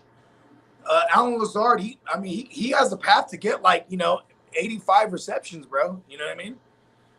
It's who's there? Yeah. You know what I mean? There's so many vacated targets, and he's a slot guy, and he's a blocker. So when you can block on a run-first team, you'll never leave the field. And that's what we want for fantasy, is your guy always on the field, because that equals opportunities. It doesn't mean because he's blocking, he ain't going to be out there and catch a ball. He could block somebody to hell and then be wide open. You know what I mean? Yep. And Rodgers could find him. Aside from that possession look, red zone look, I love Alan Lazard. In that same breath, Romeo Doubs and or Christian Watson, I've even found myself going like Lazard in the 9th, and then in the 10th, and then maybe the 12th, I go and grab Watson and or Doubs, because someone's going to emerge out of there. Yeah, somebody has to. Yeah, but the floor, when it comes to the floor guy, that for PPR purposes, someone that you're going to feel real safe with is definitely Alan Lazard. Must have guys. This is different because must haves, you might reach up a little bit for these guys. I must have Gabe Davis and Mike Williams. I must have Cortland Sutton. Like, these are just guys that are going outside of the top 12 at the position, that are guys that could jump into the into the top 6. You know what I'm saying? And if you're wrong, if I'm wrong, or if we're wrong, it's fine, because the draft capital we paid for them, you know what I'm saying, we're getting what we expected. You know what I'm saying? It's all about trying to diagnose a player that's going to surpass where we drafted them. You know what I mean? Yeah. And if you guys have been watching, we've been doing Tony Tucker has been giving you a breakdown on every division. I still have one more to show you. I'll show you guys in a few minutes, of the AFC West. He does it by each team. When you set up your league, Bogart, let's do this. We talked about players all day. When you set up your league, how many bench players should a league have? Because me personally, we close ours down to either 4 or 5. We go we shut it down. We Shallow. make you make decisions. Yeah, you go shallow benches. Yeah. Yeah. So here's what I do. I'll probably double that up. You know why? Okay, actually, before I say this to you, let me ask you this. Do your leagues have a lot of trades? Yes. They do. Yes. Okay, because normally with a shallow bench, there's so many options out there on the waiver, and the trades might not be as active. The reason why I like deeper benches is because it provokes trades. You know what I mean? Okay. Now it's a little more bone dry out there. I want people to be engaged. You know what I'm saying? Also, why I like deeper benches is because you might have that asshole in your league that like week 10 comes around and he's already out of it and he's just not even touching nothing, right? But if we have a deeper bench, his bench might be full of guys that nobody else can get. So God forbid you have a manager that goes 0 dark 30. At least whoever he has, can't nobody be accessible. When you got four men on your bench, it is about decision making, right? Because that's where fantasy comes into play, right? Like, it's really about how well do you manage, and that goes for your bench too. You know what I'm saying? Yeah. Because now you got decisions to make. If you have Josh Jacobs, can you hold on to Zamir White? You know what I mean? Because Josh Jacobs got an injury history. I might have to make a decision where it's like, okay, I might have to use one of my 4 bench spots to secure my injury-prone running back. You know what I mean? Yeah, and that's the thing I like about it, because it does make you become a manager. It does make you, but I like what you're talking about, how having extra ones, it keeps more people away and lowers the option, because sometimes that does happen. But I don't know. I've been lucky enough because in my own personal league, if you ain't trading, you ain't trying, and you ain't talking shit, then you're out of it. And we ain't afraid to boot you, because our rule is you will participate in the group chat, you will be talking crap, and you will be actively looking at your trades and looking at the market. Here's the thing, Joe. Talking shit is what it's all about. Yeah. The thing is, like, especially with this fantasy shit, I might debate somebody, and then they take it personal. You know what I mean? Like, I'm talking about their take, not as them as a person. You know what I mean? And that's what's funny about shit talking in general. It's like when people start to take it out of context. Like, if you're talking shit in the your team sucks, this is why, blah, blah, blah. You know what I mean? But once you start, hey, you're a bitch, and your mom's a bitch, and this and that, you know what I mean? Once you start getting into that realm, you know what I mean? And, like, people get brave with their little thumbs because you never say to somebody face to face. So that should be just a cardinal rule. Like, talk shit, keep it within the confines of fantasy, because we're all savages. And, like, and then if you take it offensive, you're gonna have 11 other individuals in your 12-team league shitting on you because now you're weak. You know what I mean? Yeah. Once you show that weakness, and that's what people don't understand. Once you show there's one thing that gets to you, you're done. Yeah. Don't show weakness, or everybody's taking your food, man. Yeah. They'll be like, "Oh, Bogart don't like me talking about his necklace." All right, here we go. Boom. Boom. Everybody's on his necklace. Yeah, it's like, I don't know. I'm just using that excuse, but that's how it is. People get very upset over the little things, but like you said, don't take fantasy football too serious, but have a great time doing it, because that's what you're in here for, anyways. Like, my wife makes fun of me because I got in a league a couple years ago, and I was in it the whole year, and I went through it, and I did what I had to do. I got out of it, and the next year they were like, "Hey, do you want to join?" And I was like, "No, I'm good, thank you." And my wife's like, "Why didn't you join? You should have rejoined that league," because she knew some of the people in there. Yeah. And I was like, they don't talk shit. Like, it was the boringest league I was ever in. I go, and she goes, "Oh, so they don't talk shit? You don't want to be in?" I go, "Yeah, exactly. If they're not talking shit, I can't do it." I hate it when people don't make trades. It's almost as bad as not talking shit, because if I can't make a trade, that means that if my team is going the wrong direction, I can't, like, retool it. You know what I mean? Because no one will hear me out. And, like, it sucks if you're, like, you know, depending on your waiver system, you know what I mean? Like, you know, I want everyone to have a fighter's chance if you're able to, like, make trades. That's why I don't like veto systems either. You know what I mean? Yeah, we got rid of our vetoes. Because you know why? Veto is beef, bruh. Because I can be like, "Oh, the vetoes. I don't like Bogart. Veto." Exactly. Like, oh my God, that's how it be, Joe. Like, okay, look it. Say I'm playing you, right? And you just make a trade, and now it's pending. Now I'm playing you, and you made the trade with Tony. Mike's playing Tony. Now me and Mike, we just might be like, "Fuck that." Veto. You know what I mean? I'm playing this guy. He just beefed up his team. Veto. That's not a real reason to veto. No. A real reason to veto, it shouldn't be left in. It should be left to one man, a commissioner that everybody trusts, and the commissioner should hear everybody out. Oh, why should we not push this trade through? Well, I want to hear everybody as a good commissioner, because 9 times out of 10, if you're in a savvy league, nobody's, you know, doing dumbass trades that only favor one person. Yeah. You know what I mean? And so I took the vetoes off, and I go, "Hey, it's down to me because I'm the commissioner. I'll look at it.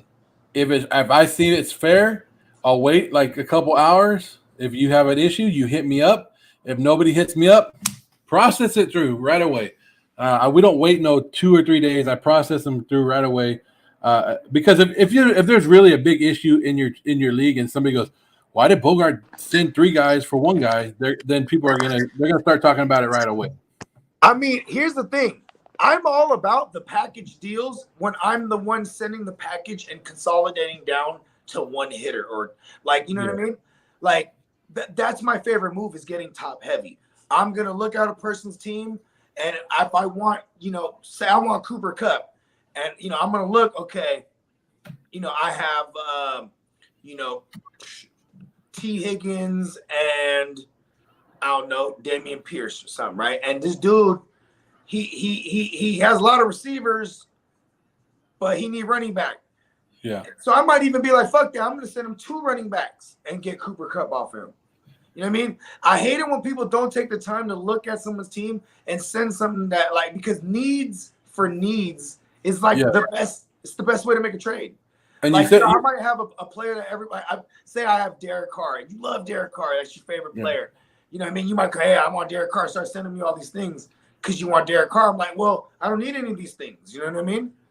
Matter of fact, but if you were sending me stuff, I need like, hey man, you're weak at your tight end. Here's Dalton Schultz and here's Aaron Rodgers, and that way, I take Derek Carr. You know, you still have a quarterback. You know what I mean? Yeah. I love trades like that because then it's like you're helping someone and they're helping you. You know what I mean? Like, no one wants to be like. Okay, here's another thing. This is what always starts beef in leagues. Somebody will constantly send a deal that is clearly trade rape, where it's like, I'm like, here, hey man, here's Sony Michel, give me Devontae Adams, bro. And then like, and I just keep sending in, and I'm sending like, all right, fine, I'll add in JD McKissick. Give me JD and Sony, give me, and it just doesn't make any sense. And then it'll be like, look, motherfucker, stop sending me this bullshit. Right? And like, because they take it offensive. What do you think I'm doing? Like, people always get mad. I'm guilty of that. I'd be like, what's this fucking asshole think I'm an idiot sending me fucking this bullshit? And then like most people will be like, well, I wanted you to counter me, bro. I'm a fan of, I'm gonna send something that I think somebody's gonna hear me out. You know what I mean? Like Bogart is sideways right now. His I don't know. I tried to fix it. I don't get it. So Tony goes, but I'm going with it. I think it's tight. Yeah, and Tony, just turn your head just a little bit like this. You know what I mean? And you'll be all right. Right. See, look at this. I keep trying to fix it. Yeah, we're just rolling with it right now. I do want to end it in a minute, but I was going to ask you one thing.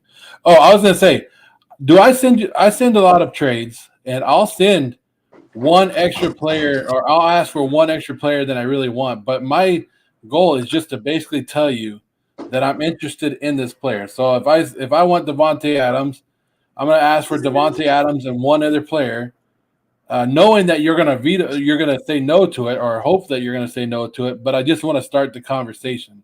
And and then also too is like, here's another thing: if that person counters you and keeps Devontae Adams in the counter, that means oh, we're going to get it done because he didn't pivot off Devontae Adams. You know what I mean? So, for example, here's one thing I love. Is you really got to pay attention, though. When you're in your draft and you draft a player and then someone else goes, oh, man, oh, you sniped me. That person, if I need something and I need to make a move, I'm gonna be like, yo, Joe was hella got crazy when I picked Devontae Adams. I'm gonna come at you with Devontae Adams and look at what I need to fix me. But here's Devontae Adams. You know what I mean? Because but see, and that this is like playing the long game, bro. You know what I mean? Like I'm gonna remember that somebody was upset that I drafted somebody, because then they're gonna be the first person I go to when I'm ready to move that person. You know what I mean? I remember in my draft last year, before the draft was even over, the guy already wanted Javonte Williams from me, and we already had it. Like as soon as the draft was over, he was like, "This is what I want." We had the trade lined up, ready to go, and I was ready to take everything from him because I knew how much he wanted it. But Bogart, there it is too. Yeah, when you can figure out how somebody values somebody is key. This guy was already ready to give you his left nut. You know what I mean? Mm-hmm. Yep. So then here's where I come in. I'll be like, your left nut plus. You know what I mean? Yeah. Like, I already know what you want, and I got what you want. Okay, so here's the starting point. Your left nut. You know what I mean? Like, that's probably the worst. You want to know what's the worst thing to do in trade talks is to go up to somebody and be like, what you want for Josh Jacobs, bro? Like, you know what I'm always gonna say? I want it all. Brand new socks and drawers. Like, you know what I mean? Why are you gonna ask me what I want for it? I'm gonna say, give me everything. You know what I mean? Like, it's the worst way to approach that. Send an offer and let somebody know you sent the offer. That's the best way to do it. Because you're not Like, asking somebody is still like pussyfooting. You know what I mean? Like, just send the offers out. Just like you said, you'll send hell out, right? I do that all day. I'm gonna send it out. I'll send you something, and now you know that I'm interested in that player, and now like when you're ready to trade that player, you're gonna be like, oh, I know that Joe wants him. Let me look at Joe's team real quick. Mm-hmm. And in redraft, when you're in a redraft league, trading is all about recency bias. Yep. If Justin Jefferson comes out the first 2 weeks and he's flat, you better believe after that first week, I already started sending offers. Then once the second week happened, now I'm really on it. Yep. You know what I mean? I'm really on it. You know what I'm saying? Because recency bias, it makes people get scared. You know what I mean? I'm trying to buy a good player coming off a bad week. Hey, if once the bye weeks start coming around, I'm trying to buy all the big name players when they're on a bye week. Because you know what I'm saying? If that person's already, say there's a person, they're fucking 2 and 5. You know what I mean? But and then they're going into, and they're getting hit with the bye apocalypse. The hell of their players are on a bye week. I'm gonna swoop in. You know what I mean? And half the battle is paying attention to your league, man. A lot of people don't do that. You know what I mean? Yeah, don't. And even if you're losing, don't back out of it. Keep going. Yeah. All right, Bogart. Wow, I'm 7 hours 48 minutes into this. I appreciate you joining. You're 12 minutes away from your 8 hour goal. I know. I'm tired. You're right at the finish line. We're almost there. I do like what you brought up, and this is something that you have to try to explain to people, and it's kind of been getting better over the years. Exactly what you said, and that's why veto has been one of those things. You're not people willingly overpay, and doesn't make me a dumb manager. It doesn't make me dumb. I know that I'm overpaying, just like you said. I know that I'm going to give you 2 running backs that are probably more value than Justin Jefferson, but I want Justin Jefferson. I want him on my team. He's going to make my team better. I can afford to give these 2 running backs. Does it look like a lopsided trade? A little bit, but is it a lopsided trade? No. That's what people have to get in their mind, is sometimes I'm willing to overpay just a little bit to get the guys I want. Mm-hmm. I'm willing to do that all the time, because in hindsight, that's the only way we'll know if it worked out. I mean, last year, I was in a trade. I sent Gus Edwards. This is when he was named the starter, right? Because J.K. Dobbins had died. And when I say died, I mean like injured and done for the year. You know what I mean? Yeah. So I trade Gus Edwards in a package deal, and I bring back, I think it was like Nick Chubb or Antonio Gibson. I forget what it was. But like an hour later in the preseason game, Gus Edwards tore his shit. And it was so crazy because, like, if I wasn't like actively not comfortable with my team and that specific running back situation, I was sending out several offers. And I was overloading the offer, like Gus Edwards plus. You know what I mean? Just for like Antonio Gibson. And this was last year off season, you know what I mean? Yeah. And like I got the trade done, and people were like, damn, you hella overpaid. I'm like, and then in hindsight, it's 2020. People were like, oh, telling him he won the trade. Then an hour later, Gus Edwards tears the ACL, and he's like, sorcery. This guy's a fucking, he sold his soul to the fantasy devil. He was like, and I'm like, listen, bro, I'm just going business as usual. I was looking at my team, I didn't like it. If you don't like your team, make a move. You know what I mean? Because you can't wait for like Joe to hit you and be like, hey, Aaron, I saw you looking bad, or here's a trade offer. No one's doing that. You know what I mean? Not everybody's like, you got to be a savage, bro. You know what I mean? Yeah, you got to throw trades out there. You got to have fun. We started using Sleeper app this year. First time we moved over to it. And awesome. The reason I got my league into it is I was like, hey, did you know that you could do multi-team trades on there? It's not just one trade and and they were like, what? And I go, yeah, you could trade draft picks, you could do all kinds of stuff. And they were like, all right, sold. And that's because okay, I don't fall in love with one player. Like you can say, oh, you're a Raider fan, you got Devontae Adams on your team. Yeah, I do, but he's for trade. I will trade somebody every week if I can. Here's another thing, another little tidbit too, is like I mean, like, I know there's different draft strategies and whatnot. I just like to go into the draft and, like, you know, just read the room. Yeah. You know, it's kind of cool when you do these mocks because you might not know what everybody's going to do. But when you, like, I have a draft tomorrow. It's my man, Fantasy Fornicator and me's league. So it's called the Smoky Bogey Invitational. It's the 3rd year running. And it's like, you know, it's a bunch of hand-picked savages. And, like, this league is so, like, there was 22 trades in this league last year. Wow. Like, it goes down. The 14-team Superflex, there's decisions to be made. You know what I mean?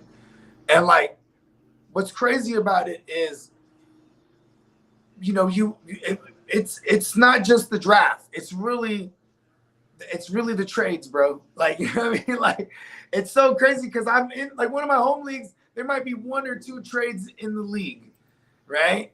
Because people just aren't active like that. And, like, if you win and you didn't make any moves, you killed the draft and you avoided injuries. You know what I mean? That's just so hard to do. Like, I don't depend on getting lucky. You know what I mean? Maybe it's because I have bad luck.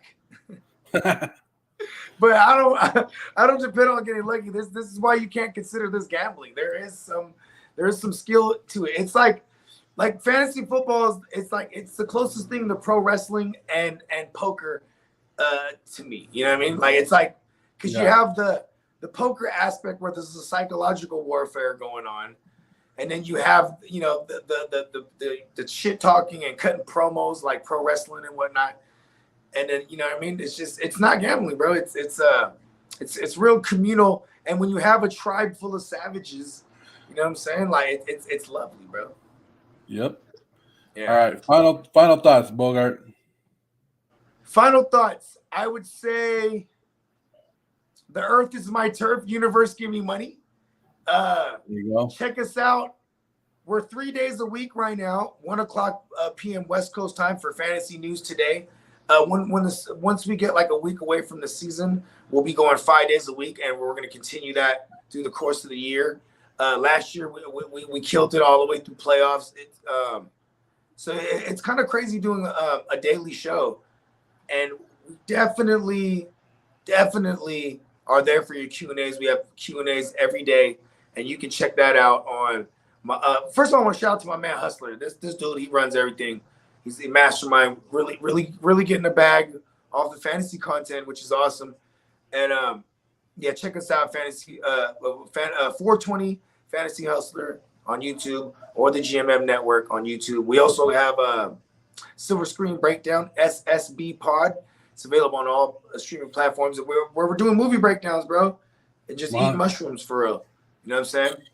And these aren't live shows; these are uploads. And I'd love to bring you on one of these days, man. I know you be having the movie references all day, man. We just did Paid in Full. That episode's dropping this Sunday. Okay. So check it out, Silver Screen Breakdowns, and shout out to Guccini JD, Spencer the Guru, Miles Peacock, my man Hustler once again, the Playmakers, man. You know what I'm saying? We going live every Saturday morning. There's no more Saturday morning cartoons like it used to, so you can just tune in us. You know what I mean? You make plays every day? Yeah. I used to sing that song all the time. It was designed to brainwash. And it works, right? It works. Hey, it's catchy. I'll tell you that. Yeah. But yeah, Joe, right, man, guys. you know what I'm saying? Always a pleasure, bro. You know what I mean? Yes, sir. Appreciate you jumping on. I'm going to play this video, guys. I'll come right back. Did you make it to 12 minutes? Did we clear to 12? Yeah, I'm gonna play this video, this last video Tony has, and I'll make it to 8 hours. You did it. I appreciate you pushing me. You gave me that last push. You said, come get on, it, let's get this last weapon. Let's get it. Here we go. All right, Bogart. Thank you very much. Peace. GMM Network is the Wu-Tang Clan of fantasy football. That's right, Tony. Here we go. Last Tony Tucker video. Now for my favorite division in all of football, and everybody's going to be watching this year, the AFC West. I am Tony Tucker here on the MJT Football Channel on YouTube. Please like, comment, subscribe. I'm going to be giving you some of my favorite fantasy footballers. That was so dumb. Just stick to the script. There's no script. I'm making all of this up. I'm going to be giving you some of my favorite fantasy football value players by team, by division, and some watch list worthy candidates. We are in the AFC West. Let's start with my favorite team, the Los Angeles Chargers. Mike Dub in the 5th round had a huge season. Everybody complains about the inconsistency. I'm not worried about it. Mike Dub is going to have some really big weeks for you, and if he's your wide receiver too, he finished 12th last year in fantasy. Get him on your team. I think he takes another step this year. The player to watch, Gerald Everett. Best situation he's ever been in, and as somebody who's watched every single piece of content they can get their eyes on from Chargers camp, Gerald Everett is balling out at camp. So put him on your watch list, and he could be a tight end that you just sneak in there, and then you're able to trade the other tight end that you overdrafted. Kansas City Chiefs. Kansas City Chiefs player that I like for value, Juju Smith-Schuster in the 6th round. I don't know what's going on with this offense, with this passing game. We've seen it a little bit in the preseason, which is fun, but Juju's just a reliable veteran target. He is a little banged up. Keep your eye on that. Rookie running back Isaiah Pacheco. I am a huge fan and supporter of Clyde Edwards-Helaire. I want him to be a good football player. Not in the 2 games against the Chargers, but overall I like CEH. Isaiah Pacheco has a little bit of juice to him. He's wearing number 10, and I think that he could be in store for some fantasy points this year. The Raiders. Blech. But I gotta do it. Sorry, Joe Morley. Hashtag not effing sorry at all, my friend. But Josh Jacobs in the 4th, I've seen him go to the 5th. They got rid of Kenyon Drake. This could be a really good season for Josh Jacobs going into a contract season. Good for Josh Jacobs and the Raiders. I need to get through this. But Keelan Cole is a player that I've liked at other stops that he's been at, especially with the Jaguars. He could come in and be that wide receiver 3 behind Devontae, behind Hunter Renfrow. Darren Waller, I just saw that he's banged up, maybe not on track for week 1. And Keelan Cole has been balling out in the preseason. Our last stop in the AFC West, the Denver Let's Ride. We stole that from the Chargers. Check the tape, Brandon Staley. Denver Broncos. Russell Wilson in the 7th round, that could be a league winner. He gets there, Nathaniel Hackett, they're bromancing, they're vibing. Lots of talented weapons on this football team, and Russ could take you to a championship.